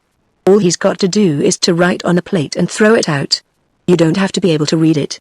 Why, Half the time you can't read anything a prison writes on a tin plate, or anywhere else. Well, then, what's the sense in wasting the plates? Why, blame it all, it ain't the prisoner's plates, but it's somebody's plates, ain't it? Well, s'posen it is? What does the prisoner care whose? He broke off there, because we heard the breakfast horn blowing. So we cleared out for the house. Along during the morning I borrowed a sheet and a white shirt off of the clothesline, and I found an old sack and put them in it, and we went down and got the foxfire, and put that in too. I called it borrowing, because that was what Pap always called it, but Tom said it wasn't borrowing, it was stealing. He said we was representing prisoners, and prisoners don't care how they get a thing so they get it, and nobody don't blame them for it, either. It ain't no crime in a prisoner to steal the thing he needs to get away with, Tom said, it's his right, and so, as long as we was representing a prisoner, we had a perfect right to steal anything on this place we had the least use for to get ourselves out of prison with. He said if we weren't prisoners it would be a very different thing, and nobody but a mean, ornery person would steal when he weren't a prisoner. So we allowed we would steal everything there was that come handy. And yet he made a mighty fuss, one day, after that, when I stole a watermelon out of a nigger patch and eat it, and he made me go and give the niggers a dime without telling them what it was for. Tom said that what he meant was, we could steal anything we needed. Well, I says, I needed the watermelon. But he said I didn't need it to get out of prison with. There's where the difference was. He said if I'd wanted it to hide a knife in, and smuggle it to Jim to kill the senescal with, it would have been all right. So I let it go at that, though I couldn't see no advantage in my representing a prisoner if I got to sit down and chaw over a lot of gold leaf distinctions like that every time I see a chance to hog a watermelon. Well, as I was saying, we waited that morning till everybody was settled down to business, and nobody in sight around the yard. Then Tom he carried the sack into the lean-to whilst I stood off a piece to keep watch. By and by he come out, and we went and sat down on the woodpile to talk. He says, everything's all right now except tools, and that's easy fixed. Tools? I says, yes, tools for what? Why, to dig with. We ain't a-going to gnaw him out, are we? Ain't them old crippled picks and things in the good enough to dig a nigger out with? I says. He turns on me, looking pitying enough to make a body cry, and says, Huck Finn, did you ever hear of a prisoner having picks and shovels, and all the modern conveniences in his wardrobe to dig himself out with? Now I want to ask you if you got any reasonableness in you at all. What kind of a show would that give him to be a hero? Why, they might as well lend him the key and done with it. Picks and shovels, why? They wouldn't furnish 'em to a king. Well, then, I says, if we don't want the picks and shovels, what do we want? A couple of case knives, to dig the foundations out from under the cabin with. Yes, confound it, it's foolish, Tom. It don't make no difference how foolish it is, it's the right way and it's the regular way. And there ain't no other way, that ever I heard of, and I've read all the books that gives any information about these things. They always dig out with a case knife and not through dirt, mind you, generally it's through solid rock. And it takes them weeks and weeks and weeks, and forever and ever. Why, look at one of them prisoners in the bottom dungeon of the Castle d'If, the harbor of Marseille, that dug himself out that way. How long was he at it, you reckon? I don't know. Well, guess, I don't know. A month and a half, 37 year, and he come out in China. That's the kind. I wish the bottom of this fortress was solid rock. Jim don't know nobody in China. What's that got to do with it? Neither did that other fellow. But you're always wandering off on a side issue. Why can't you stick to the main point? All right, I don't care where he comes out, so he comes out, and Jim don't, either, I reckon. But there's one thing, anyway, Jim's too old to be dug out with a case knife. He won't last. Yes, he will last, too. You don't reckon it's going to take 37 years to dig out through a dirt foundation, do you? How long will it take, Tom? Well, we can't risk being as long as we ought to, because it mayn't take very long for Uncle Silas to hear from down there by New Orleans. He'll hear Jim ain't from there. Then his next move will be to advertise Jim, or something like that. So we can't risk being as long digging him out as we ought to. By rights I reckon we ought to be a couple of years, but we can't. Things being so uncertain, what I recommend is this, that we really dig right in, as quick as we can, and after that, we can let on, to ourselves, that we was at it 37 years. Then we can snatch him out and rush him away the first time there's an alarm. Yes, I reckon that'll be the best way. Now, there's sense in that, I says. Letting on don't cost nothing, letting on ain't no trouble, and if it's any object, I don't mind letting on we was at it 150 year. It wouldn't strain me none, after I got my hand in. So I'll mosey along now, and smouch a couple of case knives. Smouch 3, he says. We want one to make a saw out of, Tom, if it ain't unregular and irreligious to suggest it, I says. There's an old rusty saw blade around yonder sticking under the weatherboarding behind the smokehouse. He looked kind of weary and discouraged like, and says, it ain't no use to try to learn you nothing, Huck. Run along and smouch the knives, 3 of them. So I done it. Chapter 36, trying to help Jim. As soon as we reckoned everybody was asleep that night, we went down the lightning rod, and shut ourselves up in the lean-to, and got out our pile of foxfire, and went to work. We cleared everything out of the way, about 4 or 5 foot along the middle of the bottom log. Tom said we was right behind Jim's bed now, and we'd dig in under it, and when we got through there couldn't nobody in the cabin ever know there was any hole there, because Jim's counterpin hung down most to the ground, and you'd have to raise it up and look under to see the hole. So we dug and dug with the case knives till most midnight, and then we was dog-tired, and our hands was blistered, and yet you couldn't see we'd done anything hardly. At last I says, this ain't no 37-year job, this is a 38-year job, Tom Sawyer. He never said nothing, but he sighed, and pretty soon he stopped digging, and then for a good little while I know that he was thinking. Then he says, it ain't no use, Huck, it ain't a-going to work. If we was prisoners it would, because then we'd have as many years as we wanted, and no hurry, and we wouldn't get but a few minutes to dig, every day, while they was changing watches, and so our hands wouldn't get blistered, and we could keep it up right along, year in and year out, and do it right, and the way it ought to be done. But we can't fool along, we got to rush, we ain't got no time to spare. If we was to put in another night this way we'd have to knock off for a week to let our hands get well. Couldn't touch a case knife with them sooner. Well, then, what we going to do, Tom? I'll tell you. It ain't right, and it ain't moral, and I wouldn't like it to get out, but there ain't only just the one way. We got to dig him out with the picks, and let on its case knives. Now you're talking, I says. Your head gets leveler and leveler all the time, Tom Sawyer, I says. Picks is the thing, moral or no moral, and as for me, I don't care shucks for the morality of it, nohow. When I start in to steal a nigger, or a watermelon, or a Sunday school book, I ain't no ways particular how it's done, so it's done. What I want is my nigger, or what I want is my watermelon, or what I want is my Sunday school book, and if a pick's the handiest thing, that's the thing I'm going to dig that nigger or that watermelon or that Sunday school book out with, and I don't give a dead rat what the authorities thinks about it nother. Well, he says, as excuse for picks and letting on in a case like this, if it weren't so, I wouldn't approve of it, nor I wouldn't stand by and see the rules broke, because right is right, and wrong is wrong, and a body ain't got no business doing wrong when he ain't ignorant and knows better. It might answer for you to dig Jim out with a pick, without any letting on, because you don't know no better, but it wouldn't for me, because I do know better. Gimme a case knife. He had his own by him, but I handed him mine. He flung it down, and says, gimme a case knife. I didn't know just what to do, but then I thought. I scratched around amongst the old tools, and got a pickaxe and give it to him, and he took it and went to work, and never said a word. He was always just that particular.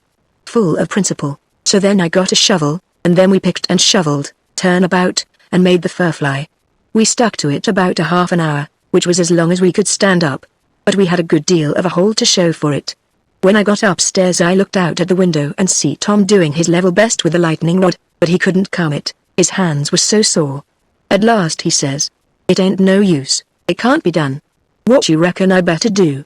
Can't you think of no way? Yes, I says, but I reckon it ain't regular.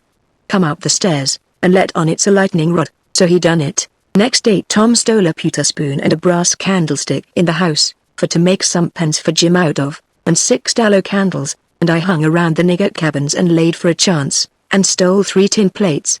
Tom says it wasn't enough, but I said nobody wouldn't ever see the plates that Jim throwed out, because they'd fall in the dog fennel and Jimpson weeds under the window hole. Then we could tote them back and he could use them over again. So Tom was satisfied. Then he says, now, the thing to study out is, how to get the things to Jim, take them in through the hole, I says. When we get it done, he only just looked scornful, and said something about nobody ever heard of such an idiotic idea, and then he went to studying. By and by he said he had ciphered out 2 or 3 ways, but there warn't no need to decide on any of them yet. Said we'd got to post Jim first. That night we went down the lightning rod a little after 10, and took one of the candles along, and listened under the window hole, and heard Jim snoring, so we pitched it in, and it didn't wake him. Then we whirled in with the pick and shovel, and in about 2 hours and a half the job was done. We crept in under Jim's bed and into the cabin, and poured around and found the candle and lit it, and stood over Jim a while, and found him looking hearty and healthy, and then we woke him up gentle and gradual. He was so glad to see us he most cried, and called us honey, and all the pet names he could think of, and was for having us hunt up a cold chisel to cut the chain off of his leg with right away, and clearing out without losing any time. But Tom, he showed him how unregular it would be, and sat down and told him all about our plans, and how we could alter them in a minute any time there was an alarm, and not to be the least afraid, because we would see he got away, sure. So Jim, he said it was all right, and we sat there and talked over old times a while, and then Tom asked a lot of questions, and when Jim told him Uncle Silas come in every day or two to pray with him, and Aunt Sally come in to see if he was comfortable and had plenty to eat, and both of them was kind as they could be, Tom says, "Now I know how to fix it. We'll send you some things by them." I said, "Don't do nothing of the kind, it's one of the most jackass ideas I ever struck," but he never paid no attention to me, went right on. It was his way when he'd got his plan set. So he told Jim how we'd have to smuggle in the rope ladder pie and other large things by Nat, the nigger that fed him, and he must be on the lookout, and not be surprised, and not let Nat see him open them, and we would put small things in Uncle's coat pockets and he must steal them out, and we would tie things to Aunt's apron strings or put them in her apron pocket, if we got a chance, and told him what they would be and what they was for. And told him how to keep a journal on the shirt with his blood, and all that. He told him everything. Jim, he couldn't see no sense in the most of it, but he allowed we was white folks and knowed better than him, so he was satisfied, and said he would do it all just as Tom said. Jim had plenty corn cob pipes and tobacco, so we had a right down good sociable time. Then we crawled out through the hole, and so home to bed, with hands that looked like they'd been chawed. Tom was in high spirits. He said it was the best fun he ever had in his life, and the most intellectual, and said if he only could see his way to it we would keep it up all the rest of our lives and leave Jim to our children to get out, for he believed Jim would come to like it better and better the more he got used to it. He said that in that way it could be strung out to as much as 8 a year, and would be the best time on record. And he said it would make us all celebrated that had a hand in it. In the morning we went out to the woodpile and chopped up the brass candlestick into handy sizes, and Tom put them in the pewter spoon in his pocket. Then we went to the nigger cabins, and while I got Nat's notice off, Tom shoved a piece of candlestick into the middle of a corn pone that was in Jim's pan, and we went along with Nat to see how it would work, and it just worked noble. When Jim bit into it it most mashed all his teeth out, and there warn't ever anything could have worked better. Tom said so himself. Jim he never let on but what it was only just a piece of rock or something like that that's always getting into bread, you know. But after that he never bit into nothing but what he jabbed his fork into it in 3 or 4 places first. And whilst we was standing there in the dimish light, here comes a couple of the hounds bulging in from under Jim's bed, and they kept on piling until there was 11 of them, and there warn't hardly room in there to get your breath. By jings, we forgot to fasten that lean-to door. The nigger Nat he only just hollered witches once, and keeled over onto the floor amongst the dogs, and begun to groan like he was dying.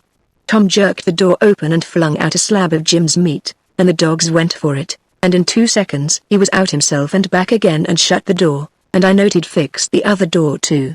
Then he went to work on the nigger, coaxing him and petting him, and asking him if he'd been imagining he saw something again. He raised up, and blinked his eyes around, and says, "Mars Sid, you'll say I is a fool, but if I didn't believe I see most a million dogs, devils, son, I wished I may die right here in these tracks. I did, most surely. Mars Sid, I felt sir, it was all over me. Dad fetch it, I just wished I could get my hands on one dem which is jizz once Donny jizz once it's all I dust. But mostly I wish they'd let me alone, I does." Tom says, "Well, I tell you what I think. What makes them come here just at this runaway nigger's breakfast time? It's because they're hungry, that's the reason. You make them a witch pie, that's the thing for you to do. But my lan, Mars Sid, how's I gwine to make 'em a witch pie? I don't know how to make it. I hain't ever hearn of such a thing before. Well, then, I'll have to make it myself. Will you do it, honey? Will you? I'll worship the ground under your foot, I will. All right, I'll do it, seeing it's you, and you've been good to us and showed us the runaway nigger. But you got to be mighty careful. When we come around, you turn your back, and then whatever we've put in the pan, don't you let on you see it at all. And don't you look when Jim unloads the pan, something might happen. I don't know what. And above all, don't you handle the witch things, Hanel M. Mars Sid? What is you eight talking about? I wouldn't lay away turn my finger on not FR $10,000 billion, I wouldn't. Chapter 37 Jim gets his witch pie. That was all fixed.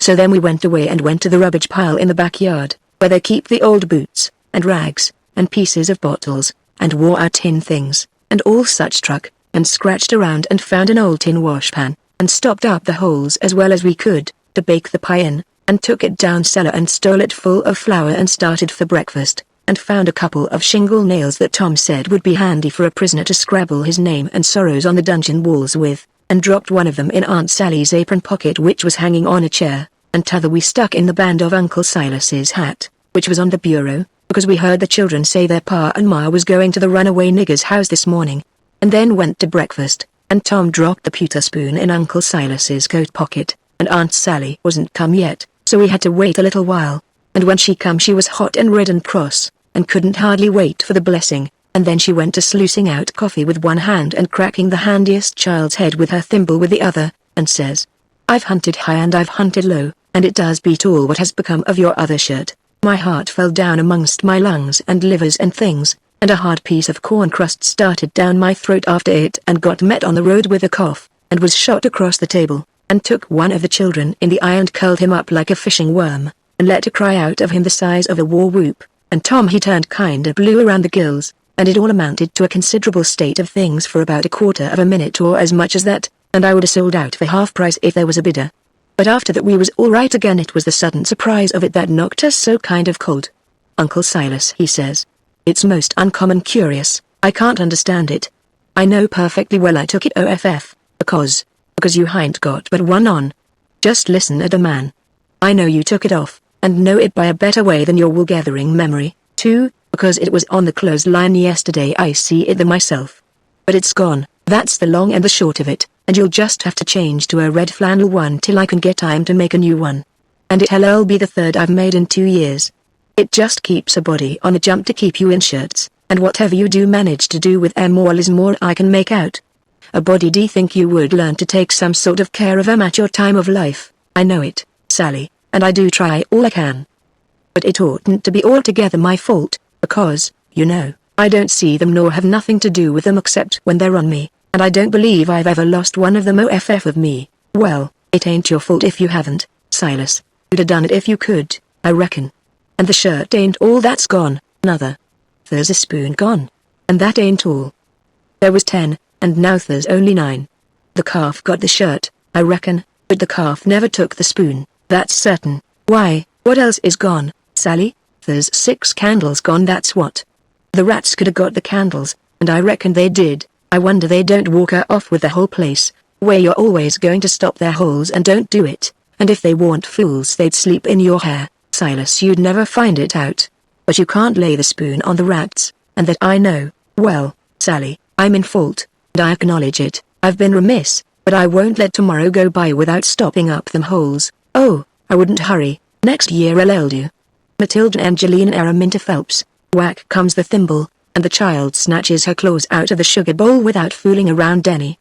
Just then the nigger woman steps onto the passage, and says, Mrs., there's a sheet gone, a sheet gone. Well, for the land's sake, I'll stop up them holes today, says Uncle Silas, looking sorrowful. Oh, do shut up! ! S'pose the rats took the sheet? Where's it gone, Lies? Clar to goodness I hain't no notion, Miss Sally. She was on the closs line yesterday, but she done gone. She ain't done no mo now. I reckon the world is coming to an end. I never see the beat of it in all my born days.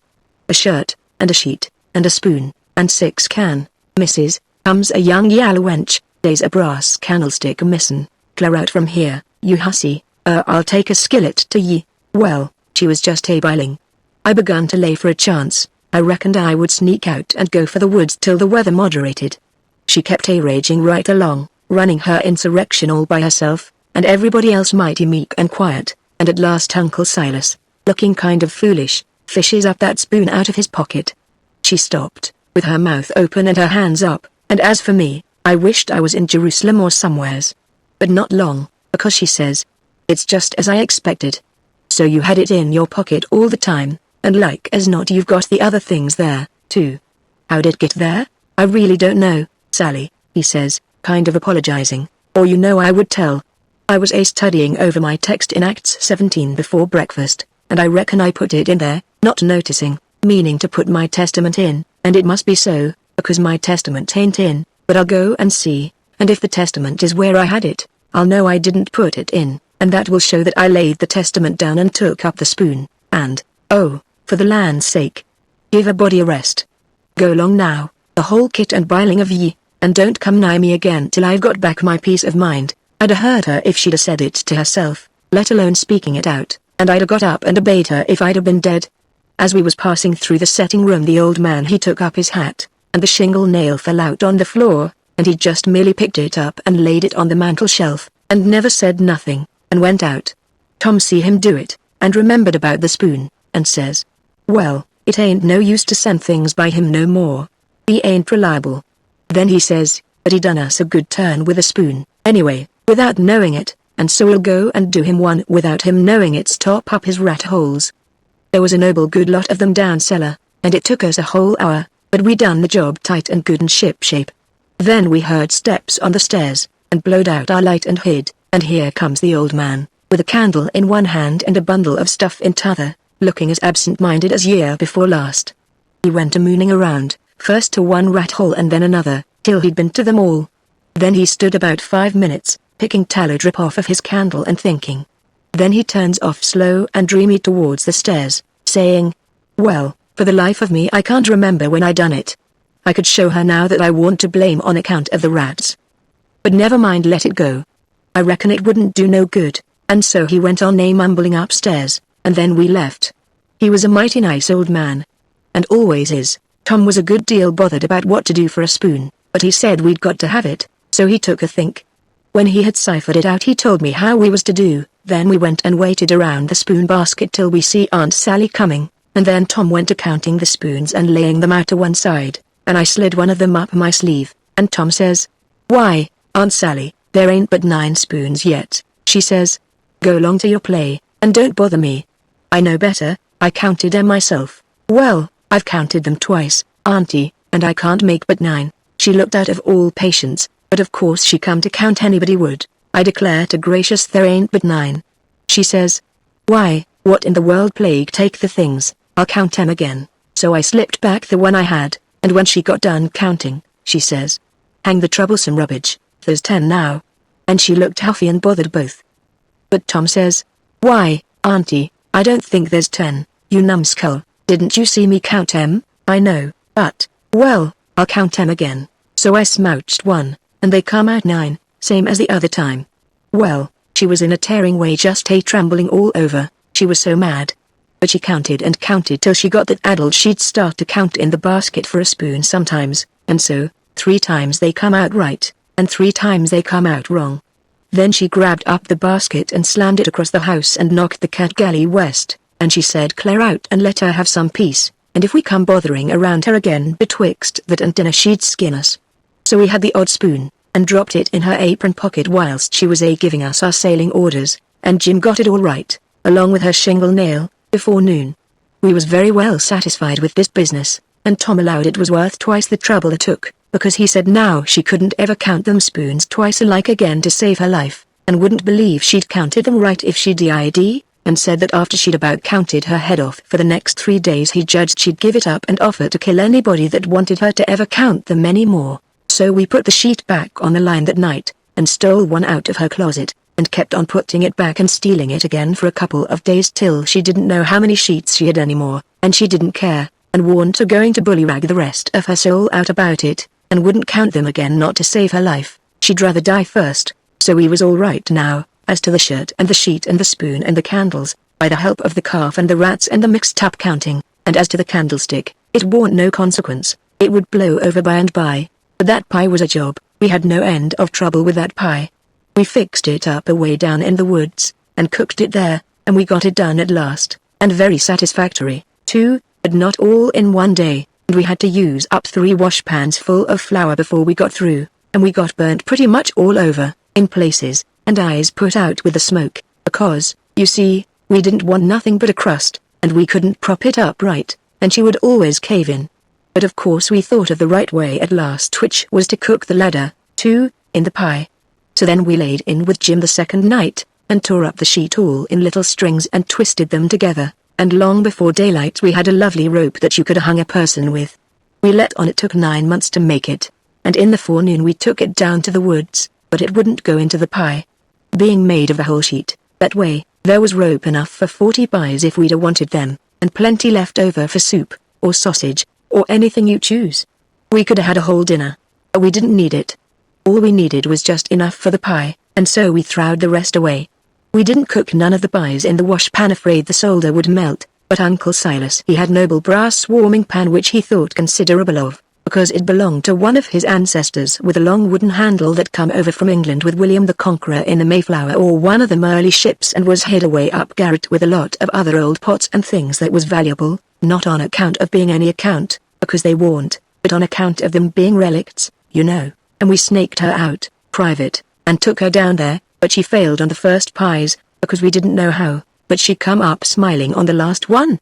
We took and lined her with dough, and set her in the coals, and loaded her up with rag rope, and put on a dough roof, and shut down the lid, and put hot timbers on top, and stood off 5 foot, with a long handle, cool and comfortable, and in 15 minutes she turned out a pie that was a satisfaction to look at. But the person that ate it would want to fetch a couple of kegs of toothpicks along, for if that rope ladder wouldn't cramp him down to business I don't know nothing what I'm talking about, and lay him in enough stomachache to last him till next time, too. Nat didn't look when we put the wedge pie in Jim's pan, and we put the 3 tin plates in the bottom of the pan under the victuals, and so Jim got everything all right, and as soon as he was by himself he busted into the pie and hid the rope ladder inside of his straw tick, and scratched some marks on a tin plate and throwed it out of the window hole. Chapter 38. Here a captive heart buried. Making them pens was a distressed tough job, and so was the saw, and Jim allowed the inscription was going to be the toughest of all. That's the one which the prisoner has to scrabble on the wall. But he had to have it, Tom said he'd got to, there warn't no case of a state prisoner not scrabbling his inscription to leave behind, and his coat of arms. Look at Lady Jane Grey, he says, look at Guilford Dudley, look at old Northumberland. Why, Huck, suppose it is considerable trouble ? What you going to do ? How you going to get around it? Jim's got to do his inscription and coat of arms. They all do, Jim says. Why, Mars Tom, I hain't got no coat o' arm, I hain't got nothing but dish yearly shirt, and you knows I got to keep the journal on dat. Oh, you don't understand, Jim, a coat of arms is very different. Well, I says, Jim's right, anyway, when he says he ain't got no coat of arms, because he hain't, I reckon I knowed that, Tom says. But you bet he'll have one before he goes out of this, because he's going out right, and there ain't going to be no flaws in his record. So whilst me and Jim filed away at the pens on a brickbat apiece, Jim making his'n out of the brass and I making mine out of the spoon, Tom set to work to think out the coat of arms. By and by he said he'd struck so many good ones he didn't hardly know which to take, but there was one which he reckoned he'd decide on. He says, on the scutcheon we'll have a bend or in the dexter base, Salty Murray in the fess, with a dog, couchant, for common charge, and under his foot a chain embattled, for slavery, with a chevron vert in a chief engrailed, and 3 invected lines on a field azure, with the numberal points rampant on a dancet indented, crest, a runaway nigger, sable, with his bundle over his shoulder on a bar sinister, and a couple of gules for supporters, which is you and me, motto, Maggie or Fretta, minor Otto. Got it out of a book means the more haste the less speed, gee likins, I says, but what does the rest of it mean? We ain't got no time to bother over that, he says, we got to dig in like all get out. Well, anyway, I says, what's some of it? What's a fess? A fess is you don't need to know what a fess is. I'll show him how to make it when he gets to it. Shucks, Tom, I says, I think you might tell a person. What's a bar sinister? Oh, I don't know. But he's got to have it. All the nobility does. That was just his way. If it didn't suit him to explain a thing to you, he wouldn't do it. You might pump at him a week, it wouldn't make no difference. He got all that coat of arms business fixed, so now he started in to finish up the rest of that part of the work, which was to plan out a mournful inscription. Said Jim got to have one, like they all done. He made up a lot, and wrote them out on a paper, and read them off. So, 1. Here a captive heart busted. 2. Here a poor prisoner, forsook by the world and friends, fretted his sorrowful life. 3. Here a lonely heart broke, and a worn spirit went to its rest, after 37 years of solitary captivity. 4. Here, homeless and friendless, after 37 years of bitter captivity, perished a noble stranger, natural son of Louis XIV. Tom's voice trembled whilst he was reading them, and he most broke down. When he got done he could no way make up his mind which one for Jim to scrabble onto the wall. They was all so good. But at last he allowed he would let him scrabble them all on. Jim said it would take him a year to scrabble such a lot of truck onto the logs with a nail, and he didn't know how to make letters. Besides, but Tom said he would block them out for him, and then he wouldn't have nothing to do but just follow the lines. Then pretty soon he says, "Come to think, the logs ain't a going to do, they don't have log walls in a dungeon, we got to dig the inscriptions into a rock. We'll fetch a rock." Jim said the rock was worse than the logs. He said it would take him such a pison long time to dig them into the rock he wouldn't ever get out. But Tom said he would let me help him do it. Then he took a look to see how me and Jim was getting along with the pens. It was most pesky tedious hard work and slow, and didn't give my hands no show to get well of the saws, and we didn't seem to make no headway, hardly, so Tom says, "I know how to fix it. We got to have a rock for the coat of arms and mournful inscriptions, and we can kill 2 birds with that same rock. There's a gaudy big grindstone down at the mill, and we'll smouch it, and carve the things on it, and file out the pens and the saw on it, too. It warn't no slouch of an idea, and it warn't no slouch of a grindstone nother, but we allowed we'd tackle it. It warn't quite midnight yet, so we cleared out for the mill, leaving Jim at work. We smouched the grindstone, and set out to roll her home, but it was a most nation tough job. Sometimes, do what we couldn't keep her from falling over, and she come mighty near mashing us every time. Tom said she was going to get one of us, sure, before we got through. We got her halfway, and then we was plumb played out, and most drowned with sweat. We see it warn't no use, we got to go and fetch Jim, so he raised up his bed and slid the chain off of the bed leg, and wrapped it round and round his neck, and we crawled out through a hole and down there, and Jim and me laid into that grindstone and walked her along like nothing, and Tom superintended. He could out-superintend any boy I ever see. He knowed how to do everything. Our hole was pretty big, but it warn't big enough to get the grindstone through. But Jim he took the pick and soon made it big enough. Then Tom marked out them things on it with a nail, and set Jim to work on them, with a nail for a chisel and an iron bolt from the rubbish in the lean-to for a hammer, and told him to work till the rest of his candle quit on him, and then he could go to bed, and hide the grindstone under his straw tick and sleep on it. Then we helped him fix his chain back on the bed leg, and was ready for bed ourselves. But Tom thought of something, and says, "You got any spiders in here, Jim?" "No, sir, thanks to goodness I hain't, Mars Tom." "All right, we'll get you some, but bless you, honey, I don't want none. I's afeard are numb. I'd just as soon have rattlesnakes around." Tom thought a minute or two, and says, "It's a good idea. And I reckon it's been done. It must have been done, it stands to reason. Yes, it's a prime good idea. Where could you keep it?" "Keep what, Mars Tom?" "Why, a rattlesnake, to goodness gracious alive, Mars Tom. Why, if dey was a rattlesnake to come in here I'd take and bust right out to dat log wall, I would, with my head." "Why, Jim, you wouldn't be afraid of it after a little? You could tame it." "Tame it? Yes, easy enough. Every animal is grateful for kindness and petting, and they wouldn't think of hurting a person that pets them. Any book will tell you that. You try, that's all I ask, just try for 2 or 3 days. Why, you can get him so in a little while that he'll love you, and sleep with you, and won't stay away from you a minute, and will let you wrap him round your neck and put his head in your mouth." "Please, Mars Tom, don't talk so. I can't stand it. He'd let me shove his head in my mouth for a favor, hain't it? I lay he'd wait a powerful long time fo I ast him. And mo and dat, I don't want him to sleep wid me, Jim, don't act so foolish.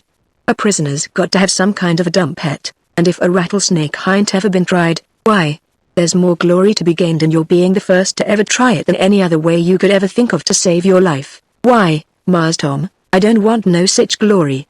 Snake they can bite Jim's chin off, den was de glory? No, sir, I don't want no sich doins, blame it, can't you try? I only want you to try, you needn't keep it up if it don't work. But the trouble all done if the snake bite me while I's a tryin' him. Mars Tom, I's willin' to tackle mos anything it ain't unreasonable. But if you and Huck fetches a rattlesnake in here for me to tame, I's gwine to leave, that's sure. Well, then, let it go, let it go. if you're so bullheaded about it. We can get you some garter snakes, and you can tie some buttons on their tails, and let on their rattlesnakes, and I reckon that I'll have to do. I can't stand them, Mars Tom, but blame if I couldn't get along without 'em, I tell you dat. I never knowed before T was so much bother and trouble to be a prisoner. Well, it always is when it's done right. You got any rats around here? No, sir, I hain't seed none. Well, we'll get you some rats. Why, Mars Tom, I don't want no rats. Dazed Dad blamed his stretchers to stir a body, and rustle round over him, and bite his feet, when he's trying to sleep, I ever see. No, sir, gimme garter snakes, if I's got to have 'em, but don't gimme no rats, I hain't got no use for 'em, scarcely. But, Jim, you got to have 'em, they all do.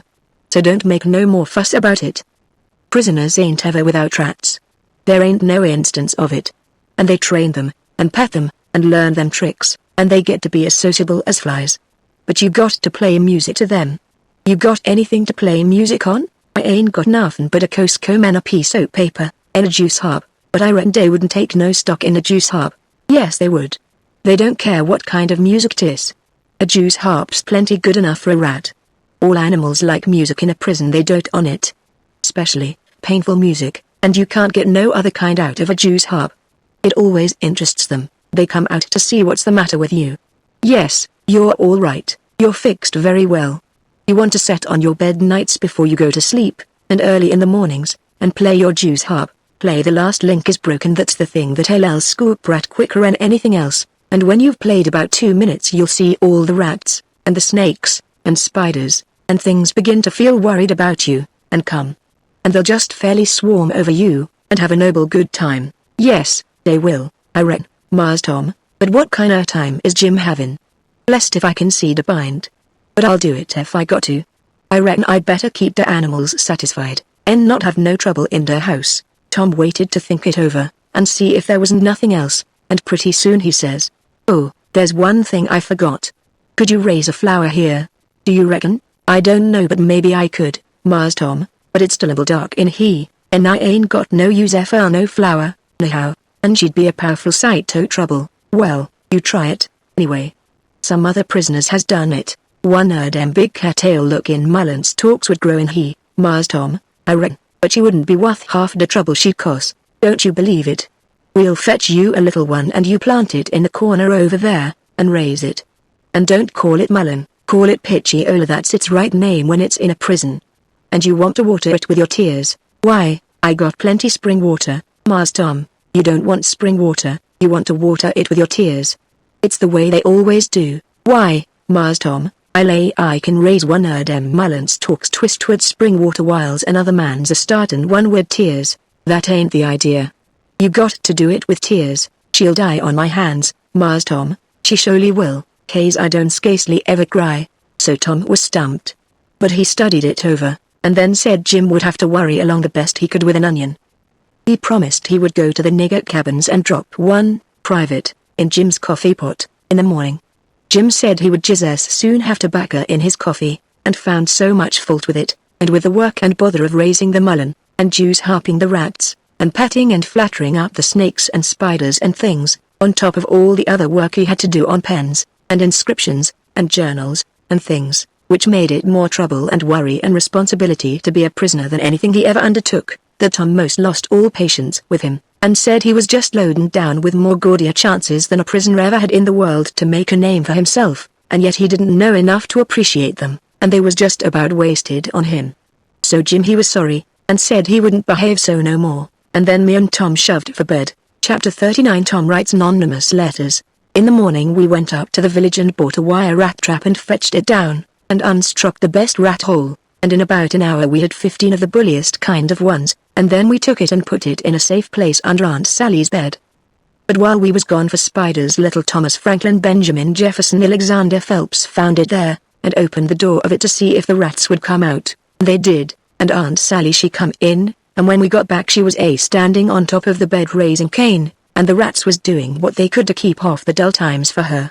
So she took and dusted us both with a hickory, and we was as much as 2 hours catching another 15 or 16, drat that meddlesome cub, and they warn't the likeliest, nother, because the first haul was the pick of the flock. I never see a likelier lot of rats than what that first haul was. We got a splendid stock of sorted spiders, and bugs, and frogs, and caterpillars, and one thing or another, and we liked to got a hornet's nest, but we didn't. The family was at home. We didn't give it right up, but stayed with them as long as we could, because we allowed we'd tire them out or they'd got to tire us out, and they done it. Then we got Alicampaign and rubbed on the places, and was pretty near all right again, but couldn't set down convenient.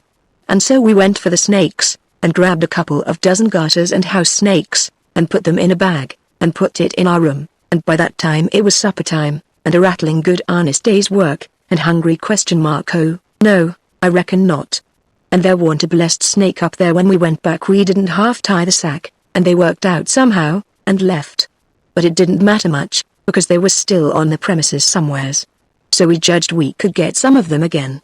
No, there warn't no real scarcity of snakes about the house for a considerable spell. You'd see them dripping from the rafters and places every now and then, and they generally landed in your plate, or down the back of your neck, and most of the time where you didn't want them. Well, they was handsome and striped, and there warn't no harm in a million of them. But that never made no difference to Aunt Sally. She despised snakes, be the breed what they might, and she couldn't stand them no way you could fix it, and every time one of them flopped down on her, it didn't make no difference what she was doing, she would just lay that work down and light out. I never see such a woman. And you could hear her whoop to Jericho. You couldn't get her to take a hold of one of them with the tongs. And if she turned over and found one in bed, she would scramble out and lift a howl that you would think the house was afire. She disturbed the old man so that he said he could most wish there hadn't ever been no snakes created. Why, after every last snake had been gone clear out of the house for as much as a week, Aunt Sally warn't over it yet. She warn't near over it. When she was sitting thinking about something, you could touch her on the back of her neck with a feather and she would jump right out of her stockings. It was very curious. But Tom said all women was just so. He said they was made that way for some reason or other. We got a licking every time one of our snakes come in her way, and she allowed these lickings warn't nothing to what she would do if we ever loaded up the place again with them. I didn't mind the lickings, because they didn't amount to nothing, but I minded the trouble we had to lay in another lot. But we got them laid in, and all the other things, and you never see a cabin as blithesome as Jim's was when they'd all swarm out for music and go for him. Jim didn't like the spiders, and the spiders didn't like Jim, and so they lay for him, and make it mighty warm for him. And he said that between the rats and the snakes and the grindstone there warn't no room in bed for him, scarcely, and when there was, a body couldn't sleep, it was so lively, and it was always lively, he said, because they never all slept at one time, but took turn about. So when the snakes was asleep the rats was on deck, and when the rats turned in the snakes come on watch, so he always had one gang under him, in his way, and t'other gang having a circus over him, and if he got up to hunt a new place the spiders would take a chance at him as he crossed over. He said if he ever got out this time he wouldn't ever be a prisoner again, not for a salary. Well, by the end of 3 weeks everything was in pretty good shape. The shirt was sent in early, in a pie. And every time a rat bit Jim he would get up and write a little in his journal whilst the ink was fresh, the pens was made. The inscriptions and so on was all carved on the grindstone, the bed leg was sawed in two, and we had et up the sawdust, and it give us a most amazing stomach ache. We reckoned we was all going to die, but didn't. It was the most undigestible sawdust I ever see, and Tom said the same. But as I was saying, we'd got all the work done now, at last, and we was all pretty much fagged out, too, but mainly Jim. The old man had wrote a couple of times to the plantation below Orleans to come and get their runaway nigger, but hadn't got no answer, because there warn't no such plantation, so he allowed he would advertise Jim in the St. Louis and New Orleans papers, and when he mentioned the St. Louis ones it give me the cold shivers, and I see we hadn't no time to lose. So Tom said, now for the anonymous letters. What's them? I says, warnings to the people that something is up. Sometimes it's done one way, sometimes another. But there's always somebody spying around that gives notice to the governor of the castle. When Louis XVI was going to light out at the Tuileries a servant girl done it. It's a very good way, and so is the anonymous letters. We'll use them both. And it's usual for the prisoner's mother to change clothes with him, and she stays in, and he slides out in her clothes. We'll do that, too. But looky here, Tom, what do we want to warn anybody for that something's up? Let them find it out for themselves, it's their lookout. Yes, I know. But you can't depend on them. It's the way they've acted from the very start, left us to do everything. They're so confiding and mullet-headed they don't take notice of nothing at all. So if we don't give them notice there won't be nobody nor nothing to interfere with us, and so after all our hard work and trouble this escape hell'll go off perfectly flat, won't amount to nothing, won't be nothing to it. Well, as for me, Tom, that's the way I'd like. Shucks, he says, and looked disgusted. So I says, but I ain't going to make no complaint. Any way that suits you suits me. What you going to do about the servant girl? It'll be her. You slide in the middle of the night, and hook that yellow girl's frock. Why, Tom, that hell'll make trouble next morning, because, of course, she probably hain't got any but that one. I know, but you don't want it but 15 minutes, to carry the anonymous letter and shove it under the front door. All right, then, I'll do it, but I could carry it just as handy in my own togs. You wouldn't look like a servant girl then, would you? No. But there won't be nobody to see what I look like. Anyway, that ain't got nothing to do with it. The thing for us to do is just to do our duty, and not worry about whether anybody sees us do it or not. Hain't you got no principle at all? All right, I ain't saying nothing, I'm the servant girl. Who's Jim's mother? I'm his mother. I'll hook a gown from Aunt Sally. Well, then, you'll have to stay in the cabin when me and Jim leaves. Not much. I'll stuff Jim's clothes full of straw and lay it on his bed to represent his mother in disguise, and Jim'll take the nigger woman's gown off of me and wear it, and we'll all evade together. When a prisoner of style escapes it's called invasion. It's always called so when a king escapes, for instance. And the same with a king's son, it don't make no difference whether he's a natural one or an unnatural one. So Tom he wrote the anonymous letter, and I smouched the yellow wench's frock that night, and put it on, and shoved it under the front door, the way Tom told me to. It said, "Beware. Trouble is brewing. Keep a sharp lookout. Unknown friend." Next night we stuck a picture, which Tom drawed in blood, of a skull and crossbones on the front door, and next night another one of a coffin on the back door. I never see a family in such a sweat. They couldn't have been worse scared if the place had been full of ghosts laying for them behind everything and under the beds and shivering through the air. If a door banged, Aunt Sally she jumped and said ouch. If anything fell, she jumped and said ouch. If you happened to touch her, when she warn't noticing, she done the same. She couldn't face no way and be satisfied, because she allowed there was something behind her every time, so she was always whirling around sudden, and saying ouch, and before she got 2/3 around she'd whirl back again, and say it again, and she was afraid to go to bed, but she doesn't set up. So the thing was working very well, Tom said. He said he never see a thing work more satisfactory. He said it showed it was done right, so he said, now for the grand bulge. So the very next morning at the streak of dawn we got another letter ready, and was wondering what we'd better do with it, because we heard them say at supper they was going to have a nigger on watch at both doors all night. Tom he went down the lightning rod to spy around, and the nigger at the back door was asleep, and he stuck it in the back of his neck and come back. This letter said, "Don't betray me, I wish to be your friend. There is a desperate gang of cutthroats from over in the Indian Territory going to steal your runaway nigger tonight, and they have been trying to scare you so as you will stay in the house and not bother them. I am one of the gang, but have got religion and wish to quit it and lead an honest life again, and will betray the hellish design. They will sneak down from northwards, along the fence, at midnight exact, with a false key, and go in the nigger's cabin to get him. I am to be off a piece and blow a tin horn if I see any danger, but stead of that I will be like a sheep soon as they get in and not blow at all. Then whilst they are getting his chains loose, you slip there and lock them in, and can kill them at your leisure. Don't do anything but just the way I am telling you. If you do they will suspicion something and raise whoop jamboree-hoo. I do not wish any reward but to know I have done the right thing. Unknown friend." Chapter 40 A mixed up and splendid rescue. We was feeling pretty good after breakfast, and took my canoe and went over the river fishing, with a lunch, and had a good time, and took a look at the raft and found her all right, and got home late to supper, and found them in such a sweat and worry they didn't know which end they were standing on, and made us go right off to bed the minute we was done supper, and wouldn't tell us what the trouble was, and never let on a word about the new letter. Didn't need to, because we knowed as much about it as anybody did, and as soon as we was half upstairs and her back was turned we slid for the cellar cord and loaded up a good lunch and took it up to our room and went to bed, and got up about 11:30, and Tom put on Aunt Sally's dress that he stole and was going to start with the lunch, but says, "Where's the butter?" I laid out a hunk of it, I says, on a piece of a corn pone. "Well, you left it laid out, then it ain't here. We can get along without it," I says. "We can get along with it, too," he says, "just you slide down cellar and fetch it." and then mosey right down the lightning rod and come along.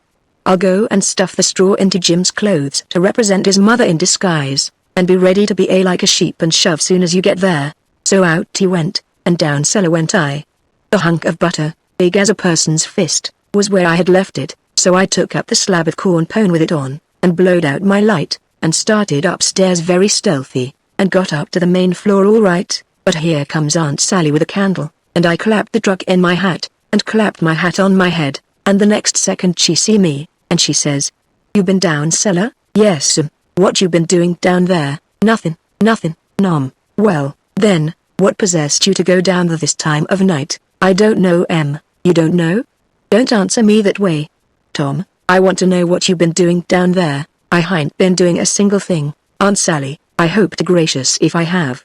I reckon she'd let me go now, and as a general thing she would, but I suppose there were so many strange things going on she was just in a sweat about every little thing that warn't yardstick straight, so she says, very decided, 'You just march into that setting room and stay there till I come.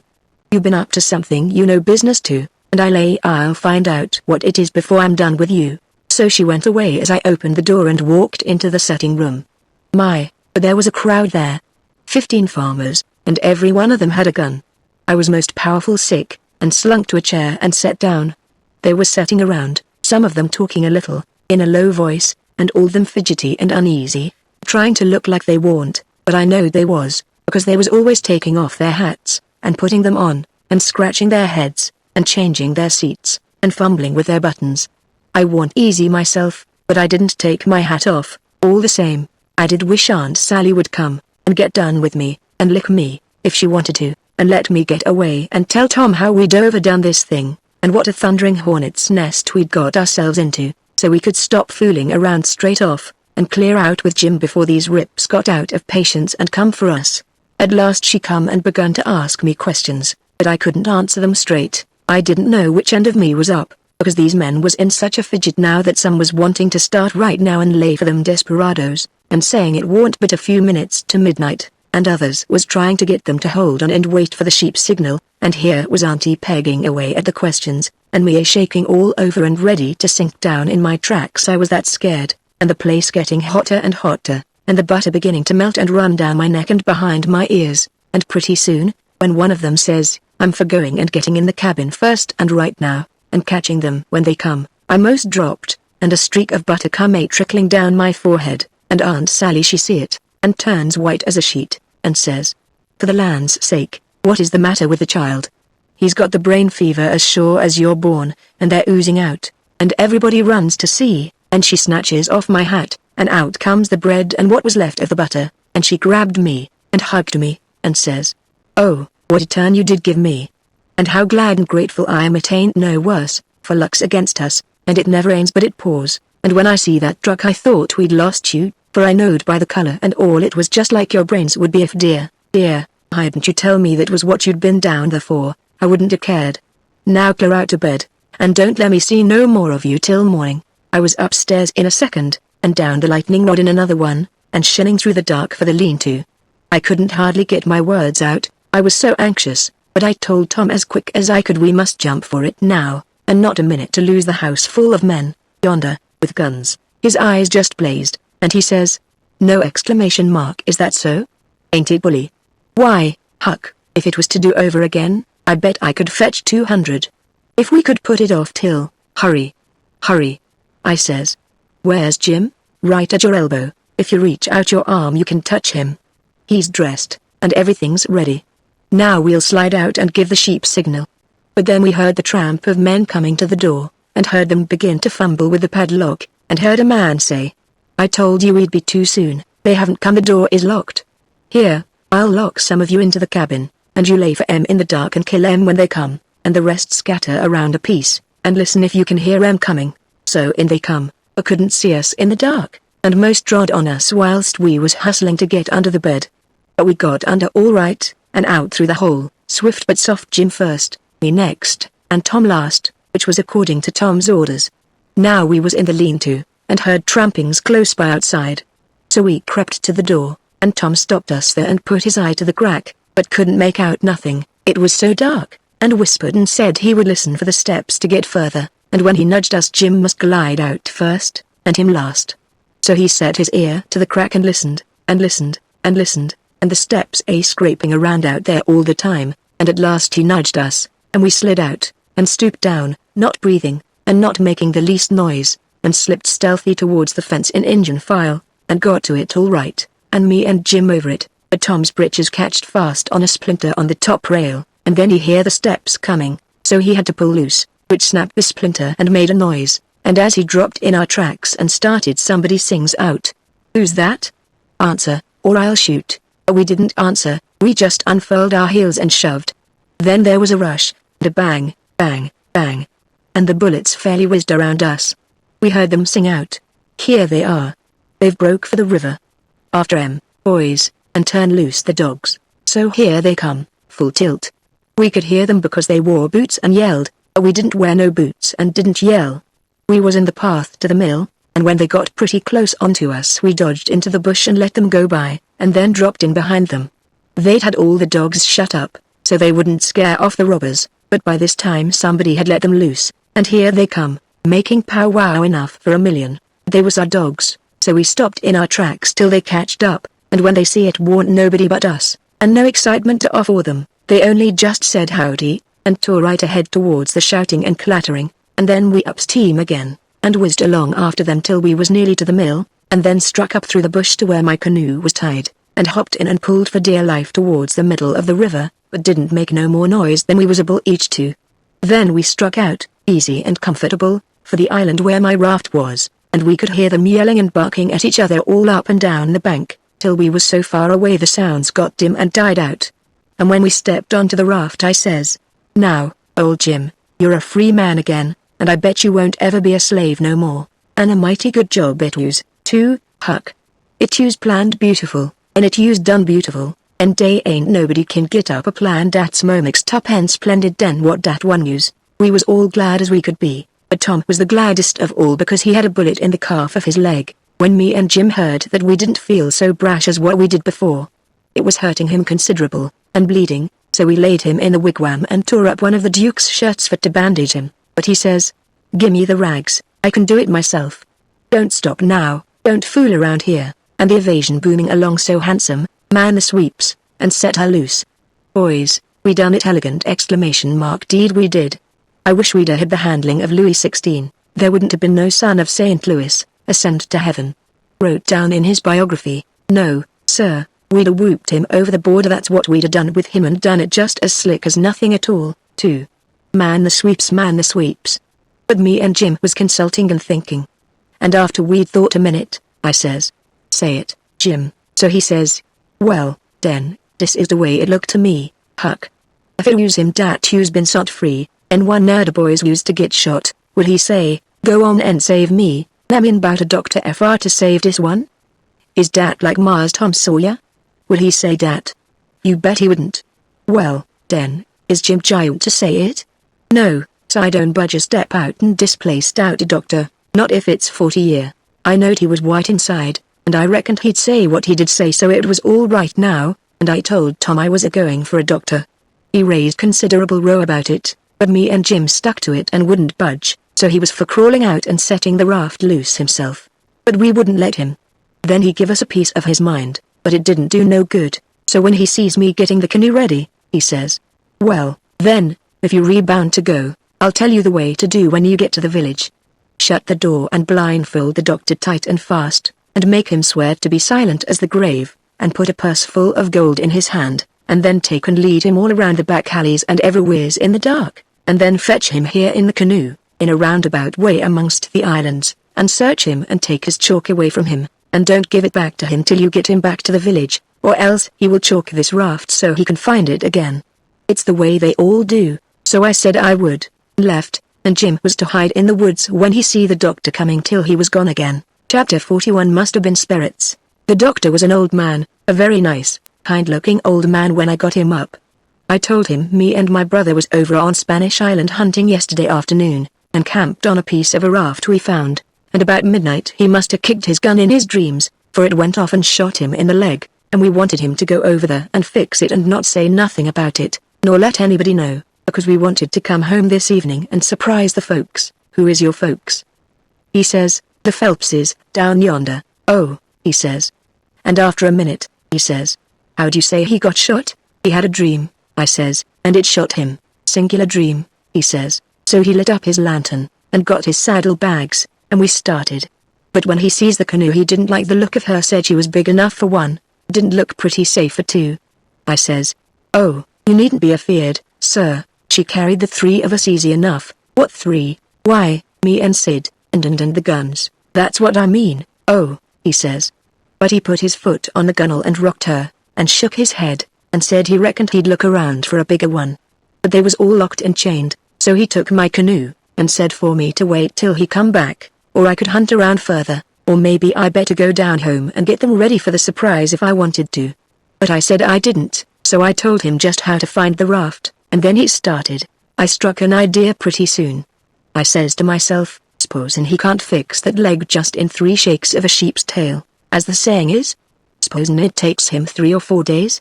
What are we going to do? Lay around there till he lets the cat out of the bag? No, sir, I know what I'll do.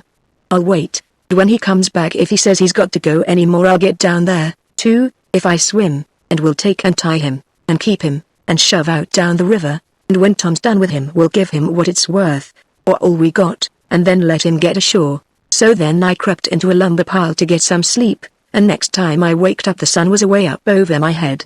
I shot out and went for the doctor's house, but they told me he'd gone away in the night sometime or other, and warn't back yet.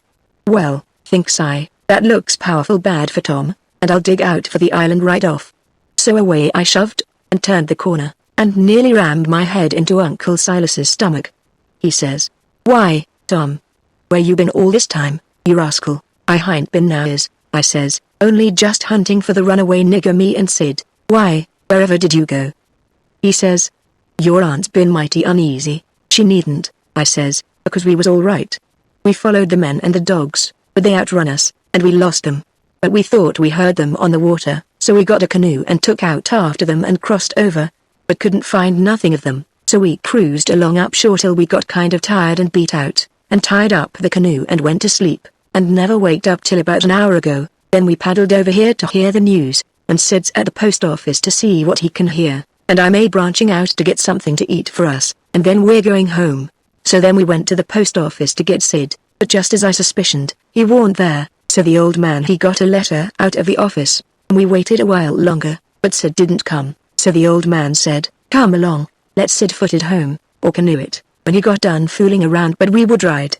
I couldn't get him to let me stay and wait for Sid, and he said there warn't no use in it, and I must come along, and let Aunt Sally see we was all right. When we got home Aunt Sally was glad to see me. She laughed and cried both, and hugged me, and give me one of them lickings of hern that don't amount to shucks, and said she'd serve Sid the same when he come, and the place was plumb full of farmers and farmers' wives, to dinner, and such another clack a body never heard.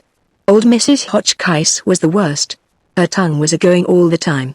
She says, well, Sister Phelps, I've ransacked that air cabin over, and I believe the nigger was crazy. I says to Sister Damerel, didn't I? Sister Damerel ? Said, he's crazy. Them's the very words I said. You all heard me. He's crazy.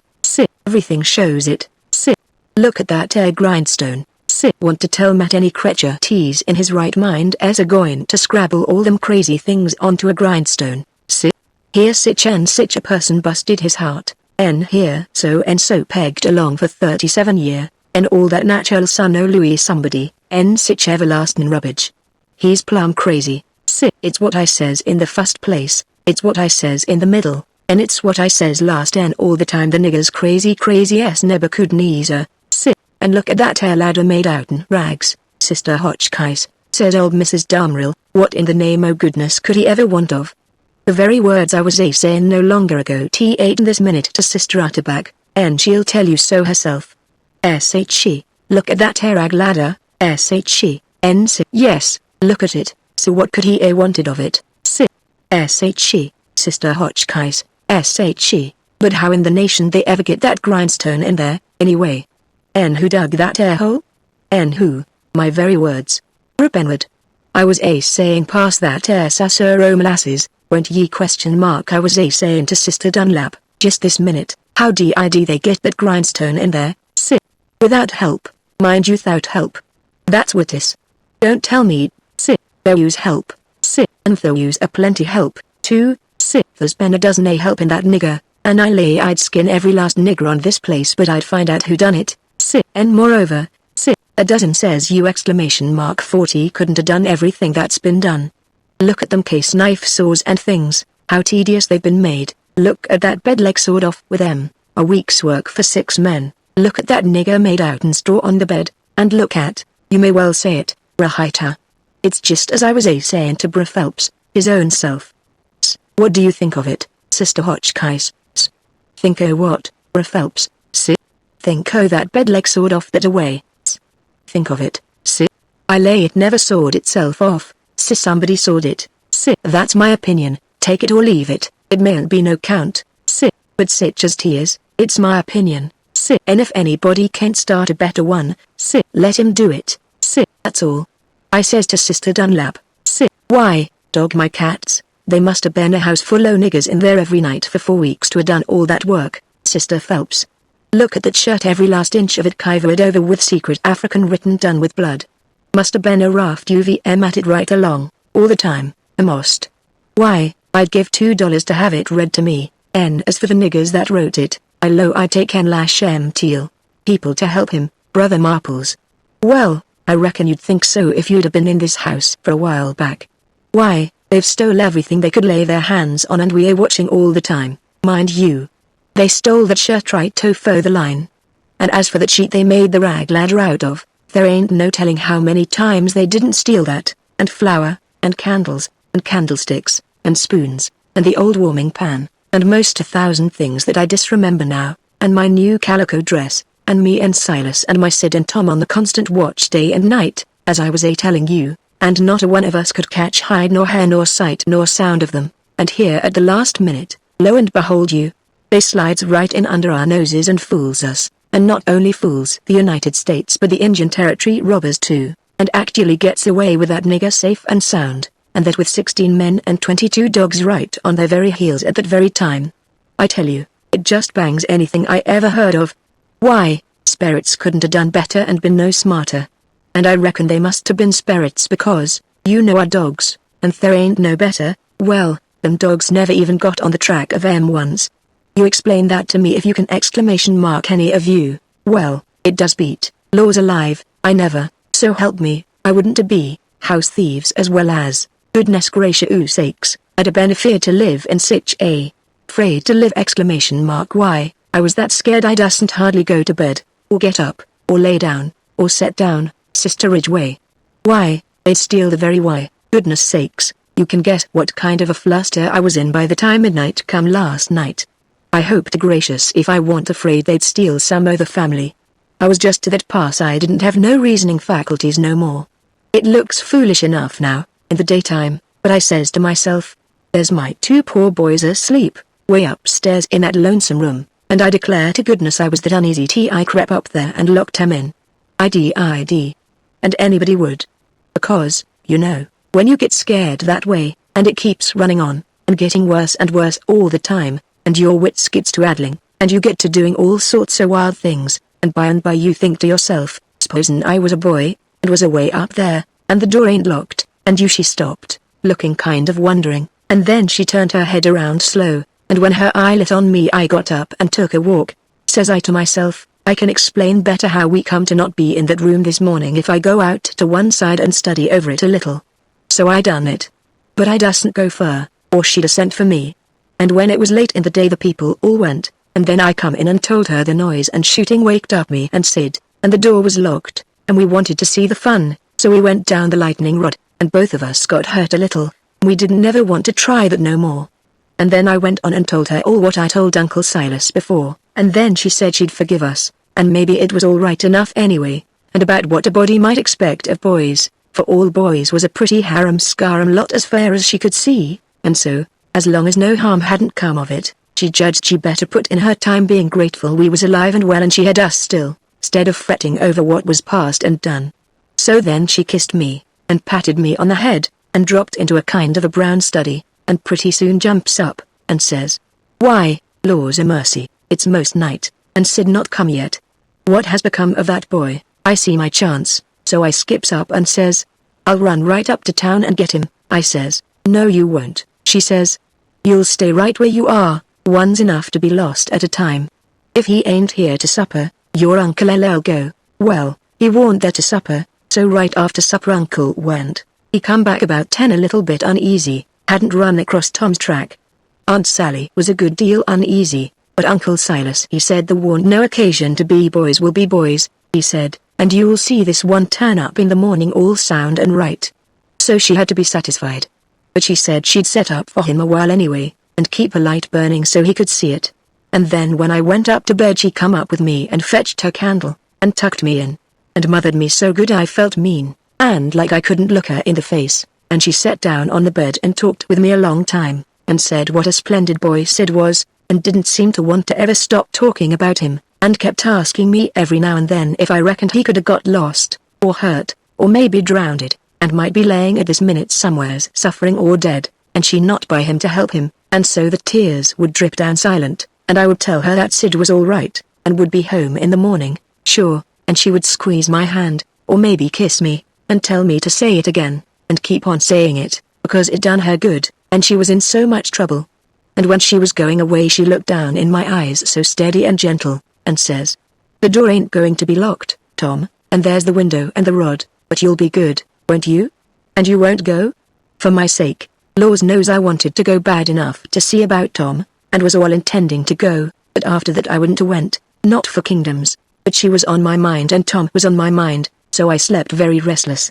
And twice I went down the rod away in the night, and slipped around front, and see her setting there by her candle in the window with her eyes towards the road and the tears in them, and I wished I could do something for her, but I couldn't, only to swear that I wouldn't never do nothing to grieve her any more. And the third time I waked up at dawn, and slid down, and she was there yet, and her candle was most out, and her old grey head was resting on her hand, and she was asleep. Chapter 42 Why They Didn't Hang Jim. The old man was uptown again before breakfast, but couldn't get no track of Tom, and both of them sat at the table thinking, and not saying nothing, and looking mournful, and their coffee getting cold, and not eating anything. And by the old man says, did I give you the letter? What letter? The one I got yesterday out of the post office. No, you didn't give me no letter. Well, I must have forgot it. So he rummaged his pockets, and then went off somewheres where he had laid it down, and fetched it, and give it to her. She says, why, it's from St. Petersburg, it's from Sis. I allowed another walk would do me good, but I couldn't stir. But before she could break it open she dropped it and run for she see something. And so did I. It was Tom Sawyer on a mattress, and that old doctor, and Jim, in her calico dress, with his hands tied behind him, and a lot of people. I hid the letter behind the first thing that come handy, and rushed. She flung herself at Tom, crying, and says, oh, he's dead, I know he's dead, and Tom he turned his head a little, and muttered something or other, which showed he warn't in his right mind. Then she flung up her hands, and says, he's alive, thank God. And that's enough. And she snatched a kiss of him, and flew for the house to get the bed ready, and scattering orders right and left at the niggers and everybody else, as fast as her tongue could go, every jump of the way. I followed the men to see what they was going to do with Jim, and the old doctor and Uncle Silas followed after Tom into the house. The men was very huffy, and some of them wanted to hang Jim for an example to all the other niggers around there, so they wouldn't be trying to run away like Jim done, and making such a raft of trouble, and keeping a whole family scared most to death for days and nights. But the others said, don't do it, it wouldn't answer at all. He ain't a nigger, and his owner would turn up and make us pay for him, sure. So that cooled them down a little, because the people that's always the most anxious for to hang a nigger that hain't done just right is always the very ones that ain't the most anxious to pay for him when they've got their satisfaction out of him. They cussed Jim considerable, though, and give him a cuff or two side the head once in a while. But Jim never said nothing, and he never let on to know me, and they took him to the same cabin, and put his own clothes on him, and chained him again, and not to no bed leg this time, but to a big staple drove into the bottom log, and chained his hands, too, and both legs, and said he warn't to have nothing but bread and water to eat after this till his owner come, or he was sold at auction because he didn't come in a certain length of time, and filled up a hole, and said a couple of farmers with guns must stand watch around about the cabin every night, and a bulldog tied to the door in the daytime, and about this time they was through with the job and was tapering off with a kind of general goodbye gassing, And then the old doctor comes and takes a look, and says, "Don't be no rougher on him than you're obliged to, because he ain't a bad nigger." When I got to where I found the boy, I see I couldn't cut the bullet out without some help, and he warn't in no condition for me to leave to go and get help, and he got a little worse and a little worse, and after a long time he went out of his head, and wouldn't let me come nigh him any more, and said if I chalked his raft he'd kill me, and no end of wild foolishness like that, and I see I couldn't do anything at all with him, so I says, I got to have help somehow, and the minute I says it out crawls this nigger from somewheres and says he'll help, and he done it, too, and done it very well. Of course I judged he must be a runaway nigger, and there I was. And there I had to stick right straight along all the rest of the day and all night. It was a fix, I tell you. I had a couple of patients with the chills, and of course I'd have liked to run up to town and see them, but I dustn't, because the nigger might get away, and then I'd be to blame, and yet never a skiff come close enough for me to hail. So there I had to stick plumb until daylight this morning, and I never see a nigger that was a better nuss or faithfuler, and yet he was risking his freedom to do it, and was all tired out, too, and I see plain enough he'd been worked main hard lately.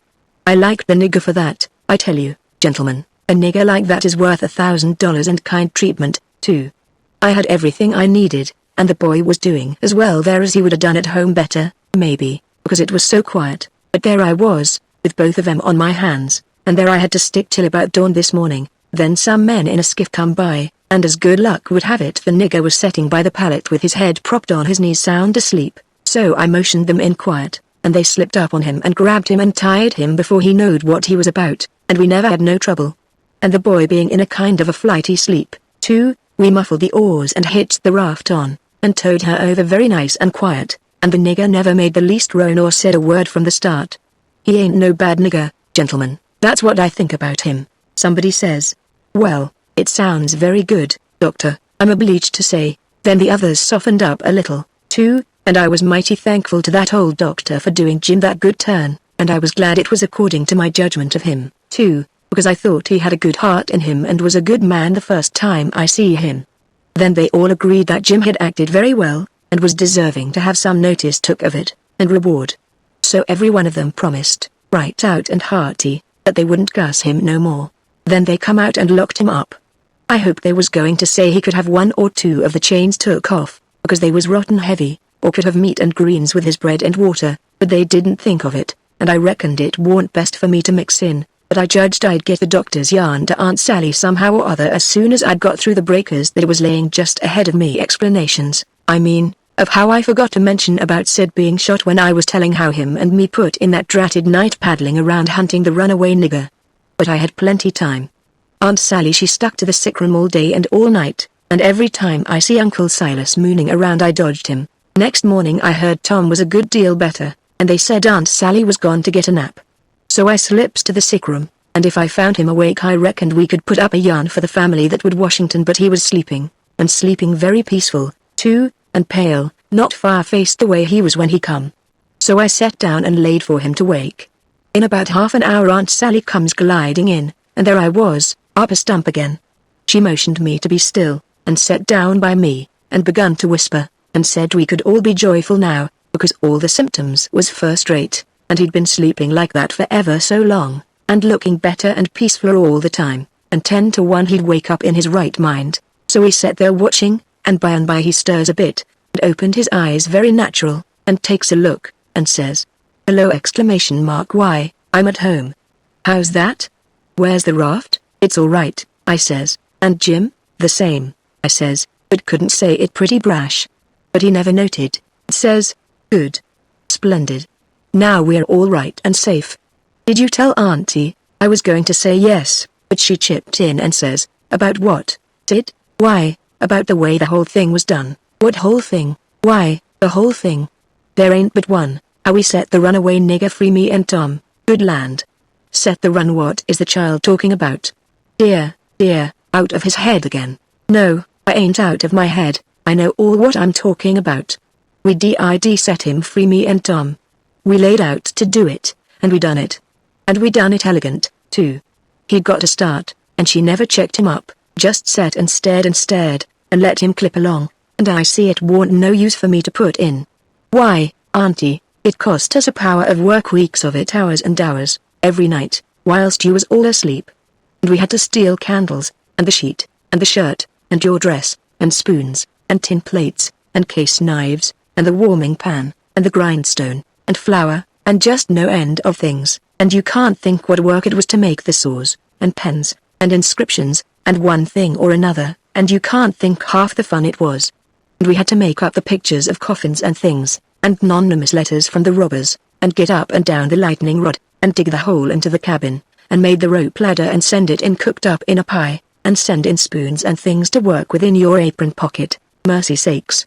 And load up the cabin with rats and snakes and so on, for company for Jim, and then you kept Tom here so long with the butter in his hat that you come near spiling the whole business, because the men come before we was out of the cabin, and we had to rush, and they heard us and let drive at us, and I got my share, and we dodged out of the path and let them go by, and when the dogs come they weren't interested in us, but went for the most noise, and we got our canoe, and made for the raft, and was all safe, and Jim was a free man, and we done it all by ourselves, and wasn't it bully, auntie? Well, I never heard the likes of it in all my born days. So it was you little rapscallions, that's been making all this trouble, and turned everybody's wits clean inside out and scared us almost to death. I've as good a notion as ever I had in my life to take it out o' you this very minute. To think, here I've been, night after night, you just get well once, you young scamp, and I'll damn the old Harry out o' both o' ye. But Tom, he was so proud and joyful. He just couldn't hold in, and his tongue just went chipping in, and spitting fire all along, and both of them going it at once, like a cat convention, and she says, well, you get all the enjoyment you can out of it now, for mind I tell you if I catch you meddling with him again, meddling with WHO? Tom says, dropping his smile and looking surprised, with WHO? Why, the runaway nigger, of course. Who would you reckon? Tom looks at me very grave, and says, Tom, didn't you just tell me he was all right? Hasn't he got away, him? Says Aunt Sally, the runaway nigger? Deed he hasn't. They've got him back, safe and sound, and he's in that cabin again, on bread and water, and loaded down with chains, till he's claimed or sold. Tom rose square up in bed, with his eye hot, and his nostrils opening and shutting like gills, and sings out to me, they hain't no right to shut him up. Shove ! And don't you lose a minute. Turn him loose. He ain't no slave, he's as free as any creature that walks this earth. What does the child mean? I mean every word I say, Aunt Sally, and if somebody don't go, I'll go. I've knowed him all his life, and so has Tom, there. Old Miss Watson died 2 months ago, and she was ashamed she ever was going to sell him down the river, and said so, and she set him free in her will. Then what on earth did you want to set him free for, seeing he was already free? Well, that is a question, I must say, and just like women. Why, I wanted the adventure of it, and I'd a waded neck deep in blood to goodness alive, Aunt Polly, if she weren't standing right there, just inside the door, looking as sweet and contented as an angel half full of pie. I wish I may never. Aunt Sally jumped for her, and most hugged the head off of her, and cried over her, and I found a good enough place for me under the bed, for it was getting pretty sultry for us, seemed to me. And I peeped out, and in a little while Tom's Aunt Polly shook herself loose and stood looking across at Tom over her spectacles, kind of grinding him into the earth, you know. And then she says, yes, you better turn your head away, I would if I was you, Tom. Oh, dearie me. Says Aunt Sally, is he changed so? Why, it ain't Tom, it's Sid. Tom's way. Where is Tom? He was here a minute ago. You mean where's Huck Finn? That's what you mean. I reckon I hain't traced such a scamp as my Tom all these years not to know him when I see him. That would be a pretty howdy-do. Come out from under that bed, Huck Finn, so I done it. But not feeling brash. Aunt Sally, she was one of the mixed-upest looking persons I ever see except one. And that was Uncle Silas, when he come in and they told it all to him. It kind of made him drunk, as you may say. He didn't know nothing at all the rest of the day, and preached a prayer meeting sermon that night that gave him a rattling reputation, because the oldest man in the world couldn't have understood it. So Tom's Aunt Polly, she told all about who I was, and what, and I had to up and tell how I was in such a tight place that when Mrs. Phelps took me for Tom Sawyer she chipped in and says, oh, go on and call me Aunt Sally, I'm used to it now, and t'ain't no need to change that. When Aunt Sally took me for Tom Sawyer I had to stand it, there warn't no other way, and I knowed he wouldn't mind, because it would be nuts for him, being a mystery, and he'd make an adventure out of it, and be perfectly satisfied. And so it turned out, and he let on to be Sid, and made things as soft as he could for me. And his Aunt Polly, she said Tom was right about old Miss Watson setting Jim free in her will, and so, sure enough, Tom Sawyer had gone and took all that trouble and bother to set a free nigger free. And I couldn't ever understand before, until that minute and that talk, how he could help a body set a nigger free with his bringing up. Well, Aunt Polly, she said that when Aunt Sally wrote to her that Tom and Sid had come all right and safe, she says to herself, "Look at that, now. I might have expected it, letting him go off that way without anybody to watch him. So now I got to go and traps all the way down the river, 1100 mile, and find out what that creature's up to this time, as long as I couldn't seem to get any answer out of you about it. Why, I never heard nothing from you," says Aunt Sally. "Well, I wonder. Why, I wrote you twice to ask you what you could mean by Sid being here. Well, I never got sis." Aunt Polly, she turns around slow and severe, and says, "You, Tom." "Well, what?" He says, kind of bettish, "Don't you what me, you impudent thing, hand out them letters." "What letters?" "Them letters. I be bound, if I have to take a hold of you they're in the trunk. There, now. And they're just the same as they was when I got them out of the office. I hain't looked into them, I hain't touched them. But I knowed they'd make trouble, and I thought if you weren't in no hurry, well, you do need skinning, there ain't no mistake about it. And I wrote another one to tell you I was coming, and I suppose no, it come yesterday, I hain't read it yet, but it's all right, I've got that one. I wanted to offer to bet $2 she hadn't, but I reckoned maybe it was just as safe to not to. So I never said nothing." Chapter 43, chapter the last, nothing more to write.